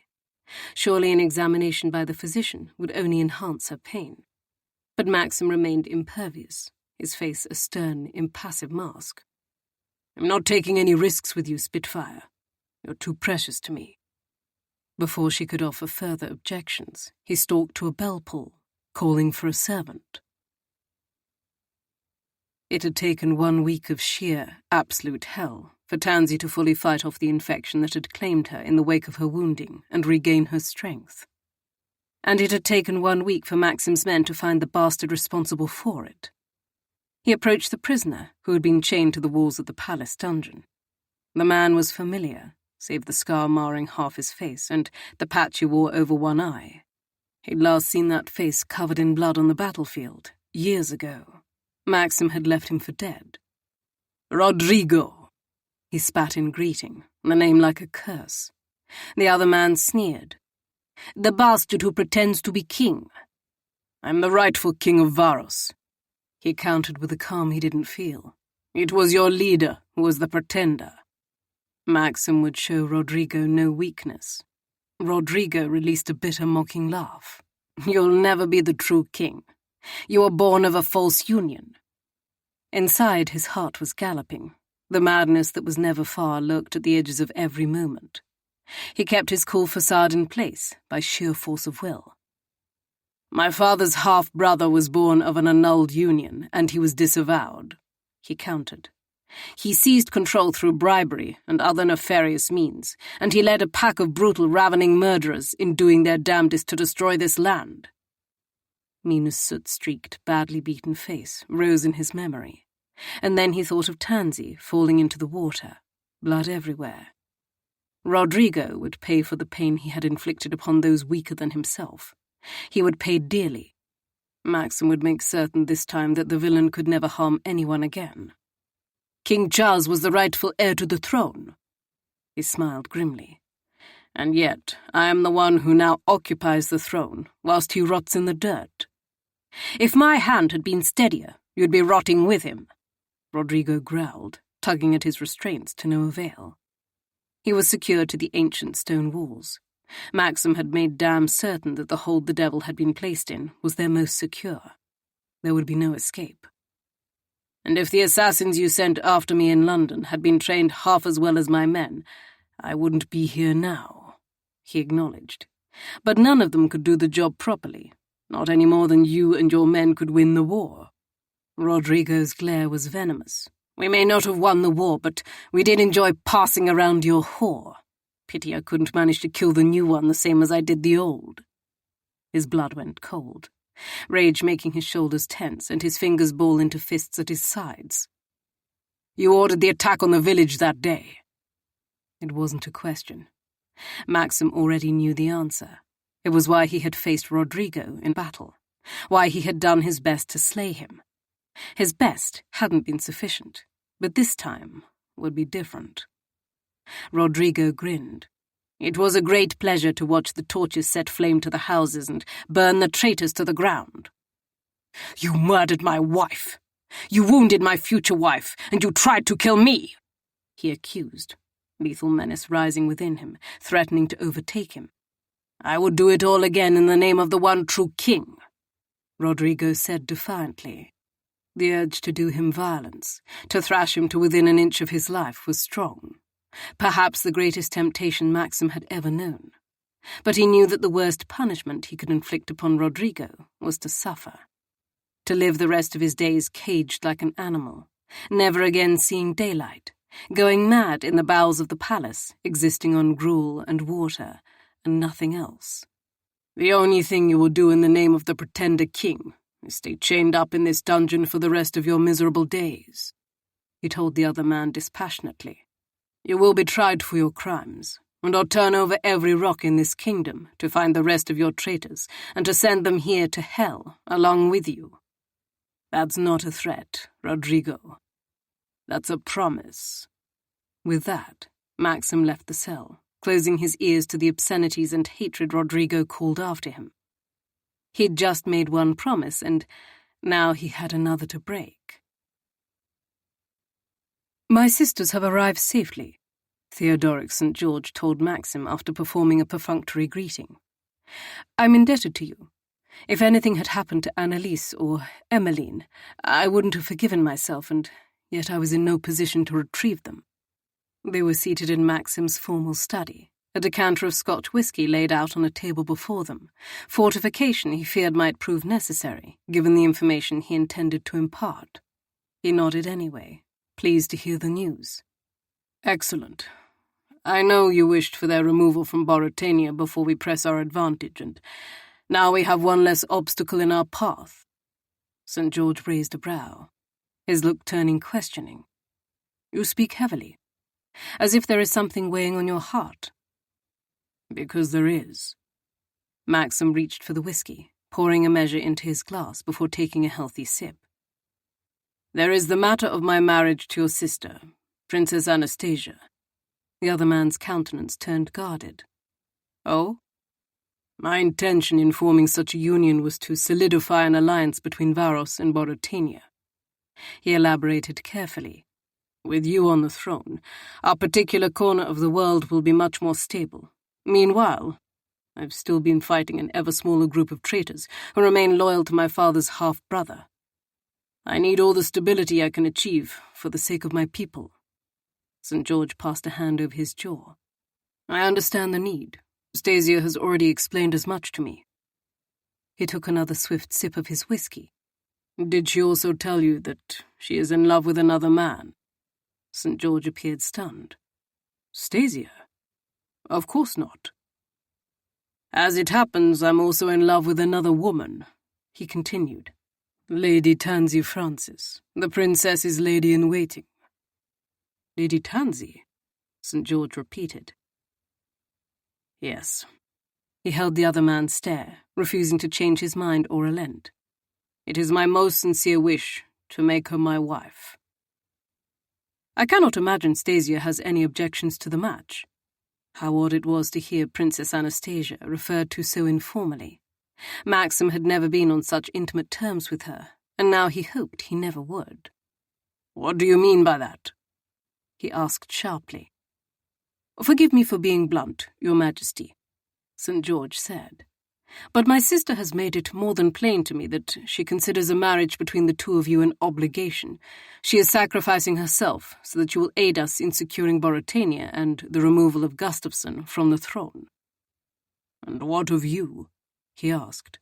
For although the answer would not alter his decision, it was best to know where he stood. "Would you have objections to a match between myself and Lady Tansy instead?" "If it is what Lady Tansy wishes, I would be well pleased," St. George smiled. She has been like a sister to Stasia these years, strong and true. Varos will always have the support of Boratania when I am king. This I vow." Relief washed over him, along with a new freeing rush, a lightness in his chest, a rightness in his heart. Happiness. He raised his glass in salute. "To Boratania." The other man followed suit. "To Varos, and the forging of a true friendship." They clinked glasses. "Now, all we have to do is win the war." And all he had to do was convince Tansy to become his wife. Chapter 19. "The both of us shall bear scars," Princess Anastasia said, smiling sadly. "All because of love." Today was the first day Tansy had finally managed to gather the strength to not just leave the bed for ablutions and bodily necessity, but to sit and take tea, to feel almost like herself again, despite the continued pain in her healing arm. "On our hearts, as well as our limbs," Tansy agreed, smiling back at her friend with an equal amount of sorrow. "Do you forgive me for leaving without telling you? Need you ask?" The princess gave her hand a reassuring pat. "I understand your reason for wanting to go, even if I hate the thought of no longer having you at my side, as you've been all these years. You'll have Princesses Annalise and Emmeline to keep you company now," Tansy pointed out, for her friend had just delivered the news that her sisters had arrived safely in Varos, freed of their uncle's tyrannical rule. "It won't be the same," Stasia said quietly, sipping at her tea. "I'll miss you dreadfully. When do you think you'll be leaving?" Tansy sighed, hating the thought of leaving now just as much as she had before, if not more. "Very soon. My strength is returning to me." Maxim had been solicitous, tending over her with dedicated persistence. He had also refused her request to be moved from his apartments, and until this morning she'd been too weak to leave. Finally, she'd been able to return to her own room, where Princess Anastasia had joined her. "I wish you would stay, but that is a selfish desire, I know," Princess Anastasia said. "I wish for so many things. At least there is comfort in knowing my brother will soon be on the throne. My sisters are free, and the people of Boratania will no longer be trapped beneath the hateful rule of an evil tyrant." "Do you think you'll be happy in Varos?" Tansy dared to ask, hoping that neither Princess Anastasia nor Maxim would be miserable in their future together. Although she was keenly envious of her friend becoming Maxim's wife, she still understood the necessity for both of them, even if she couldn't bear to watch it happen. Stasia sipped quietly at her tea, her countenance turning pensive. "Perhaps in time. Right now my heart aches far too much for me to hope I'll find contentedness here." Tansy took a sip of her own tea, understanding the sentiment all too well. She didn't know if she would ever find happiness in England. Indeed, she very much doubted it. A knock sounded at the door then, taking her by surprise, for she was expecting no one. Indeed, she had only just returned to her rooms earlier. "Who is there?" she called. "Me," came a deep, growly voice that was as beloved as it was familiar. "Maxim." She shot from her chair with such sudden motion that her dish of tea tipped, splashing hot liquid over her hand as she tried to right it. And then she switched to the hand of her injured arm unthinkingly. A gasp of pain tore from her, and before she could bid him entrance, Maxim was bursting over the threshold, a warrior king prepared to go to battle. "What's happened?"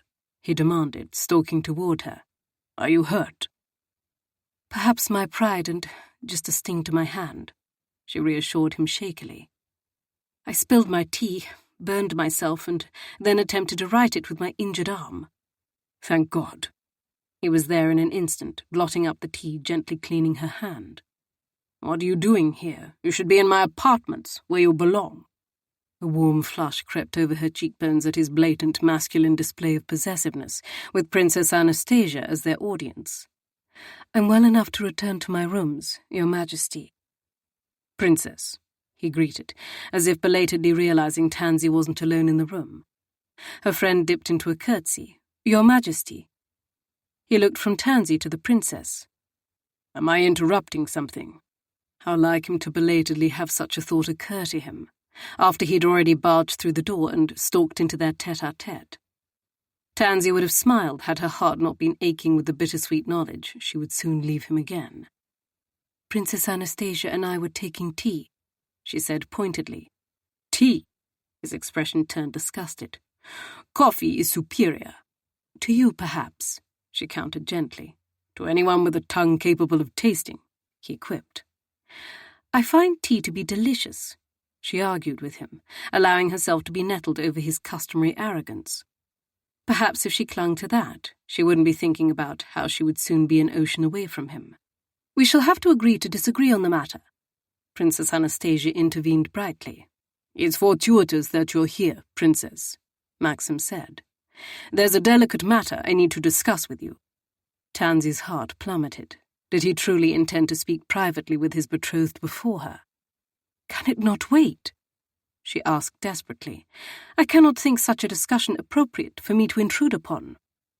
Maxim gave her a look that smouldered with intensity, a look of such blatant tenderness and, dare she think it, adoration that she swayed, feeling as if she were back on the ship that had brought them to Varos. "There's no intrusion," he said quietly. "Indeed, it's a conversation best held with the two of you at once."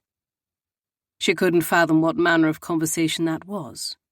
"Please, Your Majesty," she said weakly, "do not force me to participate." "I'll not force you, but as the discussion very much concerns you and your future, you may wish to join us," he drawled. They hadn't spoken of the future since she'd been wounded. Instead, their every interaction had been almost insufferably polite. Maxim inquired after her health, her strength, the pain in her arm. He hadn't talked about the inevitability that she would leave Varos, leave him, and this time she wouldn't be returning. "I've already told you I won't remain here in the capacity you request of me," she reminded him tightly, unwilling to say the word mistress before Princess Anastasia, for it was too uncomfortable. "That's just as well," he said, a faint smile curving his lips, "because there is only one capacity in which I want you to stay here in Varos." Confusion washed over her. Surely he didn't mean what her fragile, foolish heart dared to hope he meant. Did he? "Princess Anastasia," he said, turning to her friend, who was watching the two of them bemusedly, as if seeing them both for the first time. "You are in love with another, are you not?" The princess nodded. "You know it's so." "We find ourselves in a similar predicament," he continued. "I propose a solution." Every part of her caught on those 3 words, a similar predicament. Was Maxim saying? Surely not. It couldn't be that he was saying that he loved her. Could it? Tansy couldn't seem to speak, but fortunately the princess found her tongue first. "And what is your solution?" she asked Maxim warily. "I propose that we both marry the people we love," he said simply. "But the betrothal bargain," Princess Anastasia said. "You promised me you would aid in Theodoric's claiming the throne in return for marrying me." Maxim nodded, his countenance growing stern. "I've spoken with your brother. He knows that Varos will proudly support him with men and resources and helping to dethrone the usurper king. I've also told him that we haven't any desire to marry each other and that there's only one woman I want to make my queen." Tansy's heart pounded hard. Surely he wasn't serious. Was he jesting? She couldn't bear it if he was. "Maxim," she whispered, feeling as if she were in a dream. "What are you saying?" As if at any moment she would wake to discover none of this had truly happened and she would be shattered anew. "I'm saying that I am humbly requesting Princess Anastasia's agreement in the annulment of our betrothal contract," he said, giving her another look of such raw, unfettered tenderness that she had to press her lips together to stifle a sob. "Doing so will leave both myself and the princess free to pursue those we love, instead of forcing ourselves into a marriage of obligation." He paused, turning back to the princess. "What say you, your Royal Highness? Will you take the opportunity to be free to pursue your English puppy?" The princess's eyes narrowed. "He's no puppy." Maxim shrugged. "As you wish." Yes, Princess Anastasia said without hesitation. I agree to the annulment of the betrothal. How soon can I go back to England? It's too early to be certain. I expect a swift defeat, given the size of the Varusonian army and those of the rebel forces in Boritania compared to the size of what, according to our spies, remains of the Boritanian army. But if there's anything I've learned from my years at war, it's that a man should never underestimate his opponent. It won't be safe for you to return to England until the war is won. If you return prematurely, not only will you be at peril, but so will your Englishmen. I'll not mislead you in that. War. A shiver went down Tansy's spine, for she knew all too well the cost that Maxim had paid in war before. The thought of him having to go to battle again filled her with fear. Princess Anastasia nodded. I'll wait forever for him, if I must. I understand the sentiment, Maxim said, gazing at Tansy. She longed to run to him, to throw herself into his arms, to hold him close and never let go. And yet there was much that needed to be said, and Princess Anastasia was still present in the room. With great effort, Tansy remained where she was, gripping the back of her chair to keep from tumbling over beneath the weight of this sudden turn of events. I should leave you two alone, Princess Anastasia said, sending a sly smile in Tansy's direction. I'm sure there is much you need to speak about together. Dazed, Tansy watched her friend take her leave from the chamber, as effortlessly elegant as always. The door had scarcely closed behind her when she turned to Maxim. What is the meaning of this? He went to her, setting 2 fingers gently beneath her chin and tilting her face toward his. I want you to be my queen. Once again, it was so very Maxim to make a decree rather than to ask permission. But what of your duties, your obligations to your people to form a great alliance between Varos and Boritania? She demanded, knowing how it had weighed upon him, knowing why he had made the decision to marry Princess Anastasia. It was a decision she had respected, even though it had crushed her. My brother is an idiot, Maxim said wryly. But sometimes he is wise beyond his years. When we were in London, he said to me, You're the king of Varos. Can you not choose the woman who will be your queen? At first, I dismissed his words as recklessness.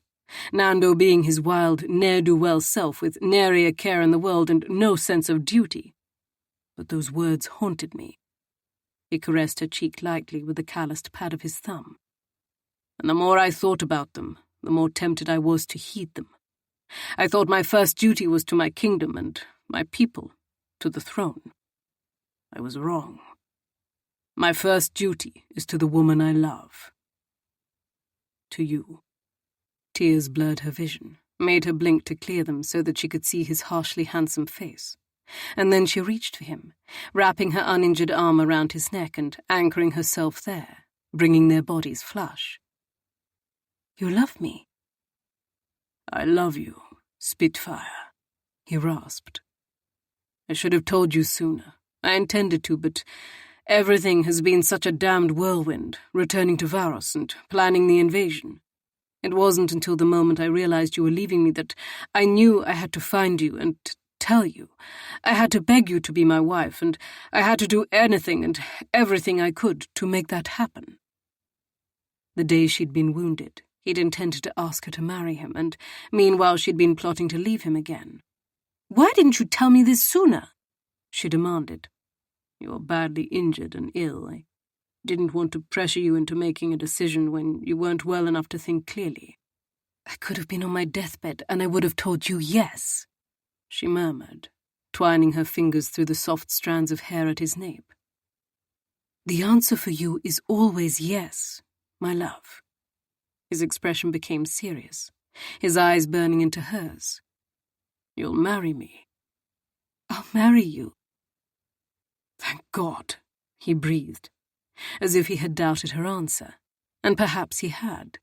He kissed her swiftly, softly, a quick meeting of mouths before he was frowning down at her again. What happened to you at the docks? Tansy, I'm to blame. An enemy of mine was attempting to kill me, and you were wounded in the process. You could have died because of me, because of my recklessness.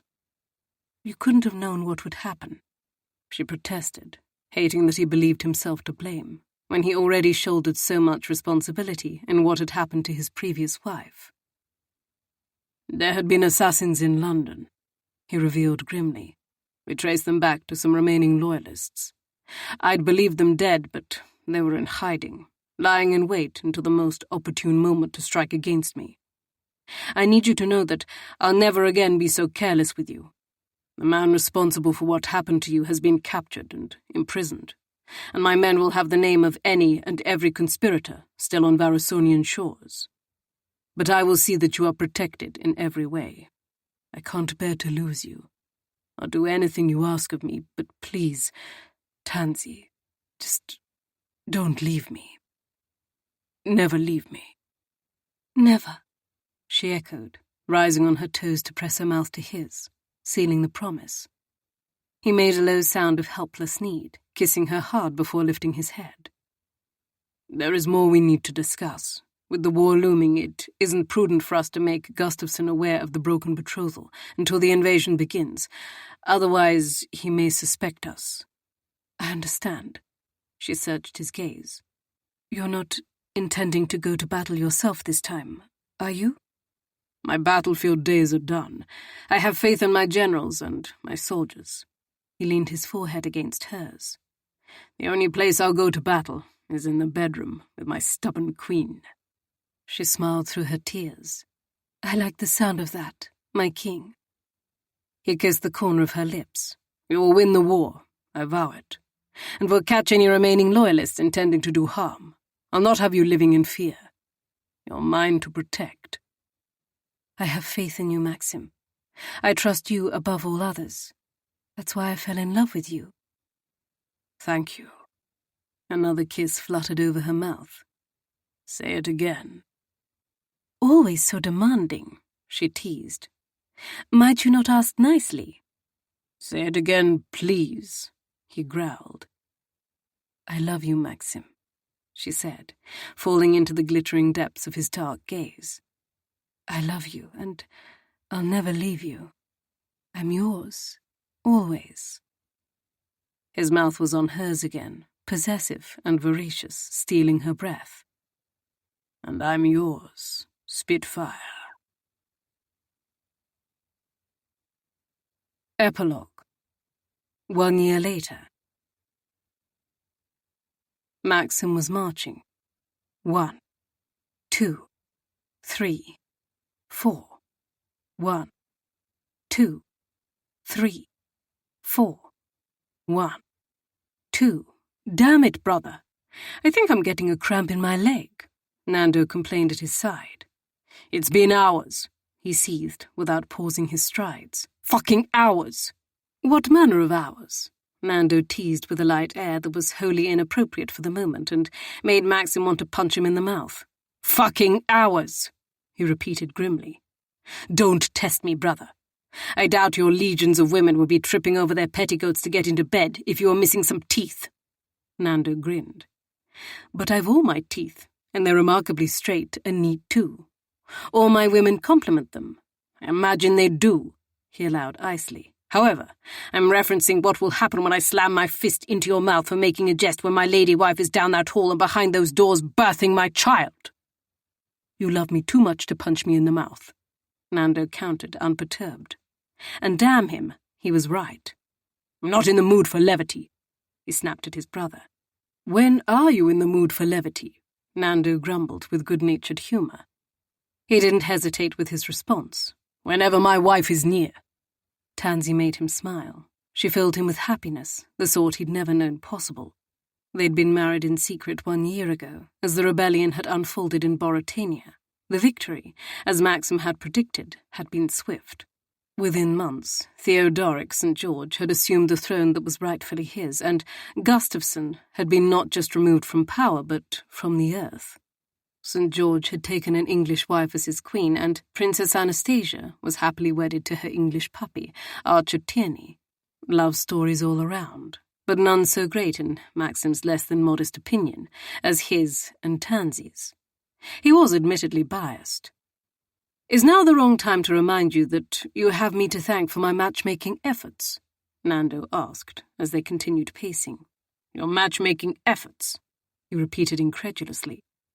Need I remind you that your so-called matchmaking efforts resulted in my wife almost leaving me? You needed a kick in the arse.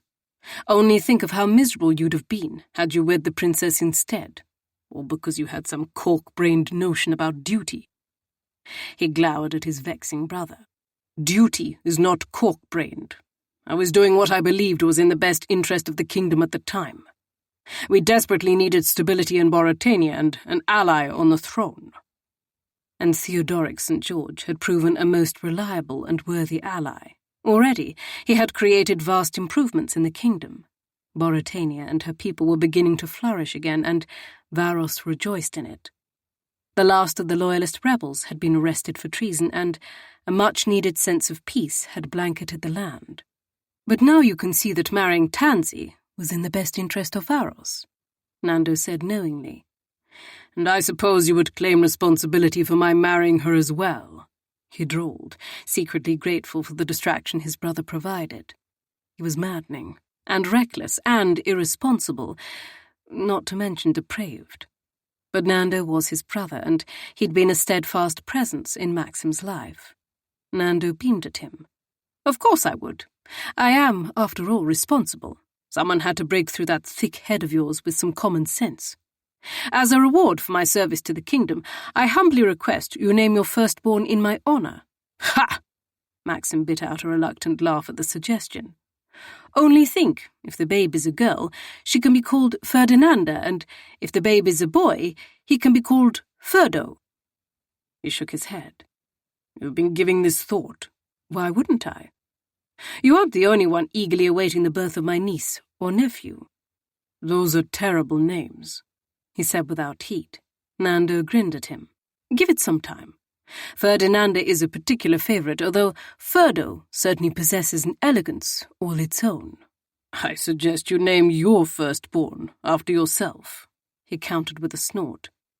I've no intention of marrying, Nando said easily. One woman could never tame me. Maxim raised a brow at him. You only think so because you've yet to find the right woman. The one who makes your heart whole. The one you cannot possibly live without.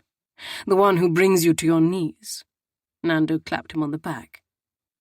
I do believe impending fatherhood is making you maudlin, brother. Perhaps it was. Maxim didn't give a damn. Before he could form a blistering retort, however, a servant approached them in the hall. Your Majesty, Your Royal Highness. The woman dipped into a formal curtsy. Her Majesty has asked for Your Majesty's presence. His heart lurched, his gut tightening with sickening fear. Is something amiss? All is well, the servant said, smiling. The royal baby has arrived. Her Majesty and the child are healthy. Relief washed over him, so powerful and potent that his knees trembled and his legs almost gave way beneath the brunt of it. Thank God. My felicitations, brother, Nando said quietly, giving him a hearty pat on the back. You should go to the Queen. Yes, thank you. He nodded, feet moving, eating up the distance between himself and his wife and child. His child. Ye gods, he was a father. He hastened his stride, and by the time he reached the chamber door, he burst over the threshold without a hint of grace. But he didn't give a damn about that either, because the most beautiful sight he'd beheld yet greeted him. His beloved, beautiful wife sat propped by a mound of pillows, her dark hair neatly swept away from her face, a swaddled babe in her arms. My love, he said, fairly flying across the chamber to her. How are you? Grey eyes met his, not filled with secrets and mysteries now, for he had learned hers just as she had learned his, but sparkling with love and happiness instead. I am well, she said, her voice sounding a bit hoarse and weary, yet laden with warmth. Come and meet your son. His son. He had a son. Maxim seated himself with ginger care on the bed at her side, and with a trembling hand he drew the swaddling back so that he could see the pink, wrinkled face of his new baby. Love, abundant and rich, hit him.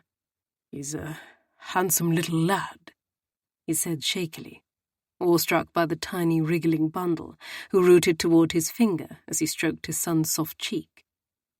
He takes after his father, Tansy said tenderly.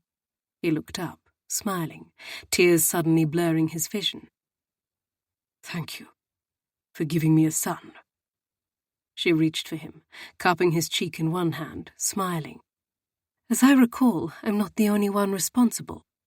He chuckled at her daring, and the tears spilled free, falling down his cheeks in hot trails, and he didn't give a damn about that either. Maxim turned his head and pressed a reverent kiss to her palm. Excellent point, Spitfire.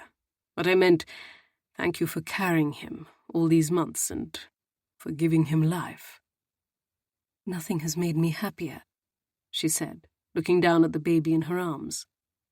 For so long I was without a family, and now at last I have a family of my own. My heart is filled with joy. As is mine, he said, joining her in gazing at their son in wonder.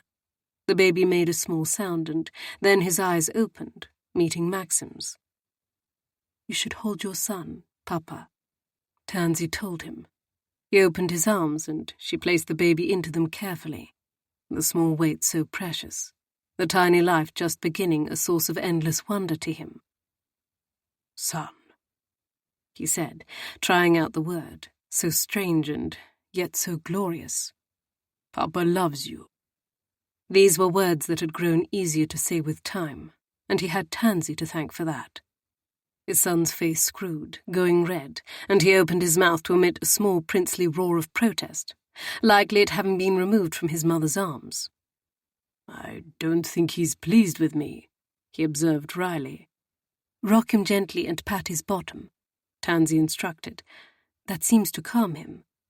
He did as she said, and the baby quieted. We must name him.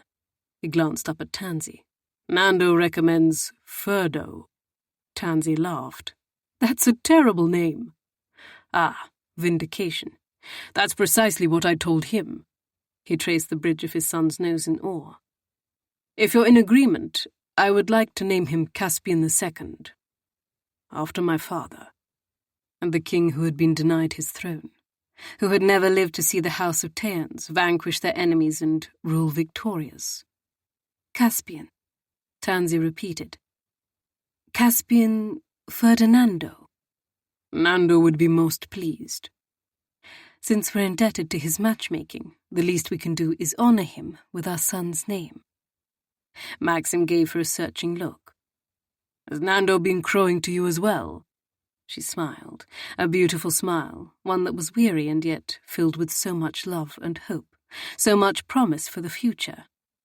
Of course he has. He's fortunate I love him, he muttered, gently stroking the silken tuft of dark hair atop Caspian's head. We're all fortunate you love us, Tansy said softly. He leaned forward, slanting his lips over hers for a swift kiss. No one is more fortunate than I am, my love. As they had every night for the last 3 months since they had welcomed Caspian into the world, Tansy and Maxim watched their baby son sleeping soundly in his crib, swaddled in his blankets. He's an angel, Maxim said reverently. Only when he's sleeping, she returned wryly. Their son, in the fashion of his father, could be quite demanding, but she adored all the joys of being a mother, even when her refusal to use a wet nurse meant she'd had precious little slumber each night in between feedings. She was exhausted and more content than she'd ever been. Papa says he's an angel, Maxim said. That's a royal decree, and it cannot be argued, not even by the Queen. She chuckled softly. Watching Maxim dote over their son only made her love for him grow. He was a wonderful father, just as she'd known he would be. Something tells me that Papa will have no end of royal decrees where his beloved son is concerned, she said. And where his beloved wife is concerned as well. Maxim drew an arm around her waist, pulling her into his tall, lean form. Shall we retire to the library? After she settled Caspian down for a few hours of sleep in the evening, beneath the watchful eye of his nurse, she and Maxim went to the palace library, a cavernous room laden with every manner of book imaginable, and spent a few precious hours alone. But this evening, she had something else in mind. "I think that perhaps I'll retire to my apartments for some rest instead," she told him, as they left the nursery, careful to close the door softly at their backs, lest they wake their sleeping son.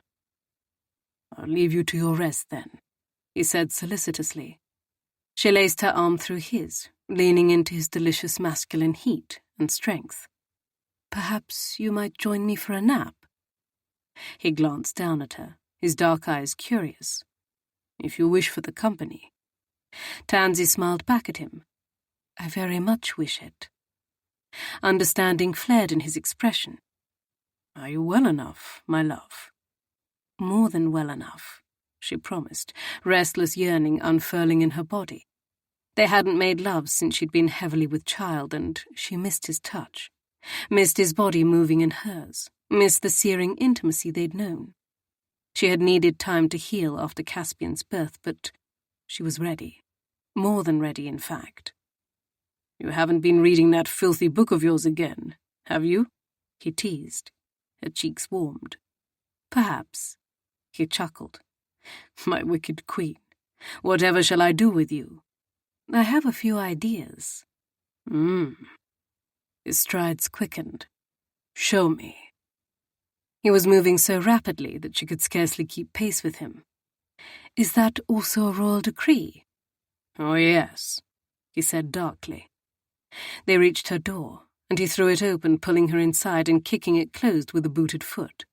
She was breathless and giggling as he hauled her into his chest for a ravenous kiss. They worked together in a flurry of motion, lips clinging as their fingers flew over buttons and hooks. Her gown, his coat, her stays and petticoat, his shirt, chemise, stockings and trousers fell away. She knew a moment of self-consciousness as her naked body, changed from her pregnancy, was revealed entirely to him for the first time since she'd given birth to their son. Tiny violet marks marred the skin of her belly and breasts, and she was more rounded now than she had been before, but any fear she had that he wouldn't find her attractive faded when he joined her on the bed, raining reverent kisses over her bare skin, his mouth lingering over the places of change. "You're so fucking beautiful," he murmured, making a low rumble of appreciation deep in his throat as he kissed over her stomach, his big hands spreading her thighs. "I've been desperate to lick your cunny again." She was already on edge after being denied his lovemaking for so long. His wanton words brought the ache in her sex to an acute crescendo. She opened wider for him, in welcome, and moaned, arching shamelessly into him when he lowered his head and gave her one tantalizing lick. "Maxim!" she gasped out, grasping a handful of his hair as her body bowed from the bed. "Please." "As perfect as I remember," he said worshipfully, drawing her bud into his mouth with a hard, delicious suck that made her toes curl. He sank a finger inside her and spoiled her with his tongue. Her inner walls clenched on him, the intrusion almost unbearably good. And yet still she wanted more. Her hips moved, chasing him, seeking, demanding. He gave her another finger, moving tentatively in slow, deliberate strokes. "I'll not break," she ground out. "You needn't be so gentle." With a groan, he gave her what she asked for, pressure and friction, his fingers fucking her with deep strokes and his mouth lavishing her with licks and sucks and the maddening nip of his teeth. When he found that place inside her that made her wild, she couldn't maintain her control. Her orgasm slammed into her with frenzied fury, making her cry out his name and grasp him to her as wave after wave of bliss rolled over her.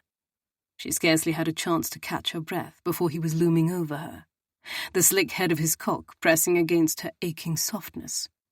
He bent, catching the peak of her breast in his mouth before releasing it.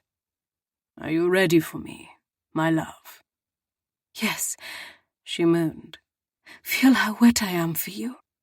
He groaned and pushed into her, one smooth stroke, and she was stretched so full of him, deliciously, gloriously full. He felt wonderful inside her, thick and rigid. "Oh, God," he murmured. "So wet for me, my love. Tell me what you want." Tansy didn't hesitate. "I want you to make love to me." "As my queen commands." He withdrew from her almost entirely, then pressed forward, gliding easily through her slick passage, sinking deep before retreating and then stroking forward again. She planted her feet on the mattress, meeting him thrust for thrust. She clung to him, hands finding purchase on his broad shoulders, her nipples scraping against his chest with every movement.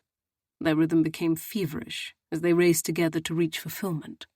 He took her mouth in a ravishing kiss, gorging on her lips and tongue. She moaned, body writhing, twisting, seeking. Already she was so close. She'd been denied him for too long, and now that she had him inside her, where she longed for him most, her restraint had been entirely banished. She was aflame. Tansy collided with him again and again, their bodies slamming together, feeding him her tongue, wrapping a leg around his hip to increase the angle, needing more. Needing him so deep inside her, he would never leave. And then she was splintering into 1,000 shards of light, the rush of bliss so heady that she could do nothing but close her eyes and cling to him as the wild force of her orgasm hit her. Pleasure licked up her spine, fanning over her body in furious ripples. Her head fell back against the pillow, her breaths leaving her in harsh pants. Maxim kissed her jaw, her shoulder, his magnificent body on proud display as he made love to her. She watched the glow of candlelight on his muscled torso, loving his strength, his battle scars, the unguarded heart he'd given to her. Loving him. Her king, her husband, her lover. "Oh, my love," he whispered into her ear. "How you undo me." He moved with greater urgency, and she felt his big body stiffening beneath her touch, knew he was on the edge of finding his own release. "Yes," she urged him on, nails digging into his shoulders now, raking up and down the broad planes of his back. "Come inside me, my love. Fill me." "Fuck," he growled harshly. "Tansy." "Come," she said again, begging him, longing for him to reach completion. "I want to feel you. Please." And spurred by her words, he did. With a lusty groan, he slammed deep one last time, emptying himself into her. She felt the pulse of his cock, the hot rush of his seed bathing her with his spend, her cunny quivering around him. Another small tremor rippled through her, her body insatiably greedy for his. He collapsed atop her, a welcomed, beloved weight, his chest rising and falling as he struggled to calm his ragged breaths in the wake of his release. "My God, Spitfire!" She smiled, happiness joining the bliss that never failed to blanket her whenever they made love. "I missed you." "I'm likely crushing you," he muttered. "I'm an oaf."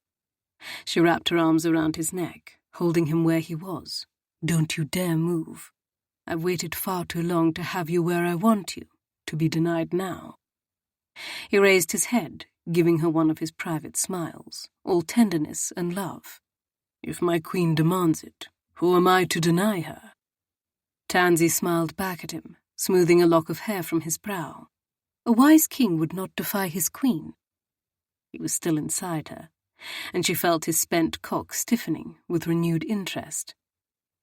"Let it never be said that the king of Varos is not a wise man." Smiling, he lowered his head and claimed her lips with his. Thank you for reading How to Love a Dangerous Rogue. I hope you loved Maxim and Tansy's forbidden royal romance every bit as much as I loved writing it. You can find Princess Anastasia's happily ever after in Her Wicked Rogue, and you can find Theo's happily ever after in Her Dangerous Beast.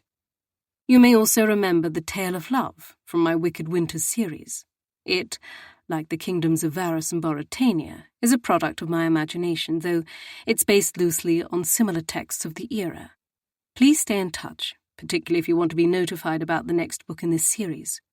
The only way to be sure you'll know what's next from me is to sign up for my newsletter here. http://eepurl.com/dy_SAR. Please join my reader group for early excerpts, cover reveals, and more here. And if you're in the mood to chat all things steamy historical romance and read a different book each month together, join my book club, Dukes Do It Hotter Right Here. https://www.facebook.com/groups/hot dukes, because we're having a whole lot of fun. About the author. USA Today and Amazon best-selling author Scarlett Scott writes steamy Victorian and Regency romance with strong, intelligent heroines and sexy alpha heroes. She lives in Pennsylvania and Maryland with her Canadian husband, adorable identical twins, and 2 dogs. A self-professed literary junkie and nerd, she loves reading anything but especially romance novels, poetry, and Middle English verse. Catch up with her on her website, https://scarlettscottauthor.com. Hearing from readers never fails to make her day. Scarlett's complete book list and information about upcoming releases can be found at https://scarlettscottauthor.com. Connect with Scarlett. You can find her here. Join Scarlett Scott's reader group on Facebook for early excerpts, giveaways, and a whole lot of fun. Sign up for her newsletter here, https://www.tiktok.com/@author Scarlett Scott, facebook.com/author Scarlett Scott, x.com/Scarsco-romance, instagram.com/Scarlett Scott author, bookbub.com/authors/Scarlett-Scott, amazon.com/Scarlett-Scott/E/B004